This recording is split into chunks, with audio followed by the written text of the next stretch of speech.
ini juga kita alami adalah kesadaran masyarakat yang tidak memadai.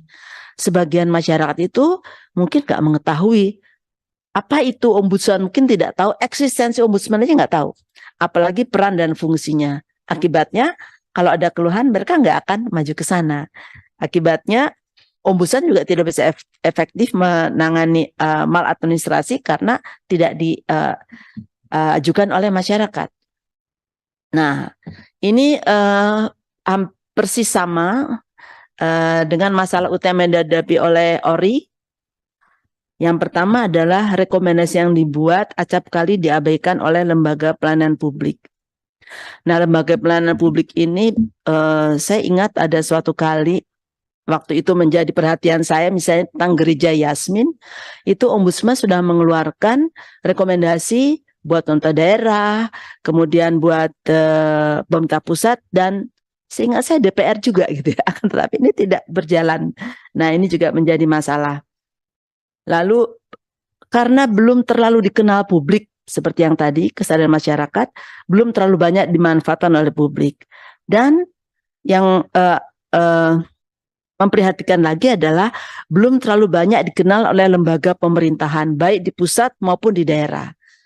Sehingga memang kurang diperhatikan. Lalu banyak yang tidak tahu kalau ombudsman kasih rekomendasi, ini apa ya? Ya akhirnya lebih banyak dicuekin. Dicuekin itu apa bahasa? Diabaikan. Nah, ini masalah utama kita. Nah, lalu saya mau share juga tentang tantangan yang dihadapi oleh ombudsman secara internasional, campur tangan politik. Nah, ini saya tidak tahu selama ini ombudsman kita apakah independensinya terancam oleh campur tangan politik. Kemungkinan besar tidak, sehingga tentu saja membatasi kemampuannya untuk bekerja. Nah, kurangnya kerjasama sama seperti yang tadi saya sampaikan, bahwa rekomendasi tidak tidak ditindaklanjuti, ya, dan kemudian tentu saja efektivitas hasil kerja ombudsman menjadi terbatas. Dan kemudian batasan di dalam hukum, karena semuanya diatur dengan hukum mengenai wewenang dan fungsi ombudsman, sehingga bisa juga membatasi kemampuannya. Nah, untuk Indonesia sudah bagus, tapi implementasinya itu, jadi aturannya sudah oke pada dasarnya. Kemudian bagian berikutnya ada tentang peluang bagi ombudsman.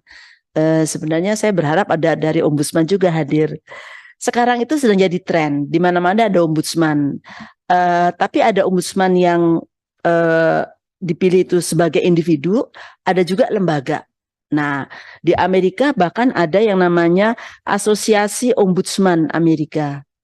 Ya, jadi ada yang di parlemen punya ombudsman, ada yang di pemerintah kota punya ombudsman, jadi sangat beragam.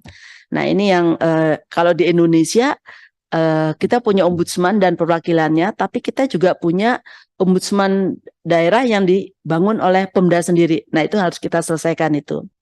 Nah, dengan adanya tren di berbagai belahan dunia ini, maka tentu saja bisa membuka dukungan internasional, membuka kesempatan kerjasama, bertukar pengalaman, supaya masing-masing bisa lebih kuat lagi.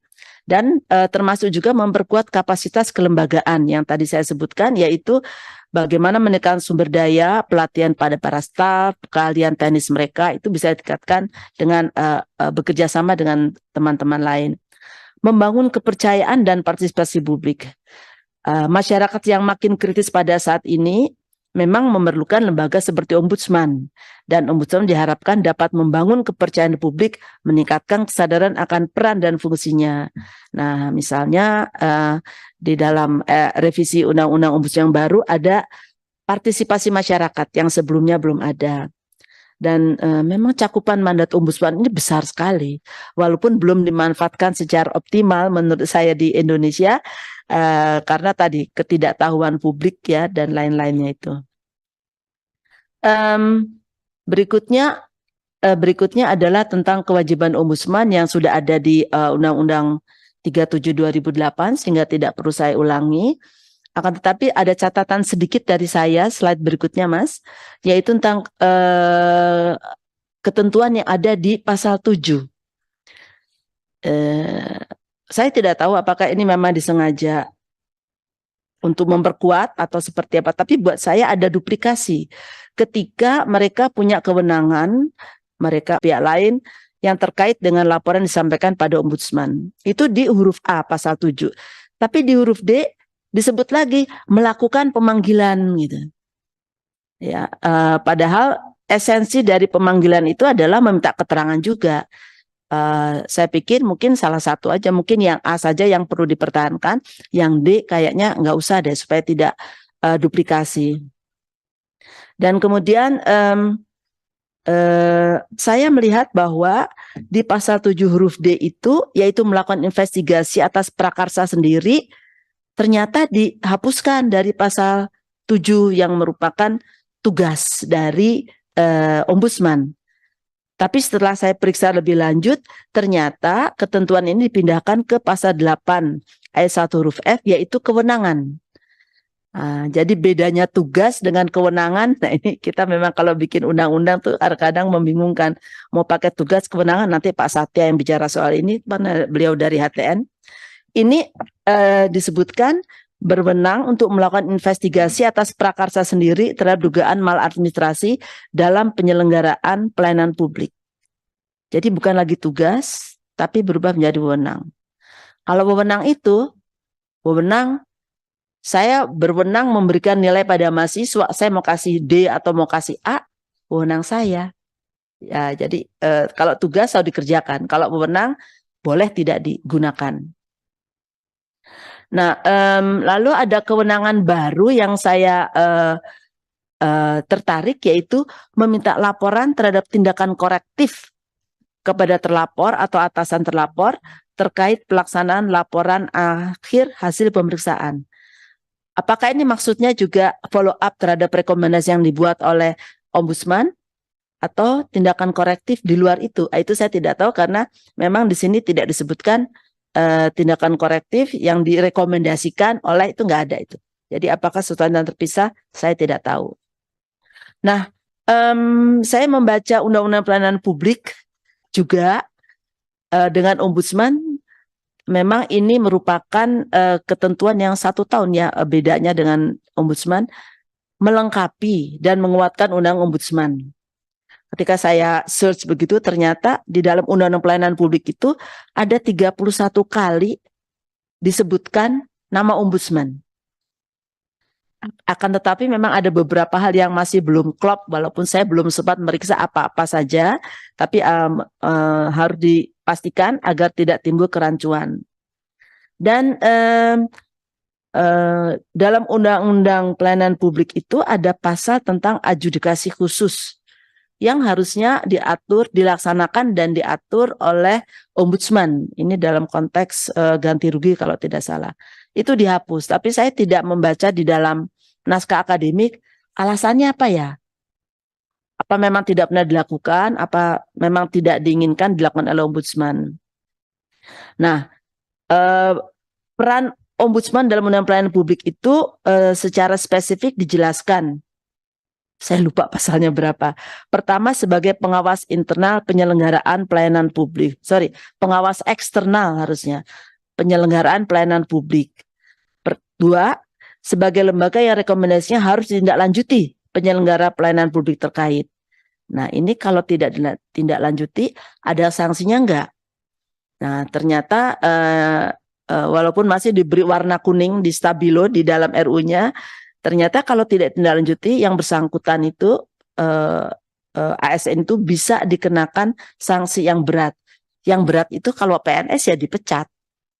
Nah itu, apakah itu tidak ada jalan lain? Lalu ini merupakan lembaga kepada siapa publik berhak mengajukan pengaduan dan punya kewajiban yang secara khusus disebutkan. Nah, ini yang kita lihat dalam Undang-Undang Pelayanan Publik yang juga mesti harus disandingkan dengan Undang Ombudsman.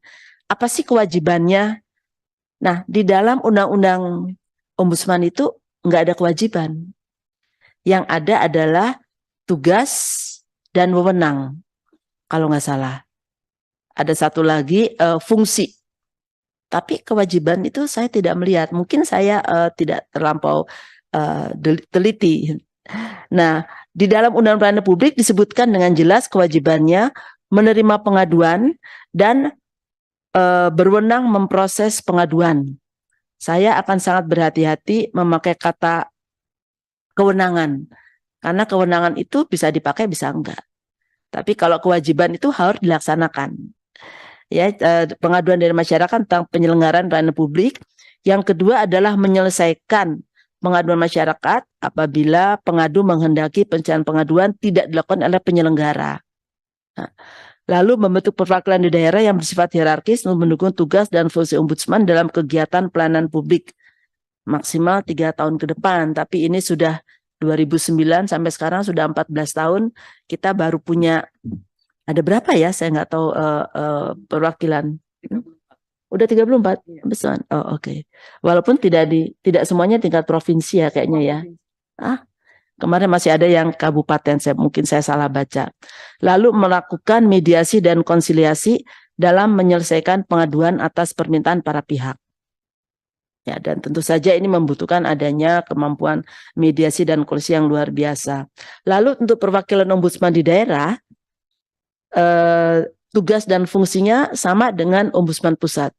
Walaupun saya agak kurang sepakat kalau ombudsman di daerah itu juga diposisikan sebagai pejabat negara. Saya kira itu berbeda sekali karena proses seleksi mereka itu berbeda dengan seleksi terhadap komisioner ombudsman di pusat. Dapat menyelesaikan pengaduan di daerah masing-masing. Ya, ini sangat berbeda dengan yang di Komnas HAM.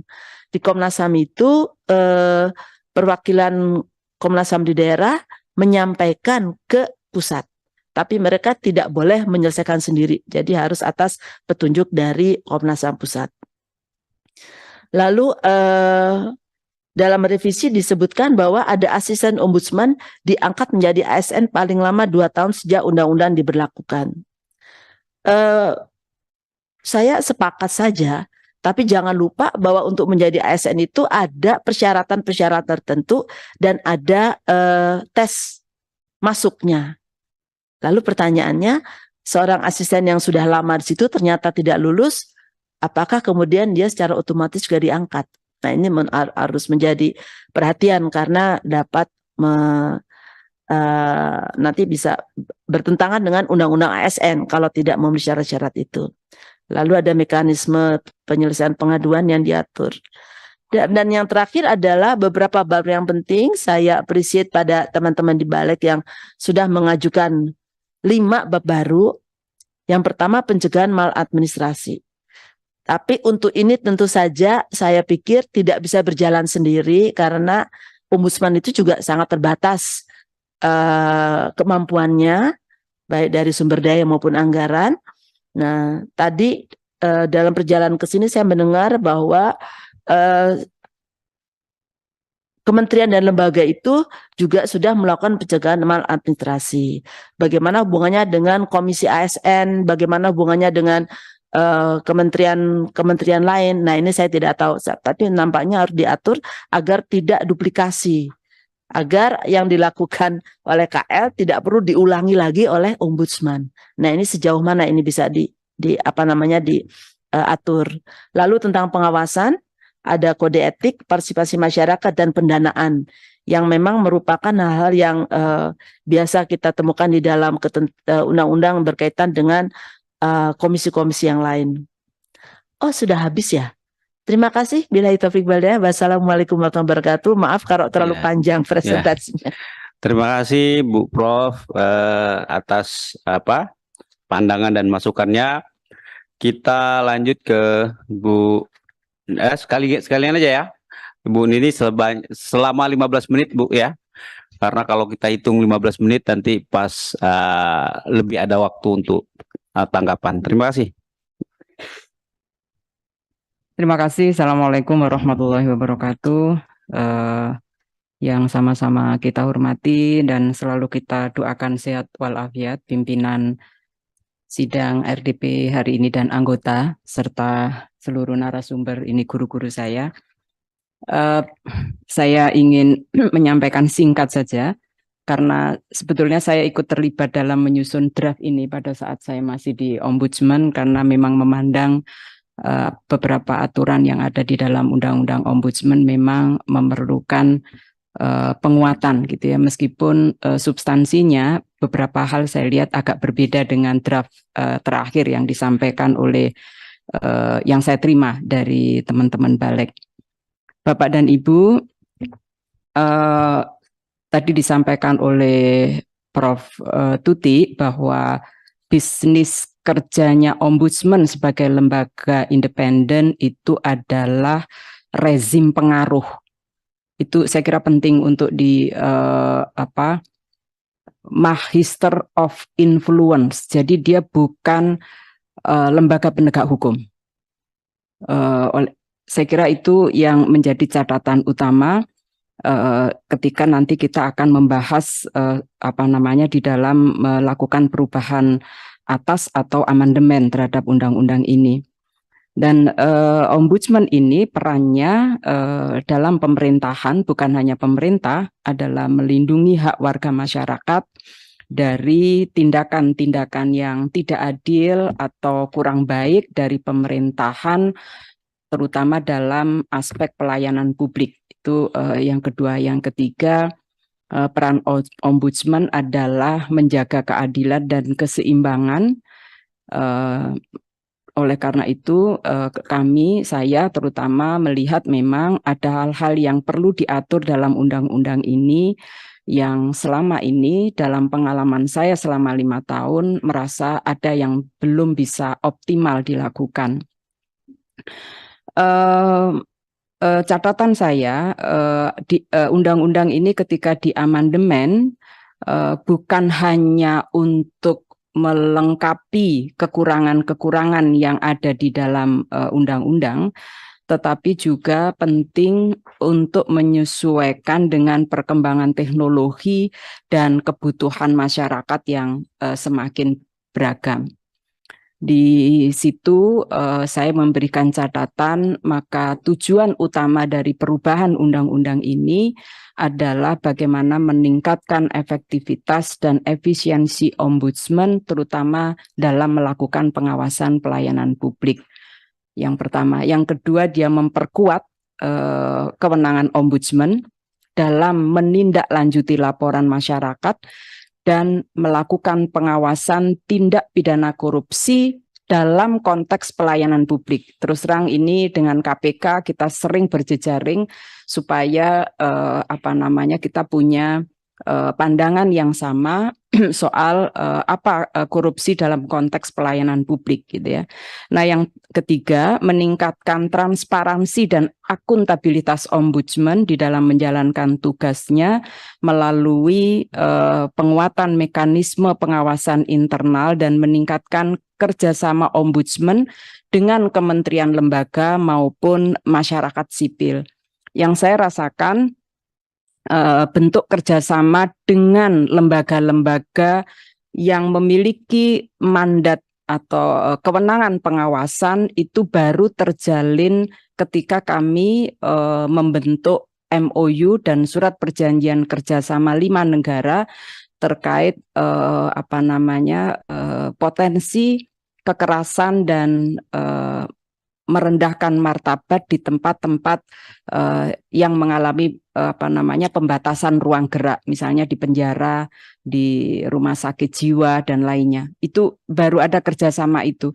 Di yang lain memang Ombudsman saya kira belum memiliki lesson learned untuk memperluas kerjasama dengan kementerian dan lembaga dalam konteks pencegahan maupun penanganan pelayanan publik. Ini satu hal yang menurut saya yang sistemik ya, maksudnya kerjasama betul-betul dilakukan secara sinergis dan ada legitimasi aturannya. Pertanyaan selanjutnya yang diajukan kepada saya, apa yang belum dimuat dalam undang-undang ini dan sangat penting. Yang pertama, usulan saya adalah tentang materi muatan di dalam pasal 4 tentang definisi pelayanan publik yang ada di Undang-Undang Ombudsman ini. Kan gini, ceritanya ini Undang-Undang Pelayanan Publik dia lahir belakangan. Undang-Undang Ombudsman-nya itu lahir duluan. Jadi lembaganya dulu lahir, baru pekerjaannya. Nah, ini yang kemudian kadang-kadang membuat tidak sinkron satu dengan yang lainnya.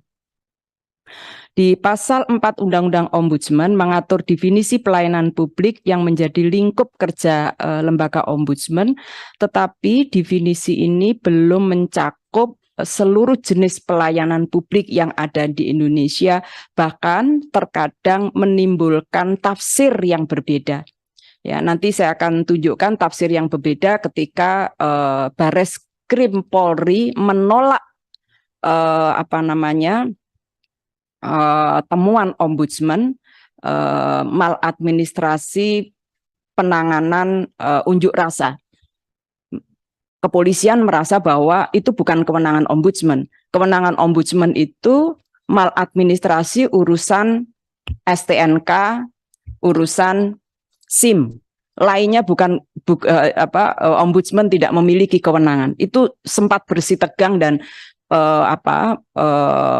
waktu itu Pak Fadil melakukan penolakan dengan argumentasi bahwa menurut mereka ini bukan kewenangan ombudsman. Saya sampaikan kalau berdebat soal substansi dalam undang-undang silakan di DPR.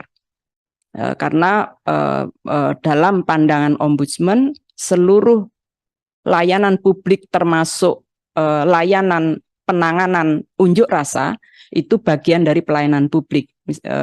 Itu perdebatan. Nah, ini yang saya kira penting untuk diatensi di perubahan ini. Oleh karena itu perlu dilakukan perubahan mencakup seluruh jenis layanan yang ada di Indonesia, terutama pelayanan yang saat ini berkaitan dengan teknologi dan informasi yang tentu karena ini datang belakangan.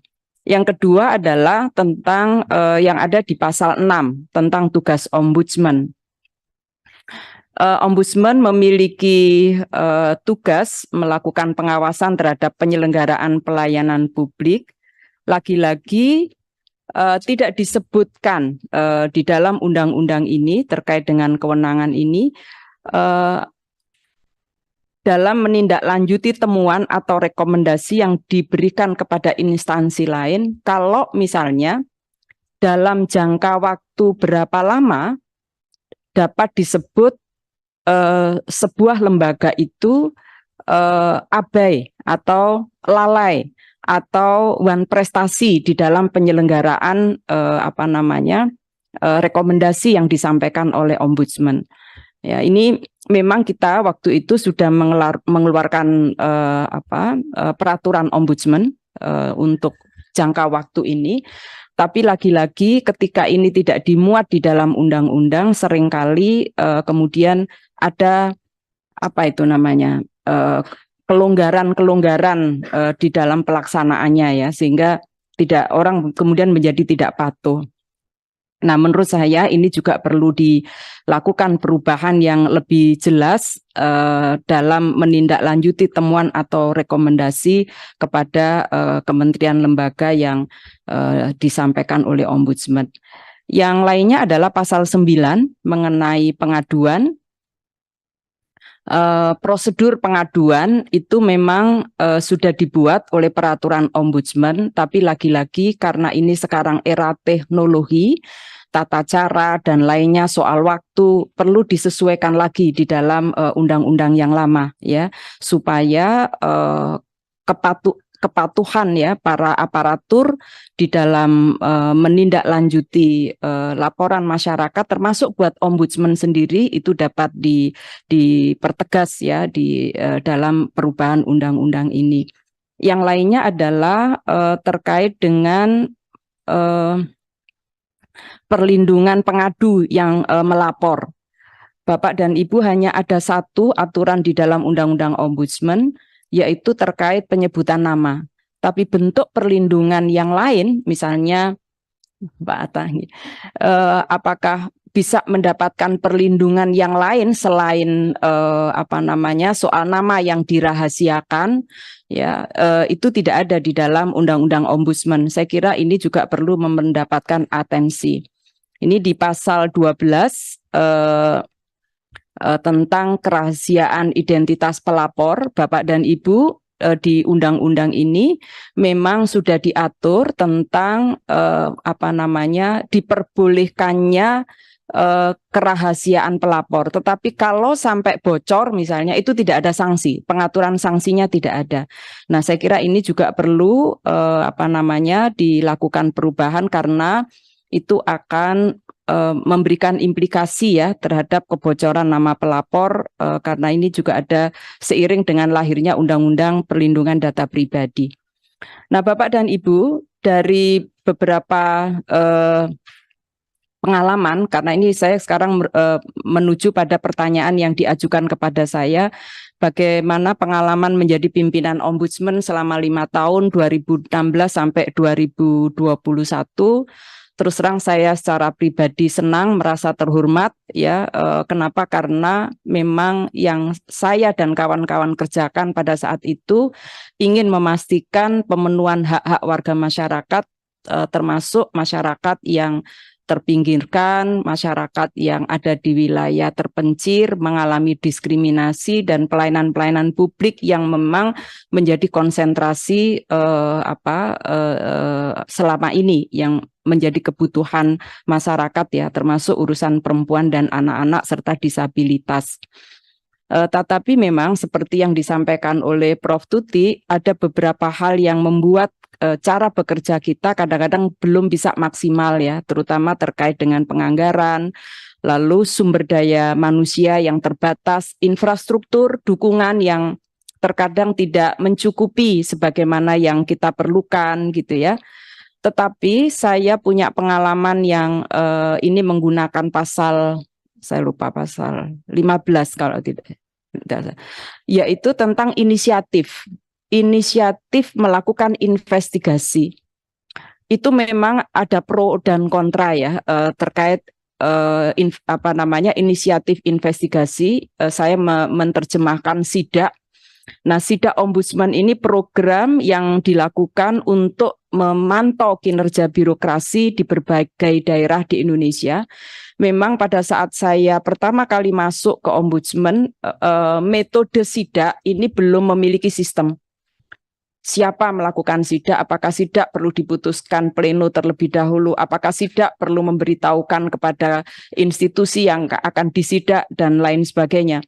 Dan itu sebelumnya nggak ada pengalaman itu. Pertama kali Ombudsman melakukan SIDA itu tahun 2015 kasus Artalita yang yang ditahanan itu. Tetapi kemudian belum ada sistem. Nah, lalu kami buat sistemnya saat saya berada di sana. Salah satu yang tujuannya adalah tentu meningkatkan kualitas pelayanan publik dan meminimalisir lagi-lagi soal korupsi pada isu pelayanan publik dan karena program ini kalau diterapkan memang membutuhkan energi yang besar ya, energi yang besar. Pengalaman pertama saya sidak ke lapas itu saya melihat begini. Kirim surat dulu. Jadi waktu itu Ombudsman pakai kirim surat mau sidak itu, bahwa kami akan datang gitu. Sehingga narasumber dari lapas itu sudah disiapkan, Prof. Orang-orangnya yang akan diwawancarai. Wah, saya nggak mau kalau dengan cara ini. Saya sidak datang begitu saja, terlepas diterima atau tidak gitu. Dan betul, akhirnya tidak diterima, nggak bisa masuk.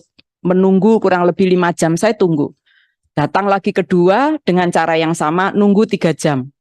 Lama-lama ini saya lakukan, kemudian saya publish ya bahwa betapa sulitnya melakukan sidak di lembaga-lembaga yang memiliki pembatasan ruang gerak orang gitu. Tapi karena berkali-kali akhirnya 5 menit pun saya diperbolehkan masuk dan itu kemudian kami membuat sistemnya. Yang paling viral itu adalah tahun 2018 saya sidak di Sukamiskin kebetulan ke Pak Setio Novanto karena saya sidaknya pukul 22 gitu dan itu rame beritanya sampai 2 minggu. Sebetulnya keinginan saya hanya satu, ingin melihat apakah data-data yang diperlihatkan di televisi hasil temuan Najwa Shihab itu yang satu, apakah benar demikian atau enggak, itu satu.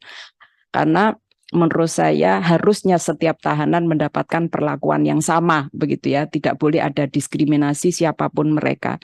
Dan sidak ya pengalaman yang kedua terkait dengan kematian mahasiswa unjuk rasa pemilu tahun 2019, saya melakukan investigasi termasuk mengumpulkan, saya satu-satunya yang diizinkan untuk menyimpan selongsong peluru ya waktu itu, karena menjadi perebutan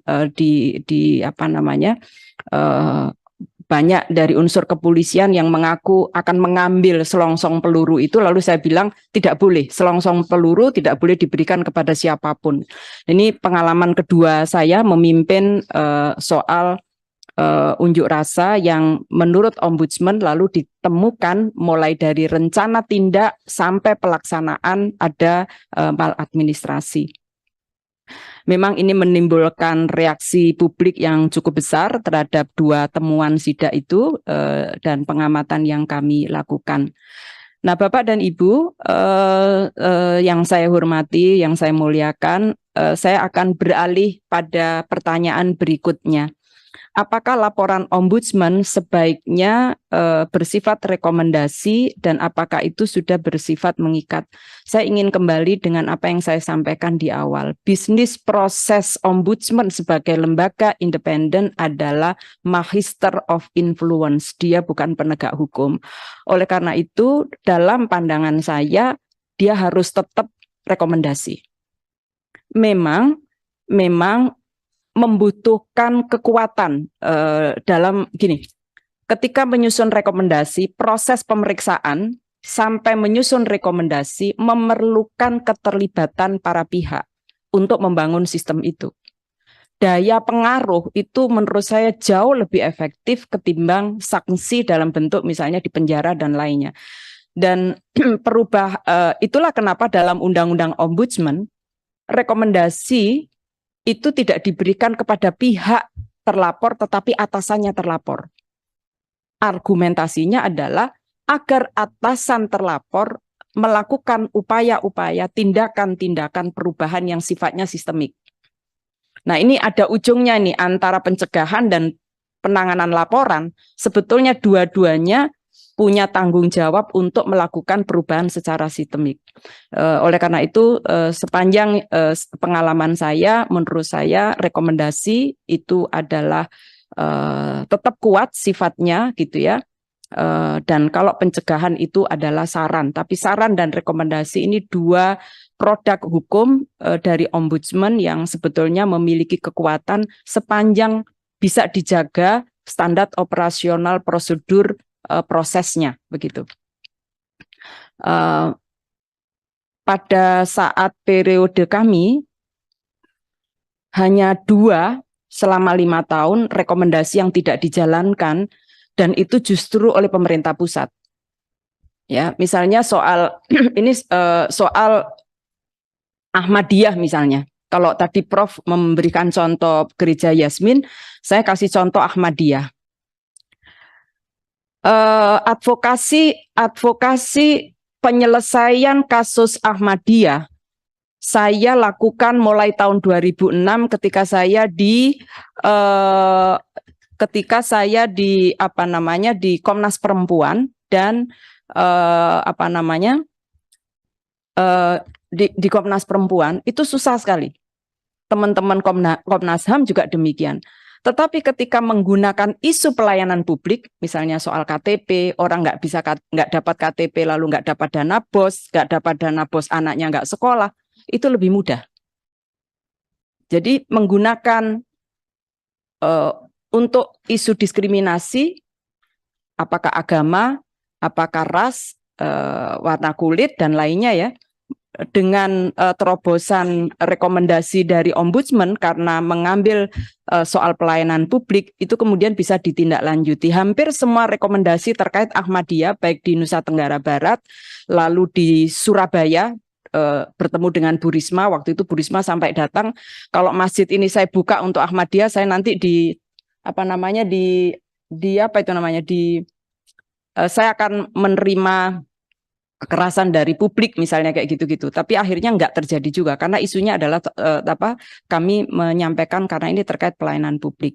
Lalu juga KTP yang di Jawa Barat itu berhasil 2 desa itu juga bisa diselesaikan. Jadi menurut saya rekomendasi itu yang menurut saya masih relevan dan tidak perlu seperti yang tadi saya lihat di perubahan pasal, saya langsung ke perubahan pasal ya, yang diusulkan tadi mengusulkan perubahan pasal tentang pemberian sanksi sesuai dengan peraturan perundang-undangan yang berlaku yang dijatuhkan oleh atasan, itu menurut saya nggak relevan. Jadi saya tetap mengusulkan tetap saja begitu ya, tidak perlu diubah. Yang kedua, saya ingin beralih ke ini data pelaksanaan rekomendasi Ombudsman ya. Jadi memang kalau kita perhatikan yang paling banyak tidak dilaksanakan itu periode yang agak lama ya. Mungkin juga ini soal data dan seterusnya. Sepanjang 2016 sampai 2021 itu hanya 3 yang tidak dilaksanakan. Salah satunya soal pemberian sertifikat hak milik untuk warga Tionghoa di Jogja. Ya, dan itu bukan karena daerahnya yang tidak mau menindaklanjuti, tapi itu adalah kewenangan dari Kementerian PPR Pusat. Yang selanjutnya, 2 slide lagi, pertanyaannya kepada saya, bagaimana pendapat Anda terkait hubungan kelembagaan Ombudsman dengan lembaga pengawas yang lain, termasuk lembaga pengawas internal? Menurut saya hubungan koordinatif pada aspek pelayanan publik ini menurut saya perlu ditingkatkan seperti yang tadi saya singgung. Selama pengalaman saya di Ombudsman, kami sudah membentuk lembaga kerja MOU dan perjanjian kerjasama untuk pencegahan penyiksaan dan perlakuan buruk atau ill treatment dengan Komnas HAM, Komnas Perempuan, KPAI dan LPSK, dan ketika kami ingin melakukan pemantauan pada lembaga-lembaga yang kami indikasikan pelayanan publiknya kurang sesuai ya, ini cukup efektif. Lalu kerjasama dengan lembaga pemerintah, waktu itu dengan APIP dan Kehumasan, itu juga kami lakukan agar mereka, APIP misalnya, mau mengubah cara pandang temuan hasil temuan di internal maupun Kehumasan ya, supaya mau mengubah cara pandangnya bahwa humas itu kan hanya dari dalam keluar begitu. Tapi bagaimana kemudian dari dalam keluar temuan-temuannya itu bisa disinergikan dengan Ombudsman. Bapak dan Ibu, terkait dengan saran perbaikan, ada beberapa yang saya ingin sampaikan. Soal percepatan perpres ganti rugi. Jadi saya kaget ketika soal adjudikasi justru dihapus dalam undang-undang ini, padahal adjudikasi itu punya keterkaitan dengan Undang-Undang Pelayanan Publik. Dan saat periode kami 2016-2021, kami sudah menyelesaikan draft perpres ganti rugi dan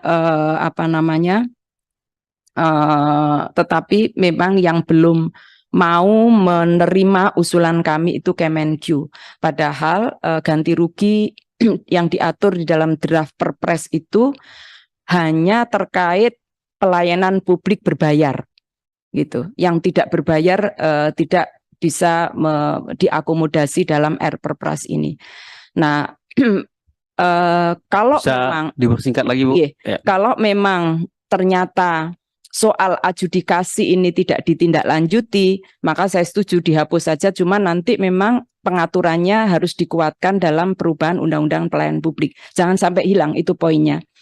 Lalu aturan khusus tentang perlindungan hak-hak pelayanan publik masyarakat minoritas, kemudian keterbukaan informasi pelayanan publik, dan independensi ombudsman.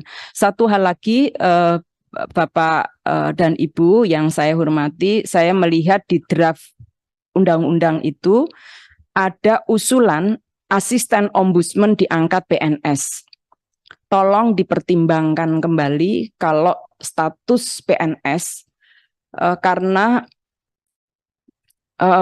asisten ini adalah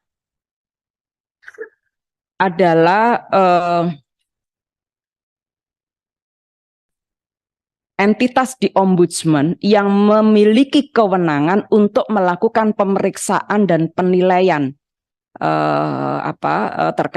terkait dengan maladministrasi.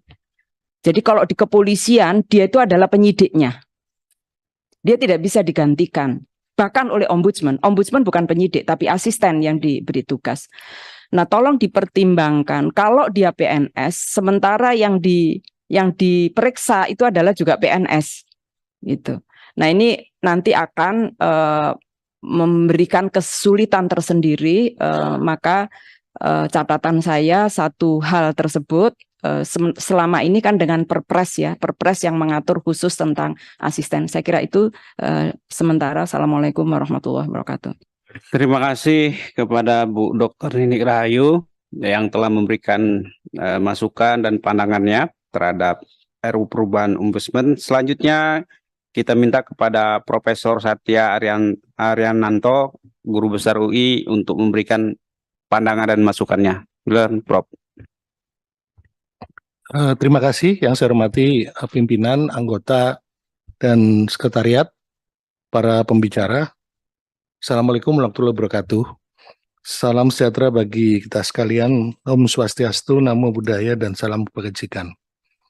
Di sini ada beberapa hal yang setelah saya perhatikan dari presentasi yang sebelumnya, ada beberapa pemikiran yang mengandung titik kesamaan ya, walaupun tentunya dibuat dari hal yang berbeda, dalam arti kami membuat sendiri-sendiri tidak bersamaan. Kalau saya mulai dari sebenarnya waktu itu ada ketetapan MPR yang menyoroti masalah internal dan eksternal yang kita hadapi, di mana salah satunya adalah masalah penegakan hukum di sana. Nah, kemudian lanjut aja, lompat ke masalah beberapa tantangan dalam konsolidasi demokrasi waktu itu yang harus kita lakukan. Salah satunya itu menyangkut masalah supremasi hukum, kemudian juga bagaimana mewujudkan birokrasi yang dalam persyaratan legal rasional ini ya, dalam istilah Max Weber ini, yaitu birokrasi yang mendukung dan melayani masyarakat sipil dalam menjalankan tugas pemerintahan. Juga bagaimana menciptakan sebuah masyarakat ekonomi yang menjadi perantara antara negara dan masyarakat untuk menjalankan perekonomian. Selanjutnya di dalam halaman 9, ya, waktu itu dilakukan kajian oleh satu lembaga internasional yang berpusat di Swedia, yaitu International IDEA. Ternyata ada beberapa agenda reformasi yang dilakukan oleh Indonesia pasca masa Presiden Soeharto pada waktu itu. Itu ada 7 unsur yang salah satunya itu juga terkait dengan lembaga ombudsman itu. Ya, itu di poin kelima, yaitu reformasi tata pemerintahan, pembangunan sosial ekonomi, good governance, dan lembaga ombudsman. Jadi saya harus terpaksa melihat ke aspek historis dulu sebelum kemudian nanti menanggapi beberapa pertanyaan dalam TOR yang terkait dengan RUU yang sekarang. Selanjutnya, memang kalau kita lihat ini tadi gagasan awalnya merupakan salah satu agenda reformasi pada masa Presiden Soeharto. Pada waktu itu yang dipandang penting itu diantaranya tadi reformasi tata pemerintahan ya, di mana ini sebagai modalitas untuk menyelesaikan persoalan pemulihan ekonomi dan pembangunan sosial ekonomi. Kenapa saya melihat ke belakang ini? Karena sedikit banyak poin-poin yang saya telusuri lagi dari perspektif sejarah ini bisa dipakai menjadi semacam checklist untuk melihat apakah RUU yang sekarang disusun itu sebenarnya sudah sesuai atau tidak dengan semangat awalnya begitu. Saya lanjutkan. Jadi tata pemerintahan yang paling baik itu mungkin ditegakkan melalui peranata-peranata dan praktek-praktek yang saling menunjang dan juga mendukung pemulihan ekonomi dan pertumbuhan berkelanjutan. Jadi tidak semata-mata aspek pengawasan juga, tetapi ada dimensi-dimensi lain seperti masalah ekonomi dan sebagainya. Jadi intinya reformasi sosial ekonomi itu harus menjadi hasil akhir dari permusyawaratan dan partisipasi publik yang dijalankan dengan tingkat konsensus tertentu. Ya, dengan demikian reformasi sosial ekonomi itu menuntut disertakannya langkah-langkah sebagai berikut. Yang pertama tadi sudah disinggung juga oleh pembicara yang sebelumnya, yang terkait dengan pemberantasan korupsi. Kemudian ada kaitan juga dengan penciptaan lembaga-lembaga otonom, ya, termasuk pelayanan hukum yang berakar dalam budaya penegakan hukum, yaitu rule of law. Kemudian reformasi atas pelayanan sipil dan desentralisasi atas otoritas administratif dan sebagainya. Nah, dalam konteks ini, itu juga patut dibahas mengenai menguatnya waktu itu gagasan penyelenggaraan pemerintahan yang baik ya, yang sering muncul itu istilah good governance pada waktu itu. Di mana hal ini ternyata waktu itu juga menjadi salah satu isu penting yang dikemukakan oleh Transparansi Internasional.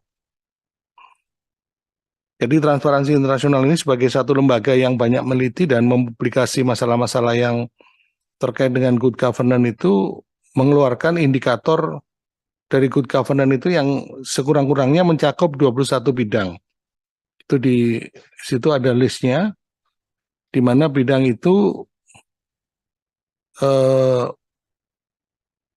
salah satunya yaitu yang di butir 4 itu adalah terkait dengan masalah ombudsman. Jadi ada masalah legislature, eksekutif, judiciary, ya, ombudsman, anti-corruption agencies, public service, dan sebagainya. Jadi itu hal-hal yang penting yang harus ditinjau kalau melakukan reformasi yang terkait dengan tata pemerintahan. Tapi tidak hanya semata tata pemerintahan tadi, karena harus dikaitkan juga dengan masalah sosial ekonominya. Lanjut, di situ ada beberapa indikator yang kemudian dijadikan semacam checklist begitu ya, yang bisa juga kita pakai checklist sekarang untuk RUU yang sekarang. Karena beberapa pertanyaan itu masih relevan saya lihat begitu. Jadi pertanyaan pertama mungkin misalnya ada nggak kantor dari ombudsman atau semacam itu ya. Nah, pada waktu itu belum ada, tapi kemudian kita tahu dalam sejarah dibentuk yang saya istilahkan itu presidensial ombudsman pada waktu itu oleh Presiden Abdurrahman Wahid dengan menerbitkan Kepres 44 tahun 2000 itu. Kemudian apakah publik itu secara umum dia aware nggak tentang eksistensi lembaga semacam itu misalnya. Tadi Ibu Profesor Hasirtuti melihat kurang dikenal begitu, berarti ada lembaganya tapi publik mungkin awareness-nya dipertanyakan. Padahal saya lihat sejak lembaga itu masih taraf persiapan yang waktu itu diketuai oleh Profesor Sunaryati Hartono sampai kemudian dibentuk yang diketuai oleh Pak Antonio Suyata ya. Sampai yang beberapa periode terakhir itu ketika sudah jadi ORI saya lihat cukup banyak mengeluarkan penerbitan begitu ya. Nah, saya nggak tahu ini penerbitannya ini dibaca atau tidak gitu oleh masyarakat terutama stakeholder yang terkait ya. Beberapa penerbitan itu judulnya menarik ya, misalnya ombudsprudensi begitu. Bukan jurisprudensi tapi ombudsprudensi. Jadi saya lihat sebenarnya mungkin penerbitan-penerbitan yang ada itu ya, tapi waktu itu mungkin masih cetak ya Bu Nini ya. Belum seperti yang sekarang ini model PDF-nya atau apa yang bisa diedarkan. Tapi saya kopinya, jadi masih cetak. Jadi mungkin sampai sekarang pun mungkin belum begitu aware ya. Kalau dari penelitian setahu saya sudah ada mungkin tiga disertasi yang meneliti tentang ombudsman, 2 di UI, yang 1 di Melbourne ya. Ya mungkin di luar itu ada, tapi yang saya tahu saja.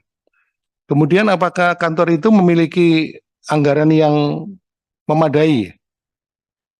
Dan juga ini tadi disoroti oleh Ibu Profesor Suti, apakah diberikan atau mendapatkan staf yang memadai juga? Kalau yang periode pertama itu saya lihat nggak tahu berapa anggarannya, tapi mereka banyak keluar negeri itu. Yang waktu Pak Anton Suyata ya. Saya malah dengar dari Pak Andi Hamsa, beliau kemana-mana itu ketemu orang ombudsman begitu. Beliau ke luar negeri, ketemu ombudsman, ke negara A ketemu, ini ketemu gitu. Gini kata Pak Andi Hamsa ya, yang bilang waktu itu. Jadi sering pergi lah begitu. Nah, tapi nggak tahu apakah itu pergi itu dengan anggaran APBN atau bisa juga kan diundang gitu. Biasanya kalau ada lembaga baru itu, donor itu sangat tertarik untuk memberikan pendanaan, funding agencies, ya, sehingga dia bisa sering pergi juga dari donor begitu, dari lembaga yang memberikan anggaran. Kemudian yang pertanyaan keempat, apakah pengangkatan dari ombudsman itu berdasarkan ini tadi non partisan? Nah ini mungkin nanti Bu Nini lebih tahu yang itu karena pernah menjadi pimpinan ya. Kemudian apakah pemegang ini jabatan itu juga dilindungi dari kemungkinan dia diganti sewaktu-waktu, arbitrary removal from the office by the government of the day gitu, dari pemerintah yang sedang berkuasa. Belum terdengar ini ya Bu ya, selama ini ya, anggota ombudsman yang diganti di tengah jalan tapi oleh pemerintah begitu. Belum ada. Kemudian apakah eksekutif menghormati dan juga dia menjalankan atau menindaklanjuti laporan dari ombudsman itu. Nah ini tadi sudah diangkat juga bahwa itu mungkin dipermasalahkan juga bagaimana tadi di masa Bu Nini banyak yang hampir semua dijalankan itu. Kemudian apakah kalau ini pertanyaan ini banyak soalnya MK juga banyak putusan yang tidak dilanjuti juga oleh eksekutif setahu saya begitu. Kemudian apakah ini adakah prosedur komplainnya mudah atau tidak? Misalnya terlalu rumit harus mengisi formulir macam-macam, jadi orang belum lapor sudah malas lah mau lapor misalnya. Kemudian apakah orang dapat melaporkan secara anonim tanpa menyebut identitas begitu? Karena mereka bisa menghadapi sesuatu nantinya begitu. Nah ini semacam pertanyaan-pertanyaan, tapi saya pikir bagus juga untuk checklist, paling tidak refleksi terhadap RUU yang sekarang yang sudah berjalan sejak ombudsman yang pertama tadi, yang dibentuk oleh Presiden Abdurrahman Wahid tahun 2000. Lanjut, ya ini kalau teori saja, kalau misalnya terkait dengan hukum tata negara itu, kan ada pembahasan tentang forms of bureaucratic accountability begitu. Nah ini dibagi dua sebenarnya. Ada yang internal controls, ada yang external scrutiny.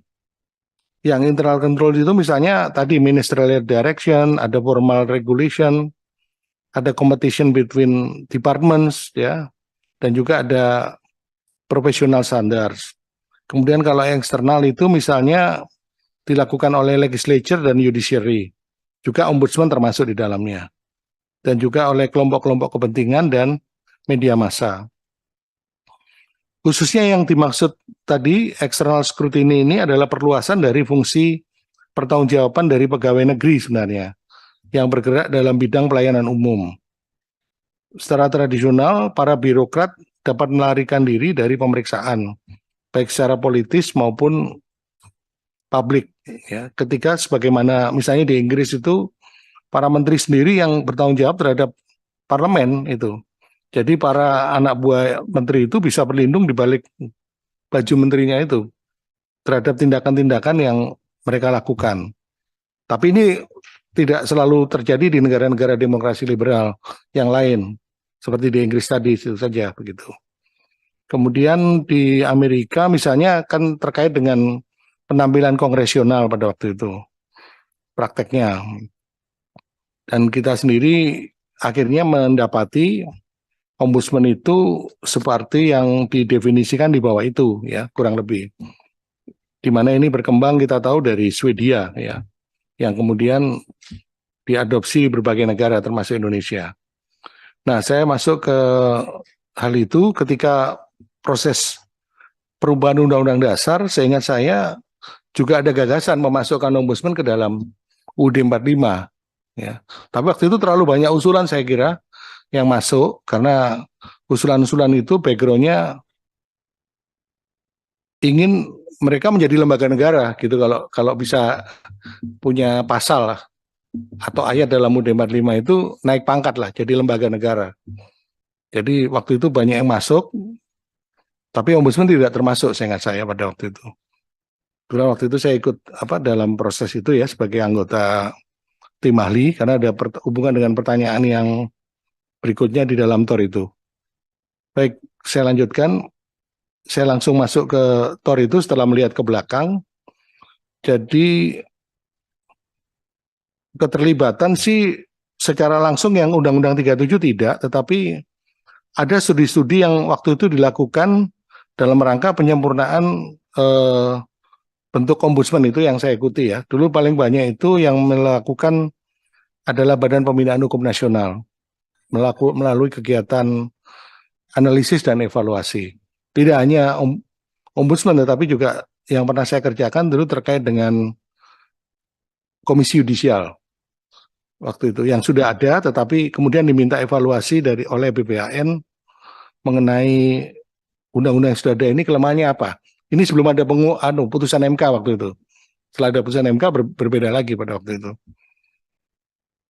Kemudian tadi sudah saya katakan keterlibatannya dalam bentuk apa, yaitu ketika perubahan Undang Dasar saya membantu sebagai anggota tim ahli dan sekretaris tim ahli bidang hukum pada waktu itu dari PAS 1 MPR. Jadi kami merumuskan pasal-pasal yang terkait dengan hukum dan kelembagaannya. Dan selanjutnya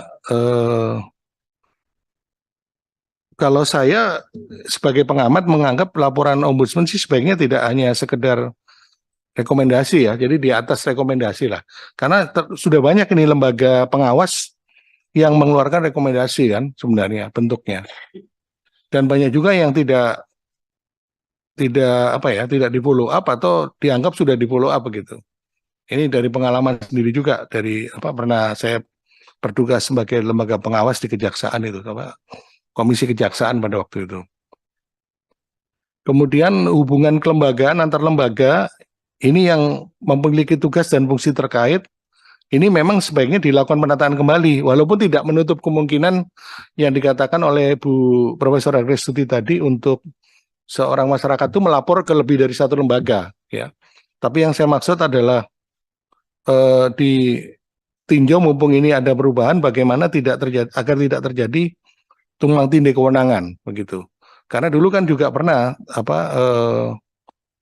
ada perebutan kewenangan antar aparat penegak hukum dulu. Seingat saya waktu penyidikan Direktur Bank Indonesia misalnya begitu. Tapi udah lama itu kasusnya, begitu ya.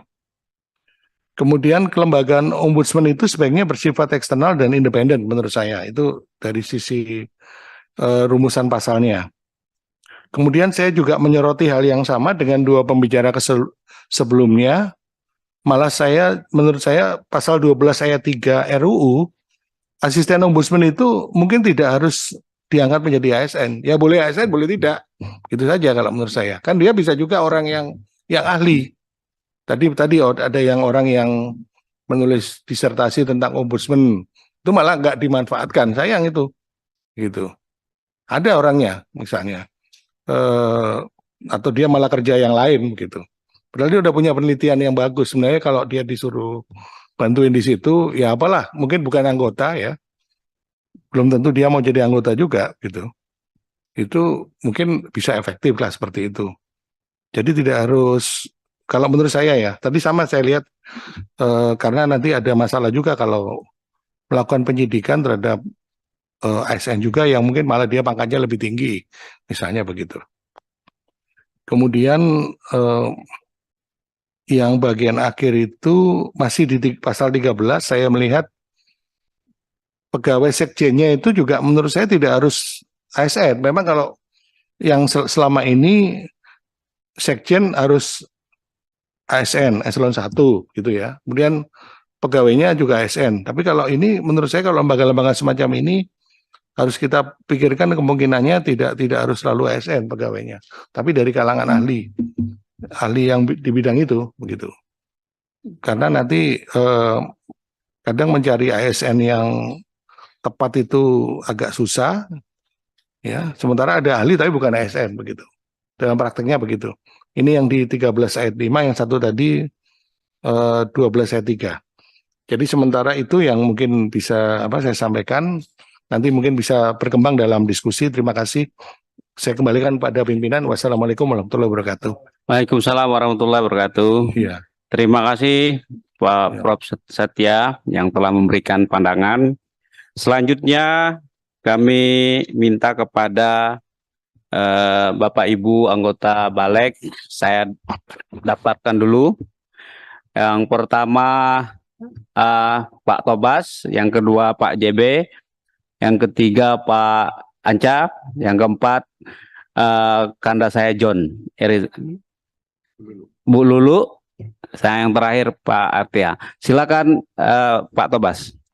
Baik, terima kasih pimpinan. Bismillahirrahmanirrahim. Assalamualaikum warahmatullahi wabarakatuh. Selamat siang, salam sejahtera untuk kita semua. Yang saya hormati guru-guru saya ini, Prof. Tuti, Prof. Satya, Ibu Nini. Terima kasih atas masukan yang telah diberikan. Ini sangat bermanfaat dan berguna bagi kita untuk kita membahas atau mengharmonisasi RUU Ombudsman ini. Nah, yang pertama, tadi juga dikatakan beberapa kali oleh para narasumber terkait dengan hubungan antara RUU Ombudsman dengan Undang-Undang Pelayanan Publik. Beberapa waktu yang lalu kami di Balek juga melakukan kunjungan kerja ke Jogja, dan kita juga mendapatkan masukan yang serupa juga bahwa memang kita harus juga melakukan harmonisasi RUU Ombudsman ini dengan Undang-Undang Pelayanan Publik.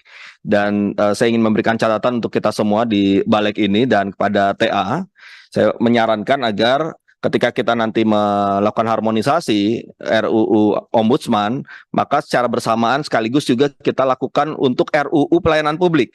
Jadi bukan hanya sekedar mengharmonisasi saja, ya, melihat kaitannya dengan Undang-Undang Pelayanan Publik, tapi juga membuka kemungkinan untuk melakukan revisi terhadap Undang-Undang Pelayanan Publik, karena bisa jadi justru saling berkebalikan, ya, yang Undang-Undang Pelayanan Publiknya justru harus mengikuti semangat yang ada di RUU Undang-Undang ataupun nanti RUU Ombudsman, atau sebaliknya. Jadi karena ini saling berkaitan, maka saran saya kita lakukan secara bersamaan, jangan sendiri-sendiri. Paralel, betul. Itu yang pertama. Yang kedua, tadi juga Prof. Satya menyampaikan latar belakang dari Ombudsman, ya, baik itu secara universal maupun pembentukannya di Indonesia. Yang saya tangkap kan ini memang konteksnya adalah bagaimana kita membangun good governance, ya. Nah, kalau kita lihat pengalaman perjalanan Ombudsman selama ini, menurut saya salah satu hal yang penting kan bagaimana menempatkan Ombudsman ini sebagai suatu hal yang vital dan penting dalam tata kelola pemerintahan, ya.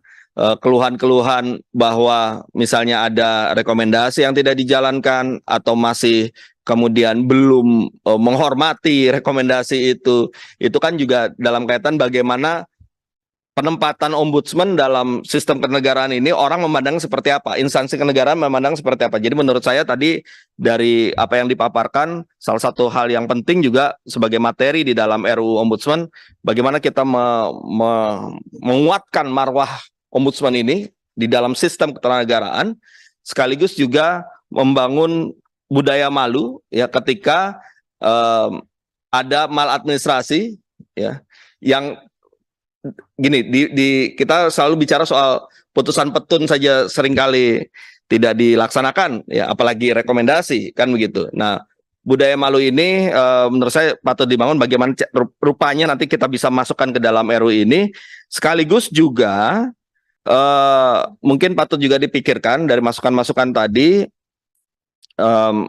untuk menempatkan ya rekomendasi dari Ombudsman ini sebagai salah satu juga rujukan bagi negara dalam hal melihat misalnya karir pejabat negara, punishment, reward, mutasi, demosi, sehingga kalau misalnya ternyata ada seorang pejabat negara dalam rekam jejaknya dia begitu banyaknya mendapatkan rekomendasi ombudsman karena kelalaian karena maladministrasinya, maka semestinya itu juga bisa dijadikan gambaran bahwa si pejabat TUN ini dia tidak kompeten untuk melaksanakan tugas administrasinya. Nah, yang berikutnya tadi juga dikatakan oleh Ibu Nini ya terkait dengan saran agar tetap Ombudsman ini sebagai master of influence ya. Jadi tetap bentuknya rekomendasi ya. Ketika kita ingin melakukan penguatan, tapi tetap kita harus mengingat menempatkan Ombudsman ini sebagai master of influence. Nah, saya ingin mendapatkan tanggapan dari Prof. Satya ya terkait dengan, kan tetap kita punya ada keinginan untuk menguatkan ini ya. Ya bagaimana Master of Influence ini tetap dipertahankan, tapi dari segi hukum ketatanegaraan, ya, apa yang bisa kita perkuat dengan posisi yang masih Master of Influence ini, gitu. Atau malah kalau bukan diadu pendapatnya ya, ataukah mungkin Master of Influence ini kalau kita ingin menguatkan sudah tidak cocok lagi, barangkali begitu. Saya ingin ada pendapat apakah pendapatnya sama atau berbeda, mungkin ini bisa jadi masukan bagi kita selanjutnya. Yang berikutnya adalah soal penguatan juga terhadap rekomendasi Ombudsman. Saya ingin mendapat masukan dari salah satu atau ketiga narasumber ini terkait dengan misalnya kalau kita untuk menguatkan rekomendasi ini menjadikan di dalam RUU ini menempatkan rekomendasi Ombudsman ini sebagai titik waktu perhitungan bagi seseorang yang ingin mengajukan gugatan petun dalam hal fiktif negatif. Jadi begini, supaya dia ada mungkin Prof. Satya kali ya di sini ya. Kalau supaya dia ada kekuatan yang lebih, maka ketika ada rekomendasi Ombudsman kemudian tidak dijalankan dalam jangka waktu tertentu, maka si pelapor itu akan membuat hitungan tidak dilaksanakannya rekomendasi itu sebagai alasan untuk mengajukan gugatan fiktif negatif, yaitu gugatan tidak dilaksanakannya suatu yang seharusnya keputusan itu dikeluarkan tapi tidak dilaksanakan. Nah, apakah memungkinkan itu? Ya, itu kita juga ingin mendapatkan masukannya. Dan yang terakhir tadi juga disampaikan soal adjudikasi khusus ya yang dihilangkan di dalam draft RUU. Tadi saya langsung coba mengkonfirmasi ke BKD yang memberikan menyusun atau memberikan masukan terhadap draft ini. Menurut BKD salah satu alasannya saya ingin mendapatkan feedback ya, apakah tepat ataukah memang kita harus pertahankan. Kalau saya pribadi inginnya mempertahankan ya. Jadi kalau menurut BKD ini pencabutan adjudikasi khusus ini karena Ombudsman ini bukan lembaga yang sifatnya yudikatif dan dia sifatnya non eksekutorial ya, sehingga tidak tepat ketika adjudikasi khusus ini diberikan kewenangannya ke Ombudsman ya. Tapi kalau kita lihat dari harapan orang-orang ya, kalau saya justru inginnya kita coba kita pelajari lagi ya, tadi dari Ibu Nini yang dari Prof. Tuti juga yang ingin atau mempertanyakan kenapa ini dihapus. Kalau menurut saya memang sekarang kan trennya kita juga tidak ingin semuanya lari ke proses peradilan, capek itu. Orang berproses peradilan capek. Nih, saya dulunya lawyer, mendampingi orang di Petun saja misalnya, kalau kita bicara soal administrasi, ini contoh saja nih. Ini karena ada 2 guru besar saya dari UI. Contoh nih, cerita sedikit, Prof. Dulu saya pernah mendampingi mahasiswa UI yang diskors. Ya. Kita gugat tahun 2001, menang di tingkat 1, rektor banding, kita menang lagi di banding, kasasi kita menang lagi. Ada penetapan ketua Petun yang meminta untuk menunda skorsing tidak dijalankan oleh rektor. Nah, waktu itu putusan kasasinya muncul 9 tahun kemudian. Jadi si mahasiswa ini sudah menjalani skorsing, sudah lulus, baru dia dapatkan yang inkrah. Artinya kemenangannya hanya di atas kertas, ya. Ini kita untuk membayangkan bahwa kalau kita lari ke pengadilan itu panjang, ribet, dan macam-macam deh. Oleh karena itu ketika kemudian adjudikasi khusus ini diberikan kewenangan di Ombudsman, ada beberapa hal yang bisa dipotong di situ, bisa diselesaikan di awal dan sebagainya. Menurut saya patut untuk kita pertimbangkan. Tapi bagaimana kemudian tidak mengganggu tadi yang diberikan alasan oleh BKT itu tadi, ya. Ombudsman ini dia non eksekutorial dan dia bukan lembaga yudikatif. Apa yang bisa menjawab itu supaya kita tetap bisa memberikan adjudikasi khusus ini. Demikian pimpinan, terima kasih. Wassalamualaikum warahmatullahi wabarakatuh. Terima kasih Pak Tobas. Ada beberapa pertanyaan yang dicatat banyak sekali. Selanjutnya Bang JP, silakan.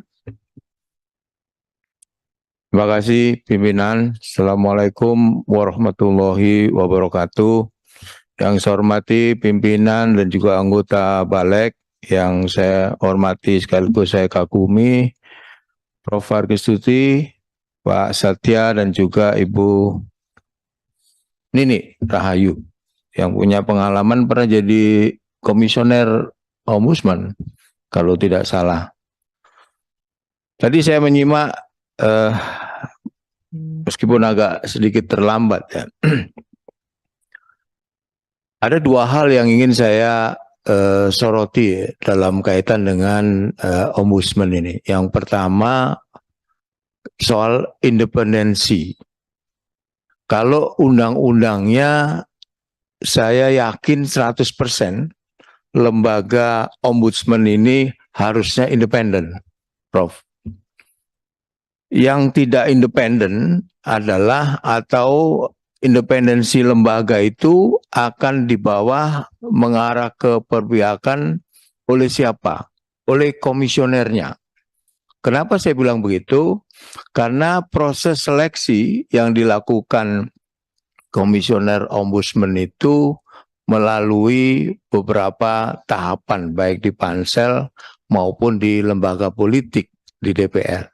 Sehingga kalau kita, ya ini tentu depend on orangnya ya. Ini tentu sebuah keniscayaan bahwa ada hal-hal yang ingin ya, masuk mencampur atau memberikan yang membuat lembaga ini menjadi tidak independen. Itu yang pertama. Nah, ini mungkin di dalam revisi ini bisa nggak proses itu serinci mungkin, sedetail mungkin, sehingga dipagerin lah komisioner Ombudsman ini tidak terpengaruh atau tidak membawa pengaruh yang jelek kepada lembaga Ombudsman. Yang kedua berkaitan dengan kewenangan ya. Yang tadi dijelaskan Ibu Nini mengenai Ombudsman yang sebenarnya fokus utamanya adalah pelayanan publik ya, bagaimana membuat pelayanan publik ini governance gitu, kira-kira gitulah. Nah, hasil akhir yang dikeluarkan oleh Ombudsman adalah rekomendasi gitu. Tapi saya melihat perjalanan Ombudsman ini masih belum clear ya. yang disebut ranah pelayanan publik itu apa? Terus bagaimana kekuatan rekomendasi dari Ombudsman? Dari pengalaman yang saya alami, Ombudsman ini kalau berhadapan sama Pemda, kementerian agak berdaya. Tapi kalau dia agak berdaya, artinya agak punya pengaruh itulah, agak ada gagah lah. Tapi ketika dia berhubungan dengan penegak hukum, maka Ombudsman nggak ada artinya apa-apa. Bu Nini, mau contoh, BWK, KPK waktu itu. Kalau nggak salah Ombudsman juga ikut masuk di sana dan memberikan rekomendasi bahwa proses TWK itu, ini KPK Bu, KPK. Karena saya pernah di sana, jadi pengalaman-pengalaman itu ingin saya ceritakan. Nah, kemudian dengan kepolisian, saya lupa kasusnya. Tapi pernah juga itu Ombudsman yang kemudian tidak rekomendasinya tidak tadi Bu Arpistuti dicuekin gitulah kira-kira. Kemudian ranah pelayanan publik itu yang terang seperti apa? Saya ada pengalaman yang menurut saya Ombudsman waktu itu sudah terlalu jauh ya berkomentar, terutama komisionernya. Jadi diantaranya Ibu Nini juga waktu itu. Ini bukan salah benar Bu. Ketika Pak Presiden Jokowi menerima kunjungan pengurus partai, salah satu partai lah, nggak perlu saya sebutkan. Bukan di Indonesia, salah satu partai di Indonesia itu ditemuin oleh Pak Jokowi di Istana Negara. Komisioner Ombudsman juga ikut komentar, selain politisi-politisi itu ikut komentar juga bahwa itu kira-kira tidak pas lah, kira-kira gitu. Nah, apakah Presiden waktu itu ya sebagai kepala pemerintahan, sebagai kepala negara, apa juga masuk dalam konteks pelayanan publik yang harus diawasi oleh Ombudsman?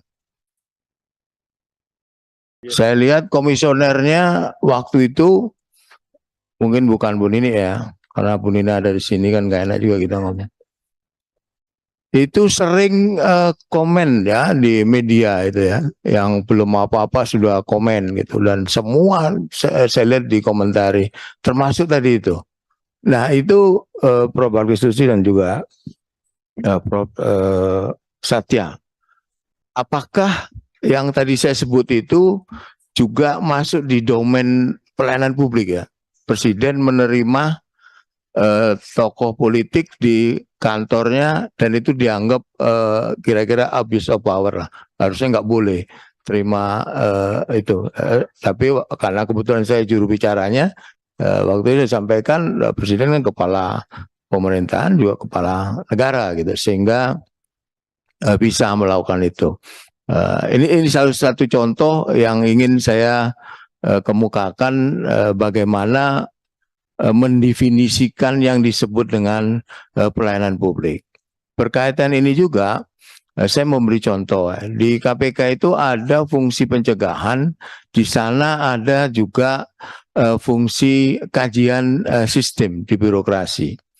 Ada di kementerian, beberapa kementerian, dan di undang-undang KPK yang dulu itu KPK punya kewenangan untuk memberikan laporan hasil kajian kepada atasan yang yang KPK lakukan kajian sistemnya.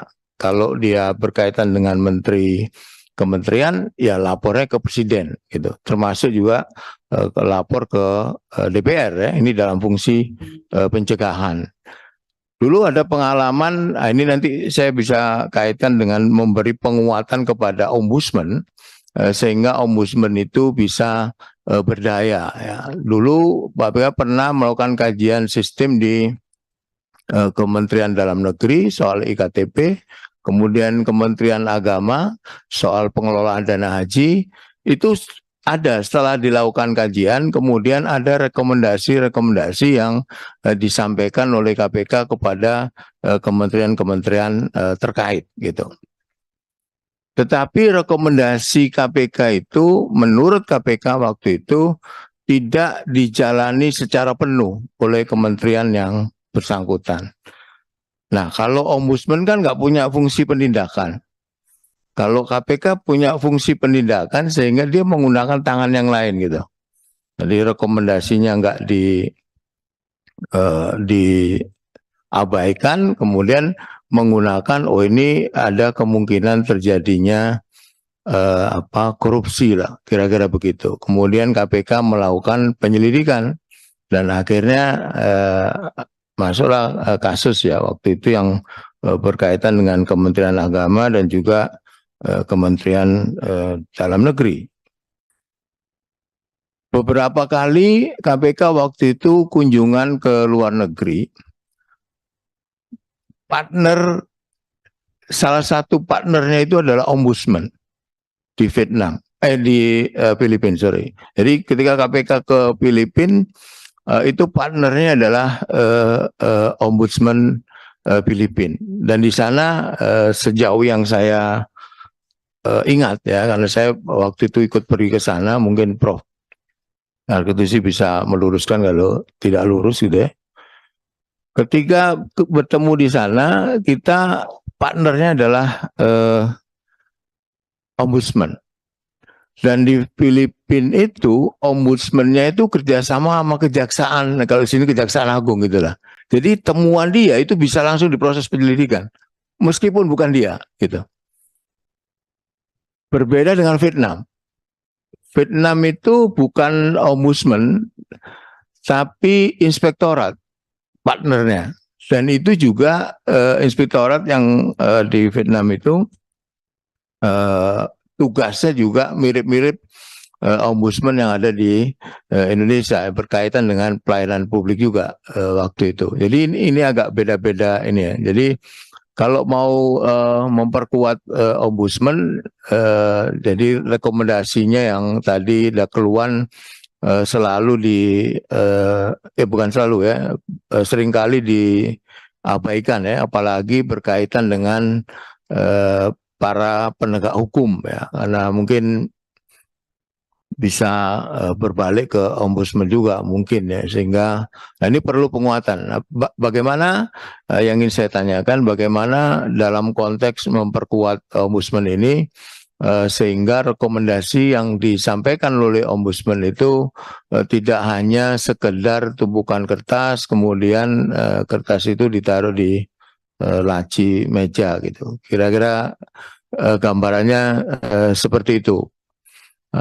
Gimana menurut Prof. Agristusi dan para narasumber ini dalam rangka menguatkan ombudsman itu, karena saya yakin ombudsman itu di era yang sangat terbuka sekarang ini sangat diperlukan ya. Public services tentu kalau definisi public services-nya nggak benar, aku yakin di situ Pak ada fraud, ada unsur-unsur perilaku yang koruptif ya. Tadi Bu Nini berkunjung ke LP.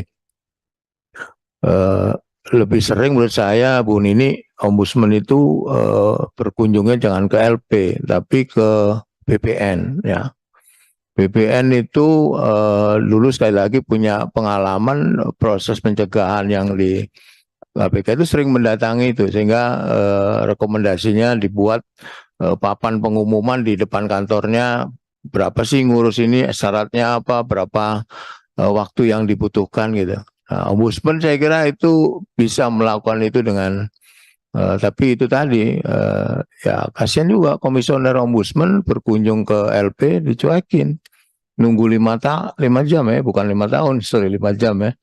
Nah, ini gimana nih penghargaan terhadap lembaga ombudsman ini kan nggak dianggap Bu menurut saya. Nah sekarang kita ini Republik ini sering membuat badan lembaga yang adanya sama dengan tidak adanya itu menurut saya.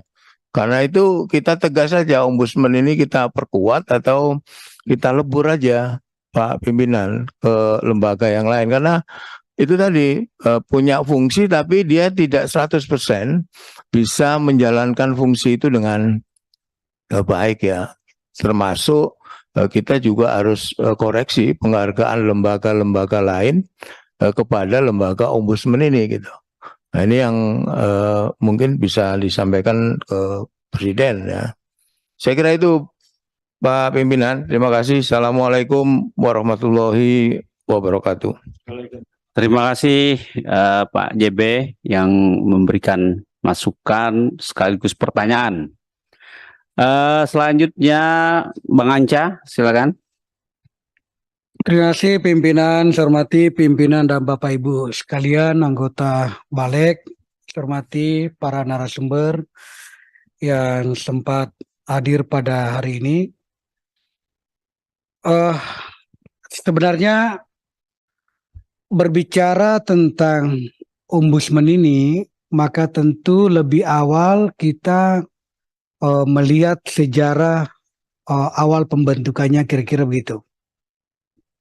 Nah, semangat pembentukannya ombudsman ini di awal sekitar tahun 2005 Bu ya, 2005 sebelum lahir undang-undangnya tahun 2008 oleh Pak SBY waktu itu.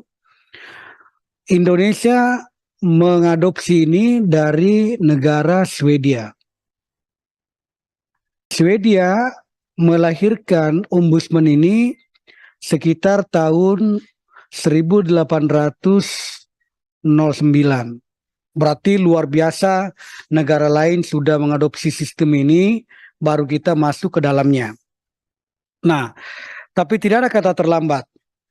Saya menyimak betul tadi kalimat demi kalimat yang disampaikan dari pembicara. Yang pertama, saya mau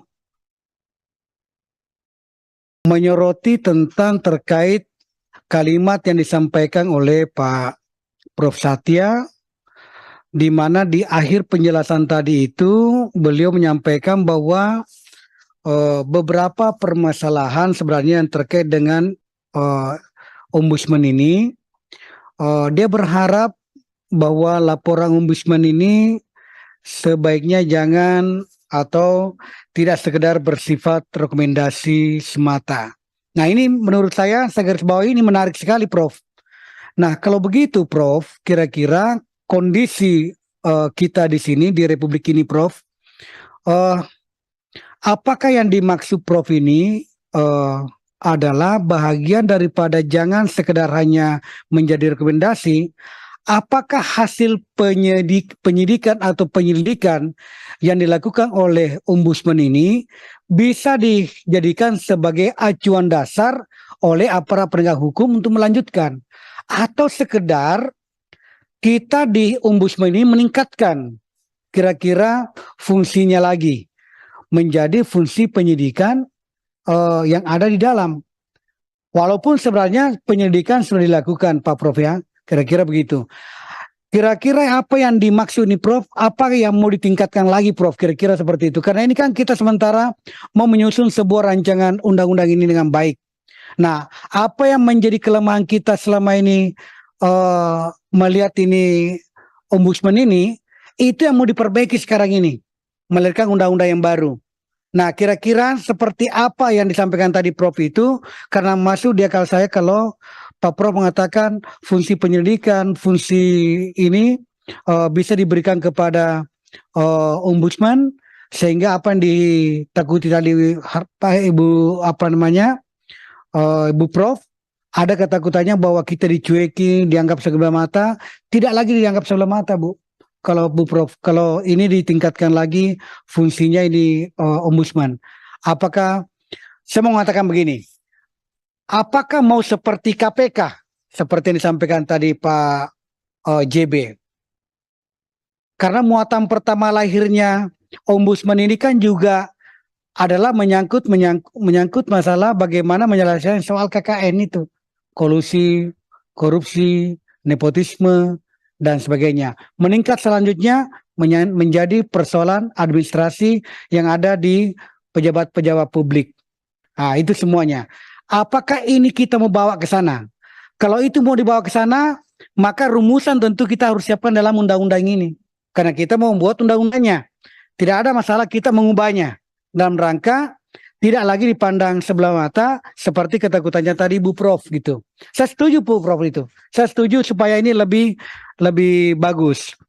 Kemudian ada Ibu Nini barangkali selama di Ombudsman kita kan bisa memilah lembaga yang paling sering dilaporkan ke Ombudsman ini lembaganya apa itu?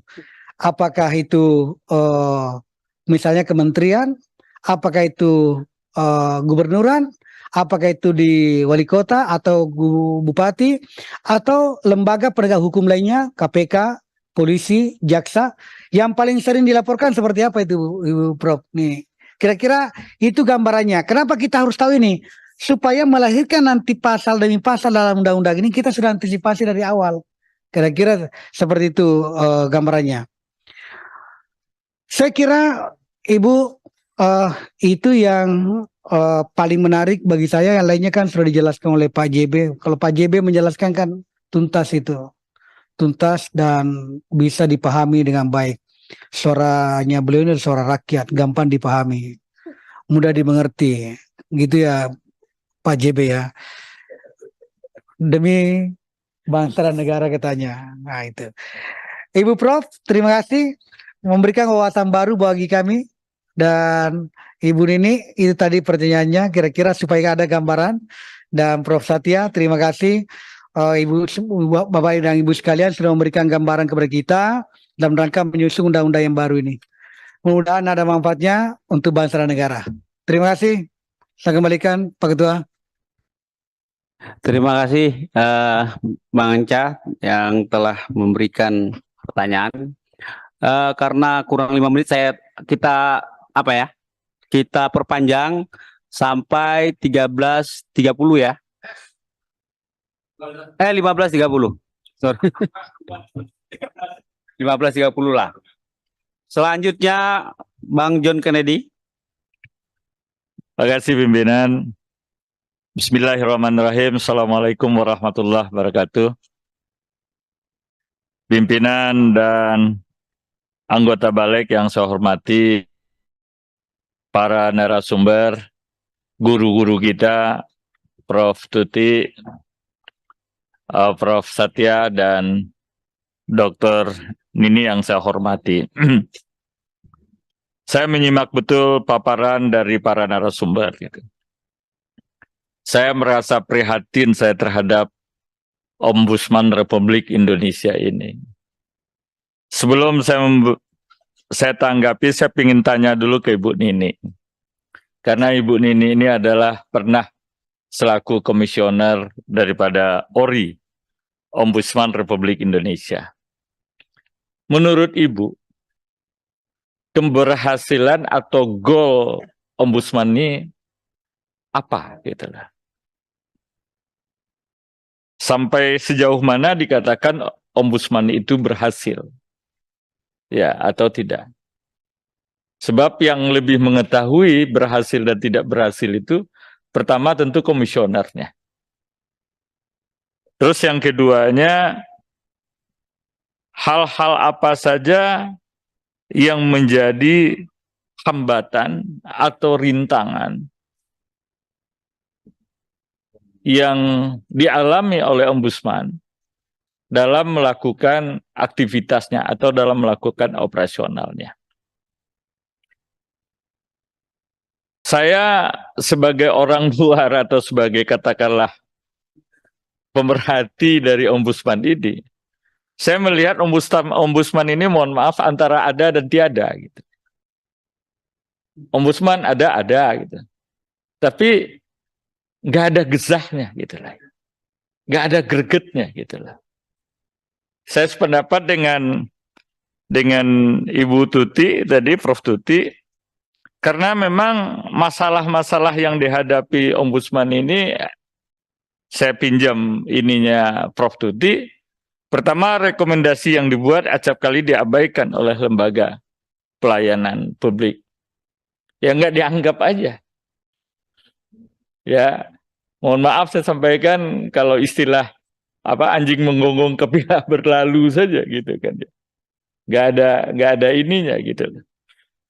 Yang kedua, ya mungkin karena belum terlalu dikenal gitu lah. Tetapi setelah saya baca undang-undangnya Ombudsman ini, sebenarnya Ombudsman ini setidak-tidaknya bisa memanfaatkan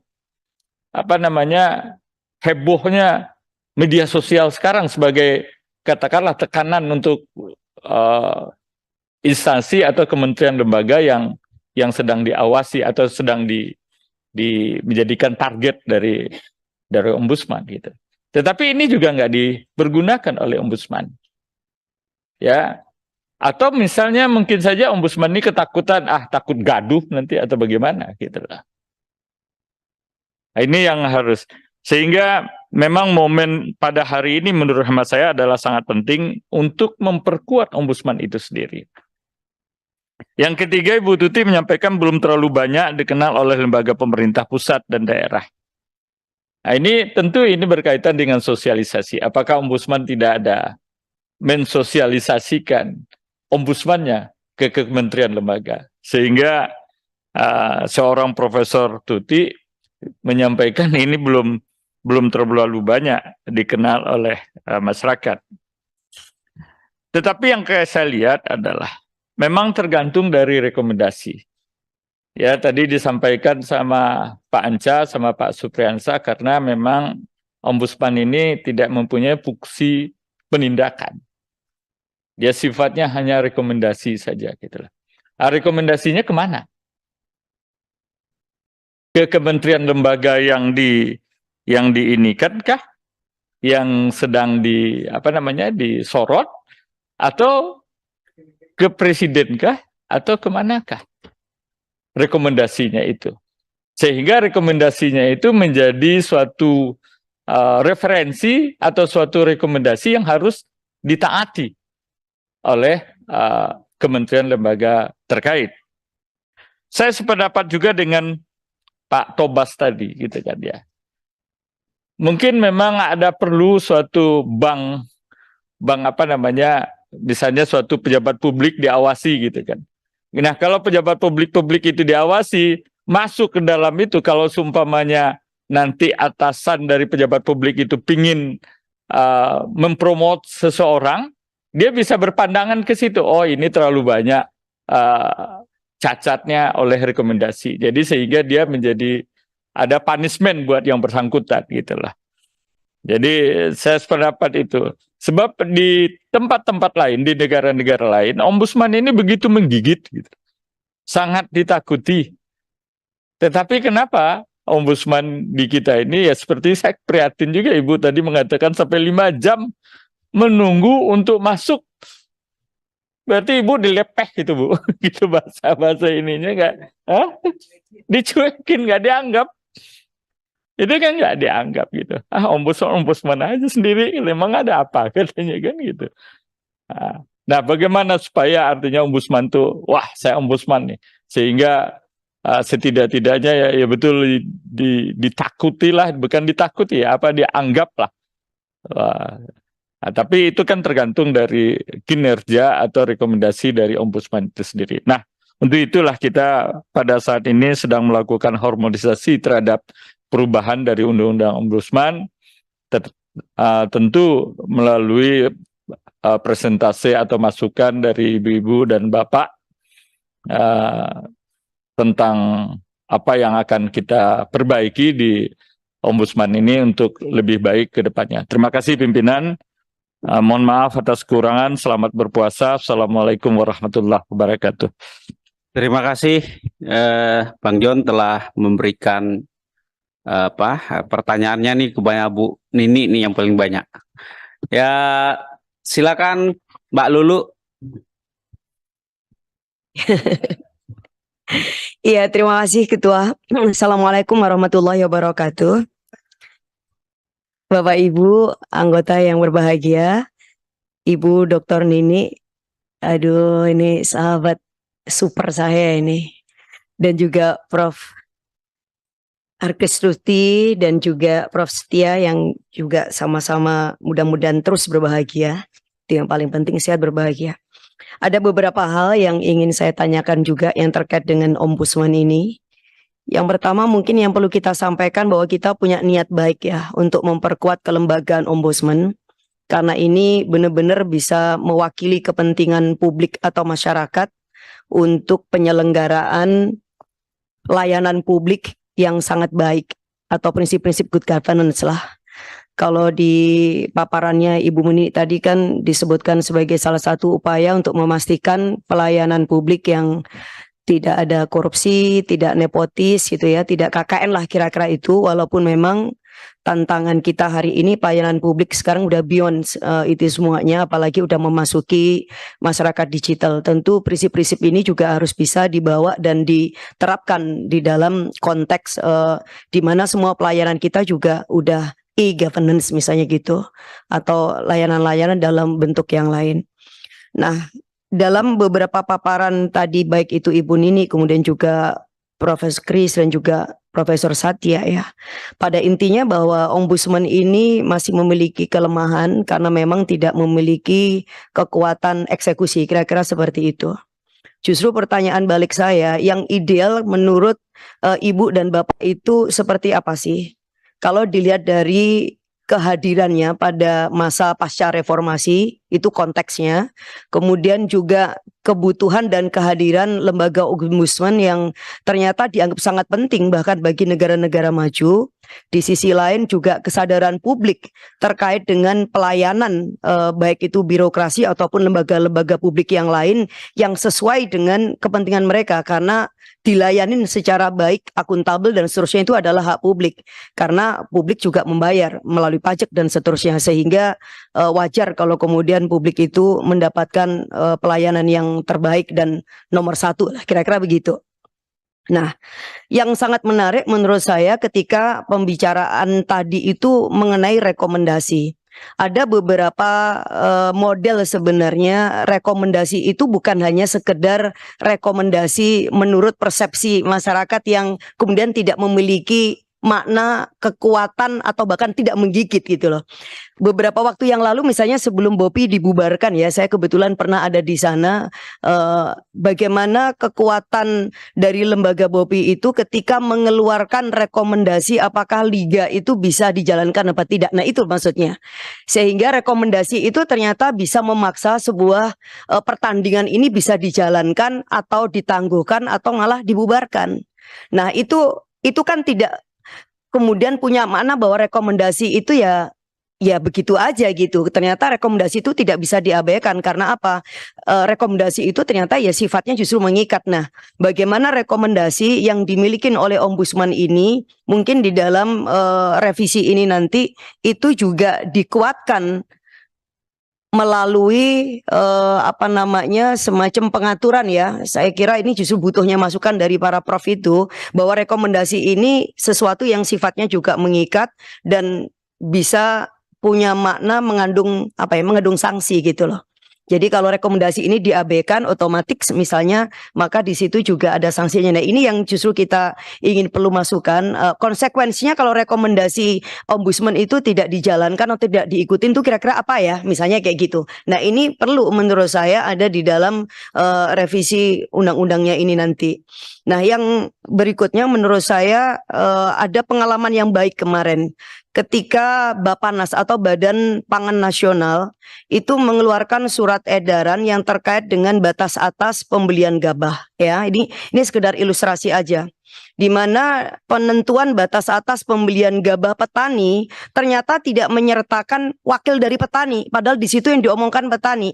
Siapakah yang diundang oleh Bappenas? Ternyata hanyalah perusahaan, korporasi, penggilingan dan dari pihak BUMN pemerintah. Sementara pihak petani yang sebagai stakeholder utama, karena itu kan nasibnya nih yang ditentuin, ternyata tidak ada. Nah ternyata saya lihat ada statement dari Ombudsman dan itu menurut saya itu keren sekali, yang menyatakan bahwa ini ada potensi maladministrasi yang sangat kuat sekali, dan bahkan Ombudsman itu akan memanggil Bappenas. Sebelum Ombudsman memanggil Bappenas, kebetulan kita juga teriak ya di Komisi 4, saya termasuk yang meminta itu surat edaran agar dicabut karena memang punya potensi pelanggaran yang sangat kuat gitu, karena petaninya tidak dilibatkan. Akhirnya mereka sendiri yang sudah mencabut surat edaran itu. Nah, dari sekedar ilustrasi ini, apakah yang kita inginkan itu rekomendasi yang kira-kira sampai punya kekuatan? Kalau misalnya satu lembaga publik itu mengeluarkan surat edaran, maka dia juga memang harus mencabut surat edaran. Kalau rekomendasinya adalah dicabut surat edarannya itu gitu. Kalau misalkan surat edarannya direvisi, maka itu juga memaksa lembaga terkait untuk merevisi. Nah, ini yang penting sehingga rekomendasi itu tidak tumpul, karena rekomendasi ini bisa memaksa. Nah, itu yang mungkin perlu masukan ya dari profesor semuanya yang di depan. Apakah ini yang memang akan kita kehendaki bersama? Karena kalau tidak, maka seperti tadi disampaikan, kelemahannya ya tidak akan diikutin dan bahkan dipandang sebelah mata, tidak cukup powerful, dan akhirnya diremehkan. Nah, kita tidak mau ada lembaga yang sebenarnya punya fungsi mewakilin publik yang kemudian diremehkan. Ya tadi nggak salah kalau misalkan ada masukan, ya kalau perlu dilebur aja misalnya, kalau toh tidak punya daya untuk bisa memaksa. Nah, kita sedang berpikir untuk memastikan bahwa Ombudsman itu benar-benar punya daya paksa, tetapi tidak overlapping atau tidak tumpang tindih dengan misalnya kewenangan yang lain. Nanti perlu dibedakan apa kira-kira bedanya dengan KPK kalau kemudian di situ juga konteksnya sama, misalnya pencegahan korupsi dan yang lain. Nah, di mana ranahnya Ombudsman, di mana itu KPK, di mana itu Inspektorat Jenderal di masing-masing kementerian kelembagaan dan lain sebagainya. Nah, yang berikutnya saya kira menarik juga karena tadi Ibu Nani juga menyampaikan ya yang terkait dengan gender perspektif di dalam layanan publik. Menurut saya itu penting. Mungkin beberapa waktu yang lalu kita punya pengalaman bagaimana institusi seperti TNI dan Polri ketika masih memberlakukan syarat bagi para calon anggota TNI atau Polri itu dengan tes keperawanan. Nah, kalau kemudian ini sebagai satu contoh untuk dikoreksi, dan itu lembaga Ombudsman yang mengatakan bahwa ini juga maladministrasi karena berpotensi bukan hanya pelanggaran HAM, tetapi juga ada hak publik ya, misalnya yang dilanggar, misalnya calonnya ya, yang kemudian juga mencederai lah rasa bersama yang terkait dengan penyelenggaraan layanan yang terbuka, yang memenuhi prinsip HAM misalnya, dan seterusnya. Nah, itu menurut saya juga contoh yang menarik. Nah, saya punya pengalaman, ini terakhir ya, saya punya pengalaman mengawal kasus kekerasan seksual, Ibu. Sudah 3 tahun sampai sekarang itu yang namanya pelaku itu tidak juga kunjung ditetapkan. Nah, apakah dalam kasus ini korbannya usia 9 tahun, korbannya udah jelas dinyatakan dia sebagai korban, visumnya juga udah jelas, saya kira dulu kan ini udah sempat saya laporin juga, tetapi pelakunya itu tidak ada. Padahal kesaksian korban itu juga sudah menyatakan dan konsisten ya siapa pelakunya. Tetapi kemudian pihak kepolisian ini seolah-olah justru pada posisi yang ingin melindungi pelaku. Nah, apakah di dalam konteks seperti ini, maksudnya itu Ombudsman juga bisa masuk? Saya pengen tahu. Jadi Ombudsman itu masuk di dalam situasi seperti apa gitu, ya? Dan kira-kira kemudian juga Ombudsman bisa melakukan rekomendasi yang menurut pikiran saya sama bisa memaksa kemudian pihak kepolisian untuk melakukan langkah-langkah yang terukur dan memenuhi keadilan bagi korban. Dalam hal ini adalah sebagai pihak yang punya kebutuhan untuk dilayanin kepentingan dan juga kebutuhannya gitu. Terima kasih. Prof, Ibu Nini, Prof Arki Susi, dan juga Profesor Setia. Salam sehat dan salam bahagia. Assalamualaikum warahmatullahi wabarakatuh. Terima kasih kepada Mbak Lulu yang telah memberikan pertanyaan serta tanggapannya. Selanjutnya kepada Pak Terry. Silakan Pak Terry. Terima kasih Ketua. Pak narasumber yang amat kami hormati, ada Prof. Tuti, Prof. Satya, pembimbing saya ini, Dr. Nini yang kami hormati. Saya akan mulai dengan mengatakan, pahami siapa kita, siapa dirimu, tanah tempat kita berpijak, aturan tempat tinggalmu. Ini penting sekali. Saya masih selalu berkeyakinan ini adalah instrumen asing. Banyak lembaga-lembaga negara yang pasca reformasi itu instrumen asing yang dipaksakan masuk. Kok dipaksakan? Ya kalau nggak ditandatanganin tuh IMF-nya. Kan laginya begini, Bu. Begini kan. Pak Harto teken, Bu. Itu. Ini penting sekali, Pak. Ini penting sekali. Nah, tapi kita nggak boleh kalah jurus. Kita anggap ini sebagai obat. Nah, tapi kita punya keyakinan makanan aja belum tentu cocok, apalagi obat. Ini yang dipaksakan pada saat euforia reformasi, atas namanya good governance. Orang lagi haus, dikasih good governance bla bla bla, diserap. Atas nama pemerintahan yang bersih, bebas KKN. Ini semuanya nih indah semua. Makanya semua produk-produk undang-undangnya pasti mengatakan, bukan saya katakan ini apolitis atau alergi sama orang parpol, tapi pasti mengatakan tidak boleh ada unsur partai politik. Itu, Prof. Kenapa? Wah, partai politiknya jelek. Dia nggak perlu mengatur tidak boleh TNI Polri. Wong jabatan kayak gini TNI Polri nggak bakalan masuk. Jabatan bukan jabatan karir cuma 5 tahun. Nah, makanya nggak diatur tuh TNI Polri ASN nggak diatur, tapi parpol diatur. Nah. Saya punya sejarah karena Dr. Nini ini kami yang memilih. Ya dokter, saya ini sangat kagum. Saya yang milih Ibu dokter. Ya. Tapi tadi saya kaget. Tadi ini tidak efektif, kekuasaannya terbatas, kewenangannya terbatas, sumber dayanya terbatas, dan sebagainya. Makanya saya katakan, kita paham nggak waktu kita buat ORI ini seperti apa? ORI ini, kalau istilahnya saya diajarkan sama Prof. Satya, ini lembaga negara pembantu presiden. Tapi model yang mana? Lembaga negara ada yang dinyatakan langsung dalam undang-undang, seperti DPR. Ada yang tersirat, seperti namanya nggak ada Kejaksaan Agung. Tapi di undang-undang ada KPU. Ini lembaga negara pembantu presiden, Pak. Lebih rendah lagi kelasnya. Hampir sama ini sama KPK. Nah, orientasinya kemana? Heavy-nya. Makanya dari tadi kok bicaranya kan apakah hanya ke pelayanan? Ke pelayanan publik. Makanya Prof saya ingin tanya, Prof dan Ibu Doktor, ORI ini mau dibuat seperti apa? Di bidang penegakan hukum mau ikut-ikutan atau cukup di pelayanan hukum?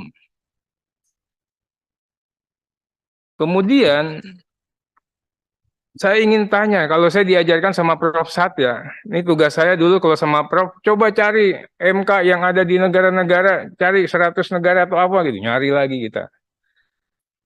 Asalnya ORI dari mana ini? Di negara asalnya kenapa ORI itu dibuat? Ombudsman itu dibuat. Kemudian di negara-negara mana saja yang ada ombudsman-nya? Biar kita kaya ini. Kemudian apakah di negara-negara tersebut tupoksinya sama?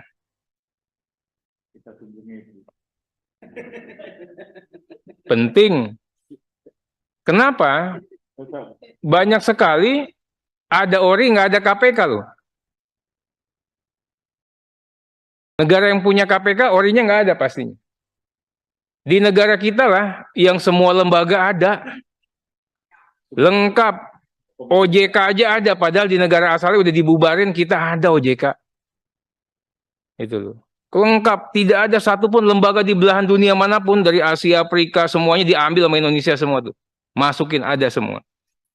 Nah. Bicara Undang-Undang 37 sekarang. Undang-Undang 37 itu sama dengan ombudsman di negara mana itu? Saya pikir nggak sama di negara manapun. Nah, ini akan jadi permasalahan pada saat kita melakukan studi komparatif. Berikut mengenai orientasi. Orientasinya ke pelayanan publik, apa ke penegakan hukum? Kalau kita mengacu ke undang-undang, pelayanan publik dan penegakan hukum dalam rangka penyelenggaraan negara dan pemerintahan. Tapi undang-undang ini juga begitu tegasnya mengatakan, makanya saya katakan ini harus dirubah, ini harus direvisi, ini begono, begini. Waktu kita buat undang-undang itu ingat nggak? How to-nya bagaimana? How to-nya dengan pengawasan. Itulah yang membedakan ORI dengan KPK. Itukah yang membedakan ORI dengan yang lain. Ranahnya dia di pengawasan.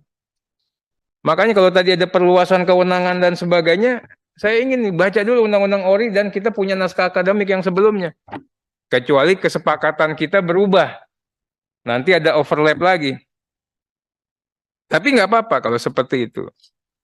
Tapi Ibu Dokter ini saya ingin tanya nih, masalah kita ini masalahnya di regulasi. Apa-apa sih ORI? Enggak, saya Komisi 2, masalahnya bukan di regulasi, masalahnya di dana. Duit nggak ada, Bu. Kita berapa kali Ibu kurang kuat, kita datengin itu kantor Pemprov DKI. Kita datengin waktu itu Angkasa Pura. Waktu masalah dengan masalah itu. Kurang kuat apa? DPR ini punya segala amunisi dan kelengkapan, kita datang. Itu. Jadi ingin saya tanyakan, masalah kita ini diregulasi atau di yang mana itu? Nah, endingnya adalah tata pemerintahan yang baik atau good governance. Bukan yang lain. Saya ingin kita berdisiplin, sama nih pada saat kita berdisiplin dalam rangka revisi Undang-Undang KPK. Tegas, memang pahit. Nah, berikutnya kita bicara lagi mengenai objektum litis. Tegas kok, objektum litisnya namanya maladministrasi. Apa itu maladministrasi? Ini yang kita katakan, maladministrasi yang sekarang ini benar nggak? Perilaku atau perbuatan melawan hukum, maladministrasi. Perbuatan melampaui kewenangan, maladministrasi. Kemudian menggunakan kewenangan untuk tujuan lain, maladministrasi. Kelalaian, pengabaian, maladministrasi. Apa itu? Ini kita lebih fokus lagi. Karena saya katakan, ini undang-undang ini udah luar biasa, Prof. Satya, sadis. Sadis, Pak. Ini saya bacakan. Ombudsman atau ORI merupakan lembaga negara yang bersifat mandiri dan tidak memiliki hubungan organik dengan lembaga negara dan instansi. Kesannya udahlah, saya ini mau terbebas semuanya. Ini udah kita buat sadis, Pak, Bu. Keras sekali waktu kita buat undang-undang ini. Nah, apa iya seperti ini? Makanya yang dikatakan tadi, kalau di negara lain nggak dikatakan sebegini banget. Kenapa? Begitu dia temukan laporan, oh laporan gini, dia bawa ke inspektorat Polri-nya. Kalau di kita dikerjain sendiri, Prof. Tuti. Ini lucu banget kita, Pak. Ini kita kerjain sendiri, pegawainya cuma sekian, anggarannya sekian, dikerjain sendiri. Itu. Nah, ini juga penting nih saya ingin tanyakan kepada para narasumber. Kemudian yang saya katakan tadi, pahami dirimu. Siapa kita? Pasal 4. Ombudsman bertujuan mewujudkan negara hukum yang demokratis. Negara hukum demokratis tidak mungkin hadir kalau perut rakyat tidak kenyang. Nggak bisa kita atur orang kalau perutnya belum beres. Ini penting, penting sekali. Kemudian mendorong penyelenggaraan negara yang efektif, jujur, bebas korupsi. Tidak mungkin korupsi ini akan selalu hadir kalau hukum tidak ditegakkan. Jadi ini semuanya berputar, saling kait-mengait. Nah, tadi saya senang dipaparkan ini Prof. Satya bicara konsolidasi demokrasi tadi. Tapi Prof, pertanyaannya dengan hadirnya lembaga-lembaga negara pasca reformasi ini semakin mengarah pada konsolidasi demokrasi apa perpecahan? Ya, Dokter ini ya, saya sedih Pak. Baru hari ini kami mendengar kabar duka lagi, KPK, Polri ribut lagi. Kemarin DPR sama Menko Polhukam bergesekan. Ini semua yang constitutional importance-nya ada di konstitusi. Namanya disebut, DPR disebut, masih berantem. Kalau misalnya KPK berantem sama siapa, dia nggak disebut. Nah, kalau kita hadirkan lagi, ya, ini menjadi pertanyaan bagi saya, Bro. Apakah seharusnya kita menata ulang hadirnya lembaga-lembaga pasca reformasi ini? Bisa disatukan, bisa diapa? Saya kaget kemarin ada Menko mengatakan, ya namanya kewenangan bisa nafsirin sendiri. Pakai asas yang namanya nullum delictum, itu usul pidana, saya bilang. Kalau pidana ya nggak boleh-boleh aja begitu. Tapi kalau teori kewenangan agak berbeda. Ini kan dua hal. Prof ahli pidana, Prof Tuti, pasti nullum delictum. Sepanjang tidak diatur boleh. Tapi yang sebelah hukum administrasi negara. Kewenangan harus diatur tegas. Kalau enggak orang anggap semua punya kewenangan. Nah, kami juga mohon diberikan penguatan. Sepakat saya, kita belum punya masyarakat sipil yang otonom. Tapi bagaimana, Prof, membuat masyarakat sipil yang otonom? Nah, Prof Satya mengingatkan kita semua, ini mudah-mudahan kita ini punya spirit yang sama. Halaman 13, ini sistematis sekali. Tujuan reformasi, Bapak Ibu halaman 13 ini. Semuanya sudah dilakukan, Prof, bagi bangsa kita. Tapi mungkin bagi kaum sana, ini tujuan antara. Tujuan utamanya pelemahan kekuasaan yang berdaulat. Coba deh dilihat semua, gagasan awal pembentukan ombudsman. Semuanya udah dapat kita. Terakhir fighting corruption, competition policy, semuanya udah ada. Citizen voice, semuanya udah. Kita udah kerjain semua. Obatnya udah diminum, habis. Tapi meriangnya masih nih. Sakit parah, Prof Tuti. Ini loh. Ini saya jeritan anak bangsa juga yang saya katakan ini. Enggak ada lah saya mengatakan. Ini yang ingin sampaikan. Terima kasih nih Prof Satya paparin begini. Semua obat udah diminum. Kita masih meriang. Nah, artinya kita juga jangan sampai kita buat undang-undang ini juga yang kita hanya buat. Pertanyaan saya sama para narasumber, hal-hal apa saja yang harus diatur untuk penguatan sistem dan lembaga? Fungsi pengawasan apa yang diperlukan atau perlu untuk ditambahkan di pasal 6 ini? Kemudian, ya ini pengalaman saya, Ibu Dokter ini. Kita ini nggak bisa lagi polanya pola polsek. Ada laporan diketik, dibuat masuk. Urusan ombudsman ini seluruh Indonesia, ombudsman Republik Indonesia. Izin saya perpanjang dulu 15 menit ya. Sampai jam 13.45. 15.45, salah. Ombudsman Republik Indonesia. Jadi beda, Pak. Di polisi aja namanya penyidik Bareskrim. Perkara yang 25 miliar ke bawah nggak dia tangani. Harusnya Ori begitu. Mana yang bisa dia tangani cukup ada laporan, dia terima langsung dia bedah, tek kanalnya inspektorat. Tek kanalnya kemana. Nggak usah dia tangani, dia cukup meneruskan. Tapi dia melakukan fungsi pemantauan. Nggak dia kerjain lagi. Seperti kemarin. Ini kita udah manajemen polsek, padahal kita ini udah terhormat ini. Nah, berikutnya, ini ada masalah kita. Ini mungkin masalah pemilihan yang ada di DPR mungkin. Semua pemilihan ini endingnya nggak selesai di pemilihan. Di zamannya Dr. Nini kan akhirnya disharmoni. Kita harus jujur, bro. Disharmoni nih. Antara komisioner, ketua sama wakil, ketua sama anggota itu nggak cocok. Yang di zamannya Prof. Wah, saya kan ngalamin semuanya saling curhat. Yang tahu kan kami. Itu loh, Bu.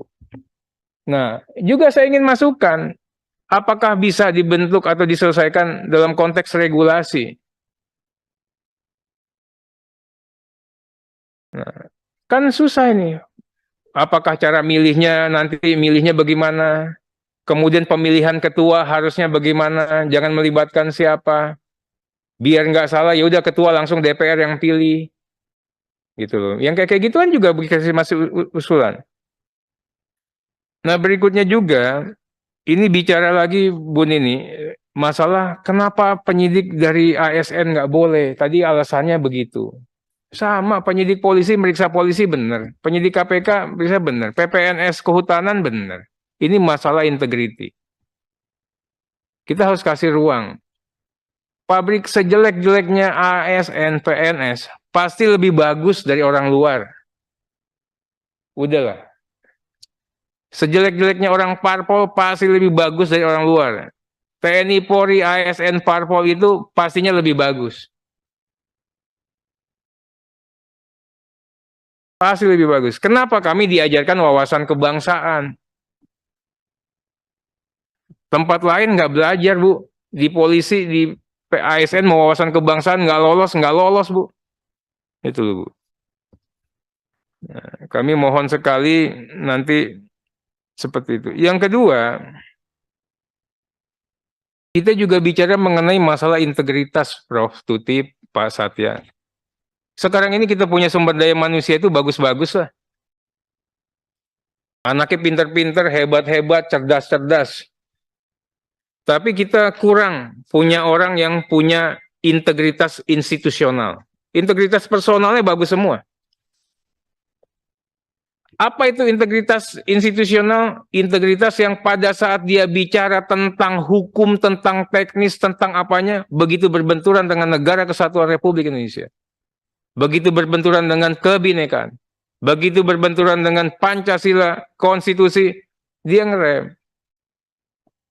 Nggak ada. Sekarang ini juga kita juga harus nyari orang yang seperti itu. Negara Kalau bisa dipersingkat Pak Terry, karena ada nanti sesi jawaban dari. Ini gimana di persyaratan dan prasyarat itu?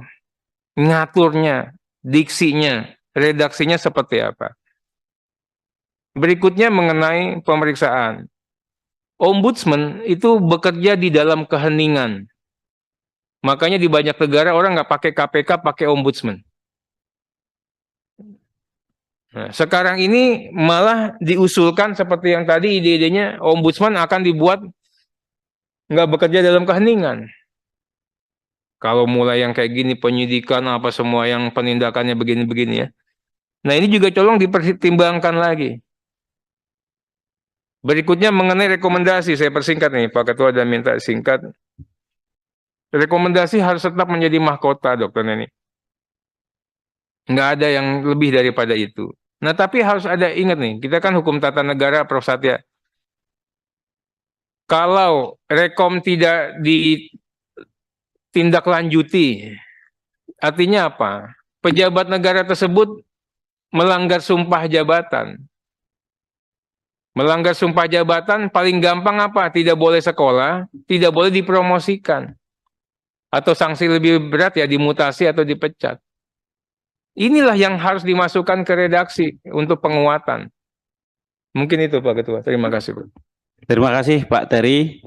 Dari beberapa pertanyaan tadi ada yang mirip, ada juga pengayaan, ada berapa dari Pak Tobas, dari Pak Bang JB, ada dari Bang Anca, sudah itu dari Pak John, Mbak Lulu, dan Pak Terry terakhir. Silakan siapa dulu yang mau menjawab?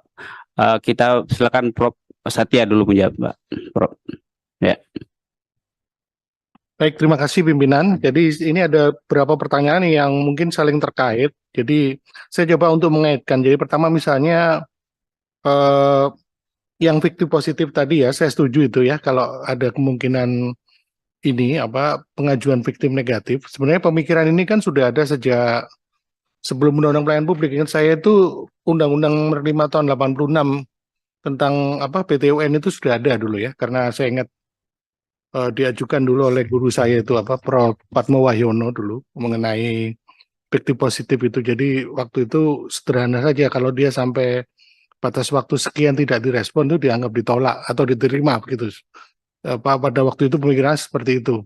Dan ini kemudian berkembang sampai ke Undang-Undang Pelayanan Publik tadi yang juga disebut tadi oleh Pak Taufik Basari tadi. Nah, terkait dengan pertanyaan tadi, rekomendasi ini dari beberapa tanggapan dan pertanyaan yang saya hormati para anggota Dewan ini sebenarnya tadi sudah ada jawabannya, yaitu misalnya masuk track record itu. Track recordnya kalau pegawai negeri atau ASN ya di BKN setahu saya. Seingat saya dulu zaman kepala BKN, BAKN ya dulu, Pak siapa dulu ya, Mane Huruk ya, dulu Pak Soeharto itu. Pernah saya baca koran itu, ada seorang pejabat datang keliling BAKN itu, terus masuk ke sistem komputer didampingi oleh Pak Mane Huruk itu. Terus dia lihat, coba data saya seperti apa katanya begitu. Saya lupa nama pejabatnya. Dibuka, ternyata di situ salah datanya. Wah ini nggak benar ini, langsung bisa ketahuan di situ. Jadi itu zaman Pak Mane Huruk aja sudah bisa. Nah kalau sekarang tentunya harusnya lebih bisa lagi dari zaman itu ya, gitu. Jadi tadi rekomendasi tidak hanya mungkin dari Ombudsman atau ORI, mungkin dari Komnas HAM kalau pernah ada rekomendasi yang tidak laksanakan, ya nggak masalah masuk ke istilahnya itu ya, data DBIS ya mungkin ya, ke DBIS pegawai yang di BKN itu, saya kira begitu kuncinya. Jadi kan kalau orang mau naik pangkat, promosi segala itu kan ada rapat tuh. Kalau rapatnya itu mungkin melihat juga data itu begitu. Selama ini ada kan perwakilan dari BKN, dari BIN begitu kan ada itu.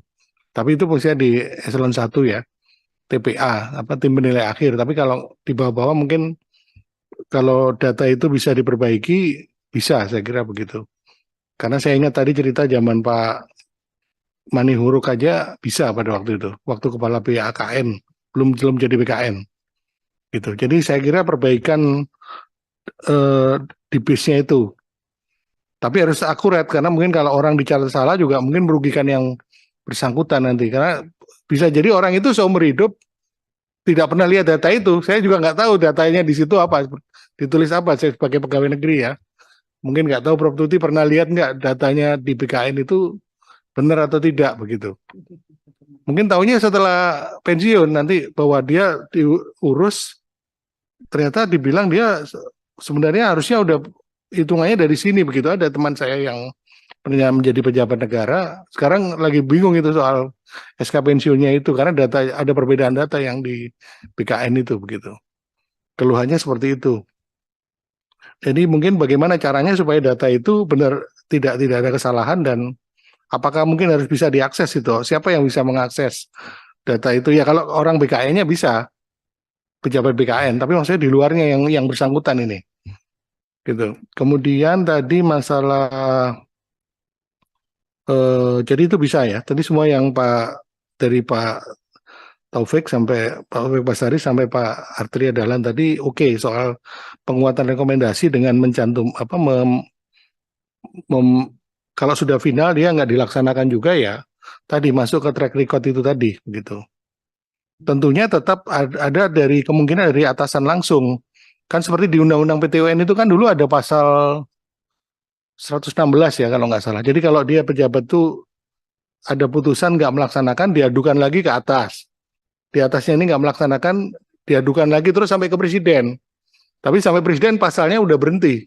Jadi kalau presiden nggak melaksanakan begitu tidak ada yang bisa diadukan begitu. Tapi kalau yang di bawah bisa sampai ke atas. Nah mungkin seperti itu saya kira logikanya mengenai pengawasannya tadi. Kemudian masalah ya ini semua karena banyak ini dari Pak Tobas sampai Pak Johan Budi segala semua saya Pak Terry tadi menyinggung masalah rekomendasi ya, termasuk dalam pertanyaan dalam TOR itu. Saya kira bisa formalisasinya ya BKN itu yang menolak asalkan catatannya tidak sampai salah gitu.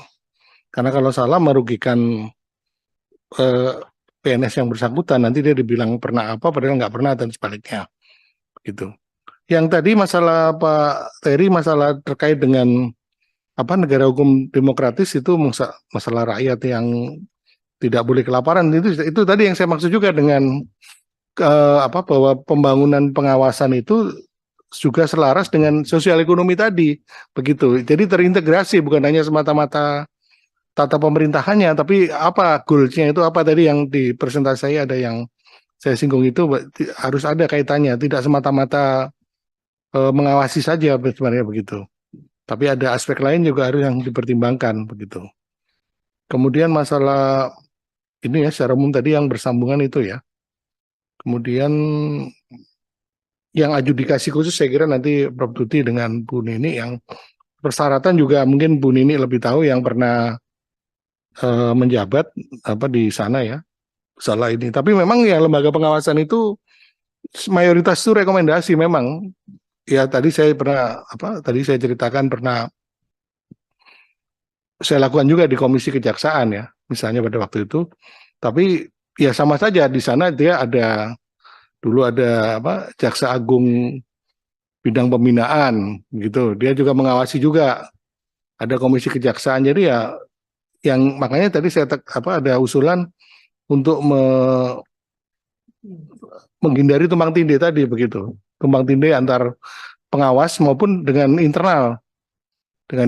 Jadi waktu itu enak kalau kita bisa sinkron dengan pengawas internal. Jadi malah saling kerjasama sebenarnya. Karena temuan-temuan dia sebenarnya bisa juga buat kita dan temuan kita bisa buat dia juga begitu. Ya waktu itu zaman Pak siapa itu dulu ya.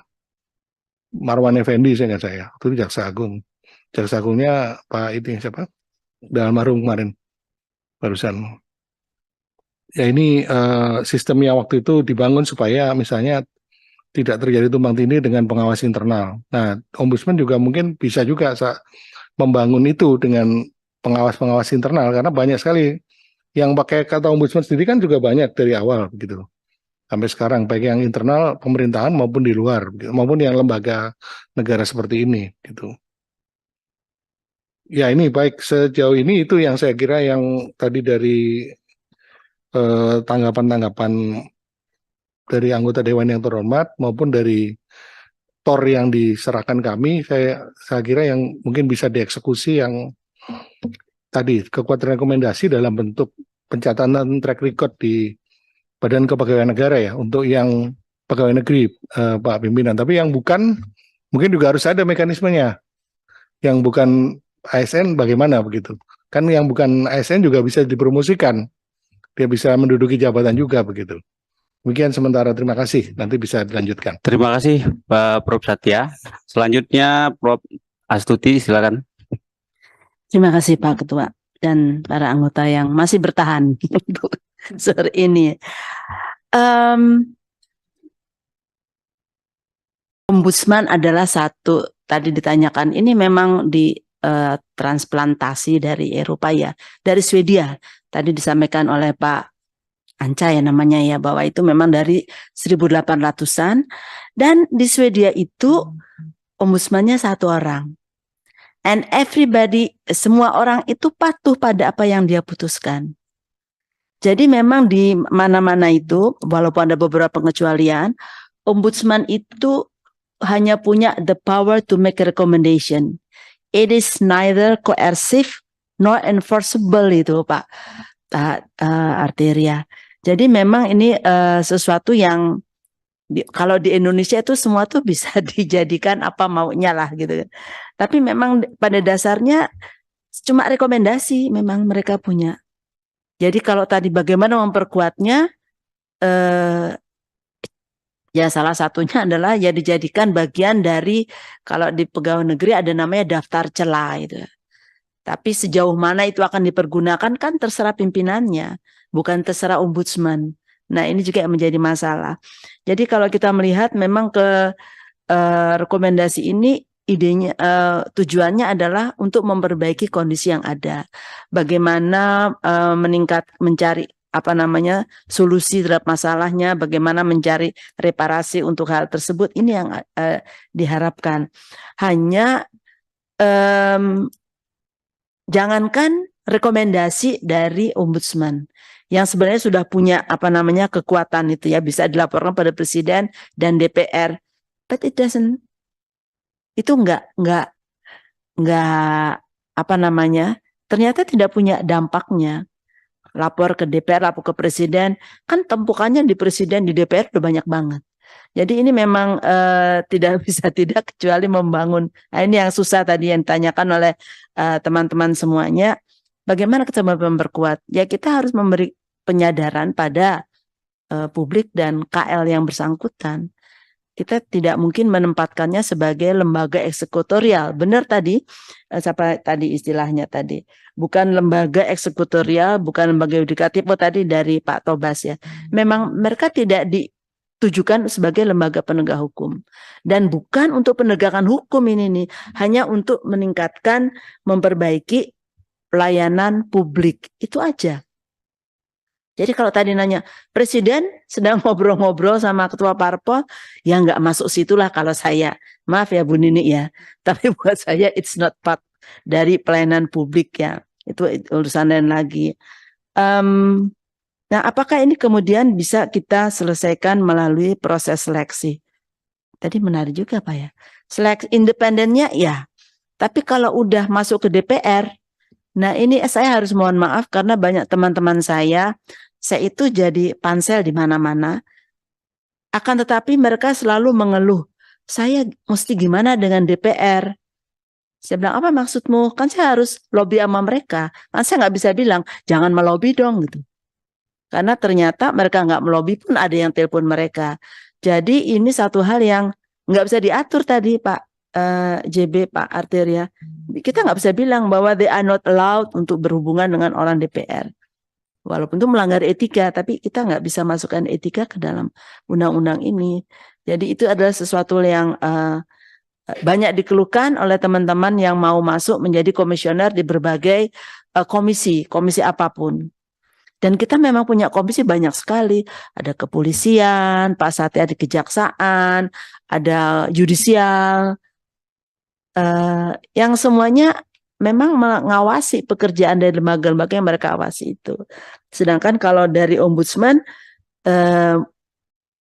apa ya batasannya? Saya juga nggak bisa memberikan batasan karena ternyata itu yang tadi saya katakan, bisa lapor ke komisi yang bersangkutan, bisa lapor ke pengadilan, baik pengadilan negeri maupun petun, bisa laporkan Komnas HAM, tergantung bagaimana cara mereka mendesain masalah yang mereka alami. Ini buat saya merasa ini masalah buat kita. Kenapa akhirnya kita membuang-buang apa namanya anggaran negara untuk satu hal yang mungkin tidak terlalu serius, tapi yang bersangkutan punya banyak akses untuk mengajukan gugatan kemana-mana. Buat saya ini, tapi saya belum ketemu apakah harus dilarang atau harus tetap dibiarkan. Nah, kemudian masalah lain lagi adalah tadi apa sih yang perlu diatur di dalam sini? Kalau dibandingkan dengan ketentuan tentang ombudsman lembaga negara, memang Indonesia itu sangat detail, sangat rinci. Kenapa? Karena ada sesuatu yang nggak benar saja itu bisa di redefine oleh yang menggunakan. Terserah siapa itu. Itu sebabnya kemudian ternyata di berbagai undang-undang itu kita sangat detail. Kalau di negara-negara lain mereka tidak pernah selalu bertanya pada saya, negaramu mengatur sedetail itu? Iya. Kenapa? Karena kalau kita tidak detail, maka kemungkinan disalahgunakan makin besar. Jadi ya jadi seuzon, karena seuzon itulah kemudian kita membuat yang sangat detail. Nah, tadi banyak ke ibu Anu ya, termasuk Bu Lulu, dan Pak John itu ke Bu Nini. Tapi buat saya yang diatur di dalam ketentuan dalam undang-undang yang direvisi ini fokusnya harus pada pelayanan publik. Kita nggak bisa masuk ke penegakan hukum, itu ranahnya yang lain lagi. Kalau mungkin di komisi-komisi lain ada, di KPK, di KAI ada, tapi ombudsman memang tidak ditujukan untuk ke tempat lain. Hanya menarik juga tadi yang disampaikan, apakah bisa kerjasama? Of course, why not? Nah, tapi sejauh mana? Ini kan kita ada satu laporan itu bisa jadi laporan tindak pidana, bisa jadi laporan ke tata usaha negara, atau lain-lainnya. Bagaimana cara kita membatasi itu? Kenapa? Karena makin banyak sarjana hukum, makin pintar mereka untuk mendesain satu kasus yang tadi nggak masuk jadi masuk. Nah, ini memang masalah, kembali lagi ke masalah yang berkaitan dengan integritas.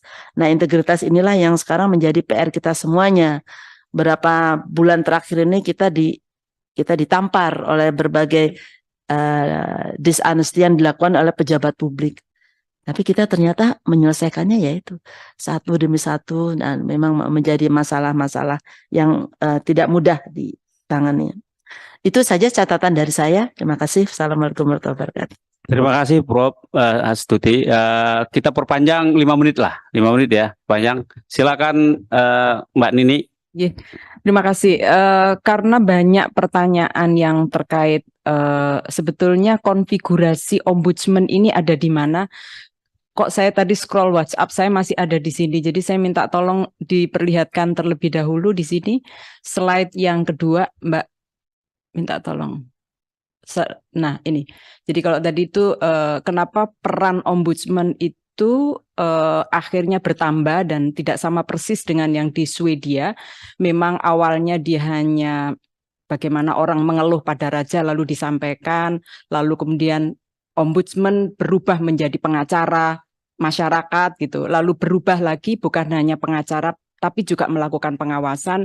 Dan periode terakhir di Swedia itu selain melakukan fungsi pengawasan juga melakukan fungsi mediasi dan konsiliasi. Maka kalau disebut bahwa Ombudsman Indonesia tidak melakukan penindakan itu salah. Tapi dia bukan penegak hukum. Itu aja yang ingin saya sampaikan ya. Ini perkembangan dari 1809 sampai 2010 di Swedia dan di beberapa negara. Slide berikutnya singkat-singkat saja karena 5 menit. Sorry, lanjut lagi. Ini 2000 kita namanya Komisi Ombudsman. Jadi tahun 2000 kita sudah memulai dengan perpres ya, lalu kemudian undang-undang yang tadi Pak Arteria terlibat di dalam pembentukannya, dan sekarang di 2017 pada saat periode kami lengkap 34 provinsi, perwakilan pusat sampai daerah, dan daerah tidak memiliki kewenangan sama sebetulnya dengan pusat. Rekomendasi itu hanya dikeluarkan oleh anggota. Jadi ini yang mungkin salah persepsi ya, memberi kesan dari perdebatan tadi, seakan-akan produk ombudsman itu hanya rekomendasi, bukan. Hasil investigasi ombudsman itu adalah laporan akhir hasil pemeriksaan. Itu ribuan yang kami kerjakan setiap tahun, dan itu dilaksanakan.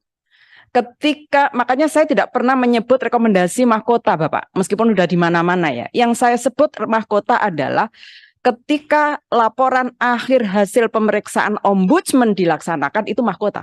Karena berhasil. Kita melakukan mediasi. Mediasi artinya ombudsman melakukan proses penyelesaian dengan mengindahkan usulan penyelesaian dari masing-masing pihak. Kita diem aja nih, mereka usul apa. Atau konsiliasi. Kita menawarkan model penyelesaiannya. Dan itu ribuan yang dilakukan setiap tahun. Begitu tidak dilaksanakan baru keluar rekomendasi. Itu pusat yang melakukan pemeriksaan. Jadi LAHP dulu, Dikasih waktu 60 hari, diperpanjang, diperpanjang 60 hari, begitu tidak dilaksanakan, pindah ke pusat, kami melihat kembali. Kenapa kok sampai tidak dilaksanakan? Kami akan mengukur, jangan-jangan laporan akhir hasil pemeriksaan memang dikeluarkan saran yang kita sampaikan, perbaikan sistem yang kita sampaikan itu tidak diukur. Bisa jadi. Jadi Bapak dan Ibu, sekali lagi rekomendasi sepanjang 5 tahun saya di sana yang tidak dilaksanakan setiap tahun hanya 1. Apakah itu kemudian bisa disebut ombudsman macan ompong? Tidak efektif, saya membantah. Karena tadi salah persepsi. Jadi yang dikerjakan ombudsman ketika selesai melakukan pemeriksaan atau investigasi itu namanya laporan akhir hasil pemeriksaan. Dan itu ribuan yang ditindaklanjuti. Yang tidak ditindaklanjuti 1. Kalau di situ tadi saya gambarkan ada 100, itu produk lama yang tadi berpengaruh karena misalnya dulu ketika dibentuk awal belum ada sosialisasi, orang tidak paham, dan lain sebagainya. Saya tidak ingin mempersoalkan periode yang lalu. Itu pun yang lama-lama itu kita terus upayakan untuk dilaksanakan. Karena mahkota dari ombudsman itu adalah ketika laporan akhir dilaksanakan, rekomendasinya pun dilaksanakan. Jadi bisa dilihat selama 5 tahun hanya 6 yang tidak dilaksanakan rekomendasi, tapi ribuan yang kita keluarkan dilaksanakan. Slide berikutnya. Nah ini konfigurasi lembaga negara. Ombudsman di Indonesia itu di mana? Apakah dia di bawah presiden? Tidak. Ya, beda dengan Kompolnas, beda dengan Komisi Kejaksaan, beda dengan BRTI misalnya. Lalu apakah kita memiliki fungsi seperti KPK, LPSK, Komnas HAM atau Komnas Perempuan ya? Ada yang sama, ada yang tidak. Kita lebih mendekati yang dengan BPK, Ombudsman itu juga dengan KASN. Jadi dia memang memiliki fungsi pengawasan, tapi juga memiliki fungsi mediasi. Mediasi tidak dimiliki oleh Komnas HAM. LPSK nggak punya, kami punya. Kita juga bukan lembaga yang kuasi yudikatif ya seperti Komisi Yudisial atau KPPU maupun Komisi Informasi. Konfigurasi ini penting supaya kita tahu bedanya satu dengan yang lain. Slide berikutnya ini yang karena banyak soal genetika legislatif dalam ombudsman itu ada karena pengawasan. Satu dia lembaga pengawas tapi bukan eksekutorial dan juga bukan lembaga yang menjatuhkan vonis. Itu ya, makanya kalau tadi pengen ada sanksi-sanksi, sebetulnya rekomendasi LAHP itu juga sanksi, tapi bentuk sanksinya itu tidak melalui lembaga yudikatif, tidak sama dengan organ yudikatif. Yang kedua, rezimnya memang influence, pengaruh, ya, bukan rezim sanksi. Yang ketiga, produk akhir yang tadi kalau hasil akhir kita, hasil mediasi nggak dilaksanakan, konsiliasi nggak dilaksanakan, baru rekomendasi. Lalu ada hak imunitas. Ya, dan hak imunitas ini untuk menjaga jangan sampai anggota dikriminalkan. Yang lainnya adalah stelsel aktif. Slide. Nah, ini Magister of Influence versus sanction. Apa bedanya? Silakan. Ini hal-hal mendasar yang perlu diketahui supaya kita tidak salah ketika nanti akan memaknai superioritas ombudsman, 2 fungsi ombudsman. Lanjut, Mbak. Cepat aja. Nah ini, apa makna dari Magister of Influence? Yang pertama adalah menjaga martabat. Makanya yang kita lakukan adalah melakukan perubahan korektif sistem. Makanya tindakan korektif kita tidak diserahkan pada terlapor, tapi diserahkan pada atasan terlapor. Pertanyaannya adalah, kenapa kemudian atasannya tidak menindaklanjuti? Contoh yang paling populer kemarin ini soal pajak, soal rangkap jabatan gara-gara soal pajak. Kami sudah mengeluarkan pada tahun 2020 dan terakhir itu sudah kami sampaikan kepada Presiden. Bahwa kami menemukan ratusan pejabat negara yang melakukan rangkap jabatan. Di akhir masa jabatan kami sampaikan lagi itu.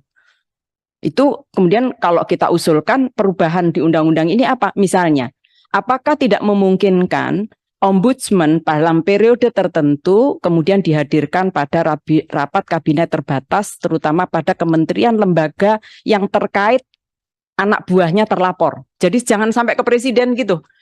Di kabinetnya ini ada rapat terbatas, sehingga kalau itu misalnya ya, yang paling banyak tadi yang ditanya paling banyak pemerintahan dalam negeri. Di tingkat provinsi itu adalah DKI, udah otomatis ya, Jawa Timur, kemudian Sumatera Barat itu paling banyak daerah ya. Lalu stelsel-nya aktif, dia mencari bukti.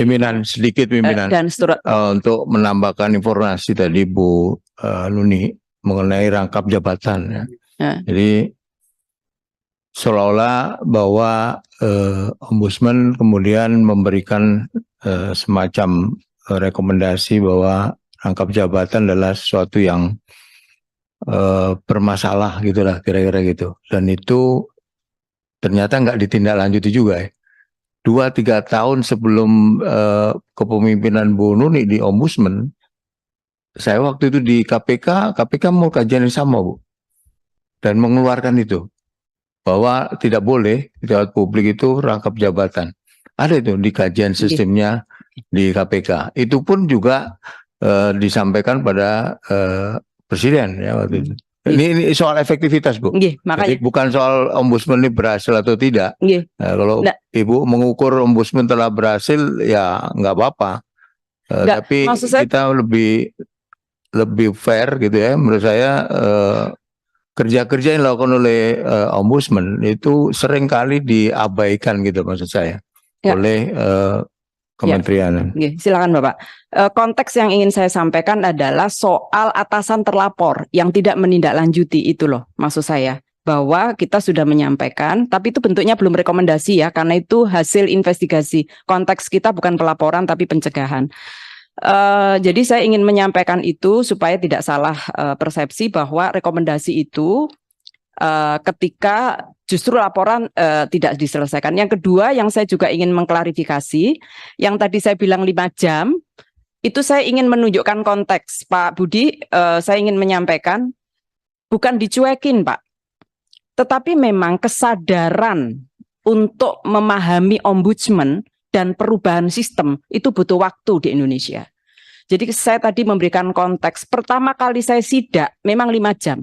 Saya terus saja lakukan. Apa yang terjadi 5 menit langsung dibuka, Pak. Jadi itu maksud saya.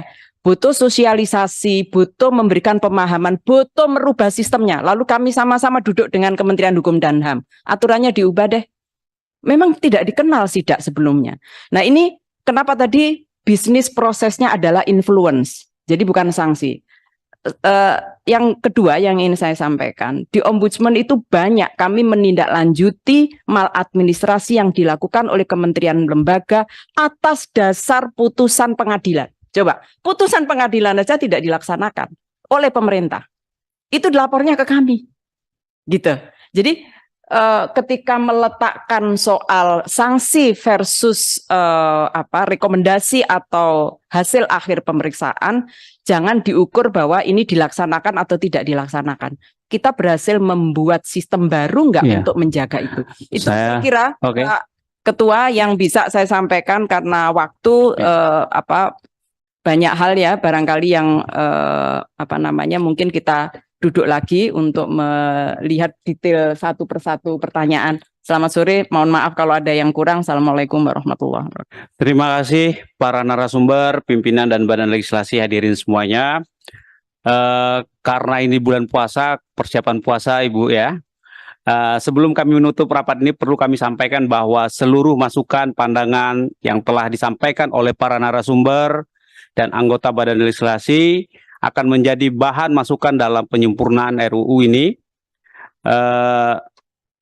Demikian rapat dengar pendapat umum Badan Legislasi pada hari ini. Semoga Tuhan Yang Maha Kuasa memberikan kita kekuatan lahir dan batin, kita dapat menjalankan tugas konstitusi dengan sebaik-baiknya. Sekian, terima kasih.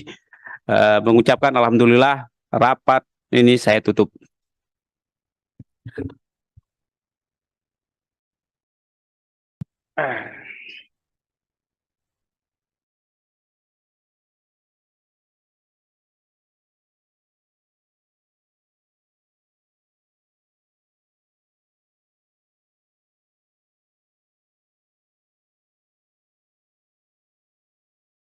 perkenannya kepada kita semua sehingga kita bisa dapat menghadiri rapat dengar pendapat umum Badan Legislasi pada hari ini dalam keadaan sehat walafiat.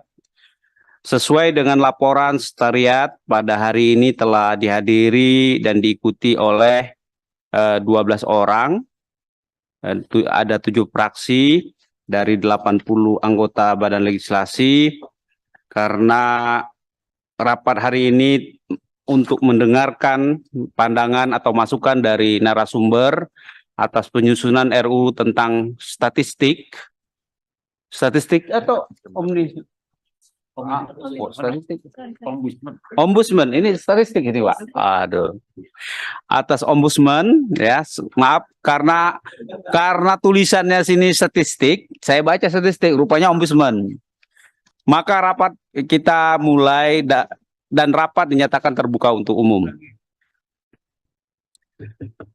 Pertama-tama kami mengucapkan terima kasih kepada para narasumber, yaitu Profesor Harkristuti, Guru Besar Fakultas Hukum Universitas Indonesia, dan Bu Nini Rahayu, Ketua Dewan Pers Republik Indonesia,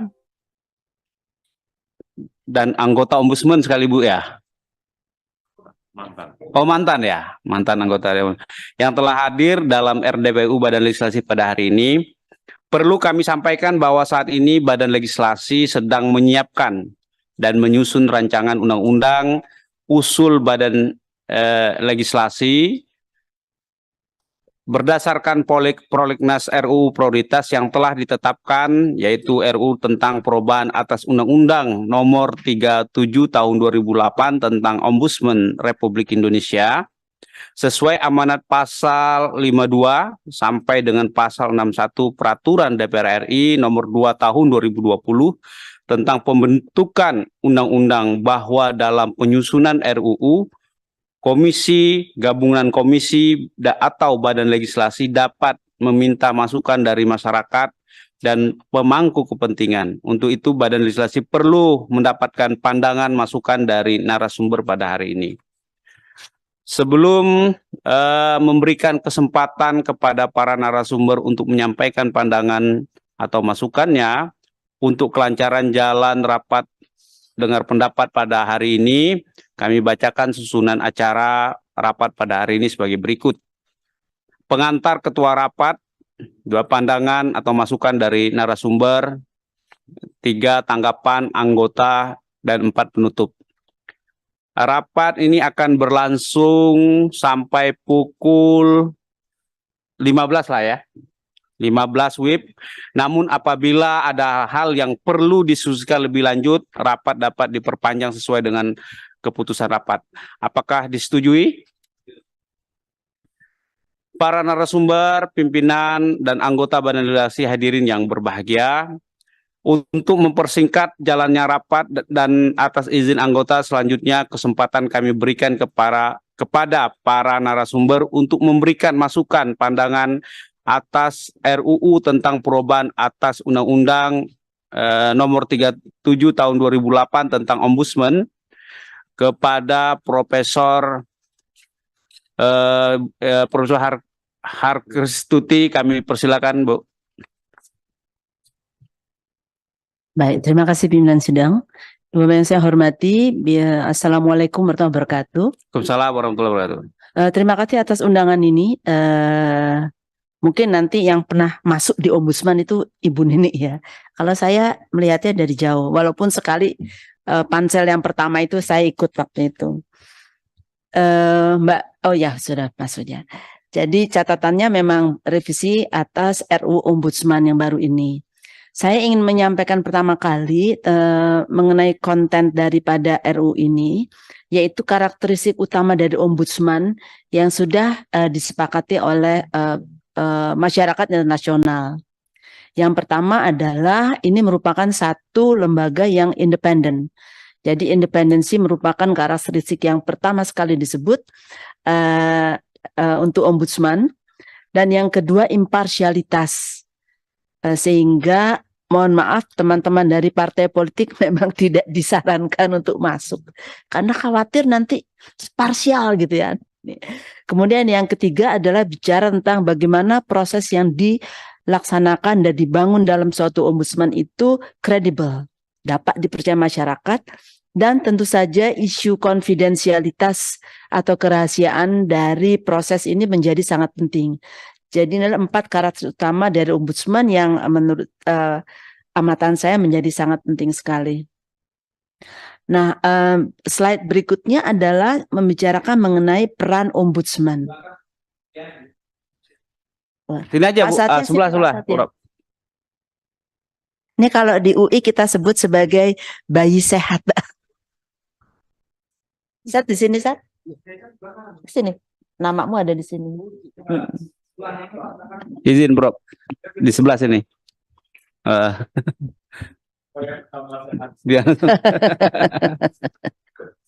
Lanjut, Bu. Nah, ya, berikutnya adalah peran ombudsman. Terus terang saya belum membaca seluruh bagian dari naskah akademik. RUU-nya saya memang membaca yang penting-penting buat saya, jadi tidak secara keseluruhan saya baca, tapi saya ingin agar teman-teman nanti yang menyusun memastikan peran ombudsman di sini. Yang pertama dan utama, perannya adalah melindungi publik dari pelanggaran hak, penyalahgunaan kekuasaan, kesalahan, kelalaian dari keputusan yang tidak adil, dan juga maladministrasi. Jadi ini menjadi satu hal yang penting sekali, walaupun rumusannya memang semacam ini belum saya temukan di dalam RU-nya. Lalu fungsi berikutnya adalah mengawasi penyelenggaraan pelayanan publik yang nampaknya definisinya masih sama yang ada di dalam revisi yang baru ini. Mendorong transparansi dan akuntabilitas penyelenggaraan pelayanan publik, memastikan memberi ruang bersuara, voice pada masyarakat untuk mengajukan keluhan, dan menawarkan penyelesaian sengketa alternatif. Khusus untuk yang belakangan ini, menurut saya memang kita harus berhati-hati, dan ini sudah menjadi, sudah saya pikirkan beberapa lama, tapi saya belum punya jalan keluarnya, Pak. Alternatif itu kalau ada orang punya keluhan, dia bisa pergi ke pengadilan. Pengadilan dia bisa pilih mau pengadilan pidana atau perdata atau tata usaha negara, dia boleh memilih. Apakah boleh tiga-tiganya? Boleh saja. Jadi saya melihat bahwa ini nanti berkaitan dengan sumber daya negara. Boleh ke Komnas HAM, boleh saja. Boleh ke Ombudsman, boleh saja. Boleh ke DPRD atau DPR, boleh saja. Jadi alternatif kita itu banyak sekali. Nah, pertanyaan adalah apakah memang semua alternatif dibuka? Apakah semua orang boleh mengambil semua kemungkinan penyelesaian yang dapat dilakukan oleh setiap anggota masyarakat? Yang tentu saja berakibat tadi mungkin ada keputusan yang berbeda dan kemudian dari sisi anggaran juga. Nah, itu tentang peran ombudsman. Ini adalah definisi dari ombudsman yang nanti teman-teman dari Balik bisa melihat ya. Apakah memang ada perubahan? Kok saya tidak melihat adanya perubahan dalam definisi dari ombudsman. Jadi kalau tidak ada perubahan, ya nggak apa-apa juga, tapi mungkin tidak perlu disebut dalam perubahan. Nah, sebelum membicarakan mengenai apa yang dialami ombudsman Indonesia pada saat ini, saya mau share juga tentang kelemahan yang dihadapi ombudsman di semua negara, di seluruh dunia. Nah, ini dulu, yang itu nanti dulu ya. Yang pertama, kekuasaannya memang terbatas. Jadi semua ombudsman itu tidak ada punya kekuasaan yang absolut, itu nggak ada. Dan ini seringkali terbatas pada membuat rekomendasi. Jadi bukan penjatuhan sanksinya, tapi pada rekomendasinya yang mungkin tidak selalu diikuti oleh lembaga pemerintah atau non-pemerintah ataupun individu seperti yang dialami oleh Ombudsman Republik Indonesia saat ini. Lalu kurangnya sumber daya. Nah, terus terang saya tidak tahu sekuat apa Ombudsman Indonesia saat ini, tapi memang di seluruh dunia itu mereka acapkali kekurangan staf atau dana. Dan ini tentu saja berimplikasi pada pembatasan kemampuannya untuk melakukan investigasi dan juga menyusun rekomendasi termasuk pemulihan yang efektif. Kemudian yang ini juga kita alami adalah kesadaran masyarakat yang tidak memadai. Sebagian masyarakat itu mungkin nggak mengetahui apa itu ombudsman, mungkin tidak tahu eksistensi ombudsman aja nggak tahu, apalagi peran dan fungsinya. Akibatnya kalau ada keluhan mereka nggak akan maju ke sana. Akibatnya ombudsman juga tidak bisa efektif menangani maladministrasi karena tidak diajukan oleh masyarakat. Nah, ini persis sama dengan masalah utama yang dihadapi oleh ORI. Yang pertama adalah rekomendasi yang dibuat acap kali diabaikan oleh lembaga pelayanan publik.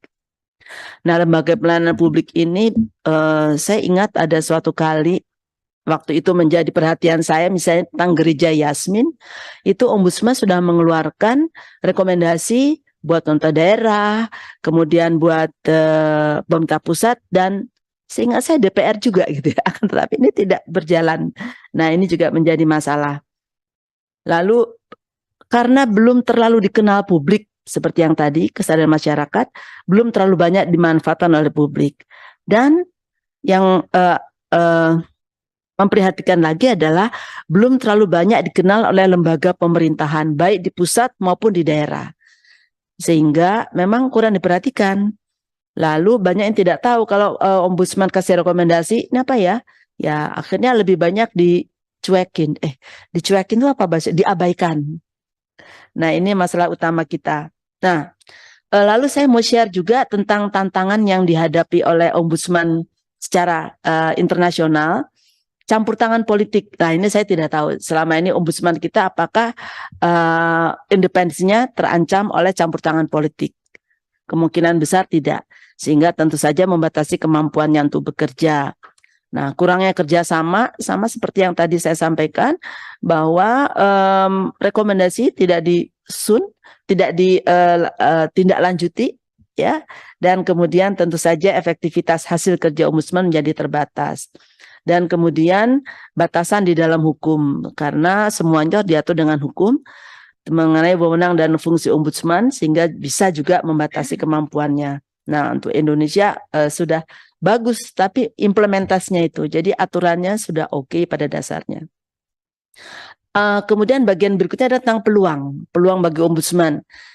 Sebenarnya saya berharap ada dari ombudsman juga hadir. Sekarang itu sedang jadi tren, di mana-mana ada ombudsman. Tapi ada ombudsman yang dipilih itu sebagai individu, ada juga lembaga. Nah, di Amerika bahkan ada yang namanya Asosiasi Ombudsman Amerika. Ya, jadi ada yang di parlemen punya ombudsman, ada yang di pemerintah kota punya ombudsman, jadi sangat beragam. Nah, ini yang kalau di Indonesia kita punya ombudsman dan perwakilannya, tapi kita juga punya ombudsman daerah yang dibangun oleh Pemda sendiri. Nah, itu harus kita selesaikan itu. Nah, dengan adanya tren di berbagai belahan dunia ini, maka tentu saja bisa membuka dukungan internasional, membuka kesempatan kerjasama, bertukar pengalaman, supaya masing-masing bisa lebih kuat lagi.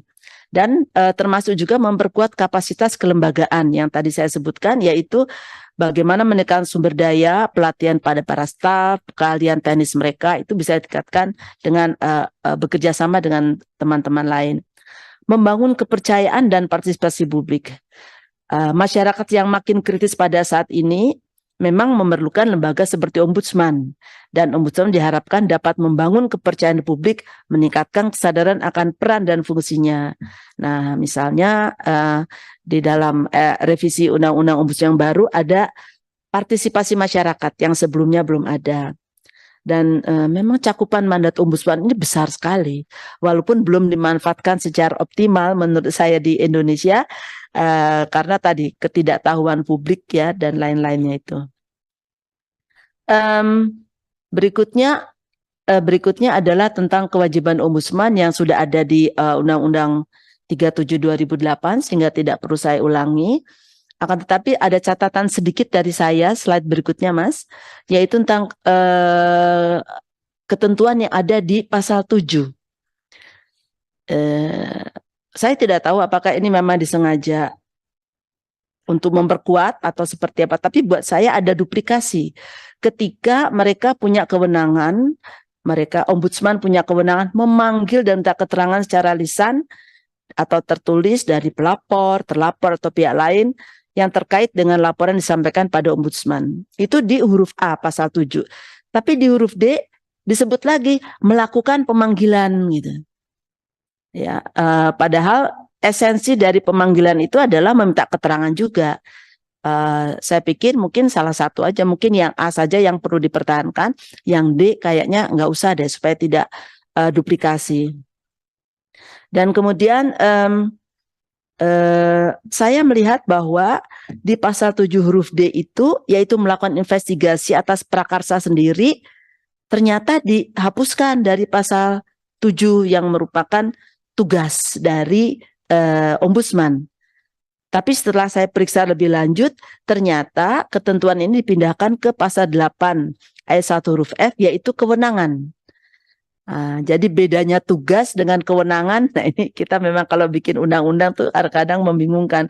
Mau pakai tugas kewenangan, nanti Pak Satya yang bicara soal ini, beliau dari HTN. Ini disebutkan berwenang untuk melakukan investigasi atas prakarsa sendiri terhadap dugaan maladministrasi dalam penyelenggaraan pelayanan publik. Jadi bukan lagi tugas, tapi berubah menjadi wewenang. Kalau wewenang itu, saya berwenang memberikan nilai pada mahasiswa, saya mau kasih D atau mau kasih A, wewenang saya. Ya, jadi kalau tugas harus dikerjakan, kalau wewenang boleh tidak digunakan. Nah, lalu ada kewenangan baru yang saya tertarik, yaitu meminta laporan terhadap tindakan korektif kepada terlapor atau atasan terlapor terkait pelaksanaan laporan akhir hasil pemeriksaan. Apakah ini maksudnya juga follow up terhadap rekomendasi yang dibuat oleh ombudsman atau tindakan korektif di luar itu? Itu saya tidak tahu karena memang di sini tidak disebutkan tindakan korektif yang direkomendasikan oleh itu, nggak ada itu. Jadi apakah sesuatu yang terpisah? Saya tidak tahu. Nah, saya membaca Undang-Undang Pelayanan Publik juga dengan ombudsman. Memang ini merupakan ketentuan yang 1 tahun ya bedanya dengan ombudsman, melengkapi dan menguatkan undang ombudsman.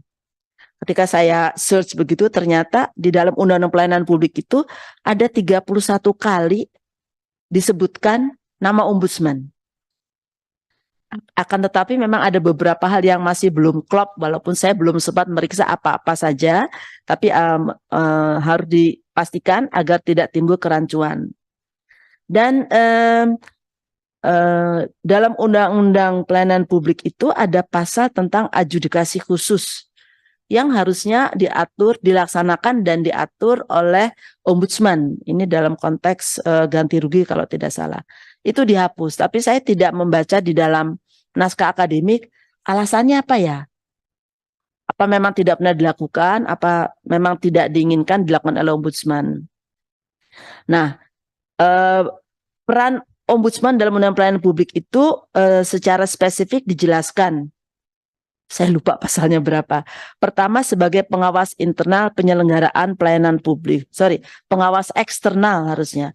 Penyelenggaraan pelayanan publik. Kedua, sebagai lembaga yang rekomendasinya harus ditindaklanjuti penyelenggara pelayanan publik terkait. Nah, ini kalau tidak ditindaklanjuti, ada sanksinya enggak? Nah, ternyata walaupun masih diberi warna kuning di stabilo di dalam RU-nya, ternyata kalau tidak ditindaklanjuti yang bersangkutan itu ASN itu bisa dikenakan sanksi yang berat. Yang berat itu kalau PNS ya dipecat. Nah, itu apakah itu tidak ada jalan lain? Lalu ini merupakan lembaga kepada siapa publik berhak mengajukan pengaduan dan punya kewajiban yang secara khusus disebutkan. Nah, ini yang kita lihat dalam Undang-Undang Pelayanan Publik yang juga mesti harus disandingkan dengan Undang Ombudsman. Apa sih kewajibannya? Nah, di dalam Undang-Undang Ombudsman itu nggak ada kewajiban. Yang ada adalah tugas dan wewenang. Kalau nggak salah. Ada satu lagi fungsi. Tapi kewajiban itu saya tidak melihat. Mungkin saya tidak terlampau teliti. Nah, di dalam Undang-Undang Pelayanan Publik disebutkan dengan jelas kewajibannya menerima pengaduan dan berwenang memproses pengaduan. Saya akan sangat berhati-hati memakai kata kewenangan, karena kewenangan itu bisa dipakai bisa enggak. Tapi kalau kewajiban itu harus dilaksanakan. Ya, pengaduan dari masyarakat tentang penyelenggaraan pelayanan publik. Yang kedua adalah menyelesaikan pengaduan masyarakat apabila pengadu menghendaki penyelesaian pengaduan tidak dilakukan oleh penyelenggara. Nah, lalu membentuk perwakilan di daerah yang bersifat hierarkis untuk mendukung tugas dan fungsi ombudsman dalam kegiatan pelayanan publik maksimal 3 tahun ke depan. Tapi ini sudah 2009 sampai sekarang sudah 14 tahun, kita baru punya, ada berapa ya, saya nggak tahu perwakilan. Udah 34 besar. Oh, oke. Walaupun tidak semuanya tingkat provinsi ya kayaknya ya. Kemarin masih ada yang kabupaten, mungkin saya salah baca. Lalu melakukan mediasi dan konsiliasi dalam menyelesaikan pengaduan atas permintaan para pihak. Ya, dan tentu saja ini membutuhkan adanya kemampuan mediasi dan konsiliasi yang luar biasa. Lalu untuk perwakilan ombudsman di daerah, tugas dan fungsinya sama dengan ombudsman pusat. Walaupun saya agak kurang sepakat kalau ombudsman di daerah itu juga diposisikan sebagai pejabat negara. Saya kira itu berbeda sekali karena proses seleksi mereka itu berbeda dengan seleksi terhadap komisioner ombudsman di pusat. Dapat menyelesaikan pengaduan di daerah masing-masing. Ya, ini sangat berbeda dengan yang di Komnas HAM. Di Komnas HAM itu perwakilan Komnas HAM di daerah menyampaikan ke pusat. Tapi mereka tidak boleh menyelesaikan sendiri. Jadi harus atas petunjuk dari Komnas HAM pusat. Lalu dalam revisi disebutkan bahwa ada asisten ombudsman diangkat menjadi ASN paling lama 2 tahun sejak undang-undang diberlakukan. Saya sepakat saja, tapi jangan lupa bahwa untuk menjadi ASN itu ada persyaratan-persyaratan tertentu dan ada tes masuknya. Lalu pertanyaannya, seorang asisten yang sudah lama di situ ternyata tidak lulus, apakah kemudian dia secara otomatis juga diangkat? Nah, ini harus menjadi perhatian karena dapat nanti bisa bertentangan dengan undang-undang ASN kalau tidak memenuhi syarat-syarat itu. Lalu ada mekanisme penyelesaian pengaduan yang diatur. Dan yang terakhir adalah beberapa bab yang penting. Saya appreciate pada teman-teman di Balik yang sudah mengajukan 5 bab baru. Yang pertama, pencegahan maladministrasi. Tapi untuk ini tentu saja saya pikir tidak bisa berjalan sendiri karena ombudsman itu juga sangat terbatas kemampuannya baik dari sumber daya maupun anggaran. Nah, tadi dalam perjalanan ke sini saya mendengar bahwa kementerian dan lembaga itu juga sudah melakukan pencegahan maladministrasi. Bagaimana hubungannya dengan Komisi ASN, bagaimana hubungannya dengan kementerian lain. Nah, ini saya tidak tahu, tapi nampaknya harus diatur agar tidak duplikasi, agar yang dilakukan oleh KL tidak perlu diulangi lagi oleh ombudsman. Nah, ini sejauh mana ini bisa diatur. Lalu tentang pengawasan, ada kode etik, partisipasi masyarakat dan pendanaan yang memang merupakan hal-hal yang biasa kita temukan di dalam undang-undang berkaitan dengan komisi-komisi yang lain. Oh, sudah habis ya? Terima kasih. Billahi taufik wal hidayah. Wassalamualaikum warahmatullahi wabarakatuh. Maaf kalau terlalu panjang presentasinya. Terima kasih Bu Prof atas pandangan dan masukannya. Kita lanjut ke Bu sekalian aja ya. Bu Nini selama 15 menit Bu ya.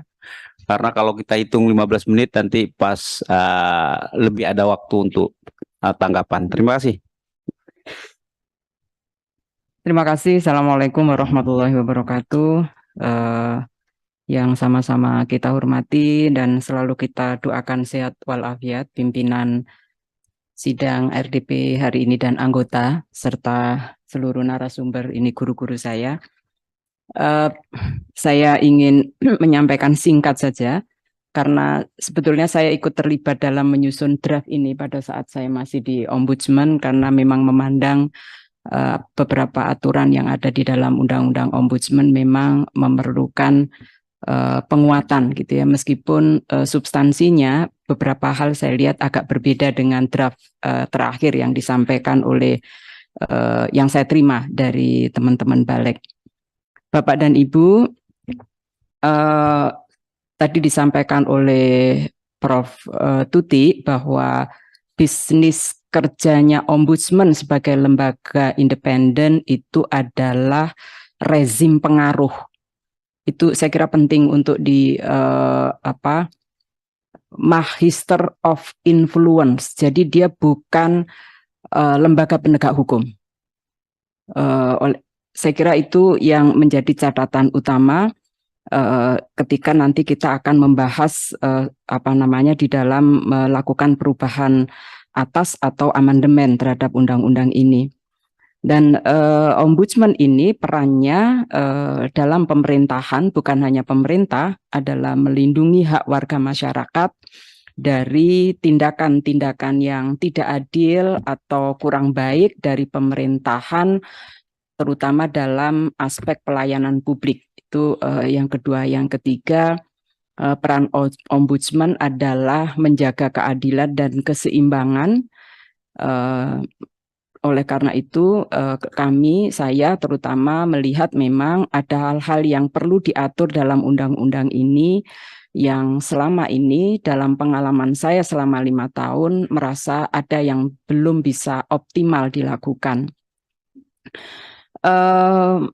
Catatan saya, di undang-undang ini ketika diamandemen bukan hanya untuk melengkapi kekurangan-kekurangan yang ada di dalam undang-undang, tetapi juga penting untuk menyesuaikan dengan perkembangan teknologi dan kebutuhan masyarakat yang semakin beragam. Di situ saya memberikan catatan, maka tujuan utama dari perubahan undang-undang ini adalah bagaimana meningkatkan efektivitas dan efisiensi Ombudsman, terutama dalam melakukan pengawasan pelayanan publik. Yang pertama. Yang kedua, dia memperkuat kewenangan Ombudsman dalam menindaklanjuti laporan masyarakat dan melakukan pengawasan tindak pidana korupsi dalam konteks pelayanan publik. Terus terang ini dengan KPK kita sering berjejaring supaya kita punya pandangan yang sama soal korupsi dalam konteks pelayanan publik gitu ya. Nah, yang ketiga, meningkatkan transparansi dan akuntabilitas Ombudsman di dalam menjalankan tugasnya melalui penguatan mekanisme pengawasan internal dan meningkatkan kerjasama Ombudsman dengan kementerian lembaga maupun masyarakat sipil. Yang saya rasakan bentuk kerjasama dengan lembaga-lembaga yang memiliki mandat atau kewenangan pengawasan itu baru terjalin ketika kami membentuk MOU dan surat perjanjian kerjasama 5 negara terkait potensi kekerasan dan merendahkan martabat di tempat-tempat yang mengalami pembatasan ruang gerak, misalnya di penjara, di rumah sakit jiwa dan lainnya. Itu baru ada kerjasama itu. Di yang lain memang Ombudsman saya kira belum memiliki lesson learned untuk memperluas kerjasama dengan kementerian dan lembaga dalam konteks pencegahan maupun penanganan pelayanan publik. Ini satu hal yang menurut saya yang sistemik ya, maksudnya kerjasama betul-betul dilakukan secara sinergis dan ada legitimasi aturannya. Pertanyaan selanjutnya yang diajukan kepada saya, apa yang belum dimuat dalam undang-undang ini dan sangat penting. Yang pertama, usulan saya adalah tentang materi muatan di dalam pasal 4 tentang definisi pelayanan publik yang ada di Undang-Undang Ombudsman ini. Kan gini, ceritanya ini Undang-Undang Pelayanan Publik dia lahir belakangan. undang-undang ombudsman-nya itu lahir duluan. Jadi lembaganya dulu lahir, baru pekerjaannya. Nah ini yang kemudian kadang-kadang membuat tidak sinkron satu dengan yang lainnya.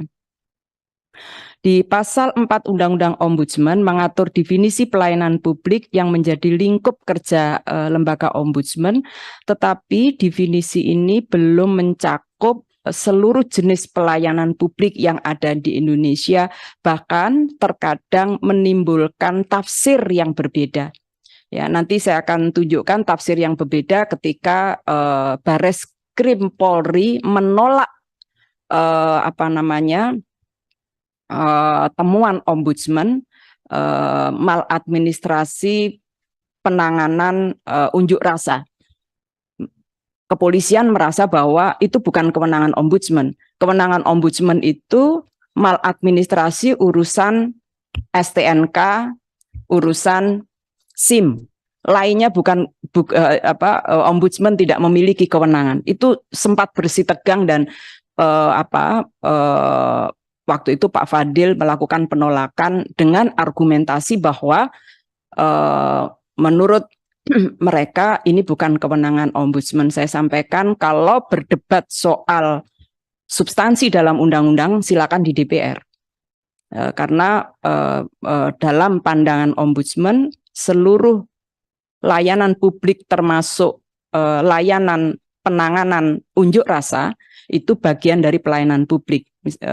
Itu perdebatan. Nah, ini yang saya kira penting untuk diatensi di perubahan ini. Oleh karena itu perlu dilakukan perubahan mencakup seluruh jenis layanan yang ada di Indonesia, terutama pelayanan yang saat ini berkaitan dengan teknologi dan informasi yang tentu karena ini datang belakangan. Yang kedua adalah tentang yang ada di pasal 6 tentang tugas ombudsman. Ombudsman memiliki tugas melakukan pengawasan terhadap penyelenggaraan pelayanan publik. Lagi-lagi tidak disebutkan di dalam undang-undang ini terkait dengan kewenangan ini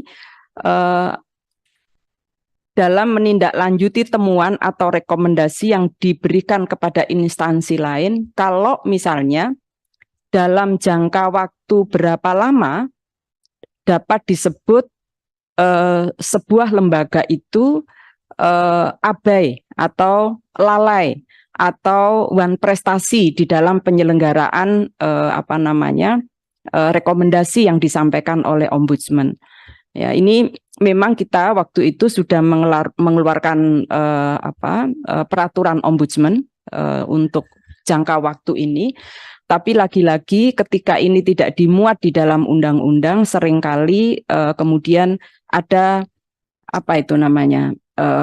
kelonggaran-kelonggaran di dalam pelaksanaannya ya, sehingga orang kemudian menjadi tidak patuh.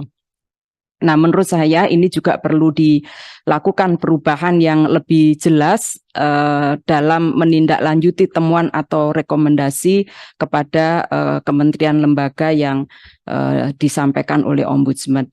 Yang lainnya adalah pasal 9 mengenai pengaduan.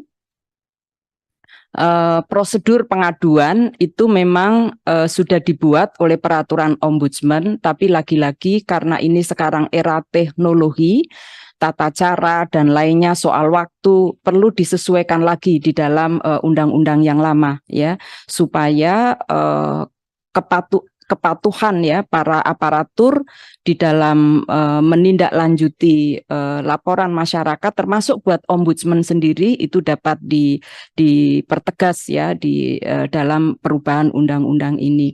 Yang lainnya adalah terkait dengan perlindungan pengadu yang melapor.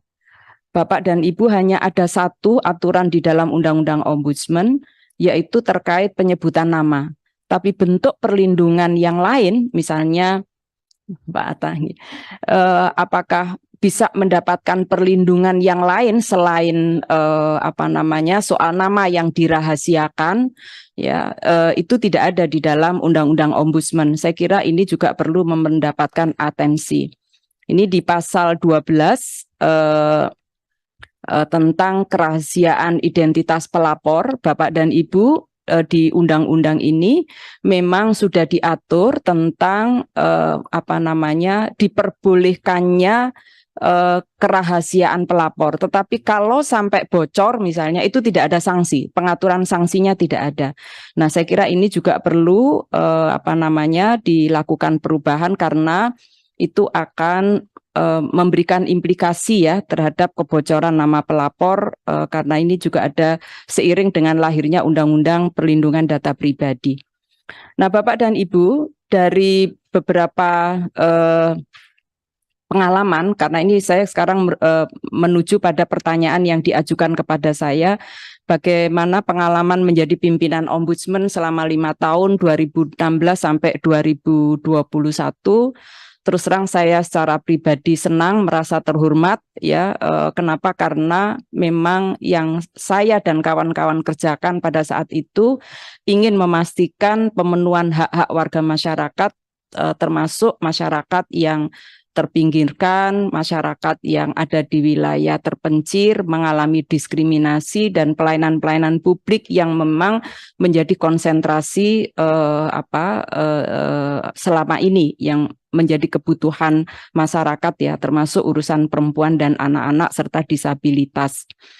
Tetapi memang seperti yang disampaikan oleh Prof. Tuti, ada beberapa hal yang membuat cara bekerja kita kadang-kadang belum bisa maksimal ya, terutama terkait dengan penganggaran, lalu sumber daya manusia yang terbatas, infrastruktur, dukungan yang terkadang tidak mencukupi sebagaimana yang kita perlukan gitu ya. Tetapi saya punya pengalaman yang ini menggunakan pasal, saya lupa pasal 15 kalau tidak, yaitu tentang inisiatif melakukan investigasi. Itu memang ada pro dan kontra ya terkait inisiatif investigasi. Saya menerjemahkan SIDA. Nah, SIDA Ombudsman ini program yang dilakukan untuk memantau kinerja birokrasi di berbagai daerah di Indonesia.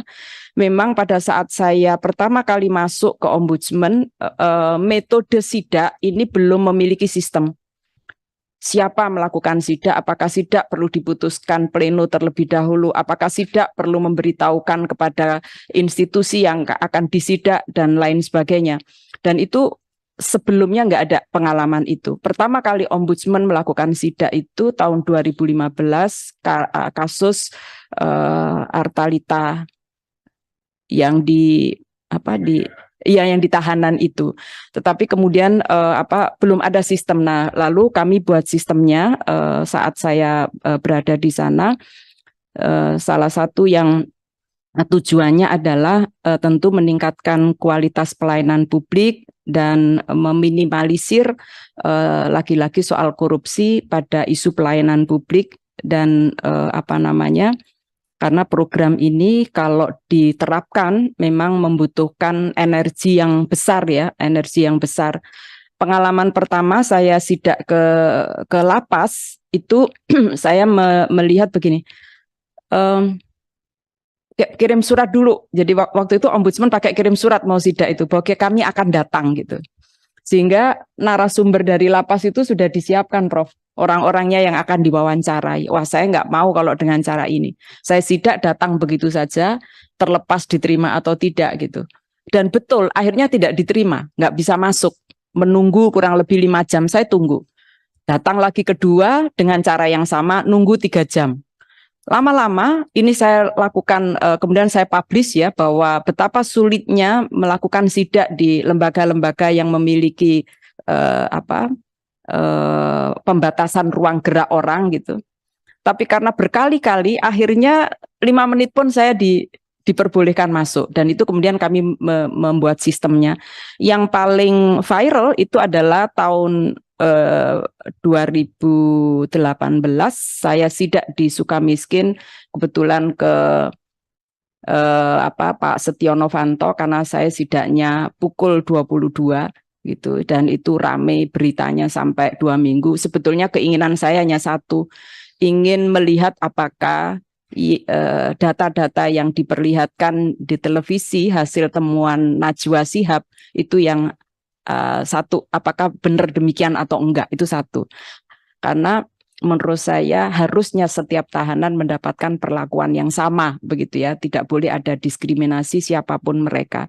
Dan sidak ya pengalaman yang kedua terkait dengan kematian mahasiswa unjuk rasa pemilu tahun 2019, saya melakukan investigasi termasuk mengumpulkan, saya satu-satunya yang diizinkan untuk menyimpan selongsong peluru ya waktu itu, karena menjadi perebutan banyak dari unsur kepolisian yang mengaku akan mengambil selongsong peluru itu, lalu saya bilang tidak boleh, selongsong peluru tidak boleh diberikan kepada siapapun. Ini pengalaman kedua saya memimpin soal unjuk rasa yang menurut Ombudsman lalu ditemukan mulai dari rencana tindak sampai pelaksanaan ada maladministrasi. Memang ini menimbulkan reaksi publik yang cukup besar terhadap dua temuan sidak itu dan pengamatan yang kami lakukan. Nah, Bapak dan Ibu yang saya hormati, yang saya muliakan, saya akan beralih pada pertanyaan berikutnya. Apakah laporan Ombudsman sebaiknya bersifat rekomendasi dan apakah itu sudah bersifat mengikat? Saya ingin kembali dengan apa yang saya sampaikan di awal. Bisnis proses Ombudsman sebagai lembaga independen adalah magister of influence. Dia bukan penegak hukum. Oleh karena itu, dalam pandangan saya, dia harus tetap rekomendasi. Memang membutuhkan kekuatan dalam gini, ketika menyusun rekomendasi, proses pemeriksaan sampai menyusun rekomendasi memerlukan keterlibatan para pihak untuk membangun sistem itu. Daya pengaruh itu menurut saya jauh lebih efektif ketimbang sanksi dalam bentuk misalnya di penjara dan lainnya.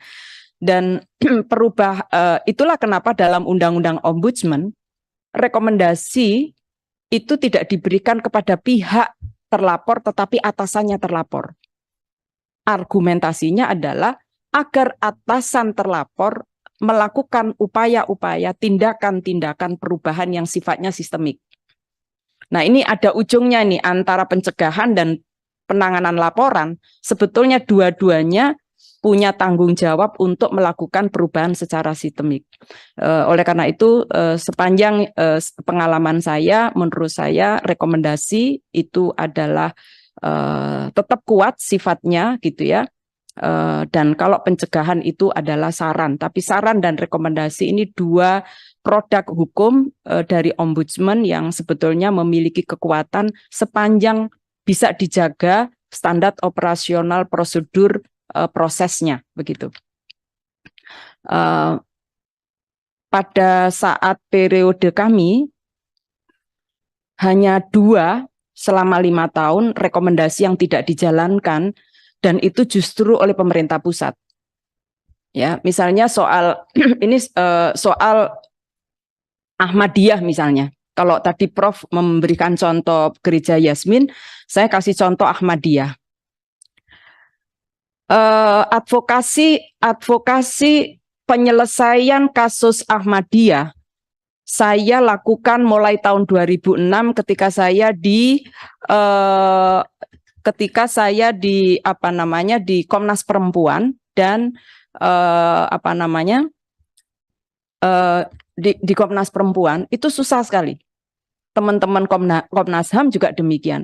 Tetapi ketika menggunakan isu pelayanan publik, misalnya soal KTP, orang nggak dapat KTP lalu nggak dapat dana bos anaknya nggak sekolah, itu lebih mudah. Jadi menggunakan untuk isu diskriminasi, apakah agama, apakah ras, warna kulit dan lainnya ya, baik datang. Kalau masjid ini saya buka untuk Ahmadiyah, saya nanti saya akan menerima kekerasan dari publik misalnya kayak gitu-gitu. Tapi akhirnya nggak terjadi juga karena isunya adalah kami menyampaikan karena ini terkait pelayanan publik. Lalu juga KTP yang di Jawa Barat itu berhasil 2 desa itu juga bisa diselesaikan. Jadi menurut saya rekomendasi itu yang menurut saya masih relevan dan tidak perlu seperti yang tadi saya lihat di perubahan pasal, saya langsung ke perubahan pasal ya, yang diusulkan tadi mengusulkan perubahan pasal tentang pemberian sanksi sesuai dengan peraturan perundang-undangan yang berlaku yang dijatuhkan oleh atasan, itu menurut saya nggak relevan. Jadi saya tetap mengusulkan tetap saja begitu ya, tidak perlu diubah. Yang kedua, saya ingin beralih ke ini data pelaksanaan rekomendasi Ombudsman ya. Jadi memang kalau kita perhatikan yang paling banyak tidak dilaksanakan itu periode yang agak lama ya. Mungkin juga ini soal data dan seterusnya. Sepanjang 2016 sampai 2021 itu hanya 3 yang tidak dilaksanakan. Salah satunya soal pemberian sertifikat hak milik untuk warga Tionghoa di Jogja. Ya, dan itu bukan karena daerahnya yang tidak mau menindaklanjuti, tapi itu adalah kewenangan dari Kementerian PPR Pusat.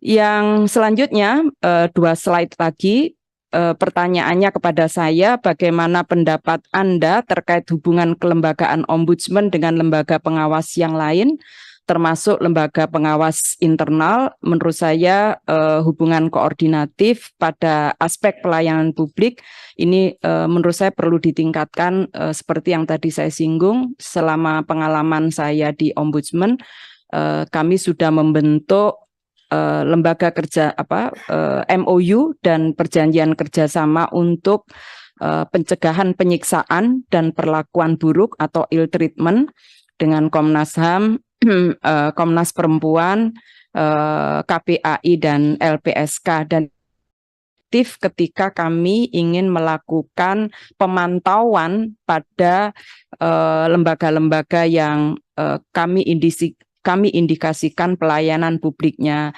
kurang sesuai ya, ini cukup efektif. Lalu kerjasama dengan lembaga pemerintah, waktu itu dengan APIP dan Kehumasan, itu juga kami lakukan agar mereka, APIP misalnya, mau mengubah cara pandang temuan hasil temuan di internal maupun Kehumasan ya, supaya mau mengubah cara pandangnya bahwa humas itu kan hanya dari dalam keluar begitu. Tapi bagaimana kemudian dari dalam keluar temuan-temuannya itu bisa disinergikan dengan Ombudsman. Bapak dan Ibu, terkait dengan saran perbaikan, ada beberapa yang saya ingin sampaikan. Soal percepatan perpres ganti rugi. Jadi saya kaget ketika soal adjudikasi justru dihapus dalam undang-undang ini, padahal adjudikasi itu punya keterkaitan dengan Undang-Undang Pelayanan Publik. Dan saat periode kami 2016-2021, kami sudah menyelesaikan draft perpres ganti rugi dan tetapi memang yang belum mau menerima usulan kami itu Kemenq. Padahal ganti rugi yang diatur di dalam draft perpres itu hanya terkait pelayanan publik berbayar, gitu. Yang tidak berbayar tidak bisa diakomodasi dalam perpres ini. Nah, kalau memang dipersingkat lagi Bu. Ya.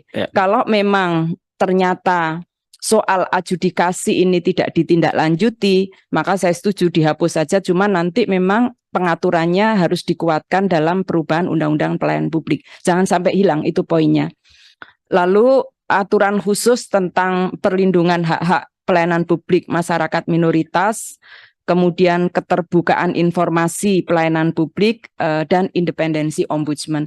Satu hal lagi, Bapak dan Ibu yang saya hormati, saya melihat di draft undang-undang itu ada usulan asisten ombudsman diangkat PNS. Tolong dipertimbangkan kembali kalau status PNS, karena asisten ini adalah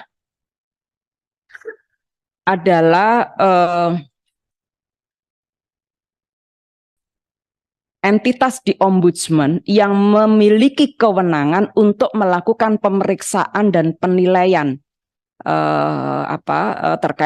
terkait dengan maladministrasi. Jadi kalau di kepolisian dia itu adalah penyidiknya, dia tidak bisa digantikan. Bahkan oleh ombudsman. Ombudsman bukan penyidik, tapi asisten yang diberi tugas.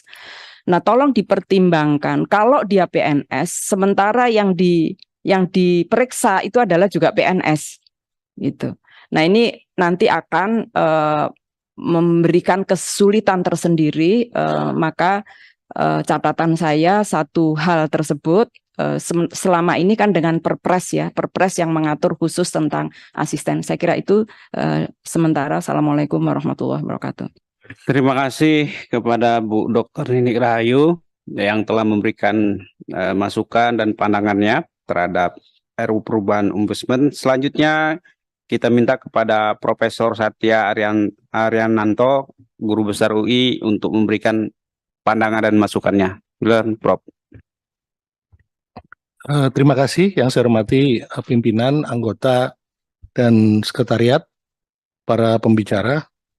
Assalamualaikum warahmatullahi wabarakatuh. Salam sejahtera bagi kita sekalian. Om Swastiastu, Namo Buddhaya, dan salam kebajikan. Di sini ada beberapa hal yang setelah saya perhatikan dari presentasi yang sebelumnya, ada beberapa pemikiran yang mengandung titik kesamaan ya, walaupun tentunya dibuat dari hal yang berbeda, dalam arti kami membuat sendiri-sendiri tidak bersamaan.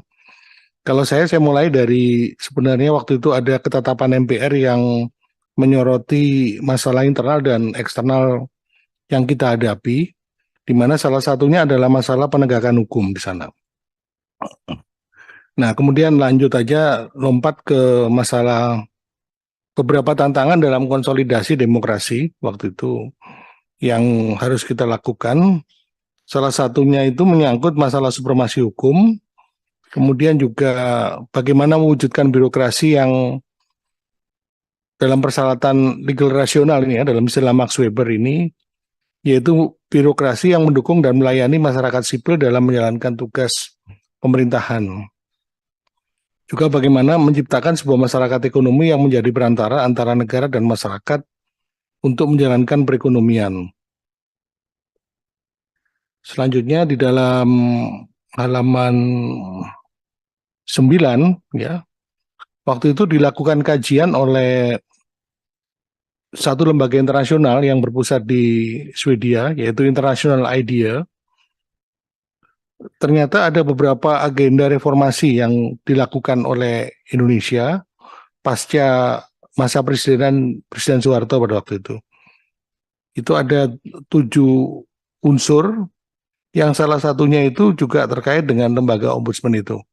Ya, itu di poin kelima, yaitu reformasi tata pemerintahan, pembangunan sosial ekonomi, good governance, dan lembaga ombudsman.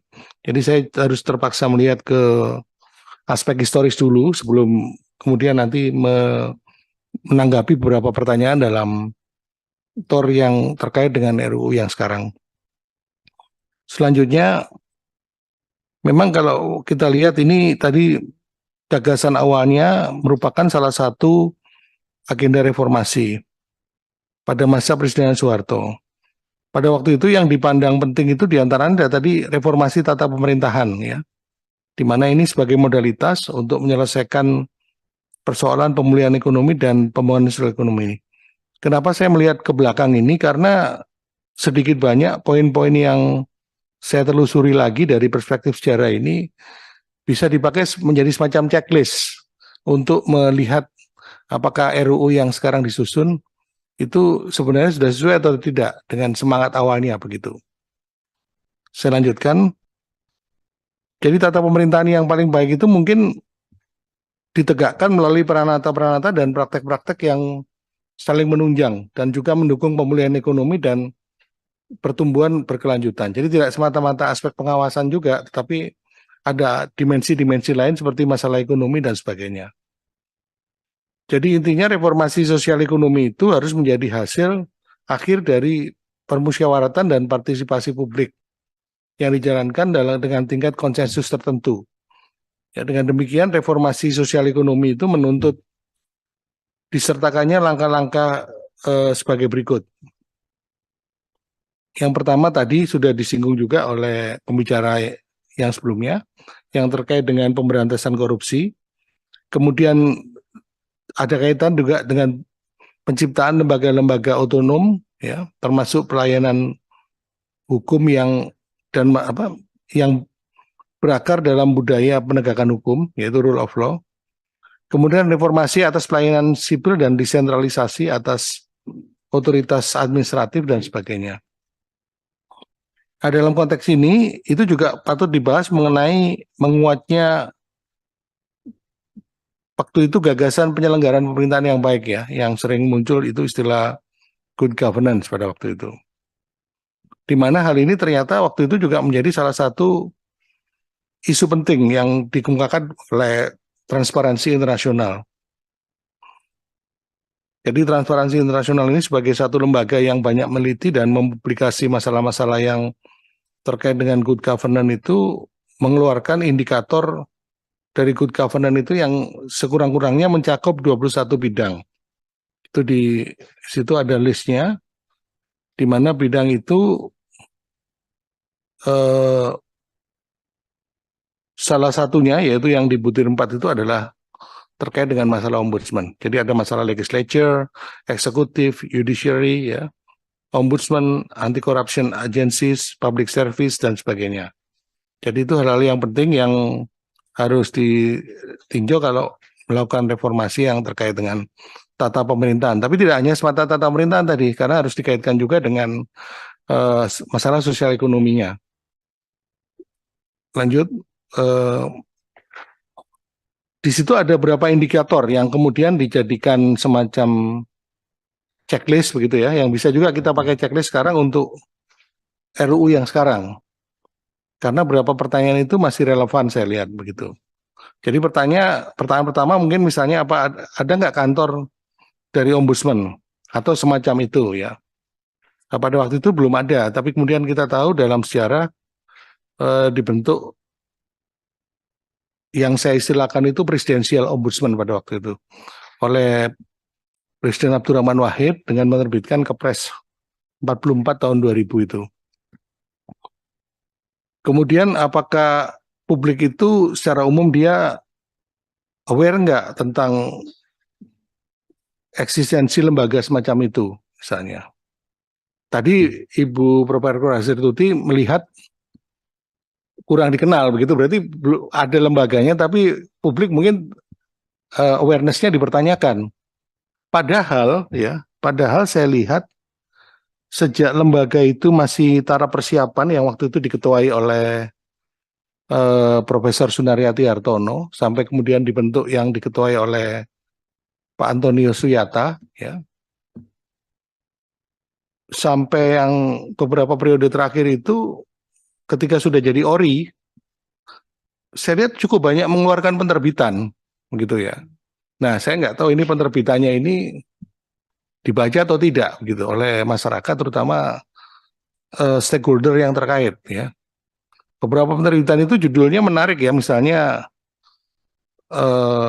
ombudsprudensi, begitu, bukan jurisprudensi tapi ombudsprudensi. Jadi saya lihat sebenarnya mungkin penerbitan-penerbitan yang ada itu ya, tapi waktu itu mungkin masih cetak ya Bu Nini ya, belum seperti yang sekarang ini model PDF-nya atau apa yang bisa diedarkan. Tapi saya kopinya, jadi masih cetak. Jadi mungkin sampai sekarang pun mungkin belum begitu aware ya. Kalau dari penelitian Setahu saya sudah ada mungkin tiga disertasi yang meneliti tentang ombudsman, 2 di UI, yang 1 di Melbourne ya. Ya mungkin di luar itu ada, tapi yang saya tahu saja. Kemudian apakah kantor itu memiliki anggaran yang memadai? Dan juga ini tadi disoroti oleh Ibu Profesor Suti, apakah diberikan atau mendapatkan staf yang memadai juga? Kalau yang periode pertama itu saya lihat nggak tahu berapa anggarannya, tapi mereka banyak keluar negeri itu. Yang waktu Pak Anton Suyata ya. Saya malah dengar dari Pak Andi Hamsa, beliau kemana-mana itu ketemu orang ombudsman begitu. Beliau ke luar negeri, ketemu ombudsman, ke negara A ketemu, ini ketemu gitu. Kata Pak Andi Hamsa ya, yang bilang waktu itu. Jadi sering pergi lah begitu. Nah, tapi nggak tahu apakah itu pergi itu dengan anggaran APBN atau bisa juga kan diundang gitu. Biasanya kalau ada lembaga baru itu, donor itu sangat tertarik untuk memberikan pendanaan, funding agencies, ya, sehingga dia bisa sering pergi juga dari donor begitu, dari lembaga yang memberikan anggaran. Kemudian yang pertanyaan keempat, apakah pengangkatan dari ombudsman itu berdasarkan ini tadi non partisan? Nah ini mungkin nanti Bu Nini lebih tahu yang itu karena pernah menjadi pimpinan ya. Kemudian apakah pemegang ini jabatan itu juga dilindungi dari kemungkinan dia diganti sewaktu-waktu, arbitrary removal from the office by the government of the day gitu, dari pemerintah yang sedang berkuasa. Belum terdengar ini ya Bu ya, selama ini ya. Anggota ombudsman yang diganti di tengah jalan tapi oleh pemerintah begitu. Belum ada. Kemudian apakah eksekutif menghormati dan juga dia menjalankan atau menindaklanjuti laporan dari ombudsman itu. Nah ini tadi sudah diangkat juga bahwa itu mungkin dipermasalahkan juga bagaimana tadi di masa Bu Nini banyak yang hampir semua dijalankan gitu. Kemudian apakah, kalau ini pertanyaan ini banyak, soalnya MK juga banyak putusan yang tidak dilanjuti juga oleh eksekutif setahu saya begitu. Kemudian apakah ini adakah prosedur komplainnya mudah atau tidak? Misalnya terlalu rumit harus mengisi formulir macam-macam, jadi orang belum lapor sudah malas lah mau lapor misalnya. Kemudian apakah orang dapat melaporkan secara anonim tanpa menyebut identitas begitu, karena mereka bisa menghadapi sesuatu nantinya begitu. Nah ini semacam pertanyaan-pertanyaan, tapi saya pikir bagus juga untuk checklist, paling tidak refleksi terhadap RUU yang sekarang yang sudah berjalan sejak ombudsman yang pertama tadi yang dibentuk oleh Presiden Abdurrahman Wahid tahun 2000. Lanjut. Ya ini kalau teori saja, kalau misalnya terkait dengan hukum tata negara itu kan ada pembahasan tentang forms of bureaucratic accountability begitu. Nah ini dibagi dua sebenarnya, ada yang internal controls, ada yang external scrutiny.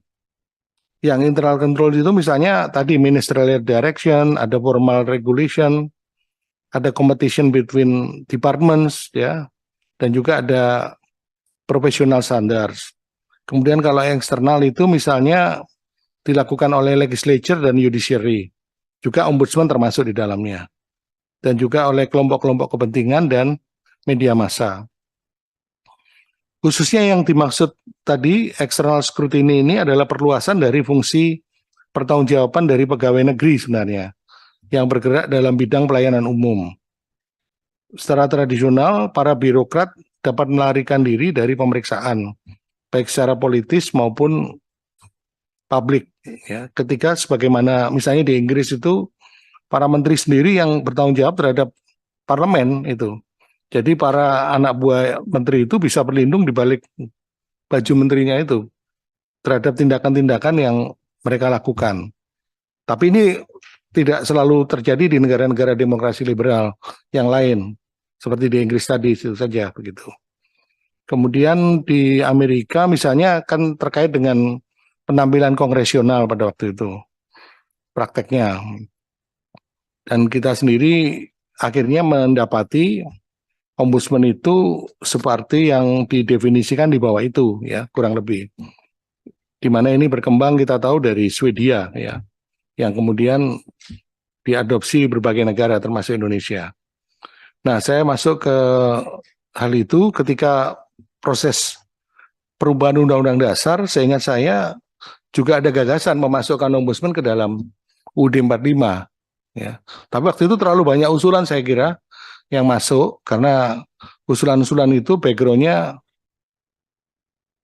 ingin mereka menjadi lembaga negara gitu, kalau bisa punya pasal lah atau ayat dalam UUD 45 itu naik pangkat lah jadi lembaga negara.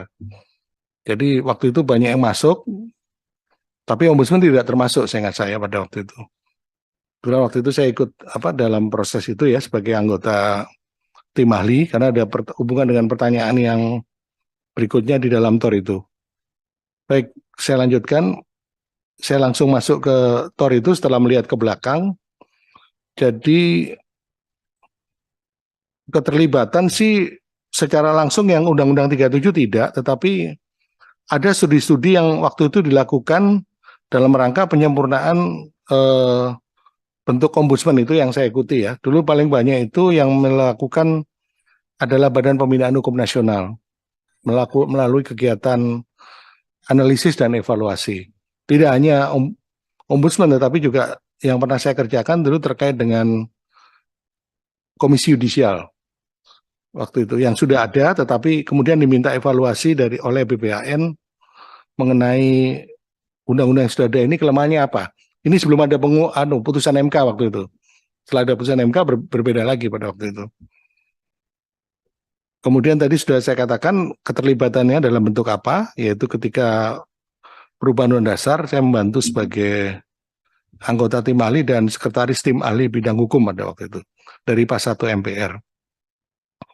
Jadi kami merumuskan pasal-pasal yang terkait dengan hukum dan kelembagaannya. Kemudian selanjutnya kalau saya sebagai pengamat menganggap laporan ombudsman sih sebaiknya tidak hanya sekedar rekomendasi ya, jadi di atas rekomendasi lah. Karena sudah banyak ini lembaga pengawas yang mengeluarkan rekomendasi kan sebenarnya bentuknya. Dan banyak juga yang tidak di follow up atau dianggap sudah di follow up begitu. Ini dari pengalaman sendiri juga, dari pernah saya bertugas sebagai lembaga pengawas di kejaksaan itu, komisi kejaksaan pada waktu itu. Kemudian hubungan kelembagaan antar lembaga ini yang memiliki tugas dan fungsi terkait, ini memang sebaiknya dilakukan penataan kembali, walaupun tidak menutup kemungkinan yang dikatakan oleh Bu Profesor Agrestuti tadi untuk seorang masyarakat itu melapor ke lebih dari satu lembaga, ya. Tapi yang saya maksud adalah ditinjau mumpung ini ada perubahan, bagaimana agar tidak terjadi tumpang tindih kewenangan, begitu. Karena dulu kan juga pernah ada perebutan kewenangan antar aparat penegak hukum dulu. Seingat saya waktu penyidikan Direktur Bank Indonesia misalnya begitu. Tapi udah lama itu kasusnya, begitu ya. Kemudian kelembagaan ombudsman itu sebaiknya bersifat eksternal dan independen menurut saya. Itu dari sisi rumusan pasalnya. Kemudian saya juga menyoroti hal yang sama dengan dua pembicara sebelumnya. Malah menurut saya pasal 12 ayat 3 RUU, asisten ombudsman itu mungkin tidak harus diangkat menjadi ASN. Ya boleh ASN, boleh tidak. Gitu saja kalau menurut saya. Kan dia bisa juga orang yang ahli. Tadi ada orang yang menulis disertasi tentang ombudsman, itu malah nggak dimanfaatkan, sayang itu, gitu. Ada orangnya misalnya, atau dia malah kerja yang lain, gitu. Padahal dia udah punya penelitian yang bagus. Sebenarnya kalau dia disuruh bantuin di situ, ya apalah, mungkin bukan anggota ya, belum tentu dia mau jadi anggota juga, gitu. Itu mungkin bisa efektif lah seperti itu. Jadi tidak harus. Kalau menurut saya ya, tadi sama saya lihat karena nanti ada masalah juga kalau melakukan penyidikan terhadap ASN juga yang mungkin malah dia pangkatnya lebih tinggi, misalnya begitu. Kemudian yang bagian akhir itu masih di pasal 13 saya melihat pegawai sekjennya itu juga menurut saya tidak harus ASN. Memang kalau yang selama ini sekjen harus ASN, eselon 1 gitu ya. Kemudian pegawainya juga ASN. Tapi kalau ini menurut saya kalau lembaga-lembaga semacam ini harus kita pikirkan kemungkinannya tidak harus selalu ASN pegawainya, tapi dari kalangan ahli yang di bidang itu begitu. Karena nanti kadang mencari ASN yang tepat itu agak susah, ya. Sementara ada ahli tapi bukan ASN begitu. Dalam prakteknya begitu. Ini yang di 13 ayat 5, yang satu tadi 12 ayat 3. Jadi sementara itu yang mungkin bisa saya sampaikan, nanti mungkin bisa berkembang dalam diskusi. Terima kasih. Saya kembalikan pada pimpinan. Wassalamualaikum warahmatullahi wabarakatuh. Waalaikumsalam warahmatullahi wabarakatuh. Iya. Terima kasih Pak Prof. Satya yang telah memberikan pandangan. Selanjutnya kami minta kepada Bapak Ibu anggota Balek, saya daftarkan dulu. Yang pertama Pak Tobas, yang kedua Pak JB, yang ketiga Pak Anca, yang keempat kanda saya John, Bu Lulu, saya yang terakhir Pak Artia. Silakan Pak Tobas. Baik, terima kasih pimpinan. Bismillahirrahmanirrahim. Assalamualaikum warahmatullahi wabarakatuh. Waalaikumsalam. Selamat siang, salam sejahtera untuk kita semua. Yang saya hormati guru-guru saya ini, Prof. Tuti, Prof. Satya, Ibu Nini. Terima kasih atas masukan yang telah diberikan. Ini sangat bermanfaat dan berguna bagi kita untuk kita membahas atau mengharmonisasi RUU Ombudsman ini. Nah, yang pertama, tadi juga dikatakan beberapa kali oleh para narasumber terkait dengan hubungan antara RUU Ombudsman dengan Undang-Undang Pelayanan Publik. Beberapa waktu yang lalu kami di Balek juga melakukan kunjungan kerja ke Jogja, dan kita juga mendapatkan masukan yang serupa juga bahwa memang kita harus juga melakukan harmonisasi RUU Ombudsman ini dengan Undang-Undang Pelayanan Publik. Dan saya ingin memberikan catatan untuk kita semua di Balek ini dan kepada TA, saya menyarankan agar ketika kita nanti melakukan harmonisasi RUU Ombudsman, maka secara bersamaan sekaligus juga kita lakukan untuk RUU Pelayanan Publik. Jadi bukan hanya sekedar mengharmonisasi saja, ya, melihat kaitannya dengan Undang-Undang Pelayanan Publik, tapi juga membuka kemungkinan untuk melakukan revisi terhadap Undang-Undang Pelayanan Publik, karena bisa jadi justru saling berkebalikan, ya, yang Undang-Undang Pelayanan Publiknya justru harus mengikuti semangat yang ada di RUU Undang-Undang ataupun nanti RUU Ombudsman, atau sebaliknya. Jadi karena ini saling berkaitan, maka saran saya kita lakukan secara bersamaan, jangan sendiri-sendiri. Paralel, betul. Itu yang pertama. Yang kedua, tadi juga Prof. Satya menyampaikan latar belakang dari Ombudsman, ya, baik itu secara universal maupun pembentukannya di Indonesia. Yang saya tangkap kan ini memang konteksnya adalah bagaimana kita membangun good governance, ya.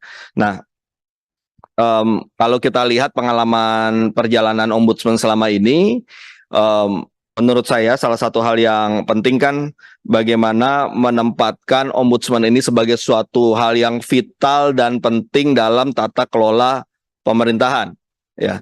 Keluhan-keluhan bahwa misalnya ada rekomendasi yang tidak dijalankan atau masih kemudian belum menghormati rekomendasi itu kan juga dalam kaitan bagaimana penempatan Ombudsman dalam sistem kenegaraan ini, orang memandang seperti apa, instansi kenegaraan memandang seperti apa. Jadi menurut saya tadi dari apa yang dipaparkan, salah satu hal yang penting juga sebagai materi di dalam RUU Ombudsman, bagaimana kita menguatkan marwah Ombudsman ini di dalam sistem kenegaraan, sekaligus juga membangun budaya malu, ya, ketika ada maladministrasi, ya, yang gini, kita selalu bicara soal putusan petun saja seringkali dilaksanakan, ya apalagi rekomendasi, kan begitu. Nah, budaya malu ini menurut saya patut dibangun. Bagaimana rupanya nanti kita bisa masukkan ke dalam RUU ini, sekaligus juga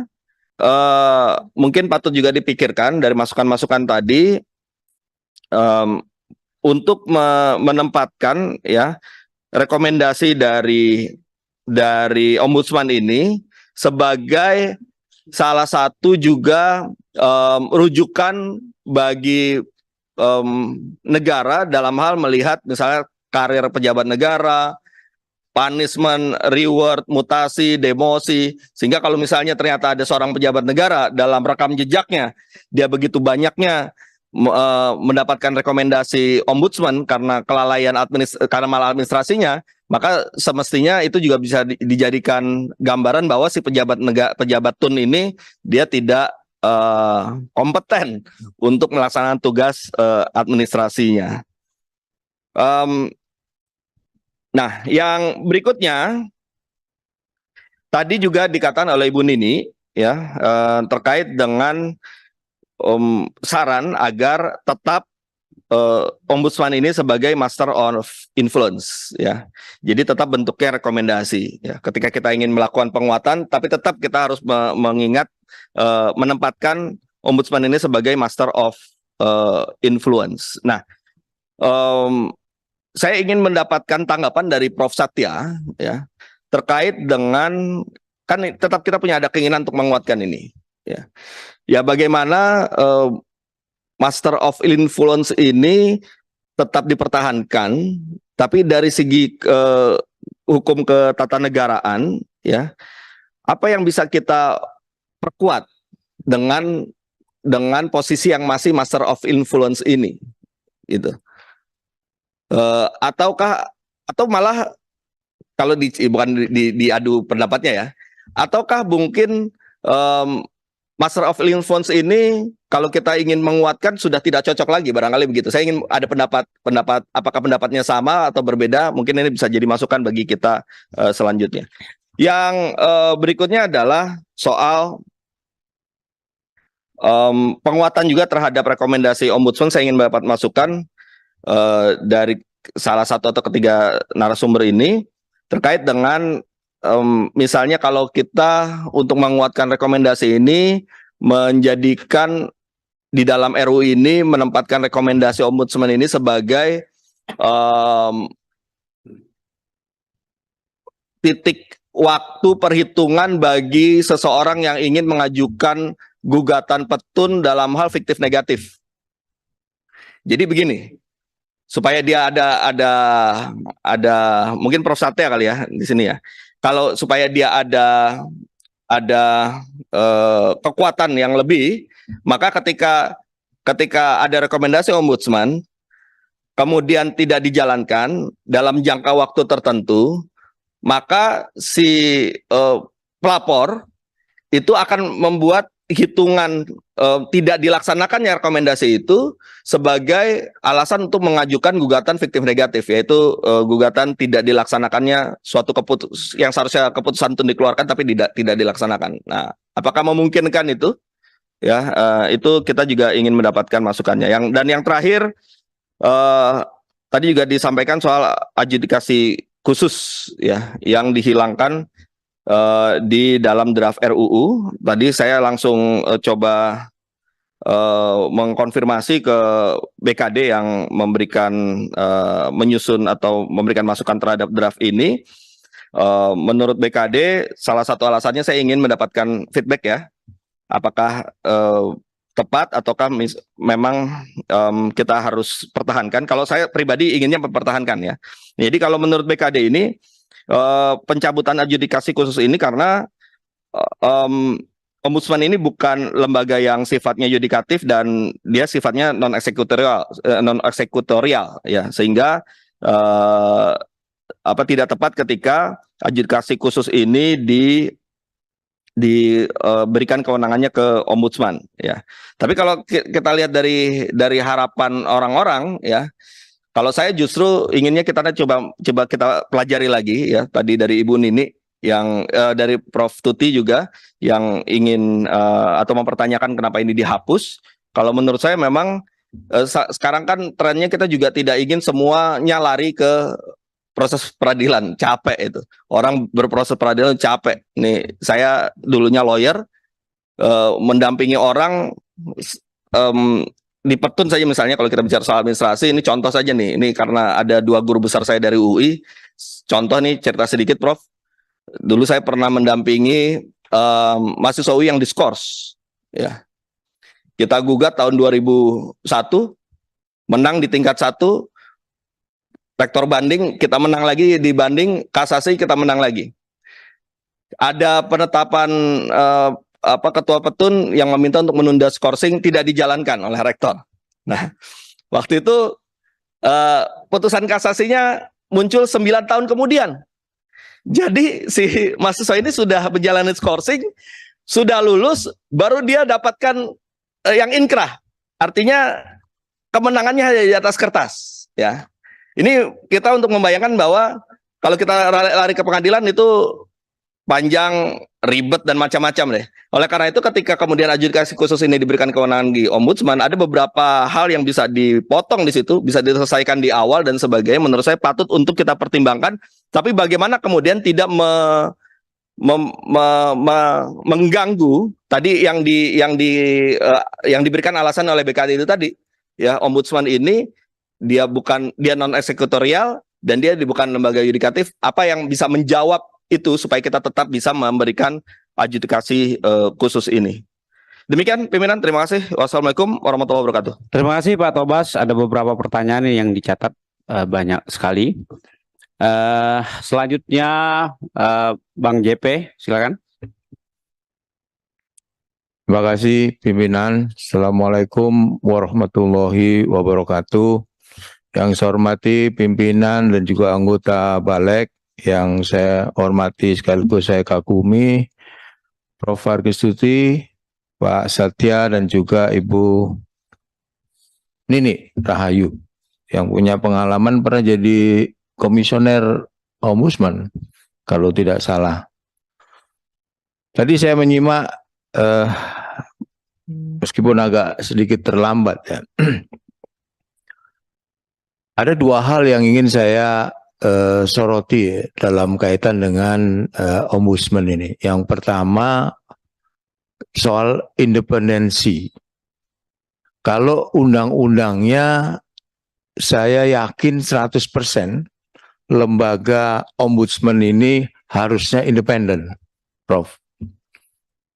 Yang tidak independen adalah atau independensi lembaga itu akan di bawah mengarah ke perpihakan oleh siapa? Oleh komisionernya. Kenapa saya bilang begitu? Karena proses seleksi yang dilakukan komisioner Ombudsman itu melalui beberapa tahapan, baik di pansel maupun di lembaga politik di DPR. Sehingga kalau kita, ya ini tentu depend on orangnya ya, ini tentu sebuah keniscayaan bahwa ada hal-hal yang ingin ya, masuk mencampur atau memberikan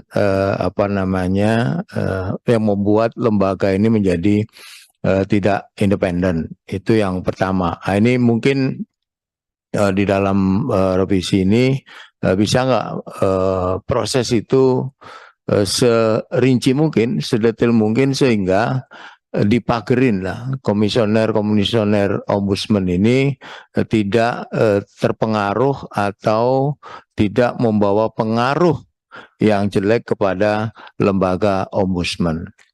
Yang kedua berkaitan dengan kewenangan ya. Yang tadi dijelaskan Ibu Nini mengenai Ombudsman yang sebenarnya fokus utamanya adalah pelayanan publik ya, bagaimana membuat pelayanan publik ini governance gitu, kira-kira gitulah. Nah, hasil akhir yang dikeluarkan oleh Ombudsman adalah rekomendasi gitu. Tapi saya melihat perjalanan Ombudsman ini masih belum clear ya. yang disebut ranah pelayanan publik itu apa? Terus bagaimana kekuatan rekomendasi dari Ombudsman? Dari pengalaman yang saya alami, Ombudsman ini kalau berhadapan sama Pemda, kementerian agak berdaya. Tapi kalau dia agak berdaya, artinya agak punya pengaruh itulah, agak ada gagah lah. Tapi ketika dia berhubungan dengan penegak hukum, maka Ombudsman nggak ada artinya apa-apa. Bu Nini, mau contoh, BWK, KPK waktu itu. Kalau nggak salah Ombudsman juga ikut masuk di sana dan memberikan rekomendasi bahwa proses TWK itu, ini KPK Bu, KPK. Karena saya pernah di sana, jadi pengalaman-pengalaman itu ingin saya ceritakan. Nah, kemudian dengan kepolisian, saya lupa kasusnya. Tapi pernah juga itu Ombudsman yang kemudian rekomendasinya tidak tadi Bu Arkistuti dicuekin gitulah kira-kira. Kemudian ranah pelayanan publik itu yang terang seperti apa? Saya ada pengalaman yang menurut saya Ombudsman waktu itu sudah terlalu jauh ya berkomentar, terutama komisionernya. Jadi diantaranya Ibu Nini juga waktu itu. Ini bukan salah benar Bu. Ketika Pak Presiden Jokowi menerima kunjungan pengurus partai, salah satu partai lah, nggak perlu saya sebutkan, bukan di Indonesia, salah satu partai di Indonesia, itu ditemuin oleh Pak Jokowi di Istana Negara. Komisioner Ombudsman juga ikut komentar, selain politisi-politisi itu ikut komentar juga. Bahwa itu kira-kira tidak pas lah, kira-kira gitu. Nah, apakah Presiden waktu itu ya, sebagai kepala pemerintahan, sebagai kepala negara, apa juga masuk dalam konteks pelayanan publik yang harus diawasi oleh Ombudsman?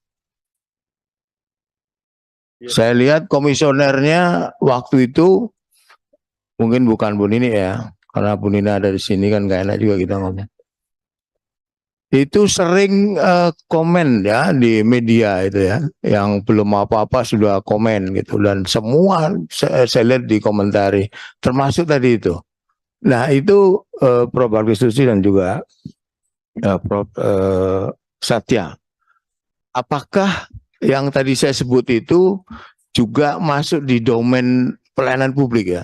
Presiden menerima tokoh politik di kantornya dan itu dianggap kira-kira abuse of power lah, harusnya nggak boleh terima itu.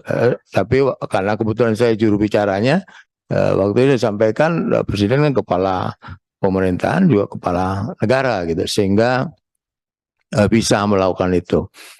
Ini salah satu contoh yang ingin saya kemukakan bagaimana mendefinisikan yang disebut dengan pelayanan publik. Berkaitan ini juga, saya memberi contoh. Di KPK itu ada fungsi pencegahan, di sana ada juga fungsi kajian sistem di birokrasi. Ada di kementerian, beberapa kementerian, dan di undang-undang KPK yang dulu, itu KPK punya kewenangan untuk memberikan laporan hasil kajian kepada atasan yang yang KPK lakukan kajian sistemnya. Kalau dia berkaitan dengan menteri kementerian, ya lapornya ke presiden gitu. Termasuk juga lapor ke DPR ya. Ini dalam fungsi pencegahan.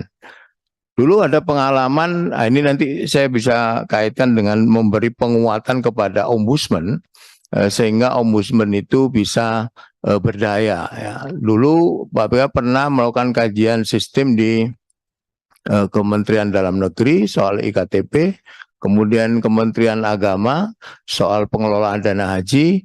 Itu ada setelah dilakukan kajian, kemudian ada rekomendasi-rekomendasi yang disampaikan oleh KPK kepada kementerian-kementerian terkait gitu.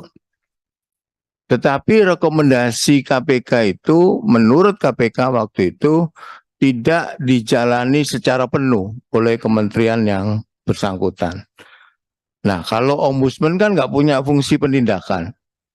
Kalau KPK punya fungsi penindakan sehingga dia menggunakan tangan yang lain gitu. Jadi rekomendasinya nggak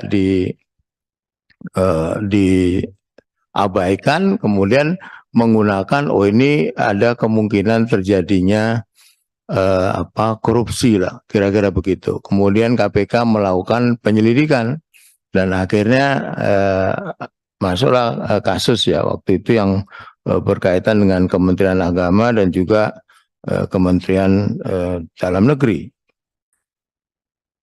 Beberapa kali KPK waktu itu kunjungan ke luar negeri. Salah satu partnernya itu adalah ombudsman di Filipina, sorry. Jadi ketika KPK ke Filipina, itu partnernya adalah ombudsman Filipina. Dan di sana sejauh yang saya ingat ya, karena saya waktu itu ikut pergi ke sana, mungkin Prof Narketusi bisa meluruskan kalau tidak lurus gitu ya. Ketika bertemu di sana, kita partnernya adalah ombudsman. Dan di Filipina itu ombudsmannya itu kerjasama sama kejaksaan. Nah, kalau di sini Kejaksaan Agung gitulah. Jadi temuan dia itu bisa langsung diproses penyelidikan, meskipun bukan dia gitu. Berbeda dengan Vietnam. Vietnam itu bukan ombudsman, tapi inspektorat partnernya. Dan itu juga inspektorat yang di Vietnam itu tugasnya juga mirip-mirip ombudsman yang ada di Indonesia, berkaitan dengan pelayanan publik juga waktu itu. Jadi ini agak beda-beda ini ya. Jadi kalau mau memperkuat ombudsman, jadi rekomendasinya yang tadi ada keluhan selalu bukan selalu ya, seringkali diabaikan ya, apalagi berkaitan dengan para penegak hukum ya, karena mungkin bisa berbalik ke ombudsman juga mungkin ya, sehingga nah ini perlu penguatan. Nah, bagaimana yang ingin saya tanyakan, bagaimana dalam konteks memperkuat ombudsman ini sehingga rekomendasi yang disampaikan oleh ombudsman itu tidak hanya sekedar tumpukan kertas, kemudian kertas itu ditaruh di laci meja gitu. Kira-kira gambarannya seperti itu. Gimana menurut Prof. Agristusi dan para narasumber ini dalam rangka menguatkan ombudsman itu, karena saya yakin ombudsman itu di era yang sangat terbuka sekarang ini sangat diperlukan ya. Public services tentu kalau definisi public services-nya nggak benar, aku yakin di situ Pak ada fraud, ada unsur-unsur perilaku yang koruptif ya. Tadi Bu Nini berkunjung ke LP, lebih sering menurut saya Bu Nini ombudsman itu berkunjungnya jangan ke LP tapi ke BPN ya. BPN itu dulu sekali lagi punya pengalaman proses pencegahan yang di KPK itu sering mendatangi itu, sehingga rekomendasinya dibuat papan pengumuman di depan kantornya, berapa sih ngurus ini, syaratnya apa, berapa waktu yang dibutuhkan gitu. Nah, ombudsman saya kira itu bisa melakukan itu dengan tapi itu tadi ya kasihan juga komisioner ombudsman berkunjung ke LP dicuekin, nunggu 5 jam ya, bukan 5 tahun, sorry 5 jam ya. Nah ini gimana nih penghargaan terhadap lembaga ombudsman ini kan nggak dianggap Bu menurut saya. Nah sekarang kita ini Republik ini sering membuat badan lembaga yang adanya sama dengan tidak adanya itu menurut saya. Karena itu kita tegas saja ombudsman ini kita perkuat atau kita lebur aja Pak Pimpinan ke lembaga yang lain. Karena itu tadi punya fungsi tapi dia tidak 100% bisa menjalankan fungsi itu dengan baik ya. Termasuk kita juga harus koreksi penghargaan lembaga-lembaga lain kepada lembaga ombudsman ini gitu. Nah, ini yang mungkin bisa disampaikan ke Presiden ya. Saya kira itu Pak Pimpinan. Terima kasih. Assalamualaikum warahmatullahi wabarakatuh. Terima kasih Pak JB yang memberikan masukan sekaligus pertanyaan. Selanjutnya Bang Anca, silakan. Terima kasih pimpinan, saya hormati pimpinan dan Bapak Ibu sekalian, anggota Balek, saya hormati para narasumber yang sempat hadir pada hari ini. Sebenarnya berbicara tentang ombudsman ini, maka tentu lebih awal kita melihat sejarah awal pembentukannya, kira-kira begitu. Nah, semangat pembentukannya ombudsman ini di awal sekitar tahun 2005 Bu ya, 2005 sebelum lahir undang-undangnya tahun 2008 oleh Pak SBY waktu itu. Indonesia mengadopsi ini dari negara Swedia. Swedia melahirkan ombudsman ini sekitar tahun 1809. Berarti luar biasa, negara lain sudah mengadopsi sistem ini, baru kita masuk ke dalamnya. Nah, tapi tidak ada kata terlambat. Saya menyimak betul tadi kalimat demi kalimat yang disampaikan dari pembicara. Yang pertama, saya mau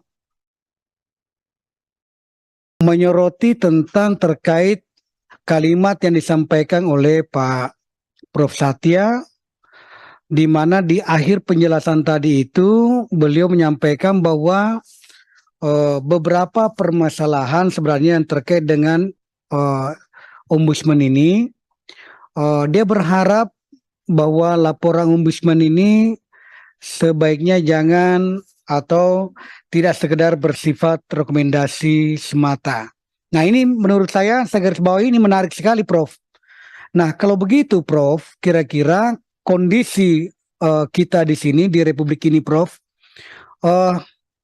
apakah yang dimaksud Prof ini adalah bahagian daripada jangan sekedar hanya menjadi rekomendasi, apakah hasil penyidikan atau penyelidikan yang dilakukan oleh ombudsman ini bisa dijadikan sebagai acuan dasar oleh aparat penegak hukum untuk melanjutkan, atau sekedar kita di ombudsman ini meningkatkan kira-kira fungsinya lagi menjadi fungsi penyidikan yang ada di dalam.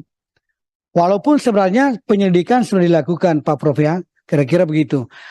Kira-kira apa yang dimaksud ini, Prof? Apa yang mau ditingkatkan lagi, Prof? Kira-kira seperti itu. Karena ini kan kita sementara mau menyusun sebuah rancangan undang-undang ini dengan baik. Nah, apa yang menjadi kelemahan kita selama ini melihat ini ombudsman ini, itu yang mau diperbaiki sekarang ini, melahirkan undang-undang yang baru. Nah, kira-kira seperti apa yang disampaikan tadi Prof itu, karena masuk di akal saya kalau Pak Prof mengatakan fungsi penyelidikan, fungsi ini bisa diberikan kepada ombudsman, sehingga apa yang ditakuti tadi Ibu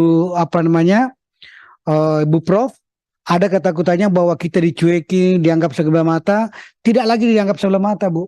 Kalau Bu Prof, kalau ini ditingkatkan lagi fungsinya ini ombudsman.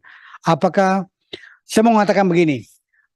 Apakah mau seperti KPK seperti yang disampaikan tadi Pak JB?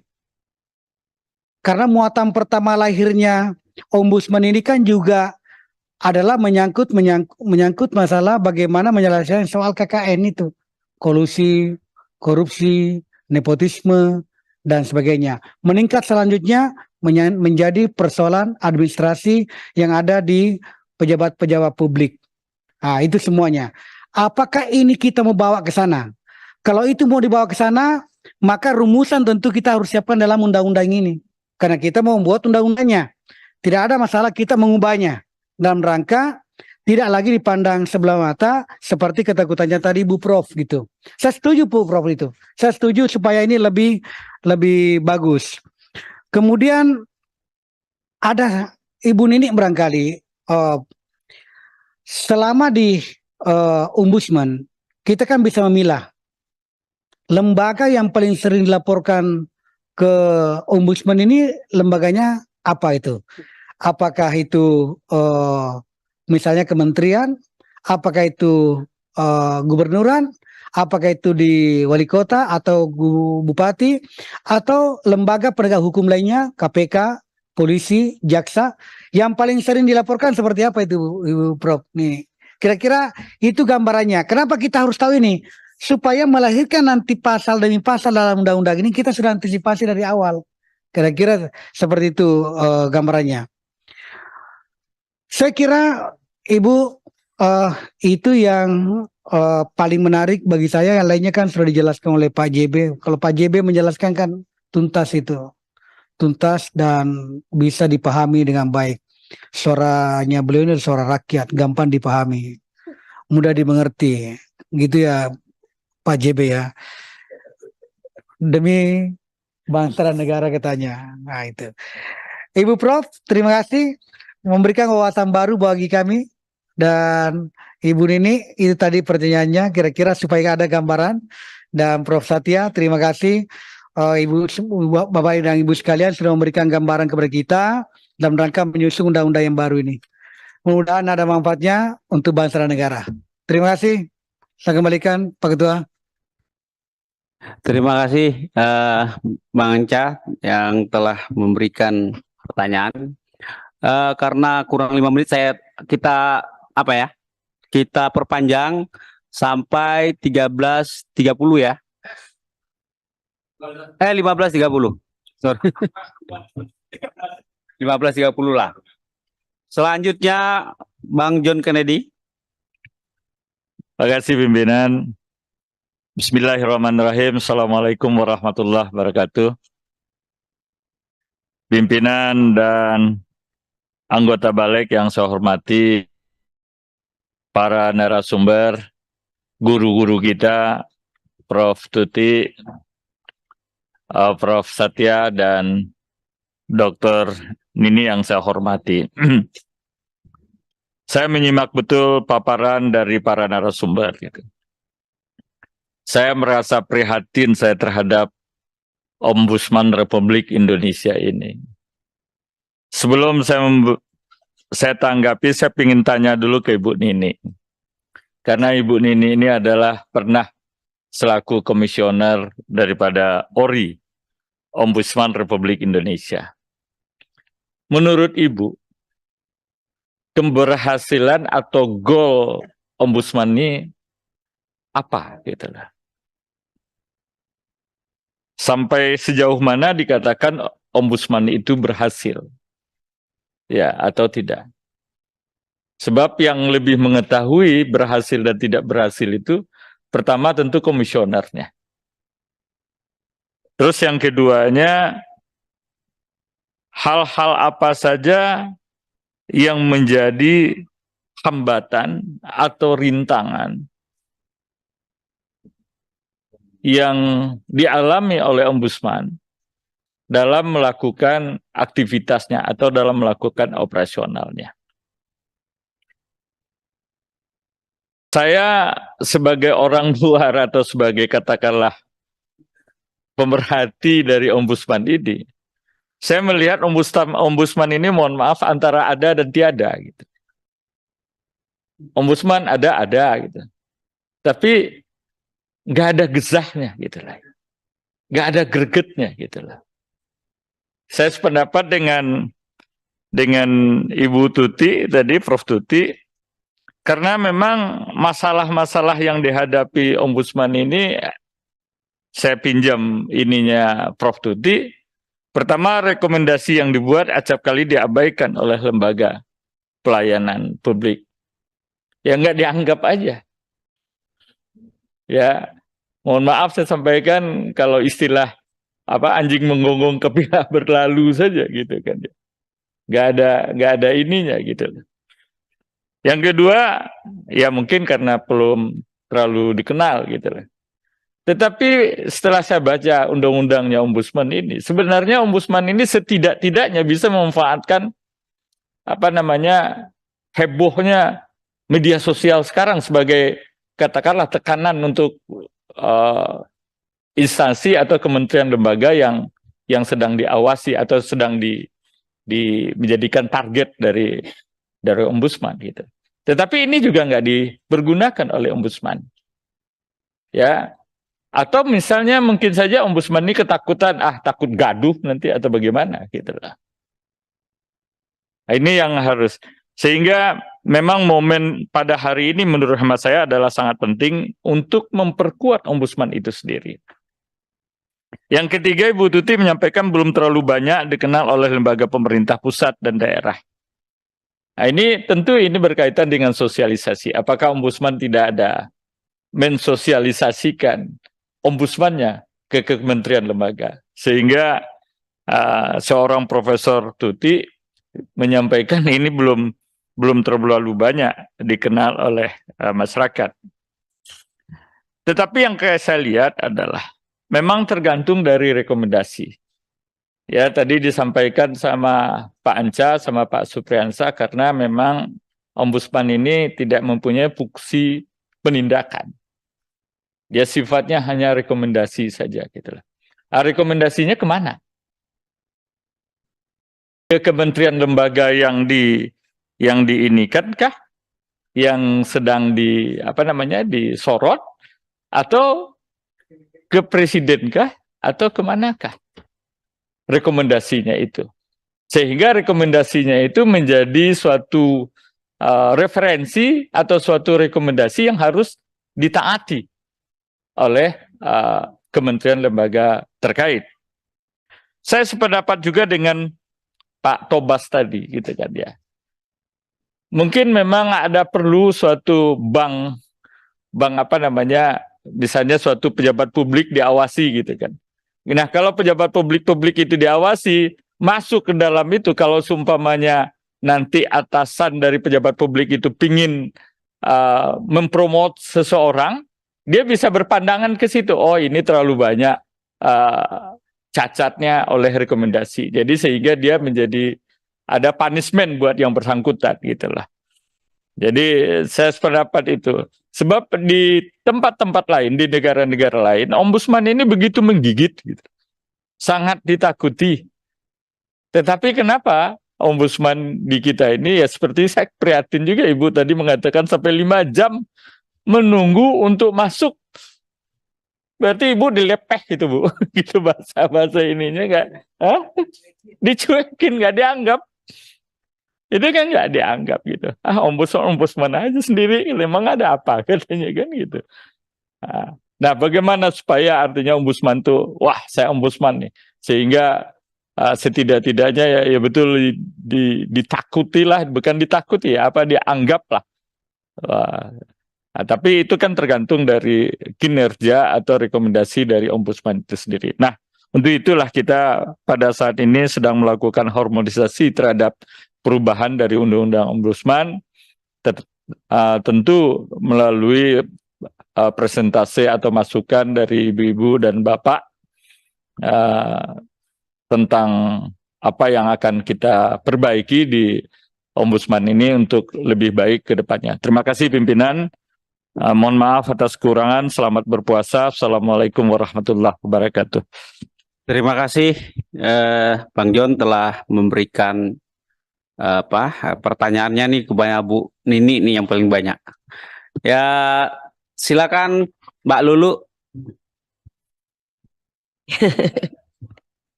Iya, terima kasih Ketua. Assalamualaikum warahmatullahi wabarakatuh. Bapak Ibu, anggota yang berbahagia, Ibu Dr. Nini, aduh ini sahabat super saya ini, dan juga Prof. Arkestuti dan juga Prof. Setia yang juga sama-sama mudah-mudahan terus berbahagia. Itu yang paling penting, sehat berbahagia. Ada beberapa hal yang ingin saya tanyakan juga yang terkait dengan ombudsman ini. Yang pertama mungkin yang perlu kita sampaikan bahwa kita punya niat baik ya untuk memperkuat kelembagaan ombudsman. Karena ini benar-benar bisa mewakili kepentingan publik atau masyarakat untuk penyelenggaraan layanan publik yang sangat baik atau prinsip-prinsip good governance lah. Kalau di paparannya Ibu Muni tadi kan disebutkan sebagai salah satu upaya untuk memastikan pelayanan publik yang tidak ada korupsi, tidak nepotis gitu ya, tidak KKN lah kira-kira itu, walaupun memang tantangan kita hari ini pelayanan publik sekarang udah beyond itu semuanya, apalagi udah memasuki masyarakat digital. Tentu prinsip-prinsip ini juga harus bisa dibawa dan diterapkan di dalam konteks di mana semua pelayanan kita juga udah e-governance misalnya gitu, atau layanan-layanan dalam bentuk yang lain. Nah, dalam beberapa paparan tadi baik itu Ibu Nini, kemudian juga Profesor Kris dan juga Profesor Satya ya, pada intinya bahwa ombudsman ini masih memiliki kelemahan karena memang tidak memiliki kekuatan eksekusi, kira-kira seperti itu. Justru pertanyaan balik saya, yang ideal menurut Ibu dan Bapak itu seperti apa sih? Kalau dilihat dari kehadirannya pada masa pasca reformasi, itu konteksnya. Kemudian juga kebutuhan dan kehadiran lembaga ombudsman yang ternyata dianggap sangat penting bahkan bagi negara-negara maju. Di sisi lain juga kesadaran publik terkait dengan pelayanan baik itu birokrasi ataupun lembaga-lembaga publik yang lain yang sesuai dengan kepentingan mereka, karena dilayanin secara baik, akuntabel dan seterusnya itu adalah hak publik, karena publik juga membayar melalui pajak dan seterusnya, sehingga wajar kalau kemudian publik itu mendapatkan pelayanan yang terbaik dan nomor satu lah, kira-kira begitu. Nah, yang sangat menarik menurut saya ketika pembicaraan tadi itu mengenai rekomendasi. Ada beberapa model sebenarnya rekomendasi itu bukan hanya sekedar rekomendasi menurut persepsi masyarakat yang kemudian tidak memiliki makna, kekuatan atau bahkan tidak menggigit gitu loh. Beberapa waktu yang lalu misalnya sebelum BOPI dibubarkan ya, saya kebetulan pernah ada di sana, bagaimana kekuatan dari lembaga BOPI itu ketika mengeluarkan rekomendasi apakah liga itu bisa dijalankan apa tidak. Nah itu maksudnya, sehingga rekomendasi itu ternyata bisa memaksa sebuah pertandingan ini bisa dijalankan atau ditangguhkan atau malah dibubarkan. Nah itu kan tidak kemudian punya makna bahwa rekomendasi itu ya begitu aja gitu. Ternyata rekomendasi itu tidak bisa diabaikan karena apa? Rekomendasi itu ternyata ya sifatnya justru mengikat. Nah, bagaimana rekomendasi yang dimiliki oleh ombudsman ini mungkin di dalam revisi ini nanti itu juga dikuatkan melalui semacam pengaturan ya. Saya kira ini justru butuhnya masukan dari para prof itu, bahwa rekomendasi ini sesuatu yang sifatnya juga mengikat dan bisa punya makna mengandung sanksi gitu loh. Jadi kalau rekomendasi ini diabaikan otomatis misalnya, maka di situ juga ada sanksinya. Nah ini yang justru kita ingin perlu masukkan. Konsekuensinya kalau rekomendasi ombudsman itu tidak dijalankan atau tidak diikutin tuh kira-kira apa ya? Misalnya kayak gitu. Nah ini perlu menurut saya ada di dalam revisi undang-undangnya ini nanti. Nah yang berikutnya menurut saya ada pengalaman yang baik kemarin. Ketika Bappenas atau Badan Pangan Nasional itu mengeluarkan surat edaran yang terkait dengan batas atas pembelian gabah ya, ini sekedar ilustrasi aja, di mana penentuan batas atas pembelian gabah petani ternyata tidak menyertakan wakil dari petani, padahal di situ yang diomongkan petani. Siapakah yang diundang oleh Bappenas? Ternyata hanyalah perusahaan, korporasi, penggilingan dan dari pihak BUMN pemerintah. Sementara pihak petani yang sebagai stakeholder utama, karena itu kan nasibnya nih yang ditentuin, ternyata tidak ada. Nah ternyata saya lihat ada statement dari ombudsman dan itu menurut saya itu keren sekali, yang menyatakan bahwa ini ada potensi maladministrasi yang sangat kuat sekali, dan bahkan Ombudsman itu akan memanggil Bappenas. Sebelum Ombudsman memanggil Bappenas, kebetulan kita juga teriak ya di Komisi 4, saya termasuk yang meminta itu surat edaran agar dicabut karena memang punya potensi pelanggaran yang sangat kuat gitu, karena petaninya tidak dilibatkan. Akhirnya mereka sendiri yang sudah mencabut surat edaran itu. Nah, dari sekedar ilustrasi ini, apakah yang kita inginkan itu rekomendasi yang kira-kira sampai punya kekuatan? Kalau misalnya satu lembaga publik itu mengeluarkan surat edaran, maka dia juga memang harus mencabut surat edaran kalau rekomendasinya adalah dicabut surat edarannya itu gitu. Kalau misalkan surat edarannya direvisi, maka itu juga memaksa lembaga terkait untuk merevisi. Nah, ini yang penting sehingga rekomendasi itu tidak tumpul, karena rekomendasi ini bisa memaksa. Nah, itu yang mungkin perlu masukan ya dari profesor semuanya yang di depan. Apakah ini yang memang akan kita kehendaki bersama? Karena kalau tidak, maka seperti tadi disampaikan kelemahannya ya tidak akan diikutin dan bahkan dipandang sebelah mata, tidak cukup powerful dan akhirnya diremehkan. Nah, kita tidak mau ada lembaga yang sebenarnya punya fungsi mewakilin publik yang kemudian diremehkan. Ya tadi nggak salah kalau misalkan ada masukan, ya kalau perlu dilebur aja misalnya kalau toh tidak punya daya untuk bisa memaksa. Nah, kita sedang berpikir untuk memastikan bahwa Ombudsman itu benar-benar punya daya paksa, tetapi tidak overlapping atau tidak tumpang tindih dengan misalnya kewenangan yang lain. Nanti perlu dibedakan apa kira-kira bedanya dengan KPK kalau kemudian di situ juga konteksnya sama, misalnya pencegahan korupsi dan lain-lain. Nah, di mana ranahnya Ombudsman, di mana itu KPK, di mana itu Inspektorat Jenderal di masing-masing kementerian kelembagaan dan lain sebagainya.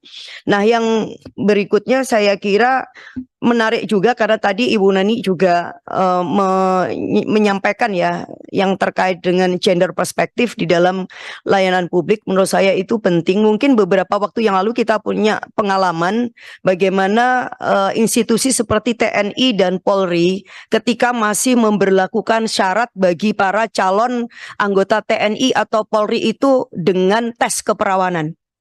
Nah, kalau kemudian ini sebagai satu contoh untuk dikoreksi dan itu lembaga Ombudsman yang mengatakan bahwa ini juga maladministrasi karena berpotensi bukan hanya pelanggaran HAM tetapi juga ada hak publik ya, misalnya yang dilanggar misalnya calonnya ya, yang kemudian juga mencederai lah rasa bersama yang terkait dengan penyelenggaraan layanan yang terbuka, yang memenuhi prinsip HAM misalnya dan seterusnya. Nah, itu menurut saya juga contoh yang menarik. Nah, saya punya pengalaman ini terakhir ya, saya punya pengalaman mengawal kasus kekerasan seksual, Ibu. Sudah 3 tahun sampai sekarang itu yang namanya pelaku itu tidak juga kunjung ditetapkan. Nah, apakah dalam kasus ini korbannya usia 9 tahun, korbannya udah jelas dinyatakan dia sebagai korban, visumnya juga udah jelas. Saya kira dulu kan ini udah sempat saya laporin juga, tetapi pelakunya itu tidak ada.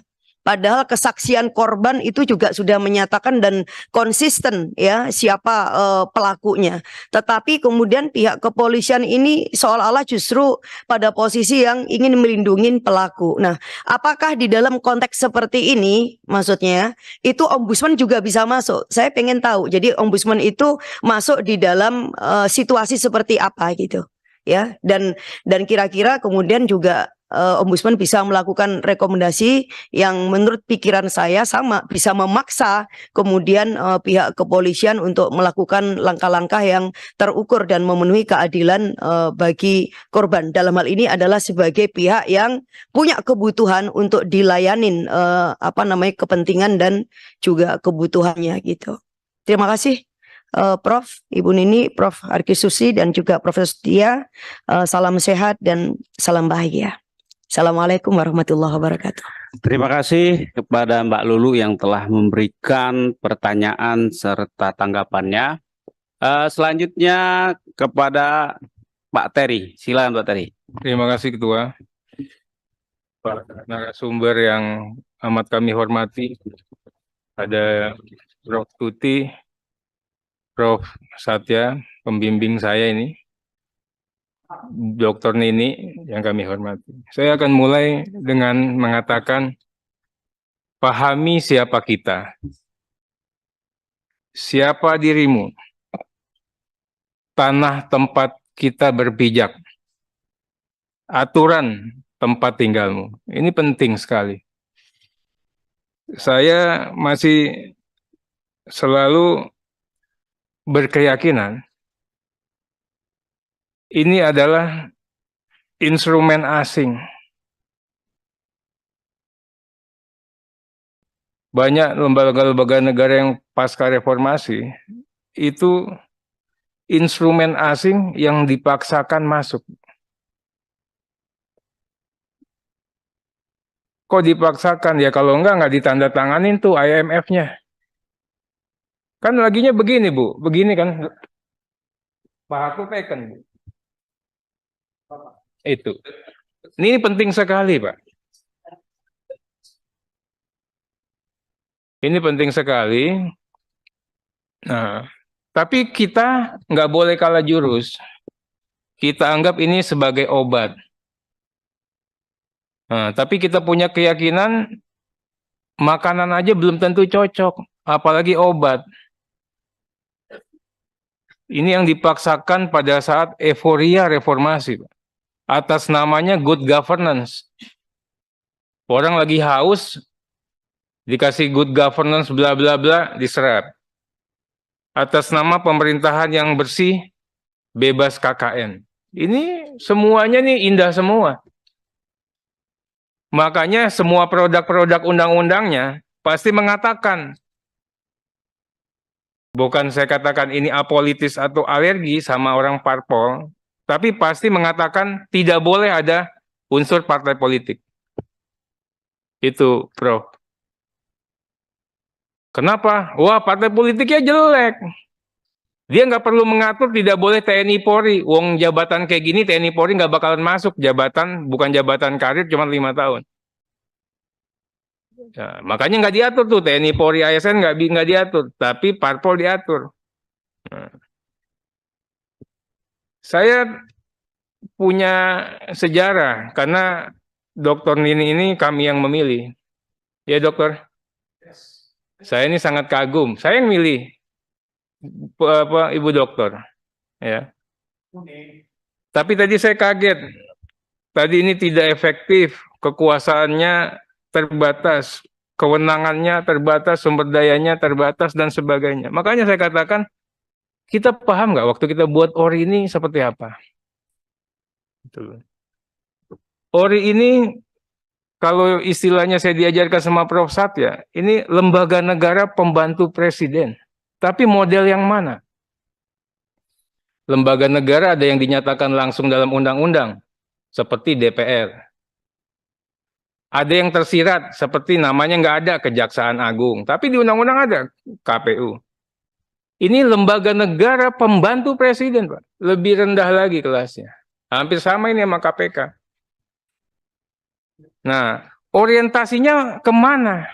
Heavy-nya. Makanya dari tadi kok bicaranya kan apakah hanya ke pelayanan?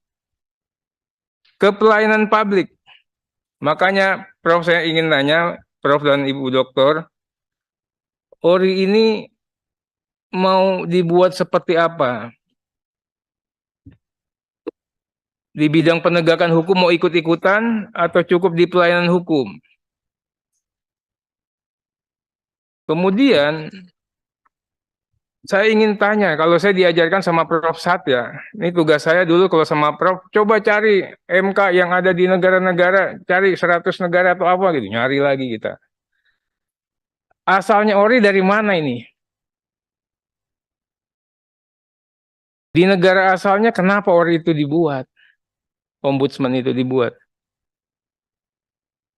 Kemudian di negara-negara mana saja yang ada ombudsman-nya? Biar kita kaya ini. Kemudian apakah di negara-negara tersebut tupoksinya sama?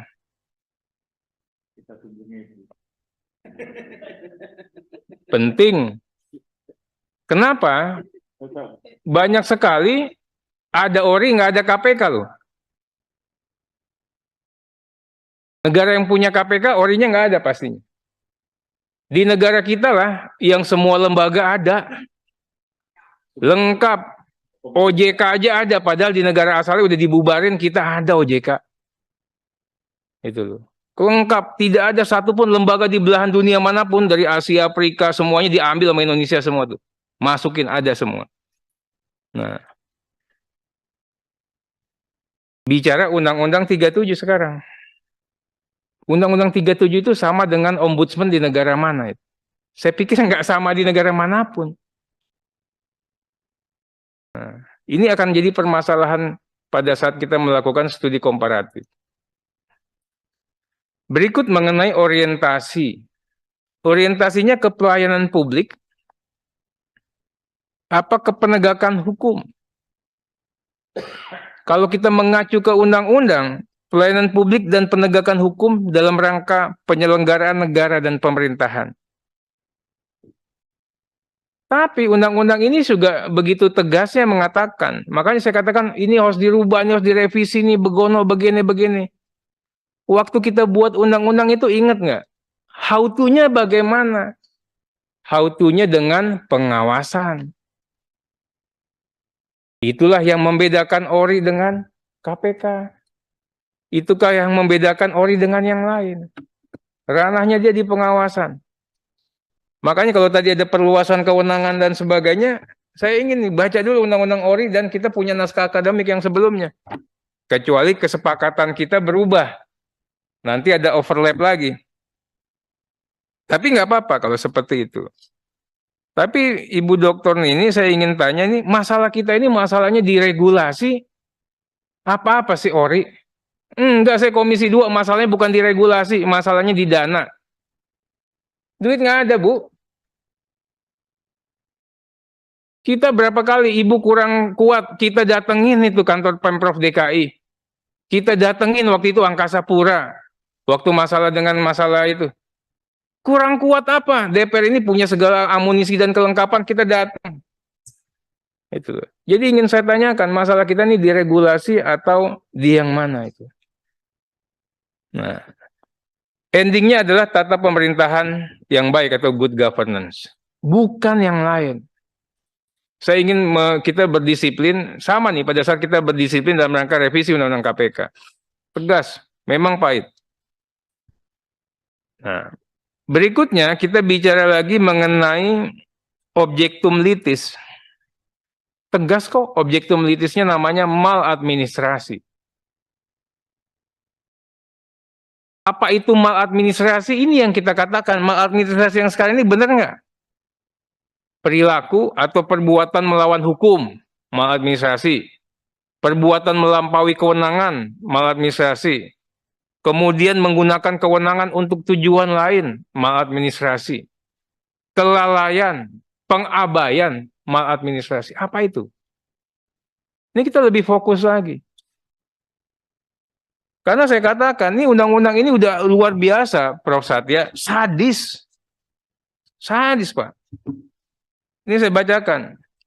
Ombudsman atau ORI merupakan lembaga negara yang bersifat mandiri dan tidak memiliki hubungan organik dengan lembaga negara dan instansi. Kesannya udahlah, saya ini mau terbebas semuanya. Ini udah kita buat sadis, Pak, Bu. Keras sekali waktu kita buat undang-undang ini. Nah, apa iya seperti ini? Makanya dikatakan tadi, kalau di negara lain nggak dikatakan sebegini banget. Kenapa? Begitu dia temukan laporan, oh laporan gini, dia bawa ke inspektorat Polri-nya. Kalau di kita dikerjain sendiri, Prof. Tuti. Ini lucu banget kita, Pak. Ini kita kerjain sendiri, pegawainya cuma sekian, anggarannya sekian, dikerjain sendiri. Itu. Nah, ini juga penting nih, saya ingin tanyakan kepada para narasumber. Kemudian yang saya katakan tadi, pahami dirimu. Siapa kita? Pasal 4 Ombudsman bertujuan mewujudkan negara hukum yang demokratis. Negara hukum demokratis tidak mungkin hadir kalau perut rakyat tidak kenyang. Nggak bisa kita atur orang kalau perutnya belum beres. Ini penting sekali. Kemudian mendorong penyelenggaraan negara yang efektif, jujur, bebas korupsi. Tidak mungkin korupsi ini akan selalu hadir kalau hukum tidak ditegakkan. Jadi ini semuanya berputar, saling kait-mengait. Nah, tadi saya senang dipaparkan ini Prof. Satya bicara konsolidasi demokrasi tadi. Tapi Prof, pertanyaannya dengan hadirnya lembaga-lembaga negara pasca reformasi ini semakin mengarah pada konsolidasi demokrasi apa perpecahan? Ya dokter ini ya, saya sedih Pak. Baru hari ini kami mendengar kabar duka lagi, KPK, Polri ribut lagi. Kemarin DPR sama Menko Polhukam bergesekan. Ini semua yang constitutional importance-nya ada di konstitusi. Namanya disebut, DPR disebut, masih berantem. Kalau misalnya KPK berantem sama siapa, dia nggak disebut. Nah kalau kita hadirkan lagi, ya, ini menjadi pertanyaan bagi saya, Bro. Apakah seharusnya kita menata ulang hadirnya lembaga-lembaga pasca reformasi ini? Bisa disatukan, bisa diapa? Saya kaget kemarin ada Menko mengatakan, ya namanya kewenangan bisa nafsirin sendiri. Pakai asas yang namanya nullum delictum, itu usul pidana, saya bilang. Kalau pidana ya nggak boleh-boleh aja begitu. Tapi kalau teori kewenangan agak berbeda. Ini kan dua hal. Prof ahli pidana, Prof Tuti, pasti nullum delictum. Sepanjang tidak diatur boleh. Tapi yang sebelah hukum administrasi negara.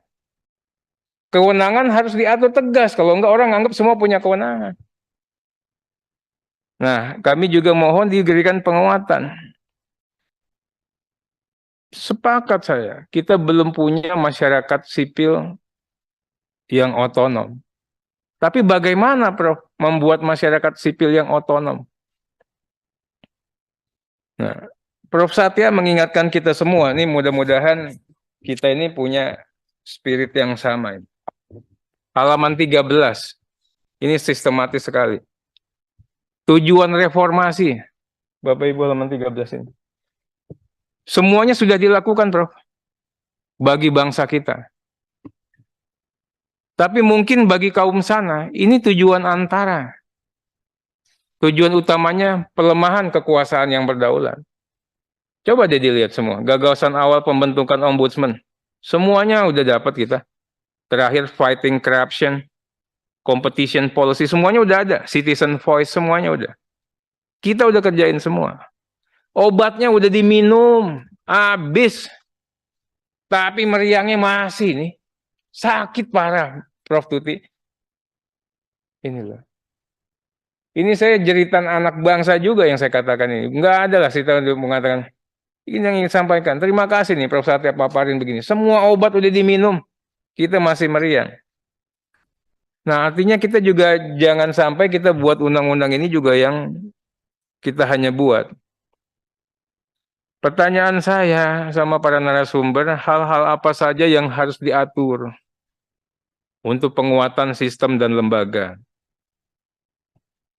Fungsi pengawasan apa yang diperlukan atau perlu untuk ditambahkan di pasal 6 ini? Kemudian, ya ini pengalaman saya, Ibu Dokter Nini. Kita ini nggak bisa lagi polanya pola polsek. Ada laporan diketik dibuat masuk. Urusan ombudsman ini seluruh Indonesia, ombudsman Republik Indonesia. Izin saya perpanjang dulu 15 menit ya. Sampai jam 13.45. 15.45, salah. Ombudsman Republik Indonesia. Jadi beda, Pak.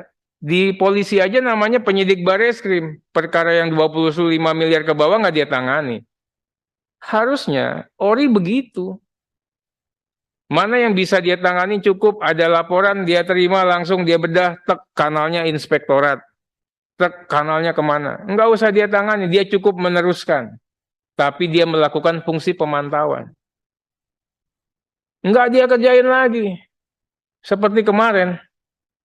Ini kita udah manajemen polsek, padahal kita ini udah terhormat ini. Nah, berikutnya, ini ada masalah kita. Ini mungkin masalah pemilihan yang ada di DPR mungkin. Semua pemilihan ini endingnya nggak selesai di pemilihan. Di zamannya Dr. Nini kan akhirnya disharmoni. Kita harus jujur, bro. Disharmoni nih. Antara komisioner, ketua sama wakil, ketua sama anggota itu nggak cocok. Yang di zamannya Prof. Wah, saya kan ngalamin semuanya saling curhat. Yang tahu kan kami. Itu loh, Bu. Nah, juga saya ingin masukkan, apakah bisa dibentuk atau diselesaikan dalam konteks regulasi? Nah, kan susah ini. Apakah cara milihnya, nanti milihnya bagaimana? Kemudian pemilihan ketua harusnya bagaimana? Jangan melibatkan siapa. Biar nggak salah, ya udah ketua langsung DPR yang pilih. Gitu loh. Yang kayak gituan juga dikasih masih usulan. Nah, berikutnya juga, ini bicara lagi Bu Nini, masalah kenapa penyidik dari ASN nggak boleh. Tadi alasannya begitu. Sama, penyidik polisi meriksa polisi benar. Penyidik KPK meriksa benar. PPNS kehutanan benar. Ini masalah integriti. Kita harus kasih ruang. Pabrik sejelek-jeleknya ASN, PNS, pasti lebih bagus dari orang luar. Udahlah. Sejelek-jeleknya orang parpol pasti lebih bagus dari orang luar. TNI, Polri, ASN, parpol itu pastinya lebih bagus. Pasti lebih bagus. Kenapa kami diajarkan wawasan kebangsaan? Tempat lain nggak belajar, Bu. Di polisi, di ASN mau wawasan kebangsaan nggak lolos, Bu. Itu loh, Bu. Nah, kami mohon sekali nanti seperti itu. Yang kedua, kita juga bicara mengenai masalah integritas, Prof. Tuti, Pak Satya. Sekarang ini kita punya sumber daya manusia itu bagus-bagus lah. Anaknya pinter-pinter, hebat-hebat, cerdas-cerdas. Tapi kita kurang punya orang yang punya integritas institusional. Integritas personalnya bagus semua. Apa itu integritas institusional? Integritas yang pada saat dia bicara tentang hukum, tentang teknis, tentang apanya, begitu berbenturan dengan Negara Kesatuan Republik Indonesia. Begitu berbenturan dengan kebinekaan. Begitu berbenturan dengan Pancasila, konstitusi, dia ngerem.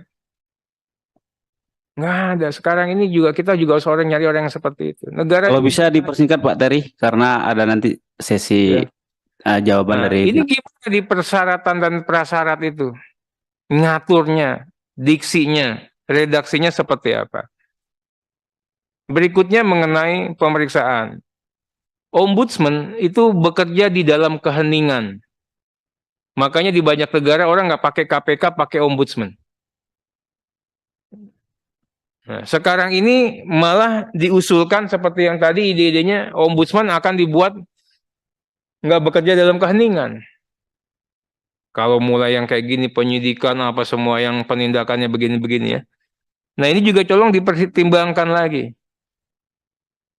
Berikutnya mengenai rekomendasi, saya persingkat nih Pak Ketua dan minta singkat.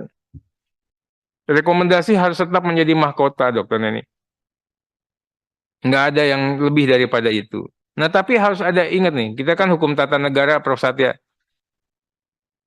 Kalau rekom tidak ditindaklanjuti, artinya apa? Pejabat negara tersebut melanggar sumpah jabatan. Melanggar sumpah jabatan paling gampang apa? Tidak boleh sekolah, tidak boleh dipromosikan. Atau sanksi lebih berat ya dimutasi atau dipecat. Inilah yang harus dimasukkan ke redaksi untuk penguatan. Mungkin itu Pak Ketua. Terima kasih Pak. Terima kasih Pak Terry. Dari beberapa pertanyaan tadi ada yang mirip, ada juga pengayaan, ada berapa dari Pak Tobas, dari Pak Bang JB, ada dari Bang Anca, sudah itu dari Pak John, Mbak Lulu, dan Pak Terry terakhir. Silakan siapa dulu yang mau menjawab? Kita silakan Prof. Satya dulu menjawab, Mbak. Prof. Ya. Baik, terima kasih pimpinan. Jadi ini ada beberapa pertanyaan yang mungkin saling terkait. Jadi saya coba untuk mengaitkan. Jadi pertama misalnya yang fiktif positif tadi ya, saya setuju itu ya. Kalau ada kemungkinan ini pengajuan fiktif negatif. Sebenarnya pemikiran ini kan sudah ada sejak sebelum Undang-Undang Pelayanan Publik. Ingat saya itu Undang-Undang Nomor 5 tahun 86 tentang PTUN itu sudah ada dulu ya. Karena saya ingat diajukan dulu oleh guru saya itu Prof. Patmo Wahyono dulu mengenai fiktif positif itu. Jadi waktu itu sederhana saja, kalau dia sampai batas waktu sekian tidak direspon itu dianggap ditolak atau diterima begitu. Pada waktu itu pemikiran seperti itu. Dan ini kemudian berkembang sampai ke Undang-Undang Pelayanan Publik tadi yang juga disebut tadi oleh Pak Taufik Basari tadi. Nah, terkait dengan pertanyaan tadi, rekomendasi ini dari beberapa tanggapan dan pertanyaan yang saya hormati para anggota Dewan ini sebenarnya tadi sudah ada jawabannya, yaitu misalnya masuk track record itu. Track recordnya kalau pegawai negeri atau ASN ya di BKN setahu saya. Seingat saya dulu zaman kepala BKN, BAKN ya dulu, Pak siapa dulu ya, Aimane Huruk ya, dulu Pak Soeharto itu. Pernah saya baca koran itu, ada seorang pejabat datang ke keliling BAKN itu, terus masuk ke sistem komputer didampingi oleh Pak Mani Huruk itu. Terus dia lihat, coba data saya seperti apa, katanya begitu. Saya lupa nama pejabatnya. Dibuka, ternyata di situ salah datanya. Wah ini nggak benar ini, langsung bisa ketahuan di situ. Jadi itu zaman Pak Mani Huruk aja sudah bisa. Nah kalau sekarang tentunya harusnya lebih bisa lagi dari zaman itu ya, gitu. Jadi tadi rekomendasi tidak hanya mungkin dari Ombudsman atau ORI, mungkin dari Komnas HAM kalau pernah ada rekomendasi yang tidak laksanakan, ya nggak masalah masuk ke istilahnya itu ya, data DBIS ya mungkin ya, ke DBIS pegawai yang di BKN itu, saya kira begitu kuncinya. Jadi kan kalau orang mau naik pangkat, promosi segala itu kan ada rapat tuh. Kalau rapatnya itu mungkin melihat juga data itu begitu. Selama ini ada kan perwakilan dari BKN, dari BIN begitu kan ada itu. Tapi itu maksudnya di eselon 1 ya, TPA, tim penilai akhir. Tapi kalau di bawah-bawah mungkin kalau data itu bisa diperbaiki, bisa saya kira begitu. Karena saya ingat tadi cerita zaman Pak Mani Huruk aja bisa pada waktu itu, waktu kepala BAKN, belum jadi BKN. Gitu. Jadi saya kira perbaikan di base-nya itu. Tapi harus akurat, karena mungkin kalau orang dicatat salah juga mungkin merugikan yang bersangkutan nanti. Karena bisa jadi orang itu seumur hidup tidak pernah lihat data itu. Saya juga nggak tahu datanya di situ apa, ditulis apa. Saya sebagai pegawai negeri ya, mungkin nggak tahu Prof. Tuti pernah lihat nggak datanya di BKN itu benar atau tidak begitu. Mungkin tahunya setelah pensiun nanti bahwa dia diurus, ternyata dibilang dia sebenarnya harusnya udah hitungannya dari sini begitu. Ada teman saya yang pernah menjadi pejabat negara, sekarang lagi bingung itu soal SK pensiunnya itu, karena ada perbedaan data yang di BKN itu begitu. Keluhannya seperti itu. Jadi mungkin bagaimana caranya supaya data itu benar, tidak ada kesalahan, dan apakah mungkin harus bisa diakses itu? Siapa yang bisa mengakses data itu? Ya kalau orang BKN-nya bisa, pejabat BKN, tapi maksudnya di luarnya yang bersangkutan ini. Gitu. Kemudian tadi masalah jadi itu bisa ya. Tadi semua yang dari Pak Taufik sampai Pak Taufik Basari sampai Pak Artria Dahlan tadi oke, soal penguatan rekomendasi dengan mencantum kalau sudah final dia nggak dilaksanakan juga ya. Tadi masuk ke track record itu tadi begitu. tentunya tetap ada dari kemungkinan dari atasan langsung. Kan seperti di Undang-Undang PTUN itu kan dulu ada pasal 116 ya kalau nggak salah. Jadi kalau dia pejabat tuh ada putusan nggak melaksanakan, diadukan lagi ke atas. Di atasnya ini nggak melaksanakan, diadukan lagi terus sampai ke presiden. Tapi sampai presiden pasalnya udah berhenti. Jadi kalau presiden nggak melaksanakan begitu, tidak ada yang bisa diadukan begitu. Tapi kalau yang di bawah bisa sampai ke atas. Nah mungkin seperti itu saya kira logikanya mengenai pengawasannya tadi. Kemudian masalah ya ini semua karena banyak ini dari Pak Tobas sampai Pak Johan Budi segala semua saya Pak Terry tadi menyinggung masalah rekomendasi ya, termasuk dalam pertanyaan dalam TOR itu. Saya kira bisa formalisasinya ya BKN itu yang menolak asalkan catatannya tidak sampai salah gitu. Karena kalau salah merugikan PNS yang bersangkutan, nanti dia dibilang pernah apa padahal nggak pernah dan sebaliknya gitu. Yang tadi masalah Pak Terry masalah terkait dengan apa negara hukum demokratis itu masalah rakyat yang tidak boleh kelaparan itu tadi yang saya maksud juga dengan bahwa pembangunan pengawasan itu juga selaras dengan sosial ekonomi tadi begitu. Jadi terintegrasi bukan hanya semata-mata tata pemerintahannya, tapi apa goalsnya itu apa tadi yang di presentasi saya ada yang saya singgung itu harus ada kaitannya, tidak semata-mata mengawasi saja sebenarnya begitu. Tapi ada aspek lain juga harus yang dipertimbangkan begitu. Kemudian masalah ini ya secara umum tadi yang bersambungan itu ya. Kemudian yang adjudikasi khusus saya kira nanti Prof. Tuti dengan Bu Nini yang persyaratan juga mungkin Bu Nini lebih tahu yang pernah menjabat di sana ya. Salah ini. Tapi memang ya lembaga pengawasan itu mayoritas itu rekomendasi memang.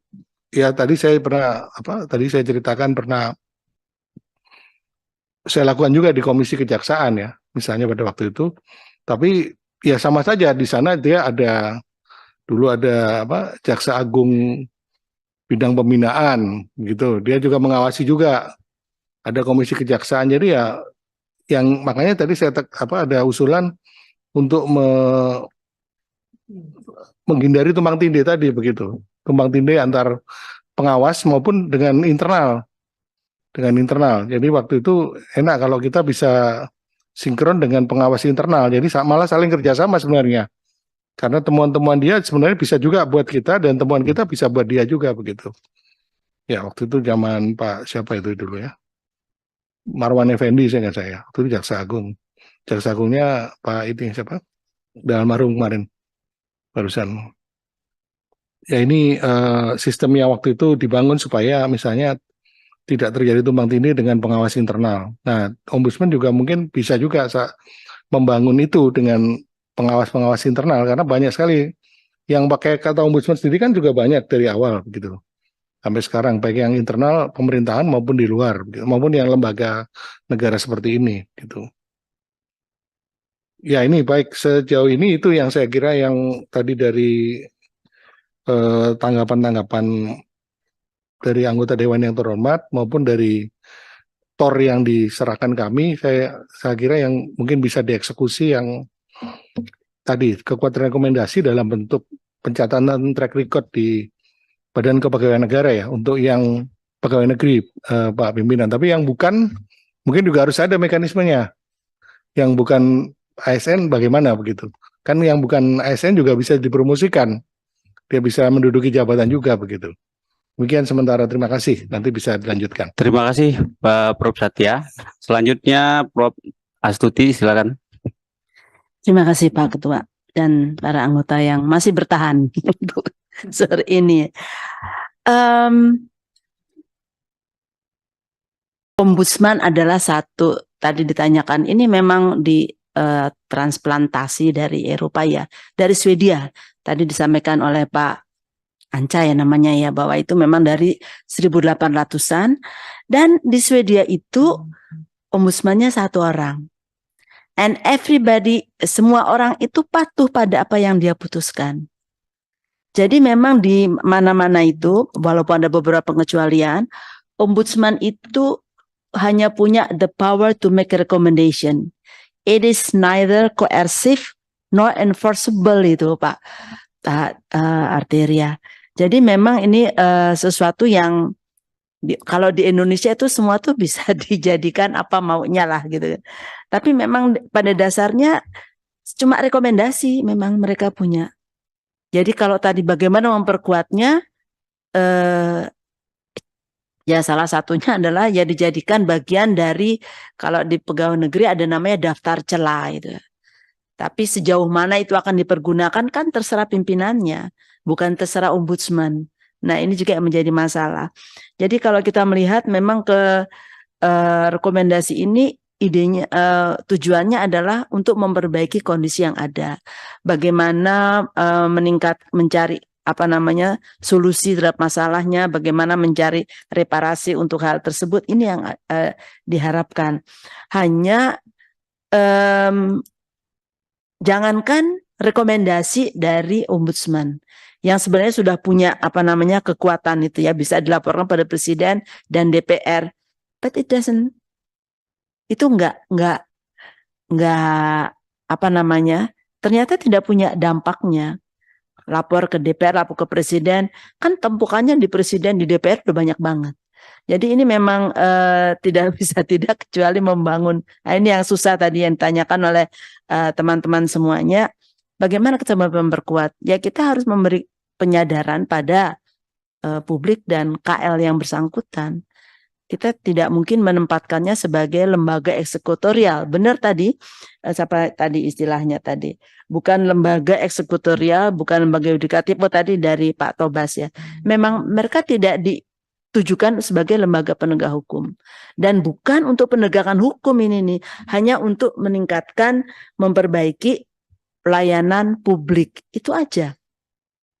Jadi kalau tadi nanya, presiden sedang ngobrol-ngobrol sama ketua parpol, ya nggak masuk situlah kalau saya. Maaf ya Bu Nini ya, tapi buat saya it's not part dari pelayanan publik ya. Itu urusan lain lagi. Nah, apakah ini kemudian bisa kita selesaikan melalui proses seleksi? Tadi menarik juga Pak ya. Seleksi independennya ya, tapi kalau udah masuk ke DPR, nah ini saya harus mohon maaf karena banyak teman-teman saya itu jadi pansel di mana-mana. Akan tetapi mereka selalu mengeluh, saya mesti gimana dengan DPR? Saya bilang, apa maksudmu? Kan saya harus lobby sama mereka. Kan saya nggak bisa bilang, jangan melobi dong gitu. Karena ternyata mereka nggak melobi pun ada yang telepon mereka. Jadi ini satu hal yang nggak bisa diatur tadi Pak JB, Pak Arteria. Kita nggak bisa bilang bahwa they are not allowed untuk berhubungan dengan orang DPR. Walaupun itu melanggar etika, tapi kita nggak bisa masukkan etika ke dalam undang-undang ini. Jadi itu adalah sesuatu yang banyak dikeluhkan oleh teman-teman yang mau masuk menjadi komisioner di berbagai komisi apapun. Dan kita memang punya komisi banyak sekali. Ada kepolisian, Pak Satya di kejaksaan, ada yudisial, yang semuanya memang mengawasi pekerjaan dari lembaga-lembaga yang mereka awasi itu. Sedangkan kalau dari ombudsman, apa ya batasannya? Saya juga nggak bisa memberikan batasan karena ternyata itu yang tadi saya katakan, bisa lapor ke komisi yang bersangkutan, bisa lapor ke pengadilan, baik pengadilan negeri maupun petun, bisa laporkan Komnas HAM, tergantung bagaimana cara mereka mendesain masalah yang mereka alami. Ini buat saya merasa ini masalah buat kita. Kenapa akhirnya kita membuang-buang anggaran negara untuk satu hal yang mungkin tidak terlalu serius, tapi yang bersangkutan punya banyak akses untuk mengajukan gugatan kemana-mana buat saya ini. Tapi saya belum ketemu apakah harus dilarang atau harus tetap dibiarkan. Nah, kemudian masalah lain lagi adalah tadi apa sih yang perlu diatur di dalam sini? Kalau dibandingkan dengan ketentuan tentang ombudsman lembaga negara, memang Indonesia itu sangat detail, sangat rinci. Kenapa? Karena ada sesuatu yang nggak benar saja itu bisa di redefine oleh yang menggunakan. Terserah siapa itu. Itu sebabnya kemudian ternyata di berbagai undang-undang itu kita sangat detail. Kalau di negara-negara lain mereka tidak pernah selalu bertanya pada saya, negaramu mengatur sedetail itu? Iya.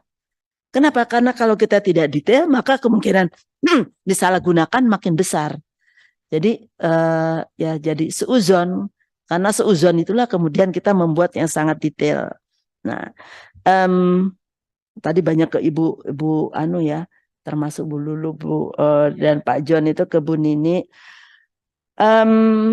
Tapi buat saya yang diatur di dalam ketentuan dalam undang-undang yang direvisi ini fokusnya harus pada pelayanan publik. Kita nggak bisa masuk ke penegakan hukum, itu ranahnya yang lain lagi. Kalau mungkin di komisi-komisi lain ada, di KPK, di KAI ada, tapi ombudsman memang tidak ditujukan untuk ke tempat lain. Hanya menarik juga tadi yang disampaikan, apakah bisa kerjasama? Of course, why not? Nah, tapi sejauh mana? Ini kan kita ada satu laporan itu bisa jadi laporan tindak pidana, bisa jadi laporan ke tata usaha negara atau lain-lainnya. Bagaimana cara kita membatasi itu? Kenapa? Karena makin banyak sarjana hukum, makin pintar mereka untuk mendesain satu kasus yang tadi nggak masuk jadi masuk. Nah, ini memang masalah. Kembali lagi ke masalah yang berkaitan dengan integritas. Nah, integritas inilah yang sekarang menjadi PR kita semuanya. Berapa bulan terakhir ini kita ditampar oleh berbagai dishonesty yang dilakukan oleh pejabat publik. Tapi kita ternyata menyelesaikannya yaitu satu demi satu, dan memang menjadi masalah-masalah yang tidak mudah ditangani. Itu saja catatan dari saya. Terima kasih. Assalamualaikum warahmatullahi wabarakatuh. Terima kasih Prof. Astuti. Kita perpanjang 5 menit lah, 5 menit ya, panjang. Silakan Mbak Nini. Terima kasih. Karena banyak pertanyaan yang terkait sebetulnya konfigurasi ombudsman ini ada di mana. Kok saya tadi scroll WhatsApp saya masih ada di sini. Jadi saya minta tolong diperlihatkan terlebih dahulu di sini slide yang kedua, Mbak. Minta tolong. Nah, ini. Jadi kalau tadi itu kenapa peran ombudsman itu akhirnya bertambah dan tidak sama persis dengan yang di Swedia. Memang awalnya dia hanya bagaimana orang mengeluh pada raja lalu disampaikan, lalu kemudian ombudsman berubah menjadi pengacara masyarakat gitu. Lalu berubah lagi bukan hanya pengacara tapi juga melakukan pengawasan, dan periode terakhir di Swedia itu selain melakukan fungsi pengawasan juga melakukan fungsi mediasi dan konsiliasi. Maka kalau disebut bahwa Ombudsman Indonesia tidak melakukan penindakan itu salah, tapi dia bukan penegak hukum. Itu aja yang ingin saya sampaikan ya. Ini perkembangan dari 1809 sampai 2010 di Swedia dan di beberapa negara. Slide berikutnya singkat-singkat saja karena 5 menit. Sorry, langsung lanjut lagi. Ini 2000 kita namanya Komisi Ombudsman. Jadi tahun 2000 kita sudah memulai dengan perpres ya. Lalu kemudian undang-undang yang tadi Pak Arteria terlibat di dalam pembentukannya, dan sekarang di 2017 pada saat periode kami lengkap 34 provinsi, perwakilan pusat sampai daerah, dan daerah tidak memiliki kewenangan sama sebetulnya dengan pusat. Rekomendasi itu hanya dikeluarkan oleh anggota. Jadi ini yang mungkin salah persepsi ya, memberi kesan dari perdebatan tadi, seakan-akan produk ombudsman itu hanya rekomendasi, bukan. Hasil investigasi ombudsman itu adalah laporan akhir hasil pemeriksaan. Itu ribuan yang kami kerjakan setiap tahun, dan itu dilaksanakan. Makanya saya tidak pernah menyebut rekomendasi mahkota, Bapak, meskipun sudah di mana-mana ya. Yang saya sebut mahkota adalah ketika laporan akhir hasil pemeriksaan ombudsman dilaksanakan, itu mahkota. Karena berhasil. Kita melakukan mediasi. Mediasi artinya ombudsman melakukan proses penyelesaian dengan mengindahkan usulan penyelesaian dari masing-masing pihak. Kita diam aja nih, mereka usul apa. Atau konsiliasi. Kita menawarkan model penyelesaiannya. Dan itu ribuan yang dilakukan setiap tahun. Begitu tidak dilaksanakan baru keluar rekomendasi. Itu pusat yang melakukan pemeriksaan. Jadi LAHP dulu, dikasih waktu 60 hari, diperpanjang, diperpanjang 60 hari, begitu tidak dilaksanakan, pindah ke pusat, kami melihat kembali, kenapa kok sampai tidak dilaksanakan? Kami akan mengukur, jangan-jangan laporan akhir hasil pemeriksaan memang dikeluarkan saran yang kita sampaikan, perbaikan sistem yang kita sampaikan itu tidak diukur. Bisa jadi. Jadi Bapak dan Ibu, sekali lagi rekomendasi sepanjang 5 tahun saya di sana yang tidak dilaksanakan setiap tahun hanya 1. Apakah itu kemudian bisa disebut ombudsman macan ompong? Tidak efektif, saya membantah. Karena tadi salah persepsi. Jadi yang dikerjakan ombudsman ketika selesai melakukan pemeriksaan atau investigasi itu namanya laporan akhir hasil pemeriksaan. Dan itu ribuan yang ditindaklanjuti. Yang tidak ditindaklanjuti 1. Kalau di situ tadi saya gambarkan ada 100, itu produk lama yang tadi berpengaruh karena misalnya dulu ketika dibentuk awal belum ada sosialisasi, orang tidak paham, dan lain sebagainya, saya tidak ingin mempersoalkan periode yang lalu. Itu pun yang lama-lama itu kita terus upayakan untuk dilaksanakan. Karena mahkota dari ombudsman itu adalah ketika laporan akhir dilaksanakan, rekomendasinya pun dilaksanakan. Jadi bisa dilihat selama 5 tahun hanya 6 yang tidak dilaksanakan rekomendasi, tapi ribuan yang kita keluarkan dilaksanakan. Slide berikutnya. Nah ini konfigurasi lembaga negara. Ombudsman di Indonesia itu di mana? Apakah dia di bawah presiden? Tidak. Ya, beda dengan Kompolnas, beda dengan Komisi Kejaksaan, beda dengan BRTI misalnya. Lalu apakah kita memiliki fungsi seperti KPK, LPSK, Komnas HAM atau Komnas Perempuan ya?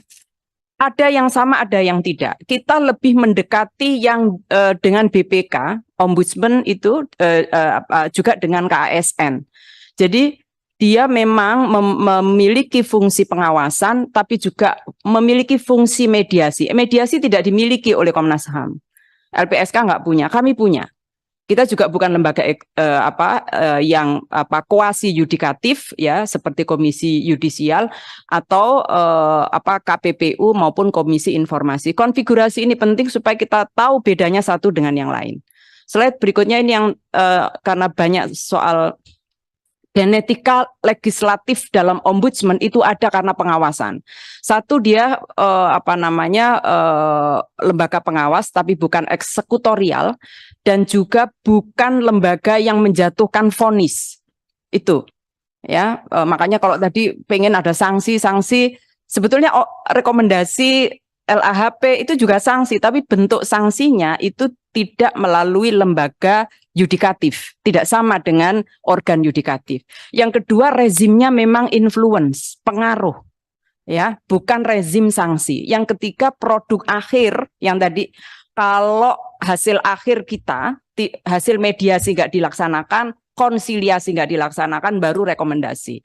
Lalu ada hak imunitas. Ya, dan hak imunitas ini untuk menjaga jangan sampai anggota dikriminalkan. Yang lainnya adalah stelsel aktif. Slide. Nah, ini magister of influence versus sanction. Apa bedanya?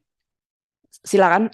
Ini hal-hal mendasar yang perlu diketahui supaya kita tidak salah ketika nanti akan memaknai superioritas ombudsman, 2 fungsi ombudsman. Lanjut, Mbak. Cepat aja. Nah ini, apa makna dari magister of influence? Yang pertama adalah menjaga martabat. Makanya yang kita lakukan adalah melakukan perubahan korektif sistem. Makanya tindakan korektif kita tidak diserahkan pada terlapor, tapi diserahkan pada atasan terlapor. Pertanyaannya adalah, loh kenapa kemudian atasannya tidak menindaklanjuti? Contoh yang paling populer kemarin ini soal pajak, soal rangkap jabatan gara-gara soal pajak. Kami sudah mengeluarkan pada tahun 2020 dan terakhir itu sudah kami sampaikan kepada Presiden. Bahwa kami menemukan ratusan pejabat negara yang melakukan rangkap jabatan. Di akhir masa jabatan kami sampaikan lagi itu.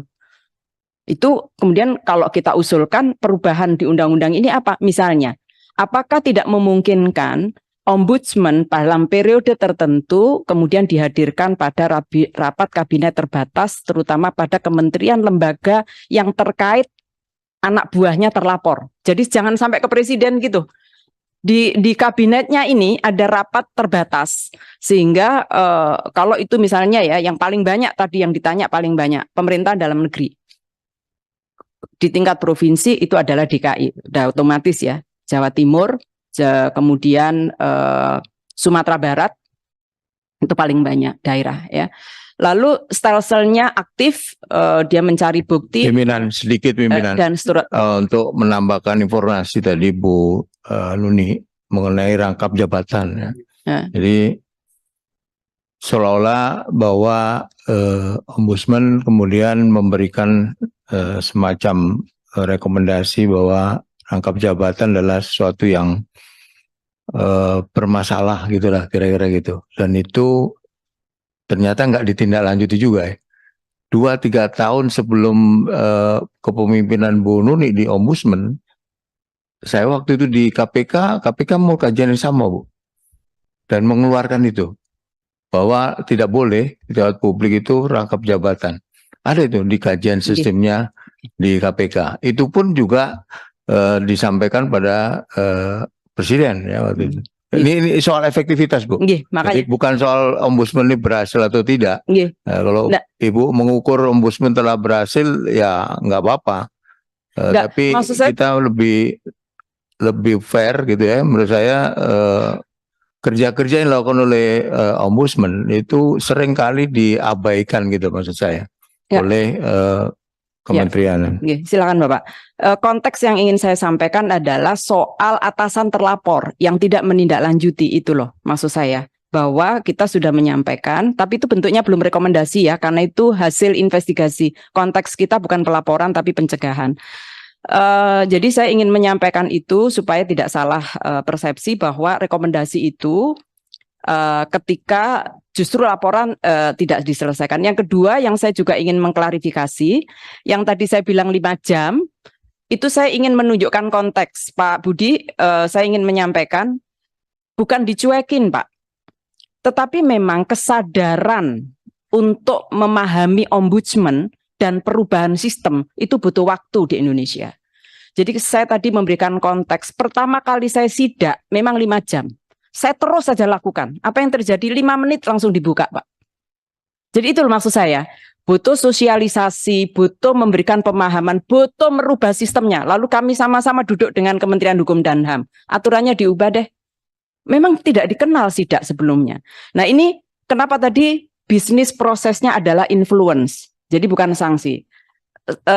Yang kedua yang ingin saya sampaikan, di Ombudsman itu banyak kami menindaklanjuti maladministrasi yang dilakukan oleh kementerian lembaga atas dasar putusan pengadilan. Coba, putusan pengadilan saja tidak dilaksanakan oleh pemerintah.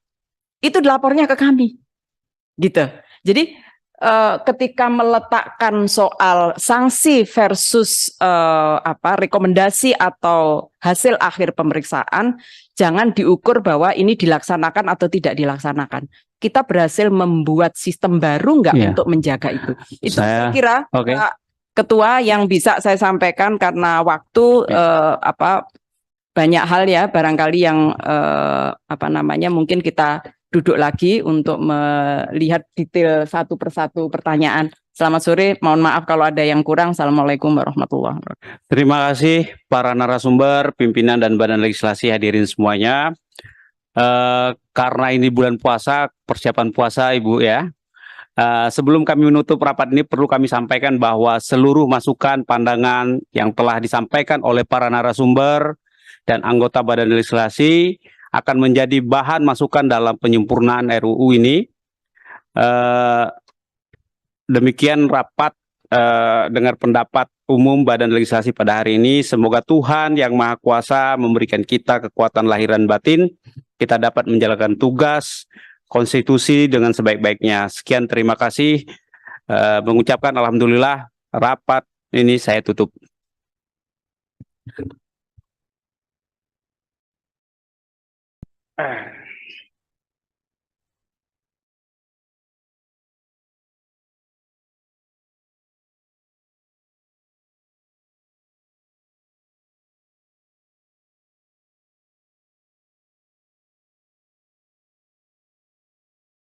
perkenannya kepada kita semua sehingga kita bisa dapat menghadiri rapat dengar pendapat umum Badan Legislasi pada hari ini dalam keadaan sehat walafiat. Sesuai dengan laporan sekretariat, pada hari ini telah dihadiri dan diikuti oleh 12 orang, ada 7 fraksi dari 80 anggota Badan Legislasi. Karena rapat hari ini untuk mendengarkan pandangan atau masukan dari narasumber atas penyusunan RUU tentang statistik atau ombudsman ini statistik ini Pak. Aduh. Atas ombudsman ya, maaf karena tulisannya sini statistik, saya baca statistik rupanya ombudsman.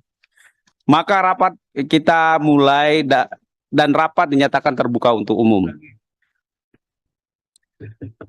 Pertama-tama kami mengucapkan terima kasih kepada para narasumber, yaitu Profesor Harkristuti, Guru Besar Fakultas Hukum Universitas Indonesia, dan Bu Nini Rahayu, Ketua Dewan Pers Republik Indonesia, dan anggota Ombudsman sekali Bu ya. Mantan ya, mantan anggota yang telah hadir dalam RDPU Badan Legislasi pada hari ini. Perlu kami sampaikan bahwa saat ini Badan Legislasi sedang menyiapkan dan menyusun rancangan undang-undang usul Badan Legislasi berdasarkan prolegnas RUU prioritas yang telah ditetapkan, yaitu RUU tentang perubahan atas Undang-Undang Nomor 37 Tahun 2008 tentang Ombudsman Republik Indonesia, sesuai amanat pasal 52 sampai dengan pasal 61 Peraturan DPR RI Nomor 2 Tahun 2020 tentang pembentukan undang-undang, bahwa dalam penyusunan RUU Komisi, gabungan komisi atau badan legislasi dapat meminta masukan dari masyarakat dan pemangku kepentingan. Untuk itu Badan Legislasi perlu mendapatkan pandangan masukan dari narasumber pada hari ini. Sebelum memberikan kesempatan kepada para narasumber untuk menyampaikan pandangan atau masukannya, untuk kelancaran jalan rapat dengar pendapat pada hari ini, kami bacakan susunan acara rapat pada hari ini sebagai berikut. Pengantar ketua rapat, 2 pandangan atau masukan dari narasumber, 3 tanggapan anggota, dan 4 penutup. Rapat ini akan berlangsung sampai pukul 15 lah ya. 15 WIB.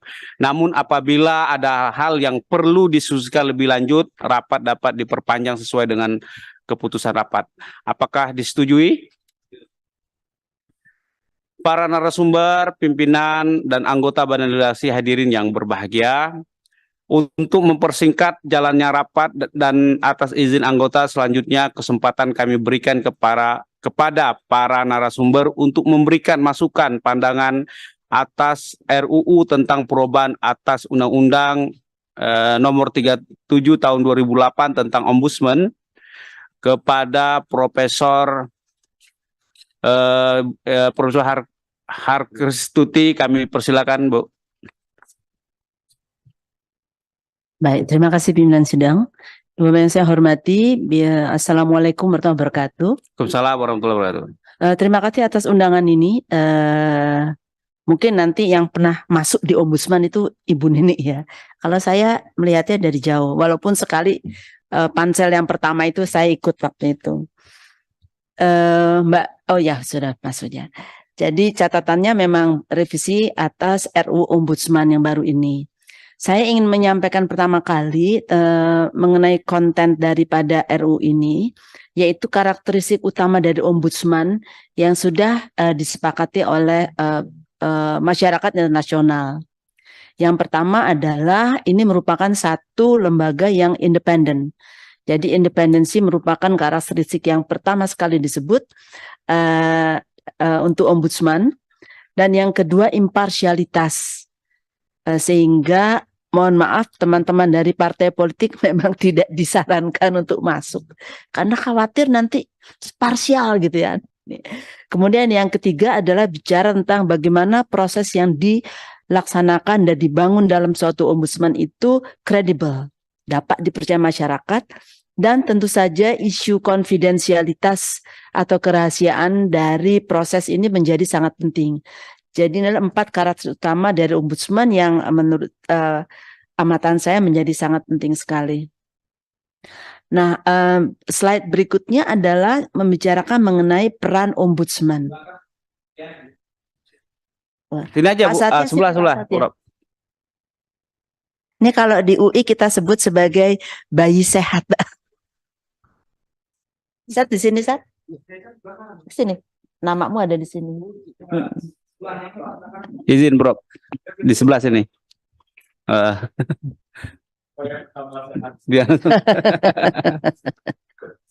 Lanjut Bu. Nah, ya, berikutnya adalah peran ombudsman.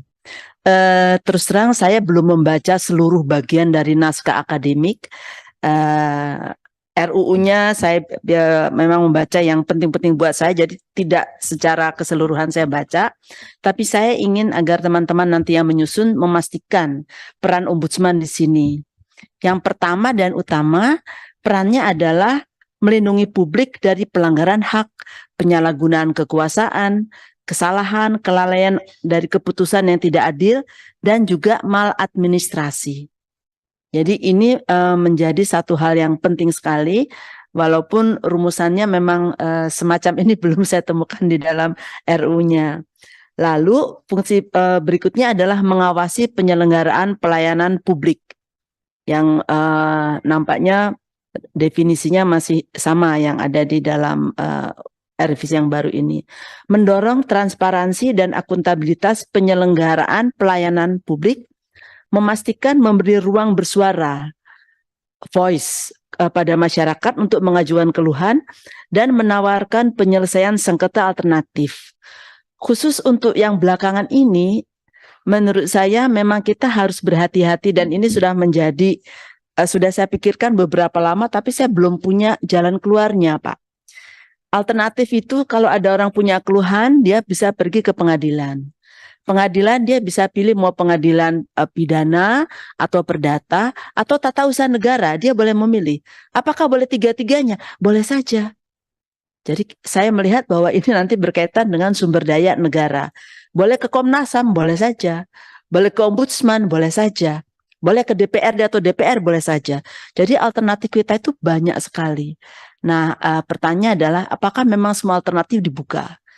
Apakah semua orang boleh mengambil semua kemungkinan penyelesaian yang dapat dilakukan oleh setiap anggota masyarakat?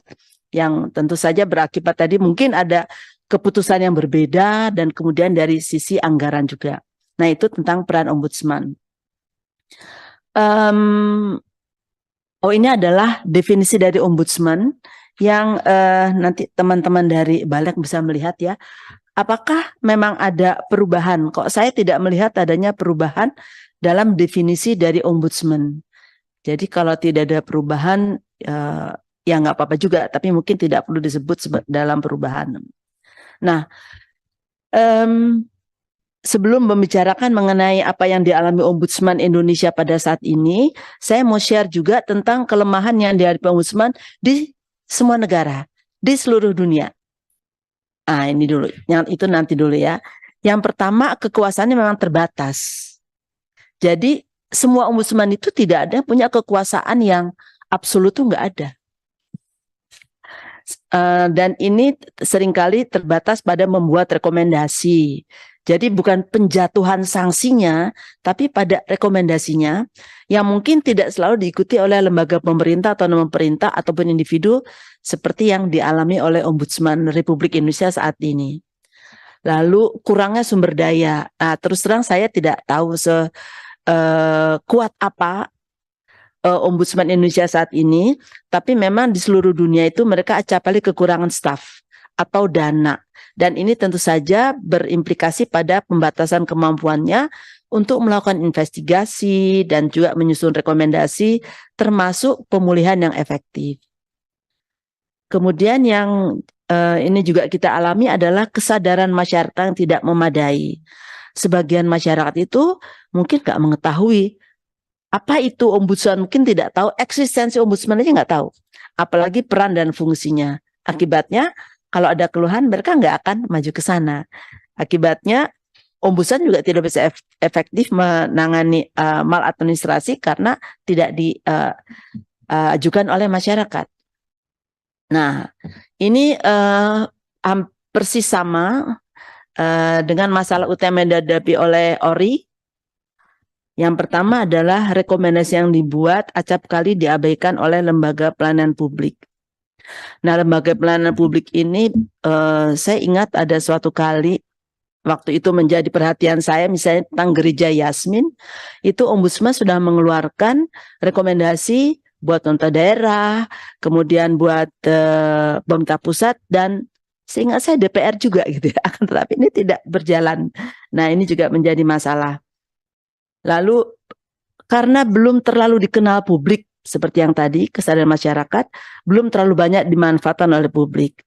Dan yang memprihatinkan lagi adalah belum terlalu banyak dikenal oleh lembaga pemerintahan, baik di pusat maupun di daerah. Sehingga memang kurang diperhatikan. Lalu banyak yang tidak tahu kalau ombudsman kasih rekomendasi, ini apa ya? Ya akhirnya lebih banyak dicuekin. Dicuekin itu apa bahasa? Diabaikan. Nah, ini masalah utama kita. Nah, lalu saya mau share juga tentang tantangan yang dihadapi oleh ombudsman secara internasional. Campur tangan politik. Nah, ini saya tidak tahu selama ini ombudsman kita apakah independensinya terancam oleh campur tangan politik. Kemungkinan besar tidak, sehingga tentu saja membatasi kemampuannya untuk bekerja. Nah, kurangnya kerjasama sama seperti yang tadi saya sampaikan bahwa rekomendasi tidak ditindaklanjuti, ya, dan kemudian tentu saja efektivitas hasil kerja ombudsman menjadi terbatas. Dan kemudian batasan di dalam hukum, karena semuanya diatur dengan hukum mengenai wewenang dan fungsi ombudsman, sehingga bisa juga membatasi kemampuannya. Nah, untuk Indonesia sudah bagus, tapi implementasinya itu, jadi aturannya sudah oke pada dasarnya. Kemudian bagian berikutnya ada tentang peluang bagi ombudsman. Sebenarnya saya berharap ada dari ombudsman juga hadir. Sekarang itu sedang jadi tren, di mana-mana ada ombudsman. Tapi ada ombudsman yang dipilih itu sebagai individu, ada juga lembaga. Nah, di Amerika bahkan ada yang namanya Asosiasi Ombudsman Amerika. Ya, jadi ada yang di parlemen punya ombudsman, ada yang di pemerintah kota punya ombudsman, jadi sangat beragam. Nah, ini yang kalau di Indonesia kita punya ombudsman dan perwakilannya, tapi kita juga punya ombudsman daerah yang dibangun oleh Pemda sendiri. Nah, itu harus kita selesaikan itu. Nah, dengan adanya tren di berbagai belahan dunia ini, maka tentu saja bisa membuka dukungan internasional, membuka kesempatan kerjasama, bertukar pengalaman, supaya masing-masing bisa lebih kuat lagi. Dan termasuk juga memperkuat kapasitas kelembagaan yang tadi saya sebutkan, yaitu bagaimana menekan sumber daya, pelatihan pada para staf, keahlian teknis mereka, itu bisa ditingkatkan dengan bekerja sama dengan teman-teman lain. Membangun kepercayaan dan partisipasi publik. Masyarakat yang makin kritis pada saat ini memang memerlukan lembaga seperti ombudsman. Dan ombudsman diharapkan dapat membangun kepercayaan publik, meningkatkan kesadaran akan peran dan fungsinya. Nah, misalnya di dalam revisi Undang-Undang Ombudsman yang baru ada partisipasi masyarakat yang sebelumnya belum ada. Dan memang cakupan mandat ombudsman ini besar sekali, walaupun belum dimanfaatkan secara optimal menurut saya di Indonesia, karena tadi ketidaktahuan publik ya dan lain-lainnya itu. Berikutnya adalah tentang kewajiban ombudsman yang sudah ada di Undang-Undang 37 2008 sehingga tidak perlu saya ulangi. Akan tetapi ada catatan sedikit dari saya, slide berikutnya Mas, yaitu tentang ketentuan yang ada di pasal 7.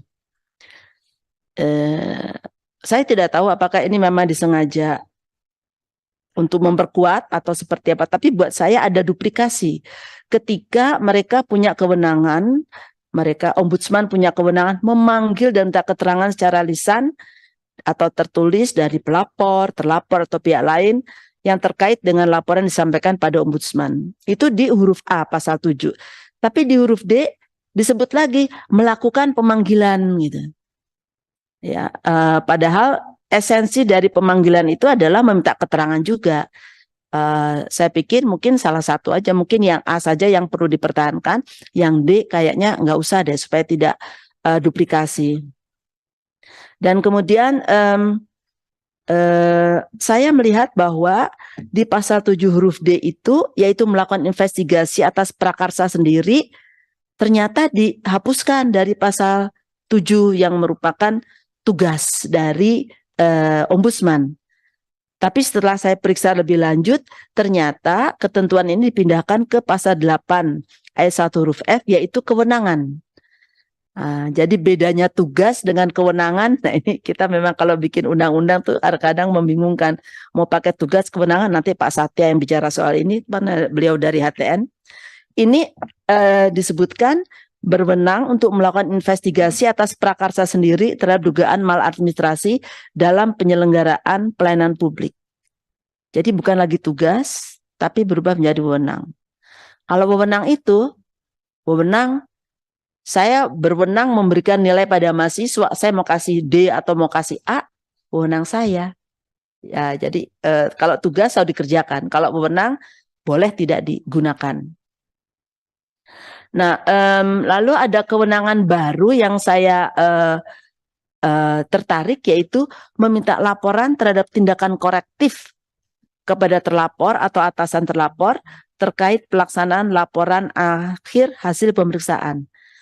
Apakah ini maksudnya juga follow up terhadap rekomendasi yang dibuat oleh ombudsman atau tindakan korektif di luar itu? Itu saya tidak tahu karena memang di sini tidak disebutkan tindakan korektif yang direkomendasikan oleh itu, nggak ada itu. Jadi apakah sesuatu yang terpisah, saya tidak tahu. Nah, saya membaca Undang-Undang Pelayanan Publik juga dengan ombudsman, memang ini merupakan ketentuan yang 1 tahun ya bedanya dengan ombudsman, melengkapi dan menguatkan undang ombudsman.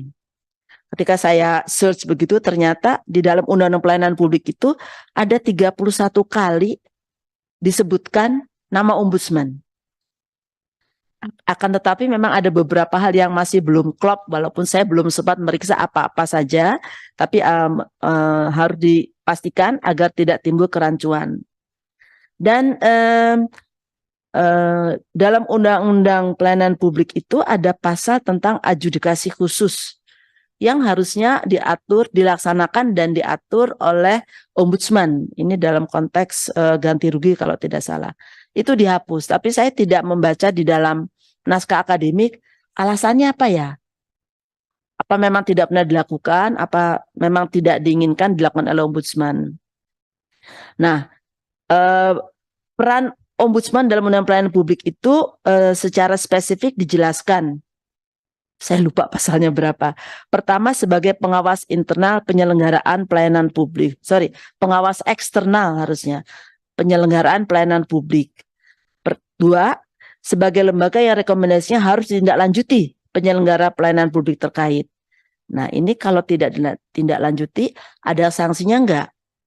Nah, ternyata walaupun masih diberi warna kuning di stabilo di dalam RU-nya, ternyata kalau tidak ditindaklanjuti yang bersangkutan itu ASN itu bisa dikenakan sanksi yang berat. Yang berat itu kalau PNS ya dipecat. Nah itu, apakah itu tidak ada jalan lain? Lalu ini merupakan lembaga kepada siapa publik berhak mengajukan pengaduan dan punya kewajiban yang secara khusus disebutkan. Nah, ini yang kita lihat dalam Undang-Undang Pelayanan Publik, yang juga mesti harus disandingkan dengan Undang Ombudsman. Apa sih kewajibannya? Nah, di dalam Undang-Undang Ombudsman itu nggak ada kewajiban. Yang ada adalah tugas dan wewenang, kalau nggak salah. Ada satu lagi fungsi. Tapi kewajiban itu saya tidak melihat. Mungkin saya tidak terlampau teliti Nah, di dalam Undang-Undang Pelayanan Publik disebutkan dengan jelas kewajibannya menerima pengaduan dan berwenang memproses pengaduan. Saya akan sangat berhati-hati memakai kata kewenangan, karena kewenangan itu bisa dipakai bisa enggak.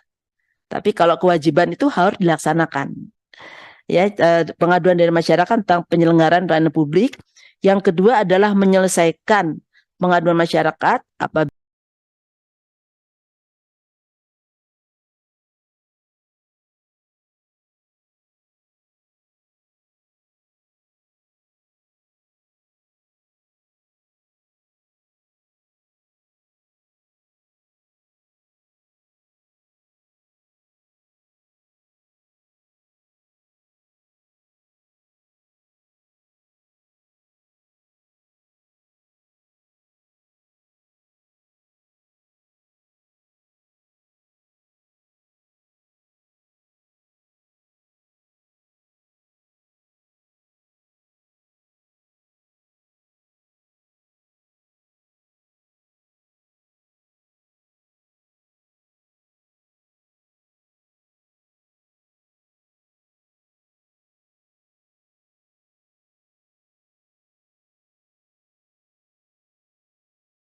pengadu menghendaki pencairan pengaduan tidak dilakukan oleh penyelenggara. Nah, lalu membentuk perwakilan di daerah yang bersifat hierarkis untuk mendukung tugas dan fungsi ombudsman dalam kegiatan pelayanan publik maksimal 3 tahun ke depan. Tapi ini sudah 2009 sampai sekarang sudah 14 tahun. Kita baru punya, ada berapa ya? Saya nggak tahu perwakilan. Udah 34 ombudsman. Oh, oke. Walaupun tidak semuanya tingkat provinsi ya kayaknya ya. Kemarin masih ada yang kabupaten, mungkin saya salah baca. Lalu melakukan mediasi dan konsiliasi dalam menyelesaikan pengaduan atas permintaan para pihak. Ya, dan tentu saja ini membutuhkan adanya kemampuan mediasi dan konsiliasi yang luar biasa. Lalu untuk perwakilan ombudsman di daerah, tugas dan fungsinya sama dengan ombudsman pusat. Walaupun saya agak kurang sepakat kalau ombudsman di daerah itu juga diposisikan sebagai pejabat negara. Saya kira itu berbeda sekali karena proses seleksi mereka itu berbeda dengan seleksi terhadap komisioner ombudsman di pusat. Dapat menyelesaikan pengaduan di daerah masing-masing. Ya, ini sangat berbeda dengan yang di Komnas HAM. Di Komnas HAM itu perwakilan Komnas HAM di daerah menyampaikan ke pusat, tapi mereka tidak boleh menyelesaikan sendiri, jadi harus atas petunjuk dari Komnas HAM pusat. Lalu dalam revisi disebutkan bahwa ada asisten ombudsman diangkat menjadi ASN paling lama 2 tahun sejak undang-undang diberlakukan. Saya sepakat saja, tapi jangan lupa bahwa untuk menjadi ASN itu ada persyaratan-persyaratan tertentu dan ada tes masuknya. Lalu pertanyaannya, seorang asisten yang sudah lama di situ ternyata tidak lulus, apakah kemudian dia secara otomatis juga diangkat? Nah, ini harus menjadi perhatian karena dapat nanti bisa bertentangan dengan undang-undang ASN kalau tidak memenuhi syarat-syarat itu. Lalu ada mekanisme penyelesaian pengaduan yang diatur. Dan yang terakhir adalah beberapa bab yang penting. Saya appreciate pada teman-teman di Balik yang sudah mengajukan 5 bab baru. Yang pertama pencegahan maladministrasi. Tapi untuk ini tentu saja saya pikir tidak bisa berjalan sendiri karena ombudsman itu juga sangat terbatas kemampuannya baik dari sumber daya maupun anggaran. Nah, tadi dalam perjalanan ke sini saya mendengar bahwa kementerian dan lembaga itu juga sudah melakukan pencegahan maladministrasi. Bagaimana hubungannya dengan Komisi ASN, bagaimana hubungannya dengan kementerian lain. Nah, ini saya tidak tahu, tapi nampaknya harus diatur agar tidak duplikasi. Agar yang dilakukan oleh KL tidak perlu diulangi lagi oleh ombudsman. Nah, ini sejauh mana ini bisa diatur. Lalu tentang pengawasan, ada kode etik, partisipasi masyarakat dan pendanaan. yang memang merupakan hal-hal yang biasa kita temukan di dalam undang-undang berkaitan dengan komisi-komisi yang lain. Oh, sudah habis ya? Terima kasih. Billahi taufiq wal hidayah. Wassalamualaikum warahmatullahi wabarakatuh. Maaf kalau terlalu panjang presentasinya. Terima kasih Bu Prof atas pandangan dan masukannya. Kita lanjut ke Bu sekalian aja ya. Bu Nini selama 15 menit Bu ya. Karena kalau kita hitung 15 menit nanti pas lebih ada waktu untuk tanggapan. Terima kasih. Terima kasih. Assalamualaikum warahmatullahi wabarakatuh. Yang sama-sama kita hormati dan selalu kita doakan sehat walafiat pimpinan sidang RDP hari ini dan anggota serta seluruh narasumber ini guru-guru saya. Saya ingin menyampaikan singkat saja karena sebetulnya saya ikut terlibat dalam menyusun draft ini pada saat saya masih di Ombudsman karena memang memandang beberapa aturan yang ada di dalam Undang-Undang Ombudsman memang memerlukan penguatan gitu ya, meskipun substansinya beberapa hal saya lihat agak berbeda dengan draft terakhir yang disampaikan oleh yang saya terima dari teman-teman Balik.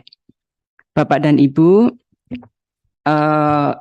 tadi disampaikan oleh Prof. Tuti bahwa bisnis kerjanya Ombudsman sebagai lembaga independen itu adalah rezim pengaruh. Itu saya kira penting untuk di Magister of Influence. Jadi dia bukan lembaga penegak hukum. Saya kira itu yang menjadi catatan utama ketika nanti kita akan membahas di dalam melakukan perubahan atas atau amandemen terhadap undang-undang ini. Dan Ombudsman ini perannya dalam pemerintahan, bukan hanya pemerintah, adalah melindungi hak warga masyarakat dari tindakan-tindakan yang tidak adil atau kurang baik dari pemerintahan, terutama dalam aspek pelayanan publik. Itu yang kedua. Yang ketiga, peran Ombudsman adalah menjaga keadilan dan keseimbangan. Oleh karena itu, saya terutama melihat memang ada hal-hal yang perlu diatur dalam undang-undang ini yang selama ini dalam pengalaman saya selama 5 tahun merasa ada yang belum bisa optimal dilakukan. Catatan saya, di undang-undang ini ketika diamandemen bukan hanya untuk melengkapi kekurangan-kekurangan yang ada di dalam undang-undang, tetapi juga penting untuk menyesuaikan dengan perkembangan teknologi dan kebutuhan masyarakat yang semakin beragam. Di situ saya memberikan catatan, maka tujuan utama dari perubahan undang-undang ini adalah bagaimana meningkatkan efektivitas dan efisiensi Ombudsman, terutama dalam melakukan pengawasan pelayanan publik. Yang pertama. Yang kedua, dia memperkuat kewenangan Ombudsman dalam menindaklanjuti laporan masyarakat dan melakukan pengawasan tindak pidana korupsi dalam konteks pelayanan publik. Terus terang ini dengan KPK kita sering berjejaring supaya kita punya pandangan yang sama soal korupsi dalam konteks pelayanan publik gitu ya. Nah, yang ketiga, meningkatkan transparansi dan akuntabilitas Ombudsman di dalam menjalankan tugasnya melalui penguatan mekanisme pengawasan internal dan meningkatkan kerjasama Ombudsman dengan kementerian lembaga maupun masyarakat sipil. Yang saya rasakan bentuk kerjasama dengan lembaga-lembaga yang memiliki mandat atau kewenangan pengawasan itu baru terjalin ketika kami membentuk MOU dan surat perjanjian kerjasama 5 negara terkait potensi kekerasan dan merendahkan martabat di tempat-tempat yang mengalami pembatasan ruang gerak, misalnya di penjara, di rumah sakit jiwa dan lainnya. Itu baru ada kerjasama itu. Di yang lain memang ombudsman saya kira belum memiliki lesson learn untuk memperluas kerjasama dengan kementerian dan lembaga dalam konteks pencegahan maupun penanganan pelayanan publik. Ini satu hal yang menurut saya yang sistemik ya, maksudnya kerjasama betul-betul dilakukan secara sinergis dan ada legitimasi aturannya. Pertanyaan selanjutnya yang diajukan kepada saya, apa yang belum dimuat dalam undang-undang ini dan sangat penting. Yang pertama, usulan saya adalah tentang materi muatan di dalam pasal 4 tentang definisi pelayanan publik yang ada di Undang-Undang Ombudsman ini. Kan gini, ceritanya ini Undang-Undang Pelayanan Publik dia lahir belakangan. Undang-Undang Ombudsman-nya itu lahir duluan. Jadi lembaganya dulu lahir, baru pekerjaannya. Nah ini yang kemudian kadang-kadang membuat tidak sinkron satu dengan yang lainnya. Di pasal 4 Undang-Undang Ombudsman mengatur definisi pelayanan publik yang menjadi lingkup kerja lembaga ombudsman, tetapi definisi ini belum mencakup seluruh jenis pelayanan publik yang ada di Indonesia, bahkan terkadang menimbulkan tafsir yang berbeda. Ya, nanti saya akan tunjukkan tafsir yang berbeda ketika Bareskrim Polri menolak temuan ombudsman maladministrasi penanganan unjuk rasa. Kepolisian merasa bahwa itu bukan kewenangan ombudsman. Kewenangan ombudsman itu maladministrasi urusan STNK, urusan SIM. Lainnya ombudsman tidak memiliki kewenangan. Itu sempat bersitegang dan waktu itu Pak Fadil melakukan penolakan dengan argumentasi bahwa menurut mereka ini bukan kewenangan ombudsman. Saya sampaikan kalau berdebat soal substansi dalam undang-undang silakan di DPR. Karena dalam pandangan ombudsman seluruh layanan publik termasuk layanan penanganan unjuk rasa itu bagian dari pelayanan publik. Itu perdebatan. Nah ini yang saya kira penting untuk diatensi di perubahan ini. Oleh karena itu perlu dilakukan perubahan mencakup seluruh jenis layanan yang ada di Indonesia, terutama pelayanan yang saat ini berkaitan dengan teknologi dan informasi yang tentu karena ini datang belakangan. Yang kedua adalah tentang yang ada di pasal 6 tentang tugas ombudsman. Ombudsman memiliki tugas melakukan pengawasan terhadap penyelenggaraan pelayanan publik. Lagi-lagi tidak disebutkan di dalam undang-undang ini terkait dengan kewenangan ini dalam menindaklanjuti temuan atau rekomendasi yang diberikan kepada instansi lain kalau misalnya dalam jangka waktu berapa lama dapat disebut sebuah lembaga itu abai atau lalai atau wan prestasi di dalam penyelenggaraan rekomendasi yang disampaikan oleh ombudsman. Ya, ini memang kita waktu itu sudah mengeluarkan peraturan ombudsman untuk jangka waktu ini.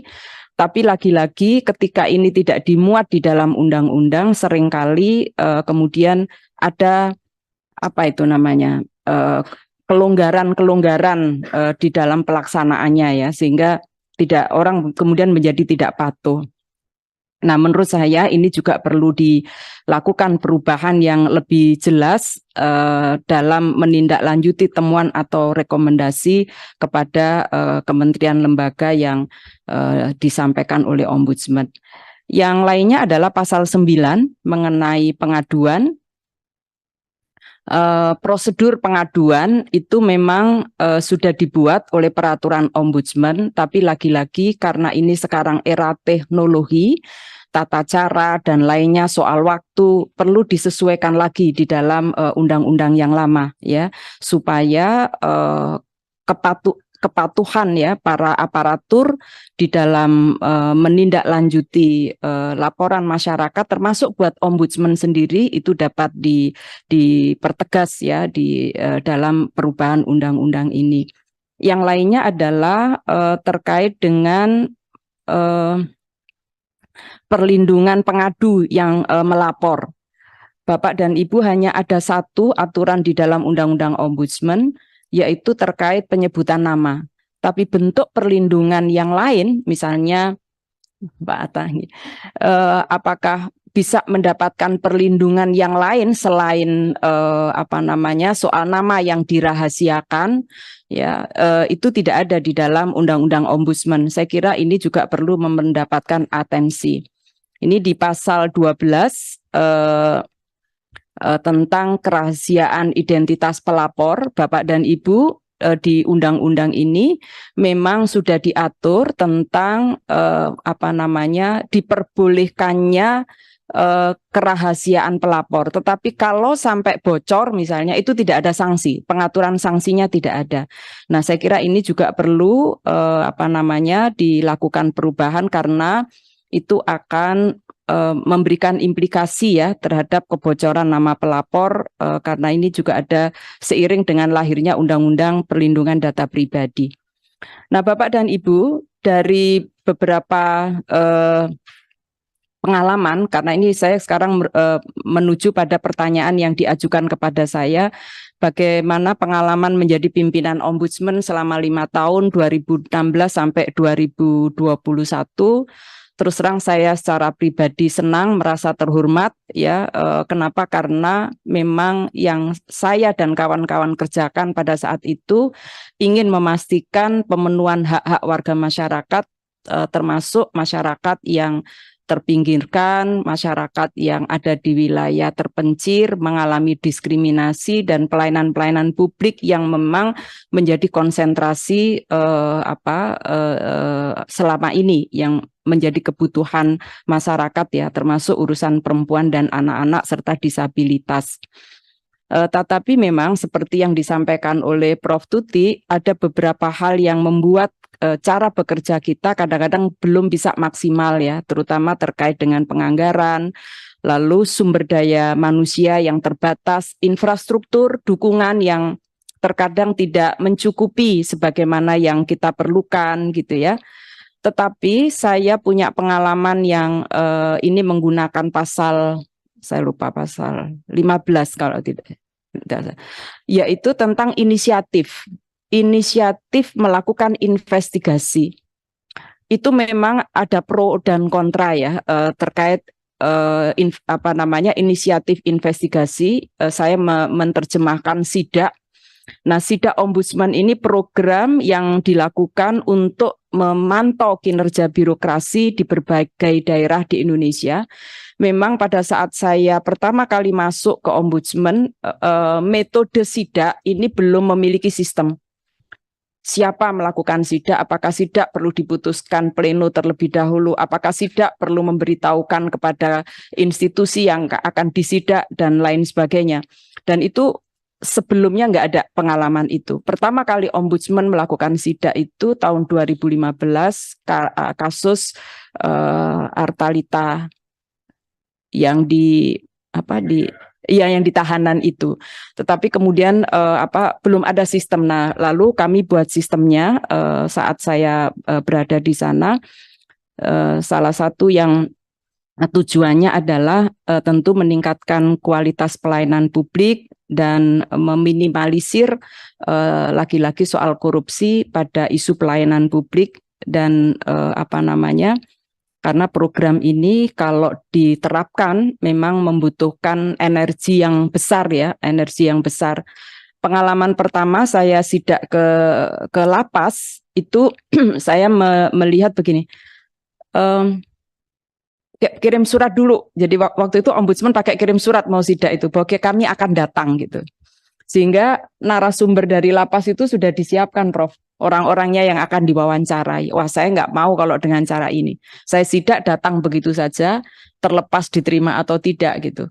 Dan betul, akhirnya tidak diterima, nggak bisa masuk. Menunggu kurang lebih 5 jam, saya tunggu. Datang lagi kedua dengan cara yang sama, nunggu 3 jam. Lama-lama ini saya lakukan, kemudian saya publish ya, bahwa betapa sulitnya melakukan sidak di lembaga-lembaga yang memiliki pembatasan ruang gerak orang gitu. Tapi karena berkali-kali, akhirnya 5 menit pun saya diperbolehkan masuk, dan itu kemudian kami membuat sistemnya. Yang paling viral itu adalah tahun 2018 saya sidak di Sukamiskin, kebetulan ke Pak Setio Novanto, karena saya sidaknya pukul 22 gitu, dan itu rame beritanya sampai 2 minggu. Sebetulnya keinginan saya hanya satu, ingin melihat apakah data-data yang diperlihatkan di televisi hasil temuan Najwa Shihab itu yang satu, apakah benar demikian atau enggak, itu satu. Karena menurut saya harusnya setiap tahanan mendapatkan perlakuan yang sama, begitu ya, tidak boleh ada diskriminasi siapapun mereka. Dan sidak ya, pengalaman yang kedua terkait dengan kematian mahasiswa unjuk rasa pemilu tahun 2019, saya melakukan investigasi, termasuk mengumpulkan, saya satu-satunya yang diizinkan untuk menyimpan selongsong peluru ya waktu itu, karena menjadi perebutan banyak dari unsur kepolisian yang mengaku akan mengambil selongsong peluru itu. Lalu saya bilang tidak boleh, selongsong peluru tidak boleh diberikan kepada siapapun. Ini pengalaman kedua saya memimpin soal unjuk rasa yang menurut Ombudsman lalu ditemukan mulai dari rencana tindak sampai pelaksanaan ada maladministrasi. Memang ini menimbulkan reaksi publik yang cukup besar terhadap 2 temuan sidak itu dan pengamatan yang kami lakukan. Nah, Bapak dan Ibu yang saya hormati, yang saya muliakan, saya akan beralih pada pertanyaan berikutnya. Apakah laporan Ombudsman sebaiknya bersifat rekomendasi dan apakah itu sudah bersifat mengikat? Saya ingin kembali dengan apa yang saya sampaikan di awal. Bisnis proses Ombudsman sebagai lembaga independen adalah magister of influence. Dia bukan penegak hukum. Oleh karena itu, dalam pandangan saya, dia harus tetap rekomendasi. Memang membutuhkan kekuatan dalam gini, ketika menyusun rekomendasi, proses pemeriksaan sampai menyusun rekomendasi memerlukan keterlibatan para pihak untuk membangun sistem itu. Daya pengaruh itu menurut saya jauh lebih efektif ketimbang sanksi dalam bentuk misalnya di penjara dan lainnya. Dan itulah kenapa dalam Undang-Undang Ombudsman rekomendasi itu tidak diberikan kepada pihak terlapor tetapi atasannya terlapor. Argumentasinya adalah agar atasan terlapor melakukan upaya-upaya tindakan-tindakan perubahan yang sifatnya sistemik. Nah, ini ada ujungnya nih antara pencegahan dan penanganan laporan. Sebetulnya dua-duanya punya tanggung jawab untuk melakukan perubahan secara sistemik. Oleh karena itu, sepanjang pengalaman saya, menurut saya rekomendasi itu adalah tetap kuat sifatnya gitu ya. Dan kalau pencegahan itu adalah saran. Tapi saran dan rekomendasi ini 2 produk hukum dari Ombudsman yang sebetulnya memiliki kekuatan sepanjang bisa dijaga standar operasional prosedur prosesnya begitu. Pada saat periode kami hanya 2 selama 5 tahun rekomendasi yang tidak dijalankan, dan itu justru oleh pemerintah pusat. Ya, misalnya soal ini soal Ahmadiyah misalnya. Kalau tadi Prof memberikan contoh Gereja Yasmin, saya kasih contoh Ahmadiyah. Advokasi penyelesaian kasus Ahmadiyah saya lakukan mulai tahun 2006 ketika saya di di Komnas Perempuan dan di Komnas Perempuan itu susah sekali. Teman-teman Komnas HAM juga demikian. Tetapi ketika menggunakan isu pelayanan publik, misalnya soal KTP, orang nggak dapat KTP lalu nggak dapat dana bos anaknya nggak sekolah, itu lebih mudah. Jadi menggunakan untuk isu diskriminasi, apakah agama, apakah ras, warna kulit dan lainnya ya, dengan terobosan rekomendasi dari Ombudsman karena mengambil soal pelayanan publik itu kemudian bisa ditindaklanjuti. Hampir semua rekomendasi terkait Ahmadiyah baik di Nusa Tenggara Barat, lalu di Surabaya bertemu dengan Bu Risma, waktu itu Bu Risma sampai datang, kalau masjid ini saya buka untuk Ahmadiyah, saya nanti saya akan menerima kekerasan dari publik misalnya kayak gitu-gitu. Tapi akhirnya nggak terjadi juga karena isunya adalah kami menyampaikan karena ini terkait pelayanan publik. Lalu juga KTP yang di Jawa Barat itu berhasil 2 desa itu juga bisa diselesaikan. Jadi menurut saya rekomendasi itu yang menurut saya masih relevan dan tidak perlu seperti yang tadi saya lihat di perubahan pasal, saya langsung ke perubahan pasal ya, yang diusulkan tadi mengusulkan perubahan pasal tentang pemberian sanksi sesuai dengan peraturan perundang-undangan yang berlaku yang dijatuhkan oleh atasan, itu menurut saya nggak relevan. Jadi saya tetap mengusulkan tetap saja begitu ya, tidak perlu diubah.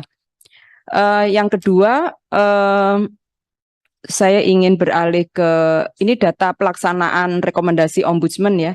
Jadi memang kalau kita perhatikan yang paling banyak tidak dilaksanakan itu periode yang agak lama ya.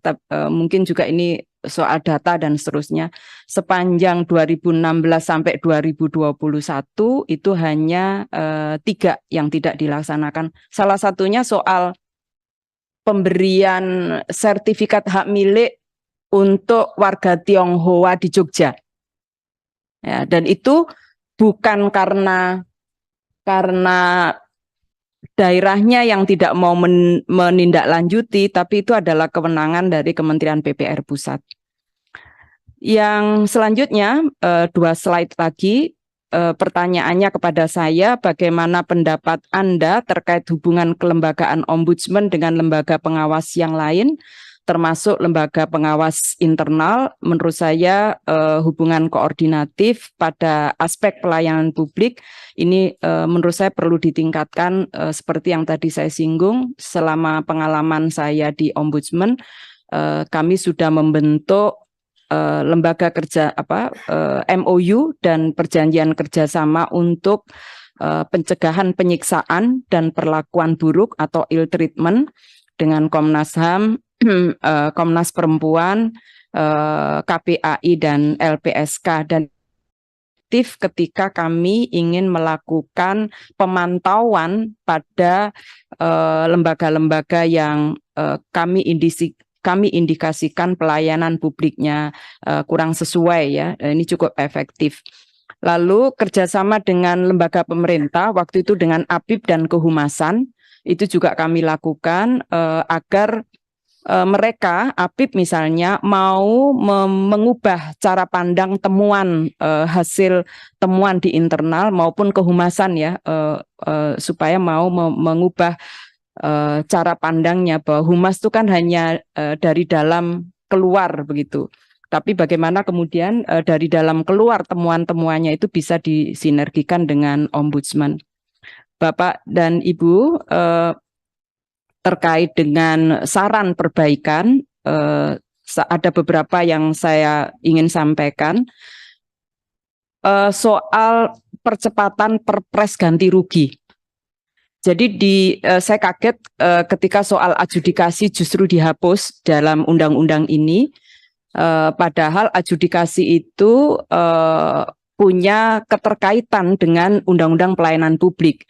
Dan saat periode kami 2016-2021 kami sudah menyelesaikan draft Perpres ganti rugi dan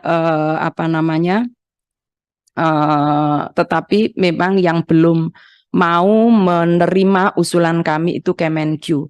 Padahal ganti rugi yang diatur di dalam draft Perpres itu hanya terkait pelayanan publik berbayar, gitu. Yang tidak berbayar tidak bisa diakomodasi dalam Perpres ini.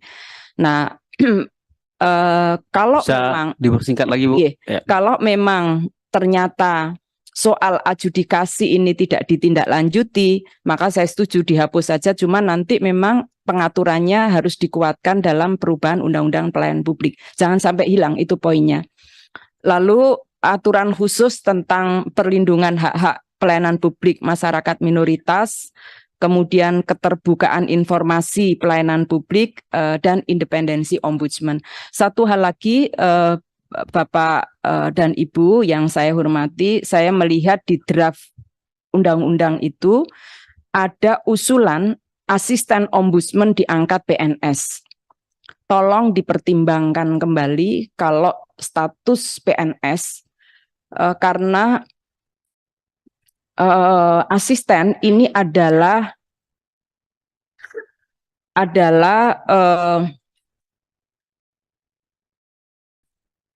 entitas di ombudsman yang memiliki kewenangan untuk melakukan pemeriksaan dan penilaian terkait dengan maladministrasi. Jadi kalau di kepolisian dia itu adalah penyidiknya. Dia tidak bisa digantikan. Bahkan oleh ombudsman. Ombudsman bukan penyidik, tapi asisten yang diberi tugas. Nah, tolong dipertimbangkan kalau dia PNS, sementara yang diperiksa itu adalah juga PNS, gitu. Nah, ini nanti akan memberikan kesulitan tersendiri. Maka catatan saya satu hal tersebut. Selama ini kan dengan Perpres ya, Perpres yang mengatur khusus tentang asisten. Saya kira itu sementara. Assalamualaikum warahmatullahi wabarakatuh. Terima kasih kepada Bu Dr. Ninik Rahayu yang telah memberikan masukan dan pandangannya terhadap RUU Perubahan Ombudsman. Selanjutnya kita minta kepada Profesor Satya Ariananto, Guru Besar UI, untuk memberikan pandangan dan masukannya. Silakan, Prof. Terima kasih yang saya hormati pimpinan, anggota, dan sekretariat, para pembicara. Assalamualaikum warahmatullahi wabarakatuh. Salam sejahtera bagi kita sekalian. Om Swastiastu, Namo Buddhaya, dan salam kebajikan. Di sini ada beberapa hal yang setelah saya perhatikan dari presentasi yang sebelumnya, ada beberapa pemikiran yang mengandung titik kesamaan ya, walaupun tentunya dibuat dari hal yang berbeda, dalam arti kami membuat sendiri-sendiri tidak bersamaan. Kalau saya mulai dari sebenarnya waktu itu ada ketetapan MPR yang menyoroti masalah internal dan eksternal yang kita hadapi, di mana salah satunya adalah masalah penegakan hukum di sana. Nah, kemudian lanjut aja lompat ke masalah beberapa tantangan dalam konsolidasi demokrasi waktu itu yang harus kita lakukan. Salah satunya itu menyangkut masalah supremasi hukum, kemudian juga bagaimana mewujudkan birokrasi yang dalam persyaratan legal rasional ini ya, dalam istilah Max Weber ini, yaitu birokrasi yang mendukung dan melayani masyarakat sipil dalam menjalankan tugas pemerintahan. Juga bagaimana menciptakan sebuah masyarakat ekonomi yang menjadi perantara antara negara dan masyarakat untuk menjalankan perekonomian.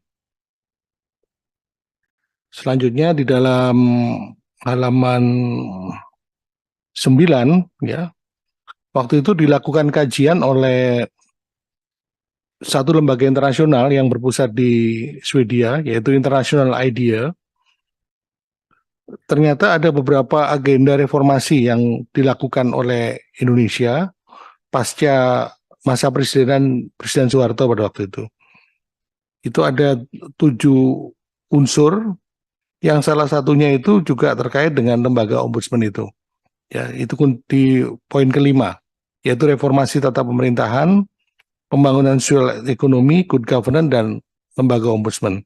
Jadi saya harus terpaksa melihat ke aspek historis dulu sebelum kemudian nanti menanggapi beberapa pertanyaan dalam TOR yang terkait dengan RUU yang sekarang. Selanjutnya, memang kalau kita lihat ini tadi gagasan awalnya merupakan salah satu agenda reformasi pada masa Presiden Soeharto. Pada waktu itu yang dipandang penting itu diantaranya tadi reformasi tata pemerintahan, ya, di mana ini sebagai modalitas untuk menyelesaikan persoalan pemulihan ekonomi dan pembangunan sosial ekonomi. Kenapa saya melihat ke belakang ini? Karena sedikit banyak poin-poin yang saya telusuri lagi dari perspektif sejarah ini bisa dipakai menjadi semacam checklist untuk melihat apakah RUU yang sekarang disusun itu sebenarnya sudah sesuai atau tidak dengan semangat awalnya begitu. Saya lanjutkan. Jadi tata pemerintahan yang paling baik itu mungkin ditegakkan melalui peranata-peranata dan praktek-praktek yang saling menunjang dan juga mendukung pemulihan ekonomi dan pertumbuhan berkelanjutan. Jadi tidak semata-mata aspek pengawasan juga, tetapi ada dimensi-dimensi lain seperti masalah ekonomi dan sebagainya. Jadi intinya reformasi sosial ekonomi itu harus menjadi hasil akhir dari permusyawaratan dan partisipasi publik yang dijalankan dengan tingkat konsensus tertentu. Ya, dengan demikian reformasi sosial ekonomi itu menuntut disertakannya langkah-langkah sebagai berikut. Yang pertama tadi sudah disinggung juga oleh pembicara yang sebelumnya, yang terkait dengan pemberantasan korupsi. Kemudian ada kaitan juga dengan penciptaan lembaga-lembaga otonom, ya, termasuk pelayanan hukum yang berakar dalam budaya penegakan hukum, yaitu rule of law. Kemudian reformasi atas pelayanan sipil dan desentralisasi atas otoritas administratif dan sebagainya. Nah, dalam konteks ini, itu juga patut dibahas mengenai menguatnya waktu itu gagasan penyelenggaraan pemerintahan yang baik, ya, yang sering muncul itu istilah good governance pada waktu itu. Di mana hal ini ternyata waktu itu juga menjadi salah satu isu penting yang dikemukakan oleh Transparansi Internasional. Jadi Transparansi Internasional ini sebagai satu lembaga yang banyak meneliti dan mempublikasi masalah-masalah yang terkait dengan good governance itu mengeluarkan indikator dari good governance itu yang sekurang-kurangnya mencakup 21 bidang. Itu di situ ada listnya, di mana bidang itu salah satunya yaitu yang di butir 4 itu adalah terkait dengan masalah ombudsman. Jadi ada masalah legislature, eksekutif, judiciary, ya, ombudsman, anti-corruption agencies, public service, dan sebagainya. Jadi itu hal-hal yang penting yang harus ditinjau kalau melakukan reformasi yang terkait dengan tata pemerintahan. Tapi tidak hanya semata tata pemerintahan tadi, karena harus dikaitkan juga dengan masalah sosial ekonominya. Lanjut. Di situ ada beberapa indikator yang kemudian dijadikan semacam checklist begitu, ya, yang bisa juga kita pakai checklist sekarang untuk RUU yang sekarang. Karena beberapa pertanyaan itu masih relevan saya lihat begitu. Jadi pertanyaan pertama mungkin misalnya ada nggak kantor dari ombudsman atau semacam itu, ya. Nah, pada waktu itu belum ada, tapi kemudian kita tahu dalam sejarah dibentuk yang saya istilahkan itu presidensial ombudsman pada waktu itu oleh Presiden Abdurrahman Wahid dengan menerbitkan Kepres 44 tahun 2000 itu. Kemudian apakah publik itu secara umum dia aware nggak tentang eksistensi lembaga semacam itu misalnya. Tadi Ibu Profesor Hasir Tuti melihat kurang dikenal begitu, berarti ada lembaganya tapi publik mungkin awareness-nya dipertanyakan. Padahal saya lihat sejak lembaga itu masih taraf persiapan yang waktu itu diketuai oleh Profesor Sunaryati Hartono sampai kemudian dibentuk yang diketuai oleh Pak Antonio Suyata, ya. Sampai yang beberapa periode terakhir itu ketika sudah jadi ORI, saya lihat cukup banyak mengeluarkan penerbitan, begitu ya. Nah, saya nggak tahu ini penerbitannya ini dibaca atau tidak, gitu, oleh masyarakat, terutama stakeholder yang terkait, ya. Beberapa penerbitan itu judulnya menarik ya, misalnya ombudsprudensi, begitu, bukan jurisprudensi tapi ombudsprudensi.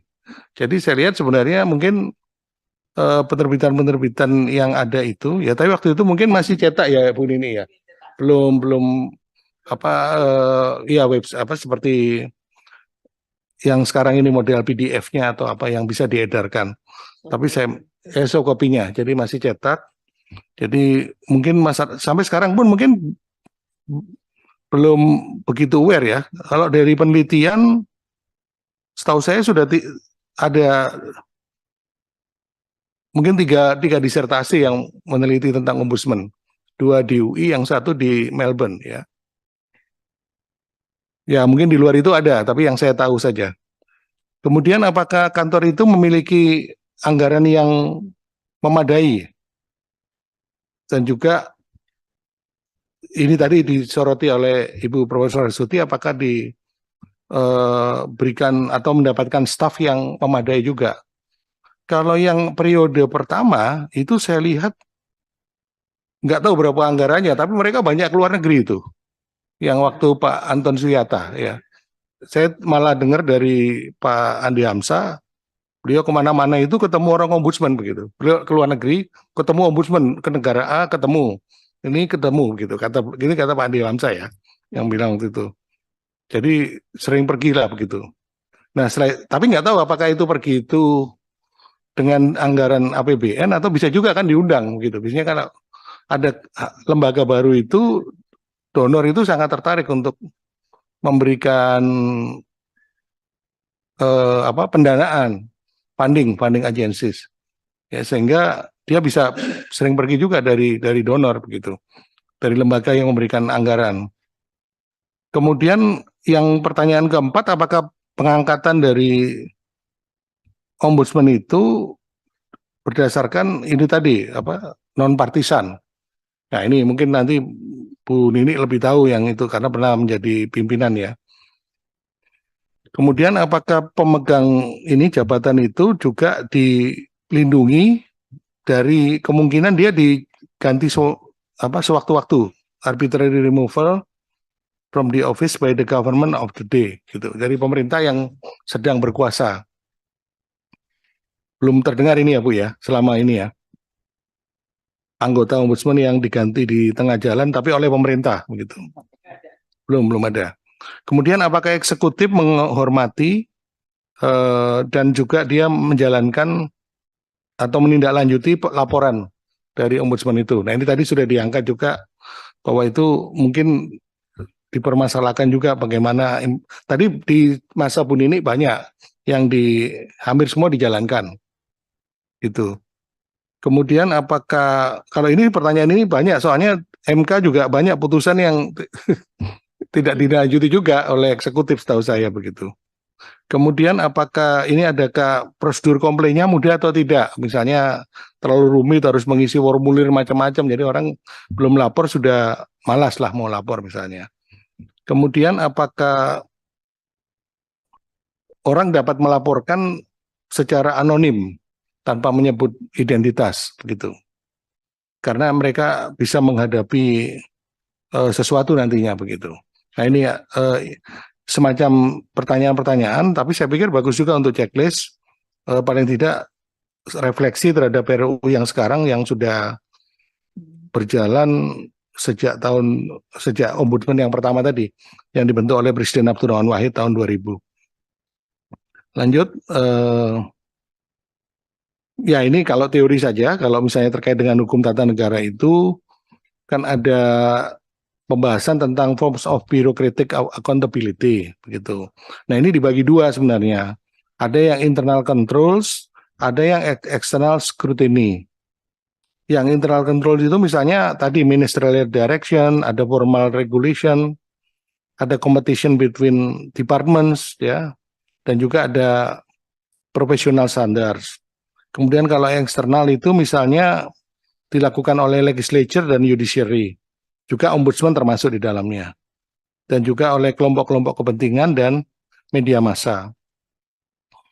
Khususnya yang dimaksud tadi external scrutiny ini adalah perluasan dari fungsi pertanggungjawaban dari pegawai negeri sebenarnya yang bergerak dalam bidang pelayanan umum. Secara tradisional, para birokrat dapat melarikan diri dari pemeriksaan, baik secara politis maupun publik. Ya, ketika sebagaimana misalnya di Inggris itu, para menteri sendiri yang bertanggung jawab terhadap parlemen itu. Jadi para anak buah menteri itu bisa berlindung di balik baju menterinya itu terhadap tindakan-tindakan yang mereka lakukan. Tapi ini tidak selalu terjadi di negara-negara demokrasi liberal yang lain, seperti di Inggris tadi itu saja begitu. Kemudian di Amerika misalnya kan terkait dengan penampilan kongresional pada waktu itu, prakteknya. Dan kita sendiri akhirnya mendapati ombudsman itu seperti yang didefinisikan di bawah itu, ya, kurang lebih. Di mana ini berkembang kita tahu dari Swedia, ya, yang kemudian diadopsi berbagai negara termasuk Indonesia. Nah, saya masuk ke hal itu ketika proses perubahan Undang-Undang Dasar, seingat saya juga ada gagasan memasukkan ombudsman ke dalam UUD 45. Ya. Tapi waktu itu terlalu banyak usulan saya kira yang masuk, karena usulan-usulan itu background-nya ingin mereka menjadi lembaga negara gitu, kalau bisa punya pasal lah, atau ayat dalam UUD 45 itu naik pangkat lah jadi lembaga negara. Jadi waktu itu banyak yang masuk, tapi ombudsman tidak termasuk seingat saya pada waktu itu. Karena waktu itu saya ikut dalam proses itu ya sebagai anggota tim ahli, karena ada hubungan dengan pertanyaan yang berikutnya di dalam TOR itu. Baik, saya lanjutkan. Saya langsung masuk ke TOR itu setelah melihat ke belakang. Jadi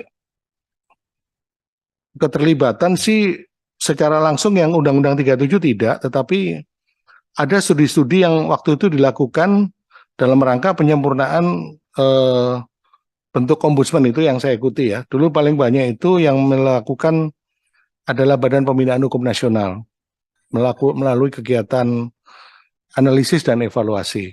Tidak hanya ombudsman, tetapi juga yang pernah saya kerjakan dulu terkait dengan komisi yudisial waktu itu yang sudah ada, tetapi kemudian diminta evaluasi oleh BPHN mengenai undang-undang yang sudah ada ini kelemahannya apa.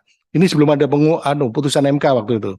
Setelah ada putusan MK berbeda lagi pada waktu itu. Kemudian tadi sudah saya katakan keterlibatannya dalam bentuk apa, yaitu ketika perubahan Undang-Undang Dasar saya membantu sebagai anggota tim ahli dan sekretaris tim ahli bidang hukum pada waktu itu dari PAS 1 MPR. Jadi kami merumuskan pasal-pasal yang terkait dengan hukum dan kelembagaannya. Kemudian selanjutnya kalau saya sebagai pengamat menganggap laporan ombudsman sih sebaiknya tidak hanya sekedar rekomendasi ya, jadi di atas rekomendasi lah. Karena sudah banyak ini lembaga pengawas yang mengeluarkan rekomendasi kan sebenarnya bentuknya. Dan banyak juga yang tidak di follow up atau dianggap sudah di follow up begitu.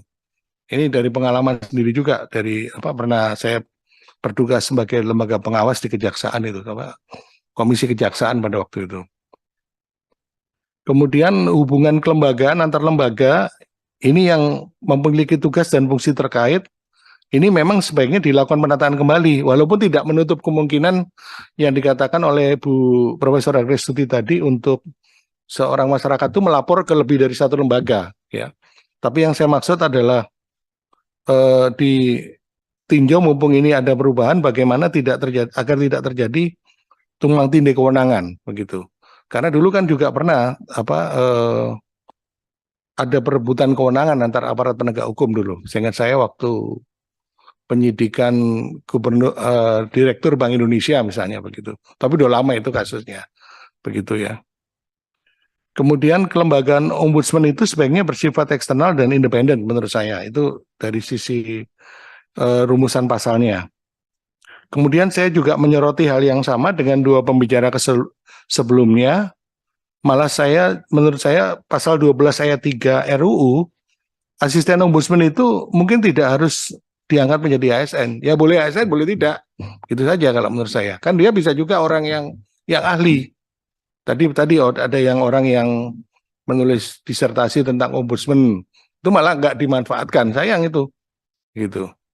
Ada orangnya misalnya, atau dia malah kerja yang lain, gitu. Padahal dia udah punya penelitian yang bagus. Sebenarnya kalau dia disuruh bantuin di situ, ya apalah, mungkin bukan anggota ya, belum tentu dia mau jadi anggota juga, gitu. Itu mungkin bisa efektif lah seperti itu. Jadi tidak harus. Kalau menurut saya ya, tadi sama saya lihat karena nanti ada masalah juga kalau melakukan penyidikan terhadap ASN juga yang mungkin malah dia pangkatnya lebih tinggi, misalnya begitu. Kemudian yang bagian akhir itu masih di pasal 13 saya melihat pegawai sekjennya itu juga menurut saya tidak harus ASN. Memang kalau yang selama ini sekjen harus ASN, eselon 1 gitu ya. Kemudian pegawainya juga ASN. Tapi kalau ini menurut saya kalau lembaga-lembaga semacam ini harus kita pikirkan kemungkinannya tidak harus selalu ASN pegawainya, tapi dari kalangan ahli yang di bidang itu begitu. Karena nanti kadang mencari ASN yang tepat itu agak susah ya. Sementara ada ahli tapi bukan ASN begitu. Dalam prakteknya begitu. Ini yang di 13 ayat 5, yang satu tadi 12 ayat 3. Jadi sementara itu yang mungkin bisa saya sampaikan, nanti mungkin bisa berkembang dalam diskusi. Terima kasih. Saya kembalikan pada pimpinan. Wassalamualaikum warahmatullahi wabarakatuh. Waalaikumsalam warahmatullahi wabarakatuh. Iya. Terima kasih Pak Prof. Satya yang telah memberikan pandangan. Selanjutnya kami minta kepada Bapak Ibu anggota Balek, saya dapatkan dulu. Yang pertama Pak Tobas, yang kedua Pak JB, yang ketiga Pak Anca, yang keempat kanda saya John, Bu Lulu, saya yang terakhir Pak Artia. Silakan Pak Tobas. Baik, terima kasih pimpinan. Bismillahirrahmanirrahim. Assalamualaikum warahmatullahi wabarakatuh. Waalaikumsalam. Selamat siang, salam sejahtera untuk kita semua. Yang saya hormati guru-guru saya ini, Prof. Tuti, Prof. Satya, Ibu Nini. Terima kasih atas masukan yang telah diberikan. Ini sangat bermanfaat dan berguna bagi kita untuk kita membahas atau mengharmonisasi RUU Ombudsman ini. Nah, yang pertama, tadi juga dikatakan beberapa kali oleh para narasumber terkait dengan hubungan antara RUU Ombudsman dengan Undang-Undang Pelayanan Publik. Beberapa waktu yang lalu kami di Balek juga melakukan kunjungan kerja ke Jogja dan kita juga mendapatkan masukan yang serupa juga bahwa memang kita harus juga melakukan harmonisasi RUU Ombudsman ini dengan Undang-Undang Pelayanan Publik.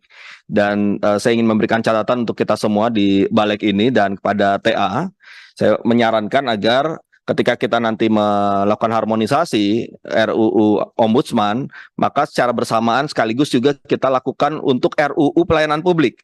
Jadi bukan hanya sekedar mengharmonisasi saja, ya, melihat kaitannya dengan Undang-Undang Pelayanan Publik, tapi juga membuka kemungkinan untuk melakukan revisi terhadap Undang-Undang Pelayanan Publik, karena bisa jadi justru saling berkebalikan ya, yang Undang-Undang Pelayanan Publiknya justru harus mengikuti semangat yang ada di RUU Undang-Undang ataupun nanti RUU Ombudsman, atau sebaliknya. Jadi karena ini saling berkaitan, maka saran saya kita lakukan secara bersamaan, jangan sendiri-sendiri.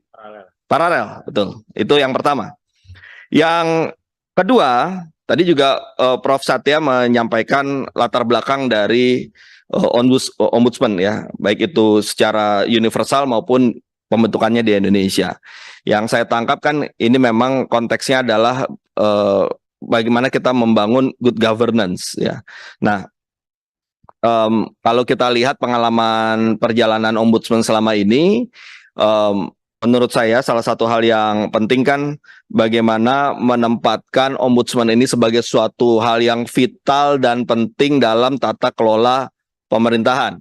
Ya, keluhan-keluhan bahwa misalnya ada rekomendasi yang tidak dijalankan atau masih kemudian belum menghormati rekomendasi itu kan juga dalam kaitan bagaimana penempatan ombudsman dalam sistem kenegaraan ini orang memandang seperti apa, instansi kenegaraan memandang seperti apa. Jadi menurut saya tadi dari apa yang dipaparkan, salah satu hal yang penting juga sebagai materi di dalam RUU Ombudsman, bagaimana kita menguatkan marwah ombudsman ini di dalam sistem kenegaraan, sekaligus juga membangun budaya malu ya ketika ada maladministrasi ya yang gini, kita selalu bicara soal putusan petun saja seringkali tidak dilaksanakan, ya apalagi rekomendasi kan begitu. Nah, budaya malu ini menurut saya patut dibangun bagaimana rupanya nanti kita bisa masukkan ke dalam RUU ini, sekaligus juga mungkin patut juga dipikirkan dari masukan-masukan tadi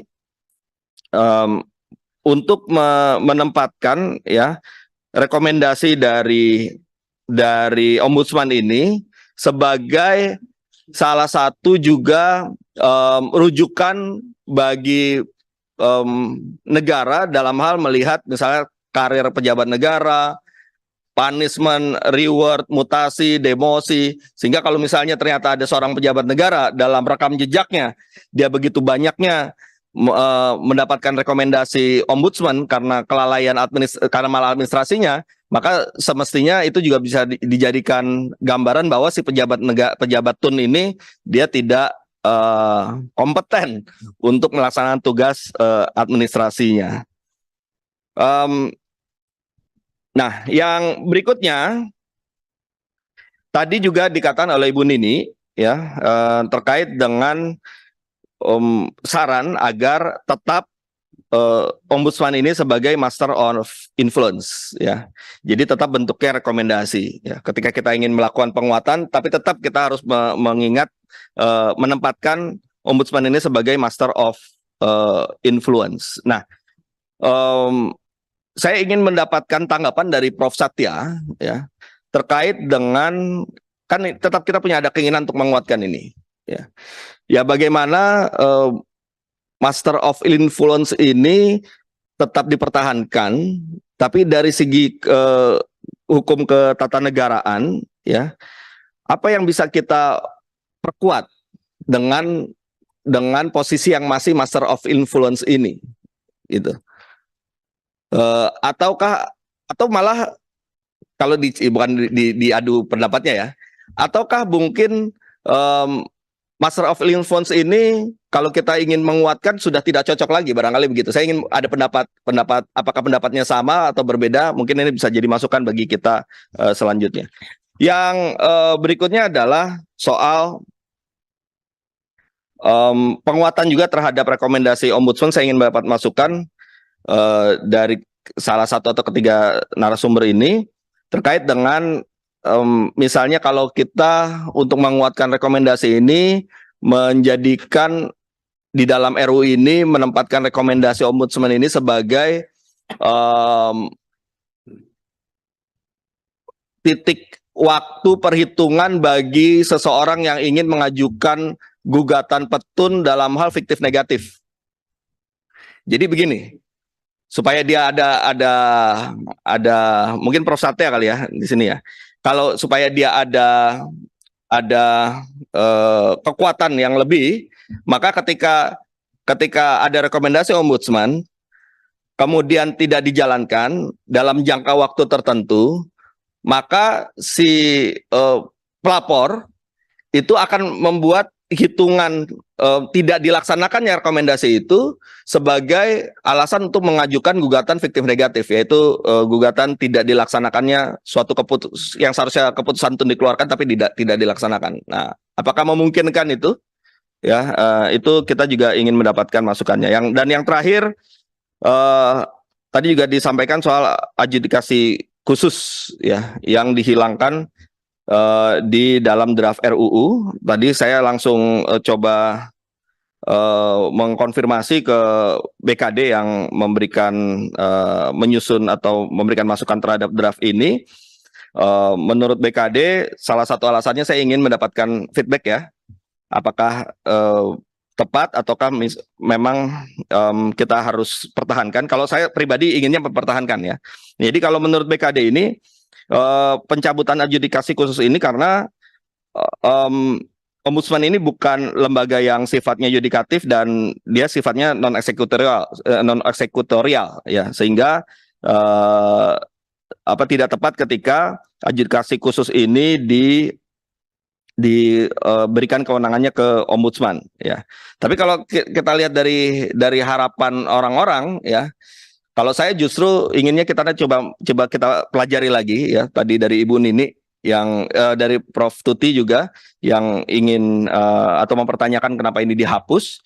Kalau menurut saya memang sekarang kan trennya kita juga tidak ingin semuanya lari ke proses peradilan, capek itu. Orang berproses peradilan capek. Nih, saya dulunya lawyer, mendampingi orang di Petun saja misalnya, kalau kita bicara soal administrasi, ini contoh saja nih. Ini karena ada 2 guru besar saya dari UI. Contoh nih, cerita sedikit Prof. Dulu saya pernah mendampingi mahasiswa UI yang diskors. Ya. Kita gugat tahun 2001, menang di tingkat 1, rektor banding, kita menang lagi di banding, kasasi kita menang lagi. Ada penetapan ketua Petun yang meminta untuk menunda skorsing tidak dijalankan oleh rektor. Nah, waktu itu putusan kasasinya muncul 9 tahun kemudian. Jadi si mahasiswa ini sudah menjalani skorsing, sudah lulus, baru dia dapatkan yang inkrah. Artinya kemenangannya hanya di atas kertas. Ya, ini kita untuk membayangkan bahwa kalau kita lari ke pengadilan itu panjang, ribet dan macam-macam deh. Oleh karena itu ketika kemudian adjudikasi khusus ini diberikan kewenangan di Ombudsman, ada beberapa hal yang bisa dipotong di situ, bisa diselesaikan di awal dan sebagainya. Menurut saya patut untuk kita pertimbangkan. Tapi bagaimana kemudian tidak mengganggu tadi yang diberikan alasan oleh BKD itu tadi. Ya, Ombudsman ini dia non eksekutorial dan dia bukan lembaga yudikatif. Apa yang bisa menjawab itu supaya kita tetap bisa memberikan adjudikasi khusus ini. Demikian pimpinan, terima kasih. Wassalamualaikum warahmatullahi wabarakatuh. Terima kasih Pak Tobas. Ada beberapa pertanyaan yang dicatat banyak sekali. Selanjutnya Bang JP, silakan. Terima kasih pimpinan. Assalamualaikum warahmatullahi wabarakatuh. Yang saya hormati pimpinan dan juga anggota Balek, yang saya hormati sekaligus saya kagumi, Prof. Argistuti, Pak Satya dan juga Ibu Nini Rahayu yang punya pengalaman pernah jadi komisioner Ombudsman kalau tidak salah. Tadi saya menyimak meskipun agak sedikit terlambat ya.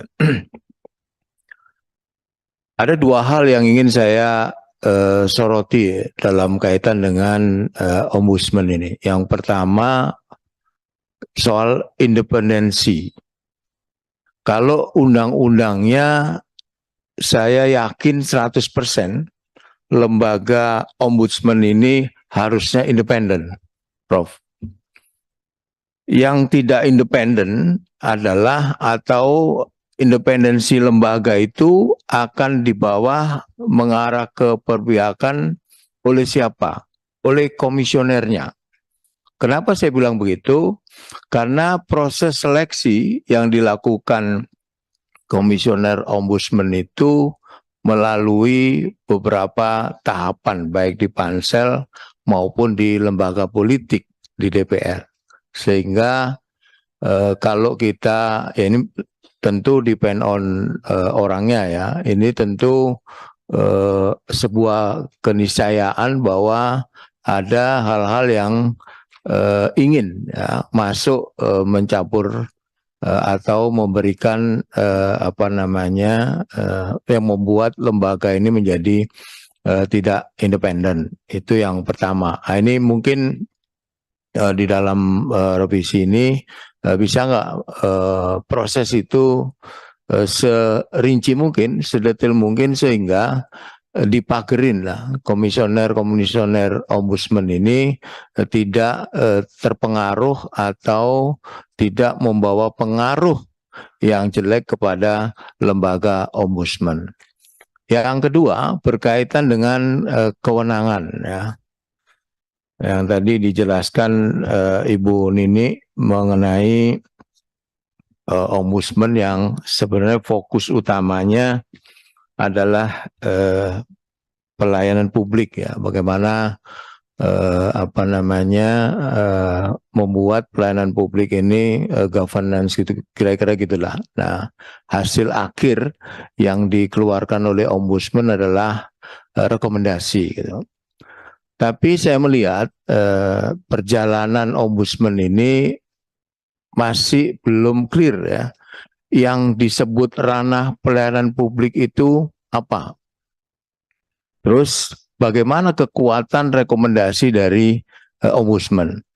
Dari pengalaman yang saya alami, ombudsman ini kalau berhadapan sama Pemda, kementerian, agak berdaya. Tapi kalau dia agak berdaya, artinya agak punya pengaruh itulah, agak ada gagah lah. Tapi ketika dia berhubungan dengan penegak hukum, maka ombudsman nggak ada artinya apa-apa. Bu Nini, mau contoh, BWK, KPK waktu itu. Kalau nggak salah ombudsman juga ikut masuk di sana dan memberikan rekomendasi bahwa proses TWK itu, ini KPK Bu, KPK. Karena saya pernah di sana, jadi pengalaman-pengalaman itu ingin saya ceritakan. Nah, kemudian dengan kepolisian, saya lupa kasusnya. Tapi pernah juga itu ombudsman yang kemudian tidak rekomendasinya tidak tadi Bu Arpistuti dicuekin gitulah kira-kira. Kemudian ranah pelayanan publik itu yang terang seperti apa? Saya ada pengalaman yang menurut saya ombudsman waktu itu sudah terlalu jauh, ya, berkomentar, terutama komisionernya. Tadi diantaranya Ibu Nini juga waktu itu. Ini bukan salah benar, Bu. Ketika Pak Presiden Jokowi menerima kunjungan pengurus partai, salah satu partai lah, nggak perlu saya sebutkan. Bukan di Indonesia, salah satu partai di Indonesia itu ditemuin oleh Pak Jokowi di Istana Negara. Komisioner ombudsman juga ikut komentar itu, selain politisi-politisi itu ikut komentar juga bahwa itu kira-kira tidak pas lah, kira-kira gitu. Nah, apakah presiden waktu itu, ya, sebagai kepala pemerintahan, sebagai kepala negara, apa juga masuk dalam konteks pelayanan publik yang harus diawasi oleh ombudsman? Saya lihat komisionernya waktu itu, mungkin bukan Bu Nini, ya, karena Bu Nini ada di sini kan gak enak juga kita ngomong. Itu sering komen, ya, di media itu, ya, yang belum apa-apa sudah komen gitu, dan semua saya lihat dikomentari, termasuk tadi itu. Nah, itu Prof. Arpistuti dan juga Prof. Satya. Apakah yang tadi saya sebut itu juga masuk di domain pelayanan publik, ya? Presiden menerima tokoh politik di kantornya dan itu dianggap kira-kira abuse of power lah. Harusnya nggak boleh terima itu. Tapi karena kebetulan saya juru bicaranya, waktu itu saya sampaikan presiden kan kepala pemerintahan juga kepala negara gitu, sehingga bisa melakukan itu. Ini salah satu contoh yang ingin saya kemukakan, bagaimana mendefinisikan yang disebut dengan pelayanan publik. Berkaitan ini juga saya memberi contoh. Di KPK itu ada fungsi pencegahan, di sana ada juga fungsi kajian sistem di birokrasi. Ada di kementerian, beberapa kementerian, dan di undang-undang KPK yang dulu itu KPK punya kewenangan untuk memberikan laporan hasil kajian kepada atasan yang yang KPK lakukan kajian sistemnya. Kalau dia berkaitan dengan menteri kementerian, ya lapornya ke presiden gitu. Termasuk juga lapor ke DPR ya. Ini dalam fungsi pencegahan. Dulu ada pengalaman, ini nanti saya bisa kaitkan dengan memberi penguatan kepada ombudsman, sehingga ombudsman itu bisa berdaya. Ya. Dulu BPK pernah melakukan kajian sistem di Kementerian Dalam Negeri soal IKTP, kemudian Kementerian Agama soal pengelolaan dana haji. Itu ada setelah dilakukan kajian, kemudian ada rekomendasi-rekomendasi yang disampaikan oleh KPK kepada kementerian-kementerian terkait gitu. Tetapi rekomendasi KPK itu menurut KPK waktu itu tidak dijalani secara penuh oleh kementerian yang bersangkutan. Nah, kalau ombudsman kan nggak punya fungsi penindakan. Kalau KPK punya fungsi penindakan sehingga dia menggunakan tangan yang lain gitu. Jadi rekomendasinya nggak diabaikan, kemudian menggunakan ini ada kemungkinan terjadinya korupsi lah, kira-kira begitu. Kemudian KPK melakukan penyelidikan dan akhirnya masuklah kasus ya waktu itu yang berkaitan dengan Kementerian Agama dan juga Kementerian Dalam Negeri. Beberapa kali KPK waktu itu kunjungan ke luar negeri.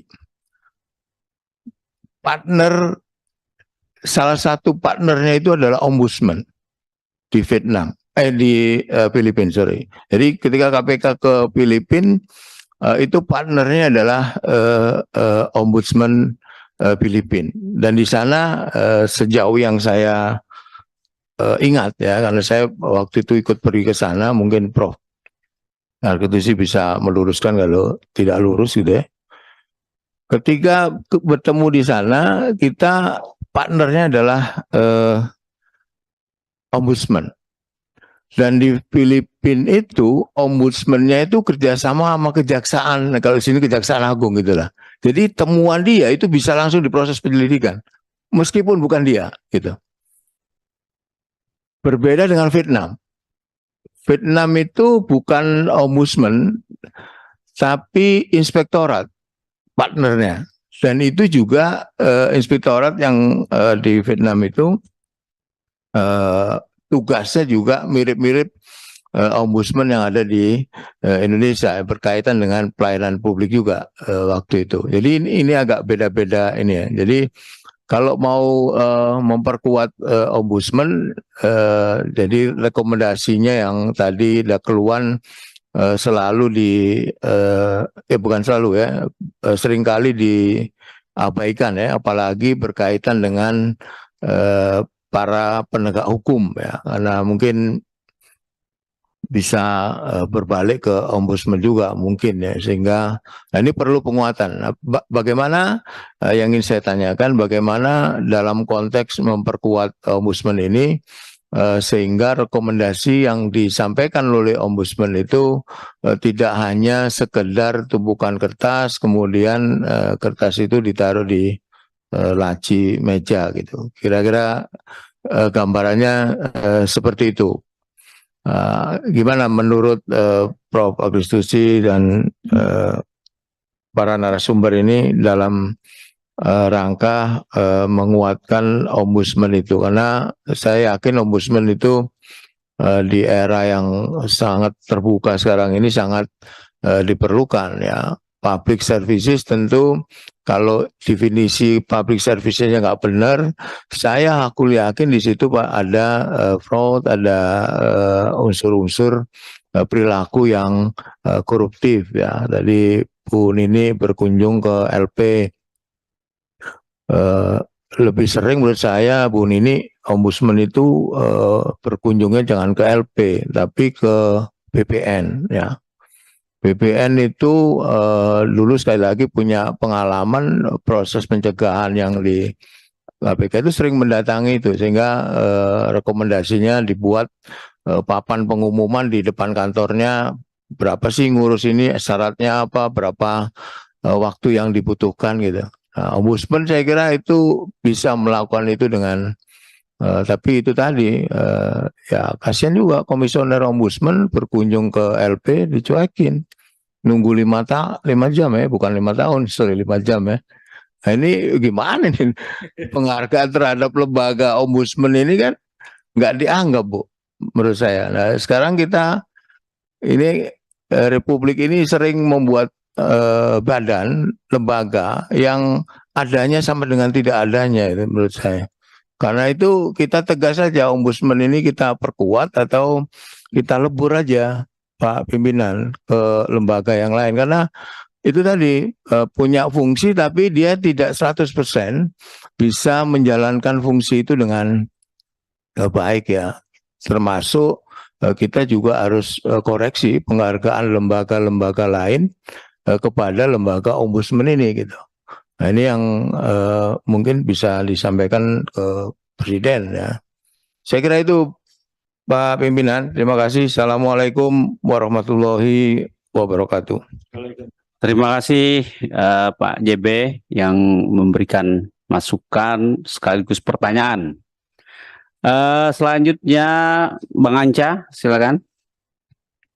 Terima kasih pimpinan, saya hormati pimpinan dan Bapak Ibu sekalian, anggota Balek, saya hormati para narasumber yang sempat hadir pada hari ini.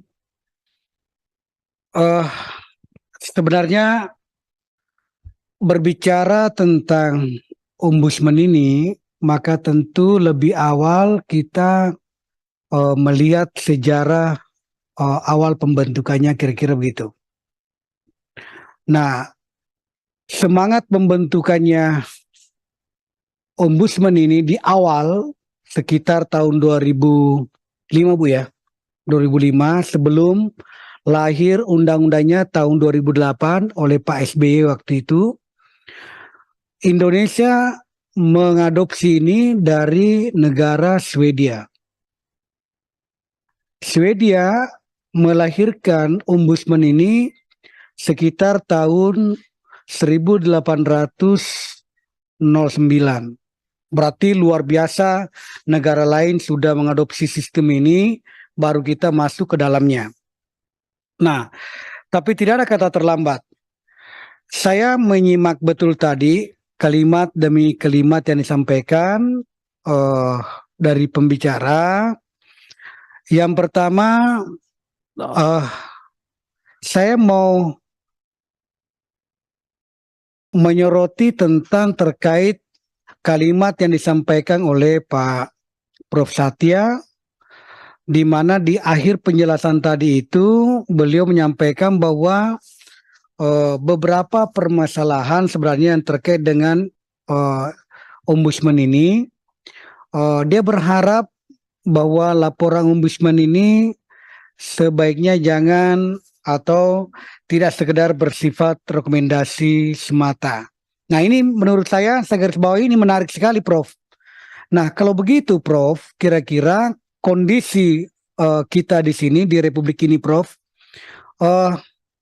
apakah yang dimaksud Prof ini adalah bahagian daripada jangan sekedar hanya menjadi rekomendasi, apakah hasil penyidikan atau penyelidikan yang dilakukan oleh ombudsman ini bisa dijadikan sebagai acuan dasar oleh aparat penegak hukum untuk melanjutkan, atau sekedar kita di ombudsman ini meningkatkan kira-kira fungsinya lagi menjadi fungsi penyidikan yang ada di dalam, walaupun sebenarnya penyelidikan sudah dilakukan Pak Prof ya. Kira-kira begitu. Kira-kira apa yang dimaksud ini Prof? Apa yang mau ditingkatkan lagi Prof? Kira-kira seperti itu. Karena ini kan kita sementara mau menyusun sebuah rancangan undang-undang ini dengan baik. Nah, apa yang menjadi kelemahan kita selama ini melihat ini ombudsman ini, itu yang mau diperbaiki sekarang ini, melahirkan undang-undang yang baru. Nah, kira-kira seperti apa yang disampaikan tadi Prof itu, karena masuk di akal saya kalau Pak Prof mengatakan fungsi penyelidikan, fungsi ini bisa diberikan kepada ombudsman, sehingga apa yang ditakuti tadi Ibu Ibu Prof, ada ketakutannya bahwa kita dicuekin, dianggap sebelah mata, tidak lagi dianggap sebelah mata, Bu. Kalau Bu Prof, kalau ini ditingkatkan lagi fungsinya ini ombudsman. Apakah saya mau mengatakan begini? Apakah mau seperti KPK seperti yang disampaikan tadi Pak JB? Karena muatan pertama lahirnya ombudsman ini kan juga adalah menyangkut masalah bagaimana menyelesaikan soal KKN itu, kolusi, korupsi, nepotisme, dan sebagainya. Meningkat selanjutnya menjadi persoalan administrasi yang ada di pejabat-pejabat publik. Nah, itu semuanya. Apakah ini kita mau bawa ke sana? Kalau itu mau dibawa ke sana, maka rumusan tentu kita harus siapkan dalam undang-undang ini. Karena kita mau membuat undang-undangnya. Tidak ada masalah kita mengubahnya. Dalam rangka tidak lagi dipandang sebelah mata seperti ketakutannya tadi Bu Prof gitu. Saya setuju Bu Prof itu. Saya setuju supaya ini lebih bagus. Kemudian ada Ibu Nini barangkali selama di ombudsman kita kan bisa memilah lembaga yang paling sering dilaporkan ke ombudsman ini lembaganya apa itu? Apakah itu misalnya kementerian, apakah itu gubernuran, apakah itu di wali kota atau bupati, atau lembaga penegak hukum lainnya, KPK, polisi, jaksa, yang paling sering dilaporkan seperti apa itu Ibu Prof? Nih, kira-kira itu gambarannya. Kenapa kita harus tahu ini? Supaya melahirkan nanti pasal demi pasal dalam undang-undang ini kita sudah antisipasi dari awal. Kira-kira seperti itu gambarannya. Saya kira Ibu itu yang paling menarik bagi saya. Yang lainnya kan sudah dijelaskan oleh Pak JB. Kalau Pak JB menjelaskan kan tuntas itu, tuntas dan bisa dipahami dengan baik. Suaranya beliau ini suara rakyat, gampang dipahami, mudah dimengerti, gitu ya Pak JB ya. Demi bangsa dan negara katanya. Nah itu. Ibu Prof, terima kasih memberikan wawasan baru bagi kami. Dan Ibu Nini, itu tadi pertanyaannya, kira-kira supaya ada gambaran. Dan Prof Satya, terima kasih Ibu, Bapak dan Ibu sekalian sudah memberikan gambaran kepada kita dalam rangka menyusun undang-undang yang baru ini. Mudah-mudahan ada manfaatnya untuk bangsa dan negara. Terima kasih. Saya kembalikan Pak Ketua. Terima kasih Bang Anca yang telah memberikan pertanyaan. Karena kurang 5 menit kita perpanjang sampai 13.30 ya. 15.30. Sorry. 15.30 lah. Selanjutnya Bang John Kennedy. Terima kasih pimpinan. Bismillahirrahmanirrahim. Assalamualaikum warahmatullahi wabarakatuh. Pimpinan dan anggota balik yang saya hormati, para narasumber, guru-guru kita, Prof Tuti, Prof Satya, dan Dr. Nini yang saya hormati. Saya menyimak betul paparan dari para narasumber. Saya merasa prihatin saya terhadap Ombudsman Republik Indonesia ini. Sebelum saya tanggapi, saya ingin tanya dulu ke Ibu Nini. Karena Ibu Nini ini adalah pernah selaku komisioner daripada ORI, Ombudsman Republik Indonesia. Menurut Ibu, keberhasilan atau goal Ombudsman ini apa? Gitulah. Sampai sejauh mana dikatakan Ombudsman itu berhasil? Ya, atau tidak? Sebab yang lebih mengetahui berhasil dan tidak berhasil itu pertama tentu komisionernya. Terus yang keduanya, hal-hal apa saja yang menjadi hambatan atau rintangan yang dialami oleh Ombudsman dalam melakukan aktivitasnya atau dalam melakukan operasionalnya. Saya sebagai orang luar atau sebagai katakanlah pemerhati dari Ombudsman ini, saya melihat Ombudsman ini, mohon maaf, antara ada dan tiada gitu. Ombudsman ada gitu. Tapi nggak ada gezahnya gitu lah. Nggak ada gregetnya gitu lah. Saya sependapat dengan Ibu Tuti tadi, Prof. Tuti, karena memang masalah-masalah yang dihadapi Ombudsman ini, saya pinjam ininya Prof. Tuti. Pertama, rekomendasi yang dibuat acap kali diabaikan oleh lembaga pelayanan publik. Ya nggak dianggap aja. Ya, mohon maaf saya sampaikan kalau istilah anjing menggonggong kepala berlalu saja gitu kan. Nggak ada ininya gitu. Yang kedua, ya mungkin karena belum terlalu dikenal gitu lah. Tetapi setelah saya baca undang-undangnya Ombudsman ini, sebenarnya Ombudsman ini setidak-tidaknya bisa memanfaatkan hebohnya media sosial sekarang sebagai katakanlah tekanan untuk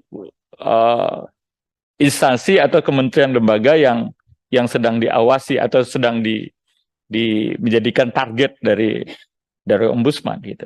Tetapi ini juga nggak dipergunakan oleh Ombudsman. Ya. Atau misalnya mungkin saja Ombudsman ini ketakutan, takut gaduh nanti atau bagaimana gitu lah. Nah, ini yang harus, sehingga memang momen pada hari ini menurut hemat saya adalah sangat penting untuk memperkuat Ombudsman itu sendiri. Yang ketiga, Ibu Tuti menyampaikan belum terlalu banyak dikenal oleh lembaga pemerintah pusat dan daerah. Nah, ini tentu ini berkaitan dengan sosialisasi. Apakah Ombudsman tidak ada mensosialisasikan Ombudsmannya ke kementerian lembaga, sehingga seorang Profesor Tuti menyampaikan ini belum terlalu banyak dikenal oleh masyarakat. Tetapi yang saya lihat adalah memang tergantung dari rekomendasi. Ya, tadi disampaikan sama Pak Anca sama Pak Supriyansa, karena memang Ombudsman ini tidak mempunyai fungsi penindakan. Dia sifatnya hanya rekomendasi saja gitu lah. Rekomendasinya kemana? Ke kementerian lembaga yang diinikan kah? Yang sedang disorot, atau ke presiden kah? Atau kemanakah rekomendasinya itu? Sehingga rekomendasinya itu menjadi suatu referensi atau suatu rekomendasi yang harus ditaati oleh kementerian lembaga terkait. Saya sependapat juga dengan Pak Tobas tadi, gitu kan ya. Mungkin memang ada perlu suatu bank misalnya suatu pejabat publik diawasi gitu kan. Nah, kalau pejabat publik itu diawasi, masuk ke dalam itu, kalau seumpamanya nanti atasan dari pejabat publik itu pingin mempromot seseorang, dia bisa berpandangan ke situ. Oh, ini terlalu banyak cacatnya oleh rekomendasi. Jadi sehingga dia menjadi ada punishment buat yang bersangkutan gitulah. Jadi saya sependapat itu. Sebab di tempat-tempat lain, di negara-negara lain, Ombudsman ini begitu menggigit gitu. Sangat ditakuti. Tetapi kenapa Ombudsman di kita ini, ya seperti saya prihatin juga, Ibu tadi mengatakan sampai 5 jam menunggu untuk masuk. Berarti Ibu dilepeh gitu, Bu. Gitu bahasa ininya enggak. Dicuekin, enggak dianggap. Itu kan nggak dianggap gitu. Ombudsman aja sendiri, memang ada apa katanya kan gitu. Nah, bagaimana supaya artinya Ombudsman tuh, wah saya Ombudsman nih, sehingga setidak-tidaknya ya betul ditakuti lah, bukan ditakuti ya, dianggap lah.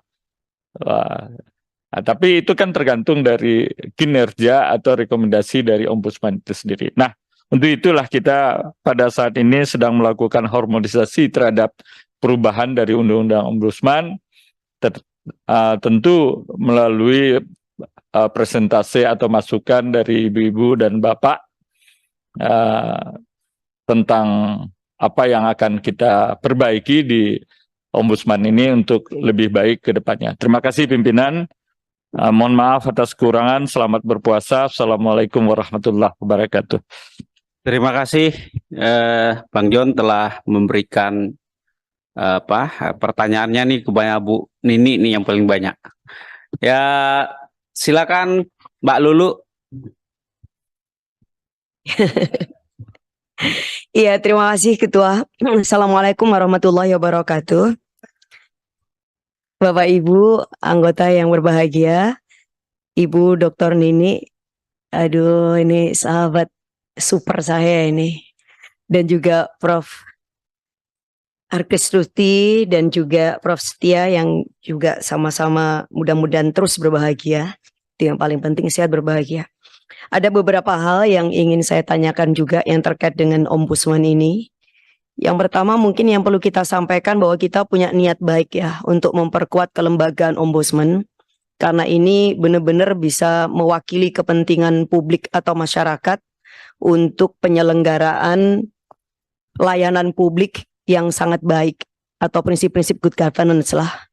Kalau di paparannya Ibu Muni tadi kan disebutkan sebagai salah satu upaya untuk memastikan pelayanan publik yang tidak ada korupsi, tidak nepotis gitu ya, tidak KKN lah kira-kira itu, walaupun memang tantangan kita hari ini pelayanan publik sekarang udah beyond itu semuanya, apalagi udah memasuki masyarakat digital. Tentu prinsip-prinsip ini juga harus bisa dibawa dan diterapkan di dalam konteks di mana semua pelayanan kita juga udah e-governance misalnya gitu, atau layanan-layanan dalam bentuk yang lain. Nah, dalam beberapa paparan tadi baik itu Ibu Nini kemudian juga Profesor Kris dan juga Profesor Satya ya, pada intinya bahwa Ombudsman ini masih memiliki kelemahan karena memang tidak memiliki kekuatan eksekusi, kira-kira seperti itu. Justru pertanyaan balik saya, yang ideal menurut Ibu dan Bapak itu seperti apa sih? Kalau dilihat dari kehadirannya pada masa pasca reformasi, itu konteksnya. Kemudian juga kebutuhan dan kehadiran lembaga ombudsman yang ternyata dianggap sangat penting bahkan bagi negara-negara maju.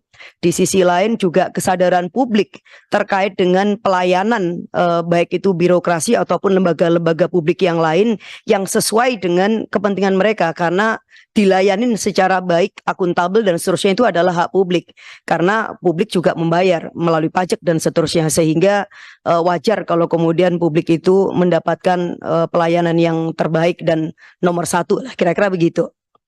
Nah, yang sangat menarik menurut saya ketika pembicaraan tadi itu mengenai rekomendasi. Ada beberapa model sebenarnya rekomendasi itu bukan hanya sekedar rekomendasi menurut persepsi masyarakat yang kemudian tidak memiliki makna kekuatan atau bahkan tidak menggigit gitu loh. Beberapa waktu yang lalu misalnya sebelum BOPI dibubarkan ya, saya kebetulan pernah ada di sana, bagaimana kekuatan dari lembaga BOPI itu ketika mengeluarkan rekomendasi apakah liga itu bisa dijalankan apa tidak. Nah itu maksudnya, sehingga rekomendasi itu ternyata bisa memaksa sebuah pertandingan ini bisa dijalankan atau ditangguhkan atau malah dibubarkan. Nah itu kan tidak kemudian punya makna bahwa rekomendasi itu ya begitu aja gitu. Ternyata rekomendasi itu tidak bisa diabaikan karena apa? Rekomendasi itu ternyata ya sifatnya justru mengikat. Nah, bagaimana rekomendasi yang dimiliki oleh Ombudsman ini mungkin di dalam revisi ini nanti itu juga dikuatkan melalui semacam pengaturan ya. Saya kira ini justru butuhnya masukan dari para prof itu, bahwa rekomendasi ini sesuatu yang sifatnya juga mengikat dan bisa punya makna mengandung mengandung sanksi gitu loh. Jadi kalau rekomendasi ini diabaikan otomatis misalnya, maka di situ juga ada sanksinya. Nah ini yang justru kita ingin perlu masukkan. Konsekuensinya kalau rekomendasi ombudsman itu tidak dijalankan atau tidak diikutin itu kira-kira apa ya? Misalnya kayak gitu. Nah ini perlu menurut saya ada di dalam revisi undang-undangnya ini nanti. Nah yang berikutnya menurut saya ada pengalaman yang baik kemarin. Ketika Bappenas atau Badan Pangan Nasional itu mengeluarkan surat edaran yang terkait dengan batas atas pembelian gabah, ya ini sekedar ilustrasi aja, di mana penentuan batas atas pembelian gabah petani ternyata tidak menyertakan wakil dari petani, padahal di situ yang diomongkan petani. Siapakah yang diundang oleh Bappenas? Ternyata hanyalah perusahaan, korporasi, penggilingan dan dari pihak BUMN pemerintah. Sementara pihak petani yang sebagai stakeholder utama, karena itu kan nasibnya nih yang ditentuin, ternyata tidak ada. Nah ternyata saya lihat ada statement dari ombudsman dan itu menurut saya itu keren sekali, yang menyatakan bahwa ini ada potensi maladministrasi yang sangat kuat sekali dan bahkan ombudsman itu akan memanggil Bappenas. Sebelum ombudsman memanggil Bappenas, kebetulan kita juga teriak ya di Komisi 4, saya termasuk yang meminta itu surat edaran agar dicabut karena memang punya potensi pelanggaran yang sangat kuat gitu, karena petaninya tidak dilibatkan. Akhirnya mereka sendiri yang sudah mencabut surat edaran itu. Nah dari sekedar ilustrasi ini, apakah yang kita inginkan itu rekomendasi yang kira-kira sampai punya kekuatan? Kalau misalnya satu lembaga publik itu mengeluarkan surat edaran, maka dia juga memang harus mencabut surat edaran kalau rekomendasinya adalah dicabut surat edarannya itu gitu. Kalau misalkan surat edarannya direvisi, maka itu juga memaksa lembaga terkait untuk merevisi. Nah ini yang penting sehingga rekomendasi itu tidak tumpul, karena rekomendasi ini bisa memaksa. Nah itu yang mungkin perlu masukan ya dari profesor semuanya yang di depan, apakah ini yang memang akan kita kehendaki bersama, karena kalau tidak maka seperti tadi disampaikan kelemahannya ya tidak akan diikutin dan bahkan dipandang sebelah mata, tidak cukup powerful dan akhirnya diremehkan. Nah kita tidak mau ada lembaga yang sebenarnya punya fungsi mewakilin publik yang kemudian diremehkan. Ya tadi nggak salah kalau misalkan ada masukan, ya kalau perlu dilebur aja misalnya kalau toh tidak punya daya untuk bisa memaksa. Nah kita sedang berpikir untuk memastikan bahwa ombudsman itu benar-benar punya daya paksa tetapi tidak overlapping atau tidak tumpang tindih dengan misalnya kewenangan yang lain. Nanti perlu dibedakan apa kira-kira bedanya dengan KPK kalau kemudian di situ juga konteksnya sama, misalnya pencegahan korupsi dan yang lain. Nah, di mana ranahnya ombudsman, di mana itu KPK, di mana itu Inspektorat Jenderal di masing-masing kementerian kelembagaan dan lain sebagainya. Nah, yang berikutnya saya kira menarik juga karena tadi Ibu Nani juga menyampaikan ya yang terkait dengan gender perspektif di dalam layanan publik. Menurut saya itu penting. Mungkin beberapa waktu yang lalu kita punya pengalaman bagaimana institusi seperti TNI dan Polri ketika masih memberlakukan syarat bagi para calon anggota TNI atau Polri itu dengan tes keperawanan. Nah, kalau kemudian ini sebagai satu contoh untuk dikoreksi dan itu lembaga ombudsman yang mengatakan bahwa ini juga maladministrasi karena berpotensi bukan hanya pelanggaran HAM tetapi juga ada hak publik ya, misalnya yang dilanggar misalnya calonnya ya, yang kemudian juga mencederai lah rasa bersama yang terkait dengan penyelenggaraan layanan yang terbuka, yang memenuhi prinsip HAM misalnya dan seterusnya. Nah, itu menurut saya juga contoh yang menarik. Nah, saya punya pengalaman ini terakhir ya, saya punya pengalaman mengawal kasus kekerasan seksual, Ibu. Sudah 3 tahun sampai sekarang itu yang namanya pelaku itu tidak juga kunjung ditetapkan. Nah, apakah dalam kasus ini korbannya usia 9 tahun, korbannya udah jelas dinyatakan dia sebagai korban, visumnya juga udah jelas, saya kira dulu kan ini udah sempat saya laporin juga, tetapi pelakunya itu tidak ada.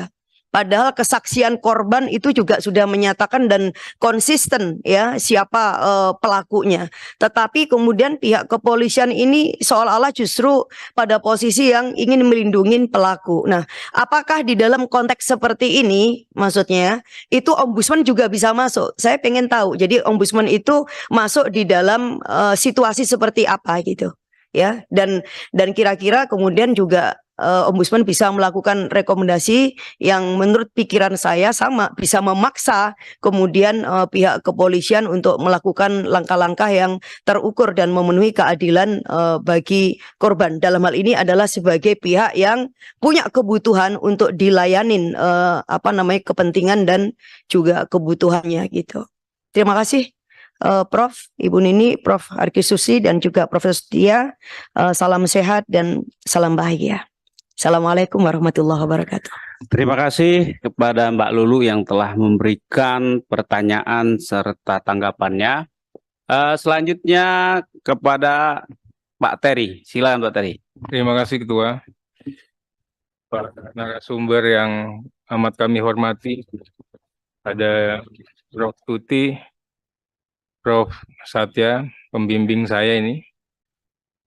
Dr. Nini yang kami hormati. Saya akan mulai dengan mengatakan, pahami siapa kita. Siapa dirimu? Tanah tempat kita berpijak. Aturan tempat tinggalmu. Ini penting sekali. Saya masih selalu berkeyakinan ini adalah instrumen asing. Banyak lembaga-lembaga negara yang pasca reformasi itu instrumen asing yang dipaksakan masuk.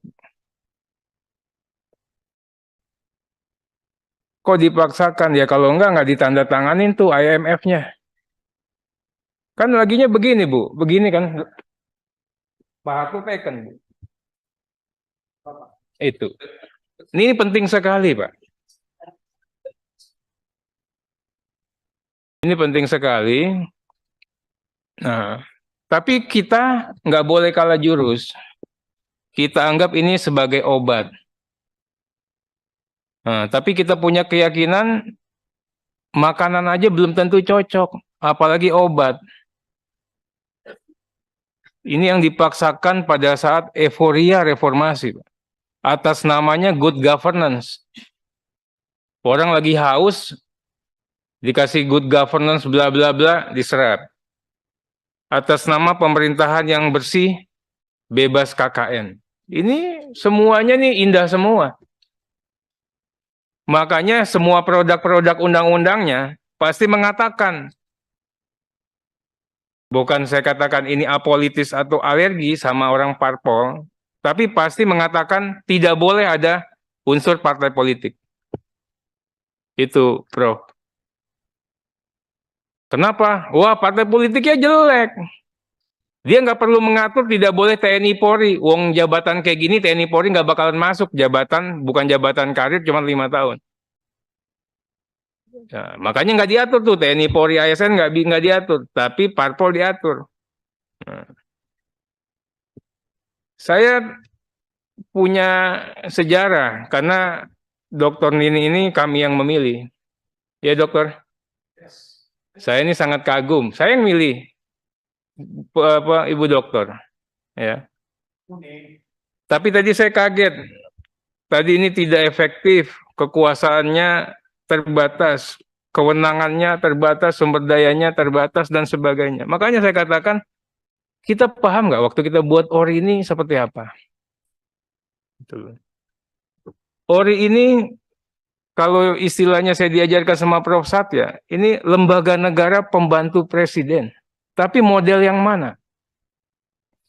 Lembaga negara ada yang dinyatakan langsung dalam undang-undang, seperti DPR.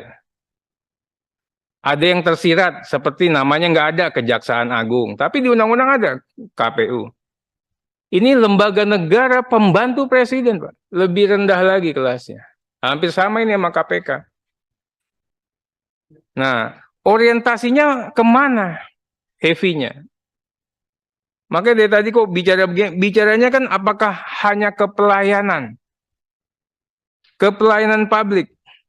Makanya Prof, saya ingin tanya Prof dan Ibu Doktor, ORI ini mau dibuat seperti apa?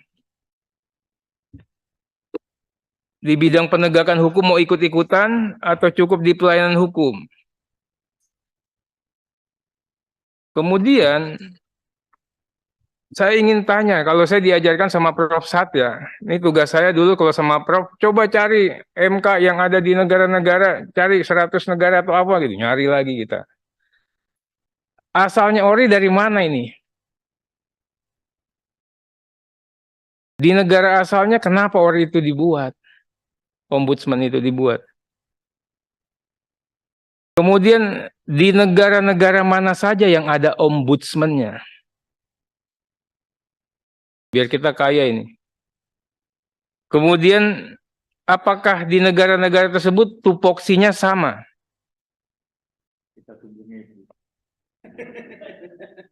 Penting. Kenapa? Banyak sekali ada ORI nggak ada KPK loh. Negara yang punya KPK ORI-nya nggak ada pastinya. Di negara kita lah yang semua lembaga ada. Lengkap. OJK aja ada, padahal di negara asalnya udah dibubarin, kita ada OJK. Itu loh.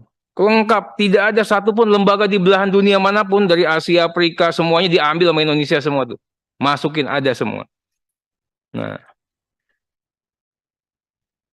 Bicara Undang-Undang 37 sekarang.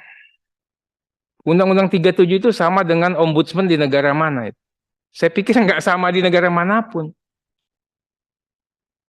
Nah, ini akan jadi permasalahan pada saat kita melakukan studi komparatif. Berikut mengenai orientasi. Orientasinya ke pelayanan publik, apa ke penegakan hukum? Kalau kita mengacu ke undang-undang, pelayanan publik dan penegakan hukum dalam rangka penyelenggaraan negara dan pemerintahan. Tapi undang-undang ini juga begitu tegasnya mengatakan, makanya saya katakan ini harus dirubah, ini harus direvisi, ini begono, begini. Waktu kita buat undang-undang itu ingat nggak? How to-nya bagaimana? How to-nya dengan pengawasan. Itulah yang membedakan ORI dengan KPK. Itukah yang membedakan ORI dengan yang lain. Ranahnya dia di pengawasan. Makanya kalau tadi ada perluasan kewenangan dan sebagainya, saya ingin baca dulu Undang-Undang ORI dan kita punya naskah akademik yang sebelumnya.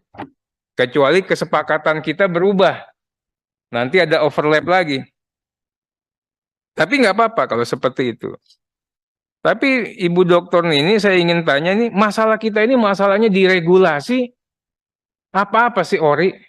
Enggak, saya Komisi 2, masalahnya bukan di regulasi, masalahnya di dana. Duit nggak ada, Bu. Kita berapa kali Ibu kurang kuat, kita datengin itu kantor Pemprov DKI. Kita datengin waktu itu Angkasa Pura. Waktu masalah dengan masalah itu. Kurang kuat apa? DPR ini punya segala amunisi dan kelengkapan, kita datang. Itu. Jadi ingin saya tanyakan, masalah kita ini diregulasi atau di yang mana itu? Nah, endingnya adalah tata pemerintahan yang baik atau good governance. Bukan yang lain.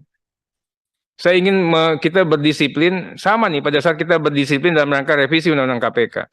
Tegas, memang pahit. Nah, berikutnya kita bicara lagi mengenai objektum litis. Tegas kok, objektum litisnya namanya maladministrasi. Apa itu maladministrasi? Ini yang kita katakan, maladministrasi yang sekarang ini benar nggak? Perilaku atau perbuatan melawan hukum, maladministrasi. Perbuatan melampaui kewenangan, maladministrasi. Kemudian menggunakan kewenangan untuk tujuan lain, maladministrasi. Kelalaian, pengabaian, maladministrasi. Apa itu? Ini kita lebih fokus lagi. Karena saya katakan, ini undang-undang ini udah luar biasa, Prof. Satya, sadis. Sadis, Pak. Ini saya bacakan. Ombudsman atau ORI merupakan lembaga negara yang bersifat mandiri dan tidak memiliki hubungan organik dengan lembaga negara dan instansi. Kesannya udahlah, saya ini mau terbebas semuanya. Ini udah kita buat sadis, Pak, Bu. Keras sekali waktu kita buat undang-undang ini. Nah, apa iya seperti ini? Makanya yang dikatakan tadi, kalau di negara lain nggak dikatakan sebegini banget. Kenapa? Begitu dia temukan laporan, oh laporan gini, dia bawa ke inspektorat Polri-nya. Kalau di kita dikerjain sendiri, Prof. Tuti. Ini lucu banget kita, Pak. Ini kita kerjain sendiri, pegawainya cuma sekian, anggarannya sekian, dikerjain sendiri. Itu. Nah, ini juga penting nih, saya ingin tanyakan kepada para narasumber. Kemudian yang saya katakan tadi, pahami dirimu. Siapa kita? Pasal 4, Ombudsman bertujuan mewujudkan negara hukum yang demokratis. Negara hukum demokratis tidak mungkin hadir kalau perut rakyat tidak kenyang. Nggak bisa kita atur orang kalau perutnya belum beres. Ini penting, penting sekali. Kemudian mendorong penyelenggaraan negara yang efektif, jujur, bebas korupsi. Tidak mungkin korupsi ini akan selalu hadir kalau hukum tidak ditegakkan. Jadi ini semuanya berputar, saling kait-mengait. Nah, tadi saya senang dipaparkan ini Prof. Satya bicara konsolidasi demokrasi tadi. Tapi Prof, pertanyaannya, dengan hadirnya lembaga-lembaga negara pasca reformasi ini semakin mengarah pada konsolidasi demokrasi apa perpecahan? Ya dokter ini ya, saya sedih Pak. Baru hari ini kami mendengar kabar duka lagi, KPK, Polri ribut lagi. Kemarin DPR sama Menko Polhukam bergesekan. Ini semua yang constitutional importance-nya ada di konstitusi. Namanya disebut, DPR disebut, masih berantem. Kalau misalnya KPK berantem sama siapa, dia nggak disebut. Nah kalau kita hadirkan lagi, ya, ini menjadi pertanyaan bagi saya, Bro. Apakah seharusnya kita menata ulang hadirnya lembaga-lembaga pasca reformasi ini? Bisa disatukan, bisa diapa? Saya kaget kemarin ada Menko mengatakan, ya namanya kewenangan bisa nafsirin sendiri. Pakai asas yang namanya nullum delictum, itu usul pidana, saya bilang. Kalau pidana ya nggak boleh-boleh aja begitu. Tapi kalau teori kewenangan agak berbeda. Ini kan dua hal. Prof ahli pidana, Prof Tuti, pasti nullum delictum. Sepanjang tidak diatur boleh. Tapi yang sebelah hukum administrasi negara. Kewenangan harus diatur tegas. Kalau enggak orang anggap semua punya kewenangan. Nah, kami juga mohon diberikan penguatan. Sepakat saya, kita belum punya masyarakat sipil yang otonom. Tapi bagaimana, Prof, membuat masyarakat sipil yang otonom? Nah, Prof Satya mengingatkan kita semua, ini mudah-mudahan kita ini punya spirit yang sama. Halaman 13, ini sistematis sekali. Tujuan reformasi, Bapak Ibu halaman 13 ini. Semuanya sudah dilakukan, Prof, bagi bangsa kita. Tapi mungkin bagi kaum sana, ini tujuan antara. Tujuan utamanya pelemahan kekuasaan yang berdaulat. Coba deh dilihat semua, gagasan awal pembentukan ombudsman. Semuanya udah dapat kita. Terakhir fighting corruption, competition policy, semuanya udah ada. Citizen voice, semuanya udah. Kita udah kerjain semua. Obatnya udah diminum, habis. Tapi meriangnya masih nih. Sakit parah, Prof Tuti. Ini loh. Ini saya jeritan anak bangsa juga yang saya katakan ini. Enggak ada lah kita untuk mengatakan, ini yang ingin sampaikan. Terima kasih nih Prof. Satya paparin begini. Semua obat udah diminum, kita masih meriang. Nah, artinya kita juga jangan sampai kita buat undang-undang ini juga yang kita hanya buat. Pertanyaan saya sama para narasumber, hal-hal apa saja yang harus diatur untuk penguatan sistem dan lembaga? Fungsi pengawasan apa yang diperlukan atau perlu untuk ditambahkan di pasal 6 ini? Kemudian, ya ini pengalaman saya, Ibu Dokter Nini. Kita ini nggak bisa lagi polanya pola polsek.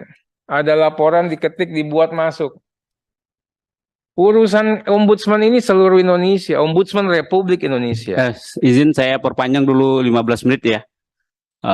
Sampai jam 13.45. 15.45, salah. Ombudsman Republik Indonesia.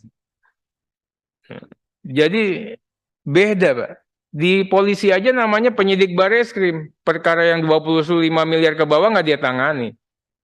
Harusnya Ori begitu. Mana yang bisa dia tangani cukup ada laporan, dia terima langsung dia bedah, tek kanalnya inspektorat.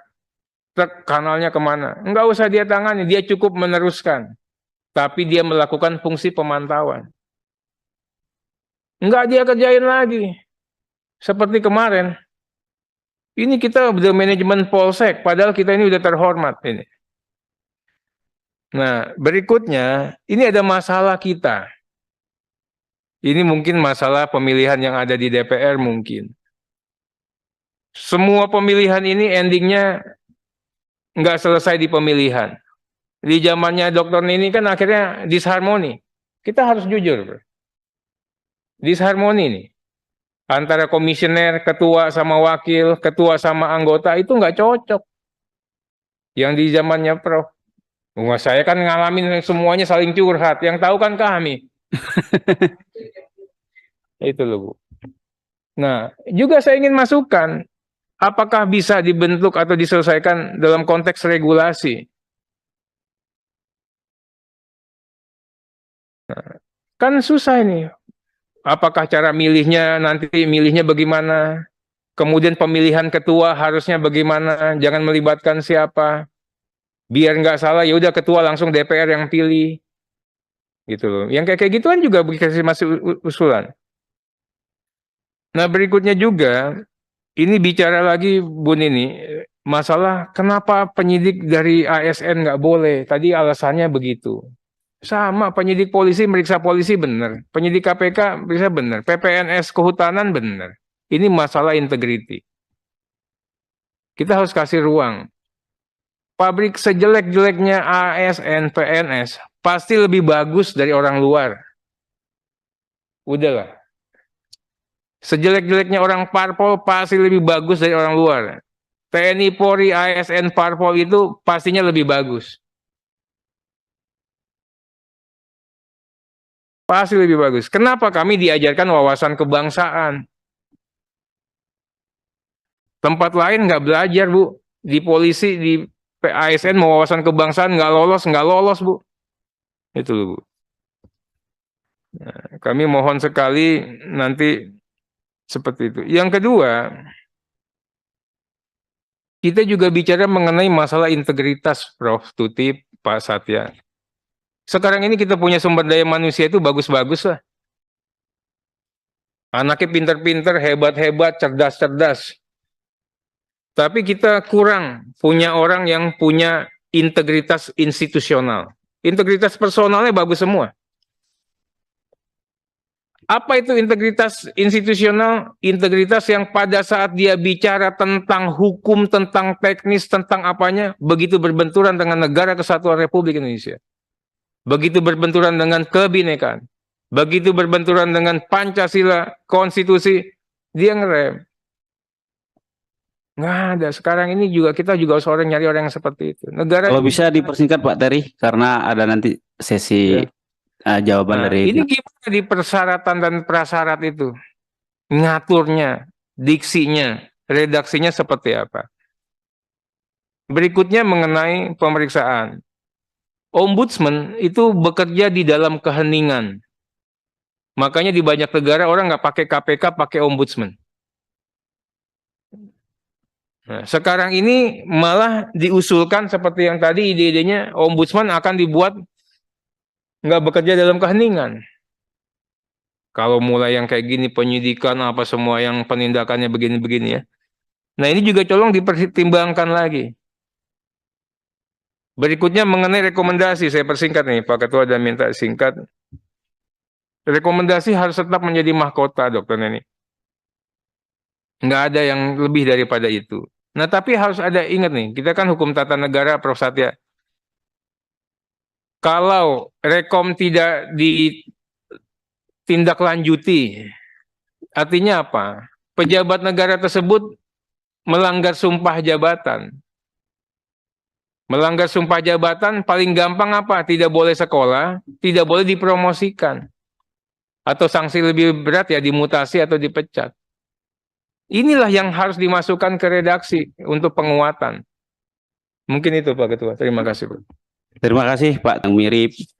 Ada juga pengayaan, ada berapa dari Pak Tobas, dari Pak Bang JB, ada dari Bang Anca, sudah itu dari Pak John, Mbak Lulu, dan Pak Terry terakhir. Silakan siapa dulu yang mau menjawab? Kita silakan Prof. Satya dulu menjawab, Mbak. Prof. Ya. Baik, terima kasih pimpinan. Jadi ini ada beberapa pertanyaan yang mungkin saling terkait. Jadi saya coba untuk mengaitkan. Jadi pertama misalnya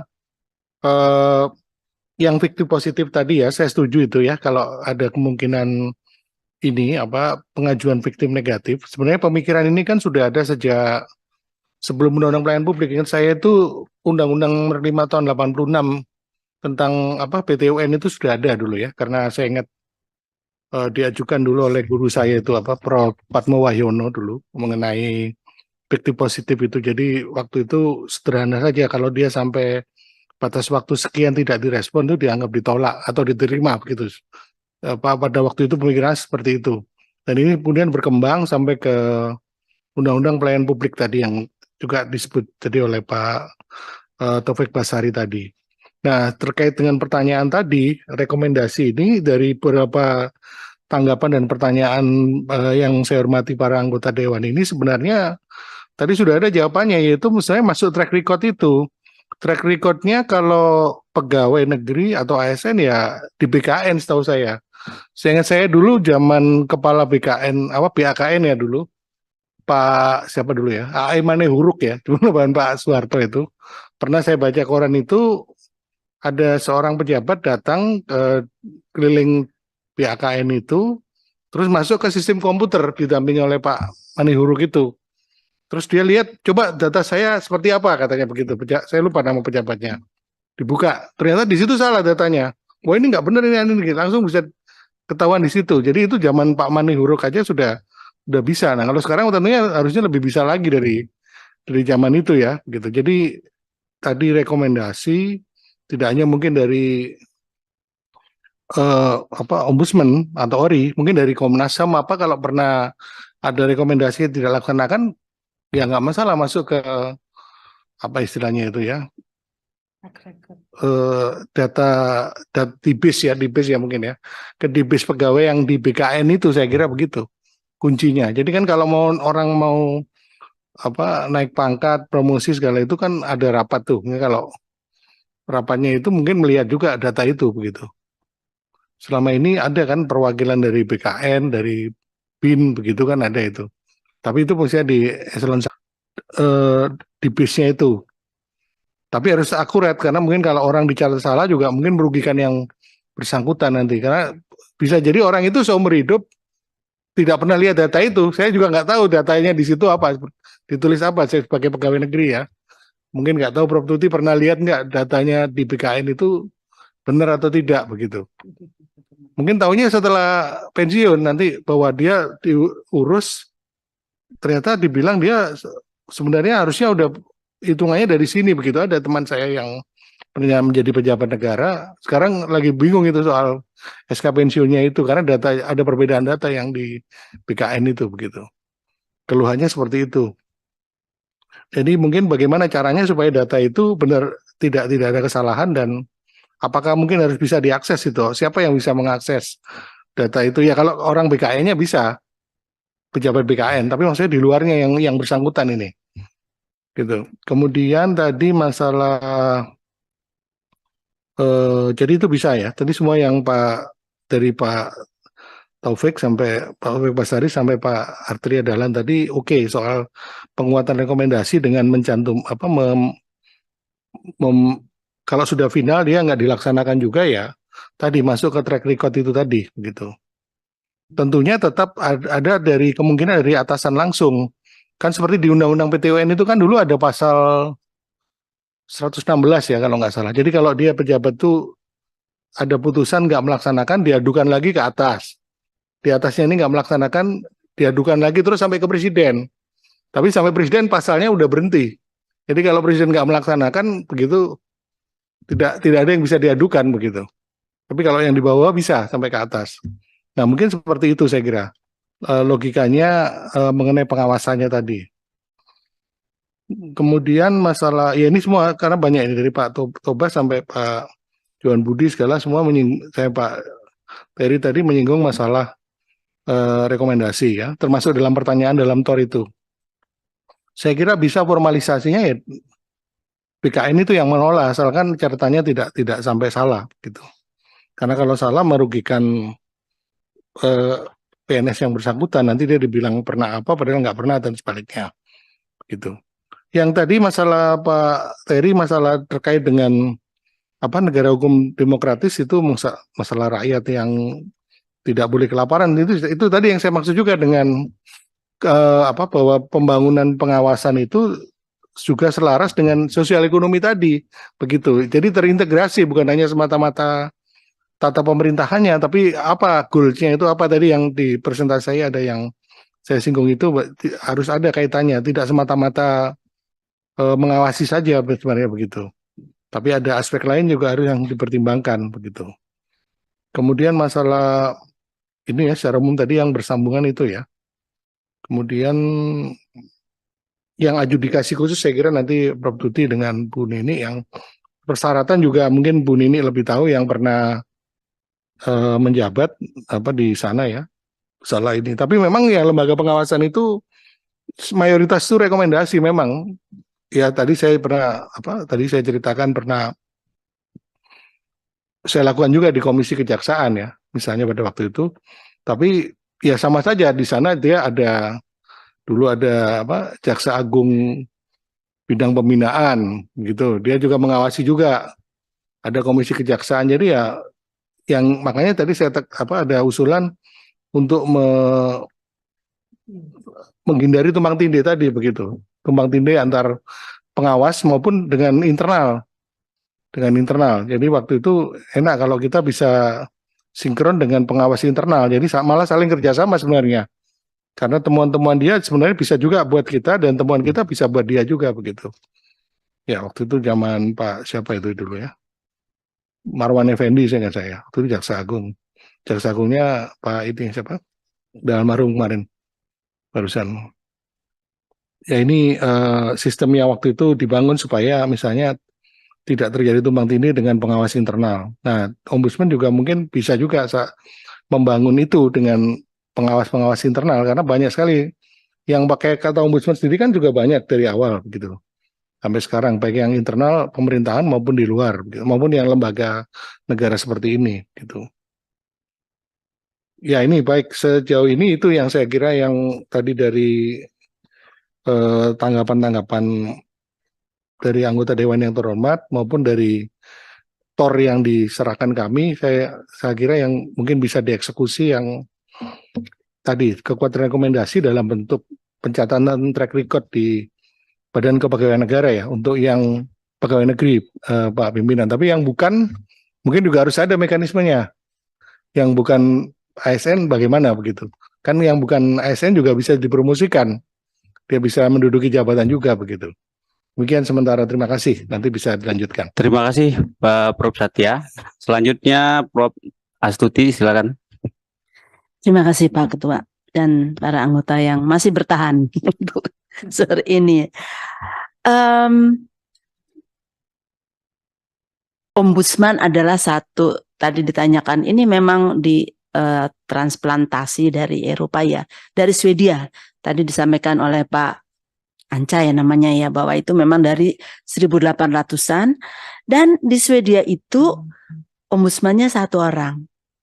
And everybody, semua orang itu patuh pada apa yang dia putuskan. Jadi memang di mana-mana itu, walaupun ada beberapa pengecualian, ombudsman itu hanya punya the power to make a recommendation. It is neither coercive nor enforceable itu Pak Arteria. Jadi memang ini sesuatu yang kalau di Indonesia itu semua tuh bisa dijadikan apa maunya lah gitu. Tapi memang pada dasarnya cuma rekomendasi memang mereka punya. Jadi kalau tadi bagaimana memperkuatnya, ya salah satunya adalah ya dijadikan bagian dari, kalau di pegawai negeri ada namanya daftar celah itu. Tapi sejauh mana itu akan dipergunakan kan terserah pimpinannya, bukan terserah ombudsman. Nah ini juga yang menjadi masalah.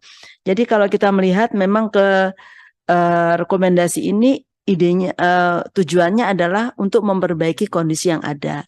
Bagaimana mencari solusi terhadap masalahnya, bagaimana mencari reparasi untuk hal tersebut, ini yang diharapkan. Hanya jangankan rekomendasi dari ombudsman yang sebenarnya sudah punya kekuatan itu ya, bisa dilaporkan pada presiden dan DPR, but it doesn't, itu enggak ternyata tidak punya dampaknya. Lapor ke DPR, lapor ke presiden, kan tempukannya di presiden, di DPR udah banyak banget. Jadi ini memang tidak bisa tidak kecuali membangun. Nah, ini yang susah tadi yang ditanyakan oleh teman-teman semuanya. Bagaimana kita memperkuat? Ya kita harus memberi penyadaran pada publik dan KL yang bersangkutan. Kita tidak mungkin menempatkannya sebagai lembaga eksekutorial. Benar tadi, siapa tadi istilahnya tadi? Bukan lembaga eksekutorial, bukan lembaga yudikatif, tadi dari Pak Tobas ya. Memang mereka tidak ditujukan sebagai lembaga penegak hukum. Dan bukan untuk penegakan hukum ini nih, hanya untuk meningkatkan, memperbaiki pelayanan publik. Itu aja. Jadi kalau tadi nanya, presiden sedang ngobrol-ngobrol sama ketua parpol, ya nggak masuk situlah kalau saya. Maaf ya Bu Nini ya, tapi buat saya it's not part dari pelayanan publik ya. Itu urusan lain lagi. Nah, apakah ini kemudian bisa kita selesaikan melalui proses seleksi? Tadi menarik juga Pak ya. Seleksi independennya ya, tapi kalau udah masuk ke DPR, nah ini saya harus mohon maaf karena banyak teman-teman saya itu jadi pansel di mana-mana. Akan tetapi mereka selalu mengeluh, saya mesti gimana dengan DPR? Saya bilang, apa maksudmu? Kan saya harus lobby sama mereka. Kan saya nggak bisa bilang, jangan melobi dong gitu. Karena ternyata mereka nggak melobi pun ada yang telepon mereka. Jadi ini satu hal yang nggak bisa diatur tadi Pak JB, Pak Arteria. Kita nggak bisa bilang bahwa they are not allowed untuk berhubungan dengan orang DPR. Walaupun itu melanggar etika, tapi kita nggak bisa masukkan etika ke dalam undang-undang ini. Jadi itu adalah sesuatu yang banyak dikeluhkan oleh teman-teman yang mau masuk menjadi komisioner di berbagai komisi apapun. Dan kita memang punya komisi banyak sekali.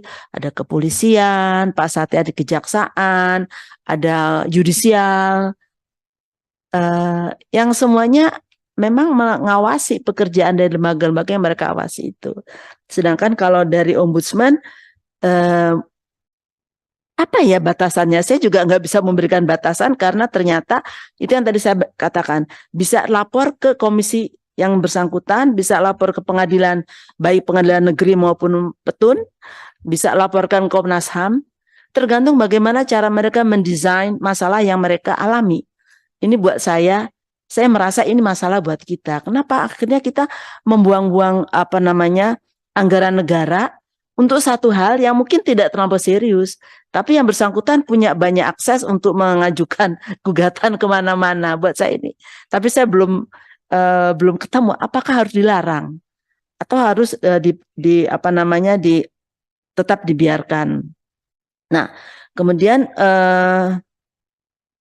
masalah lain lagi adalah tadi apa sih yang perlu diatur di dalam sini? Kalau dibandingkan dengan ketentuan tentang ombudsman lembaga negara, memang Indonesia itu sangat detail, sangat rinci. Kenapa? Karena ada sesuatu yang nggak benar saja itu bisa di redefine oleh yang menggunakan. Terserah siapa itu. Itu sebabnya kemudian ternyata di berbagai undang-undang itu kita sangat detail. Kalau di negara-negara lain mereka tidak pernah. Selalu bertanya pada saya, negaramu mengatur sedetail itu? Iya. Kenapa? Karena kalau kita tidak detail, maka kemungkinan disalahgunakan makin besar. Jadi jadi seuzon. Karena seuzon itulah kemudian kita membuat yang sangat detail. Nah, tadi banyak ke ibu ya, termasuk Bu Lulu, dan Pak John itu ke Bu Nini. Tapi buat saya yang diatur di dalam ketentuan dalam undang-undang yang direvisi ini fokusnya harus pada pelayanan publik. Kita nggak bisa masuk ke penegakan hukum, itu ranahnya yang lain lagi.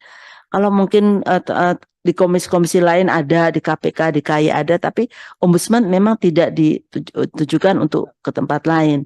Hanya menarik juga tadi yang disampaikan, apakah bisa kerjasama? Of course, why not? Nah, tapi sejauh mana? Ini kan kita ada satu laporan itu bisa jadi laporan tindak pidana, bisa jadi laporan ke tata usaha negara, atau lain-lainnya.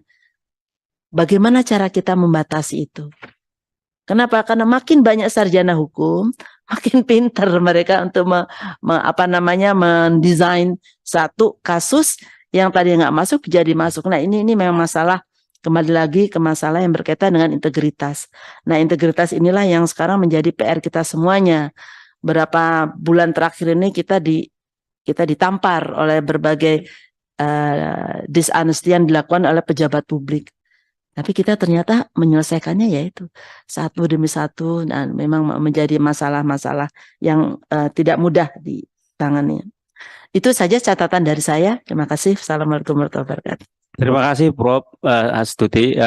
Kita perpanjang 5 menit lah, 5 menit ya, panjang. Silakan Mbak Nini. Terima kasih. Karena banyak pertanyaan yang terkait sebetulnya konfigurasi ombudsman ini ada di mana.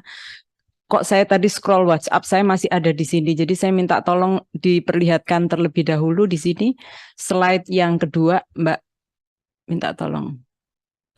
Nah, ini.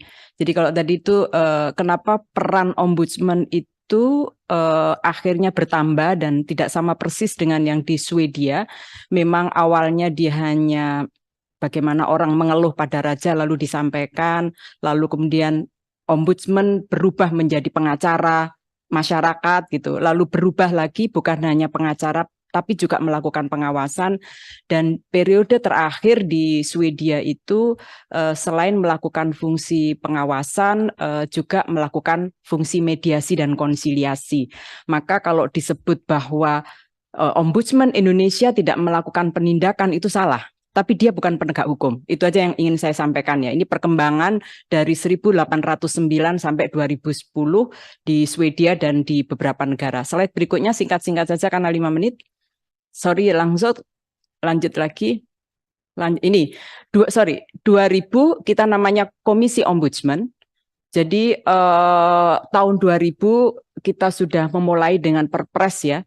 Lalu kemudian undang-undang yang tadi Pak Arteria terlibat di dalam pembentukannya, dan sekarang di 2017 pada saat periode kami lengkap 34 provinsi, perwakilan pusat sampai daerah, dan daerah tidak memiliki kewenangan sama sebetulnya dengan pusat.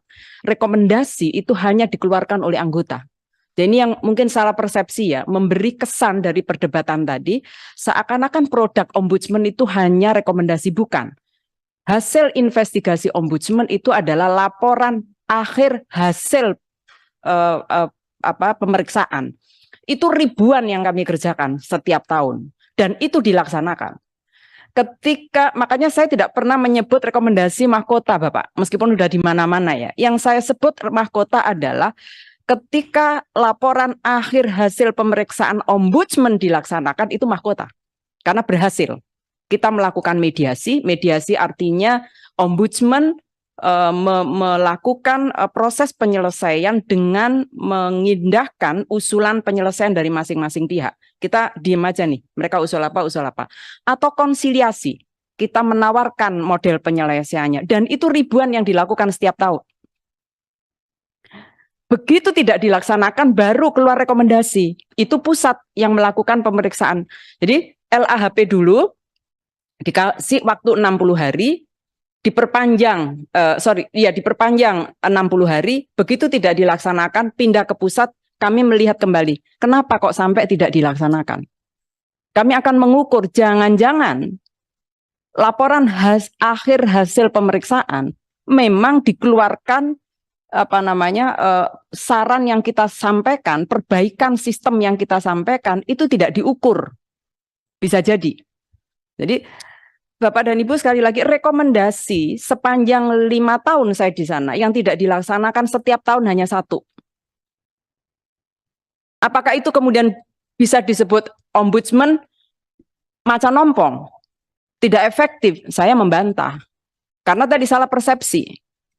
Jadi yang dikerjakan ombudsman ketika selesai melakukan pemeriksaan atau investigasi itu namanya laporan akhir hasil pemeriksaan. Dan itu ribuan yang ditindaklanjuti. Yang tidak ditindaklanjuti 1. Kalau di situ tadi saya gambarkan ada 100, itu produk lama yang tadi berpengaruh karena misalnya dulu ketika dibentuk awal belum ada sosialisasi, orang tidak paham, dan lain sebagainya. Saya tidak ingin mempersoalkan periode yang lalu. Itu pun yang lama-lama itu kita terus upayakan untuk dilaksanakan. Karena mahkota dari ombudsman itu adalah ketika laporan akhir dilaksanakan, rekomendasinya pun dilaksanakan.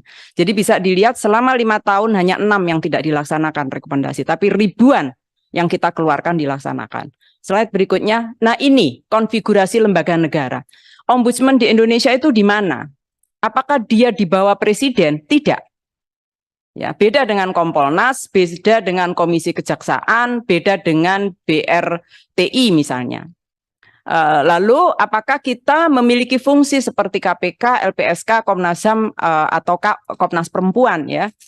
Ada yang sama, ada yang tidak. Kita lebih mendekati yang dengan BPK, Ombudsman itu juga dengan KASN.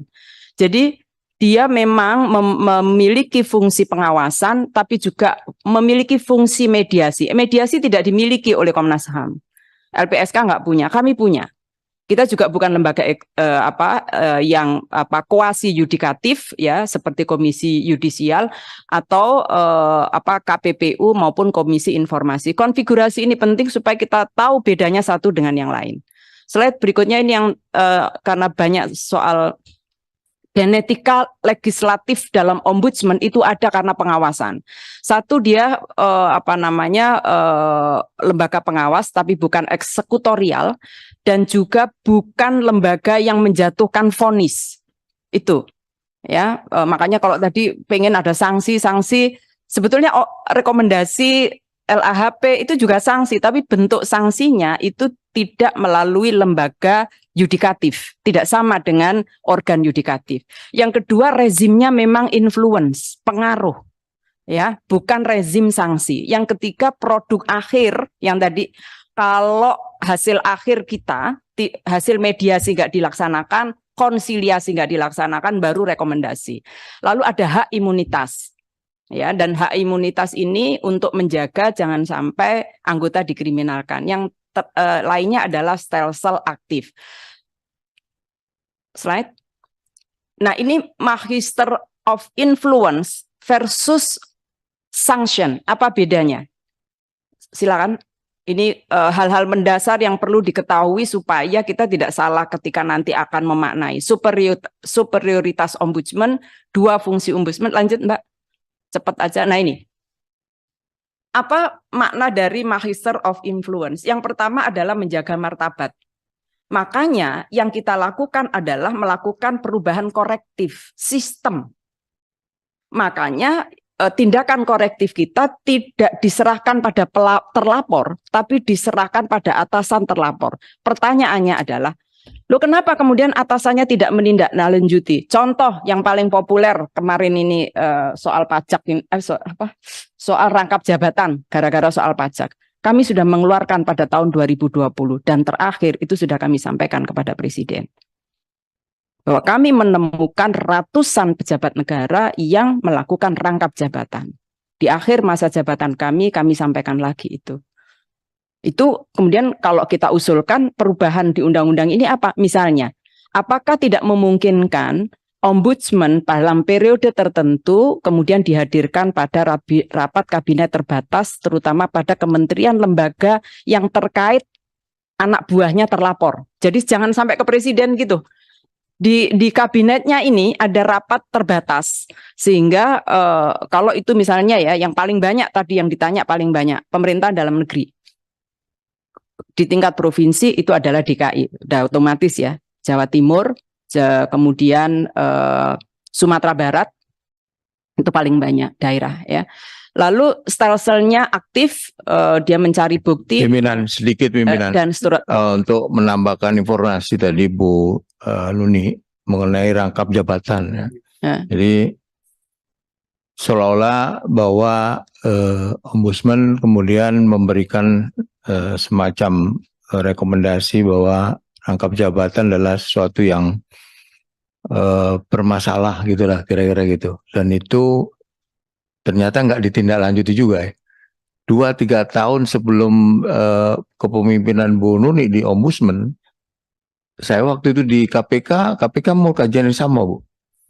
Dan mengeluarkan itu. Bahwa tidak boleh pejabat publik itu rangkap jabatan.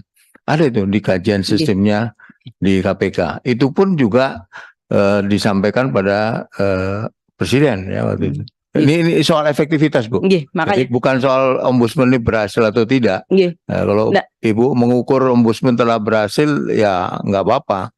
Tapi kita lebih fair gitu ya. Menurut saya kerja-kerja yang dilakukan oleh ombudsman itu seringkali diabaikan gitu maksud saya oleh kementerian. Silakan Bapak.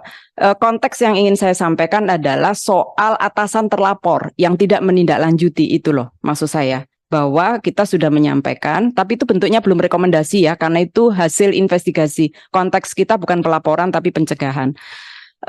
Jadi saya ingin menyampaikan itu supaya tidak salah persepsi bahwa rekomendasi itu ketika justru laporan tidak diselesaikan. Yang kedua yang saya juga ingin mengklarifikasi, yang tadi saya bilang 5 jam, itu saya ingin menunjukkan konteks. Pak Budi, saya ingin menyampaikan, bukan dicuekin Pak, tetapi memang kesadaran untuk memahami ombudsman dan perubahan sistem itu butuh waktu di Indonesia.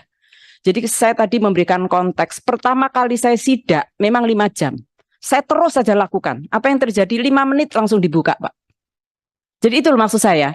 Butuh sosialisasi, butuh memberikan pemahaman, butuh merubah sistemnya. Lalu kami sama-sama duduk dengan Kementerian Hukum dan HAM. Aturannya diubah deh. Memang tidak dikenal sidak sebelumnya. Nah ini kenapa tadi bisnis prosesnya adalah influence. Jadi bukan sanksi. Yang kedua yang ingin saya sampaikan, di Ombudsman itu banyak kami menindaklanjuti maladministrasi yang dilakukan oleh kementerian lembaga atas dasar putusan pengadilan. Coba, putusan pengadilan saja tidak dilaksanakan oleh pemerintah. Itu dilapornya ke kami. Gitu. Jadi ketika meletakkan soal sanksi versus rekomendasi atau hasil akhir pemeriksaan, jangan diukur bahwa ini dilaksanakan atau tidak dilaksanakan. Kita berhasil membuat sistem baru nggak untuk menjaga itu. Itu saya kira Pak Ketua yang bisa saya sampaikan karena waktu banyak hal ya barangkali yang mungkin kita duduk lagi untuk melihat detail satu persatu. Maaf kalau ada yang kurang. Assalamualaikum warahmatullahi wabarakatuh. Terima kasih para narasumber, pimpinan dan badan legislasi, hadirin semuanya. Karena ini bulan puasa, persiapan puasa Ibu ya. Sebelum kami menutup rapat ini perlu kami sampaikan bahwa seluruh masukan, pandangan yang telah disampaikan oleh para narasumber dan anggota badan legislasi akan menjadi bahan masukan dalam penyempurnaan RUU ini. Demikian rapat dengar pendapat umum badan legislasi pada hari ini. Semoga Tuhan yang Maha Kuasa memberikan kita kekuatan lahir dan batin, kita dapat menjalankan tugas konstitusi dengan sebaik-baiknya. Sekian, terima kasih. Mengucapkan alhamdulillah, rapat ini saya tutup.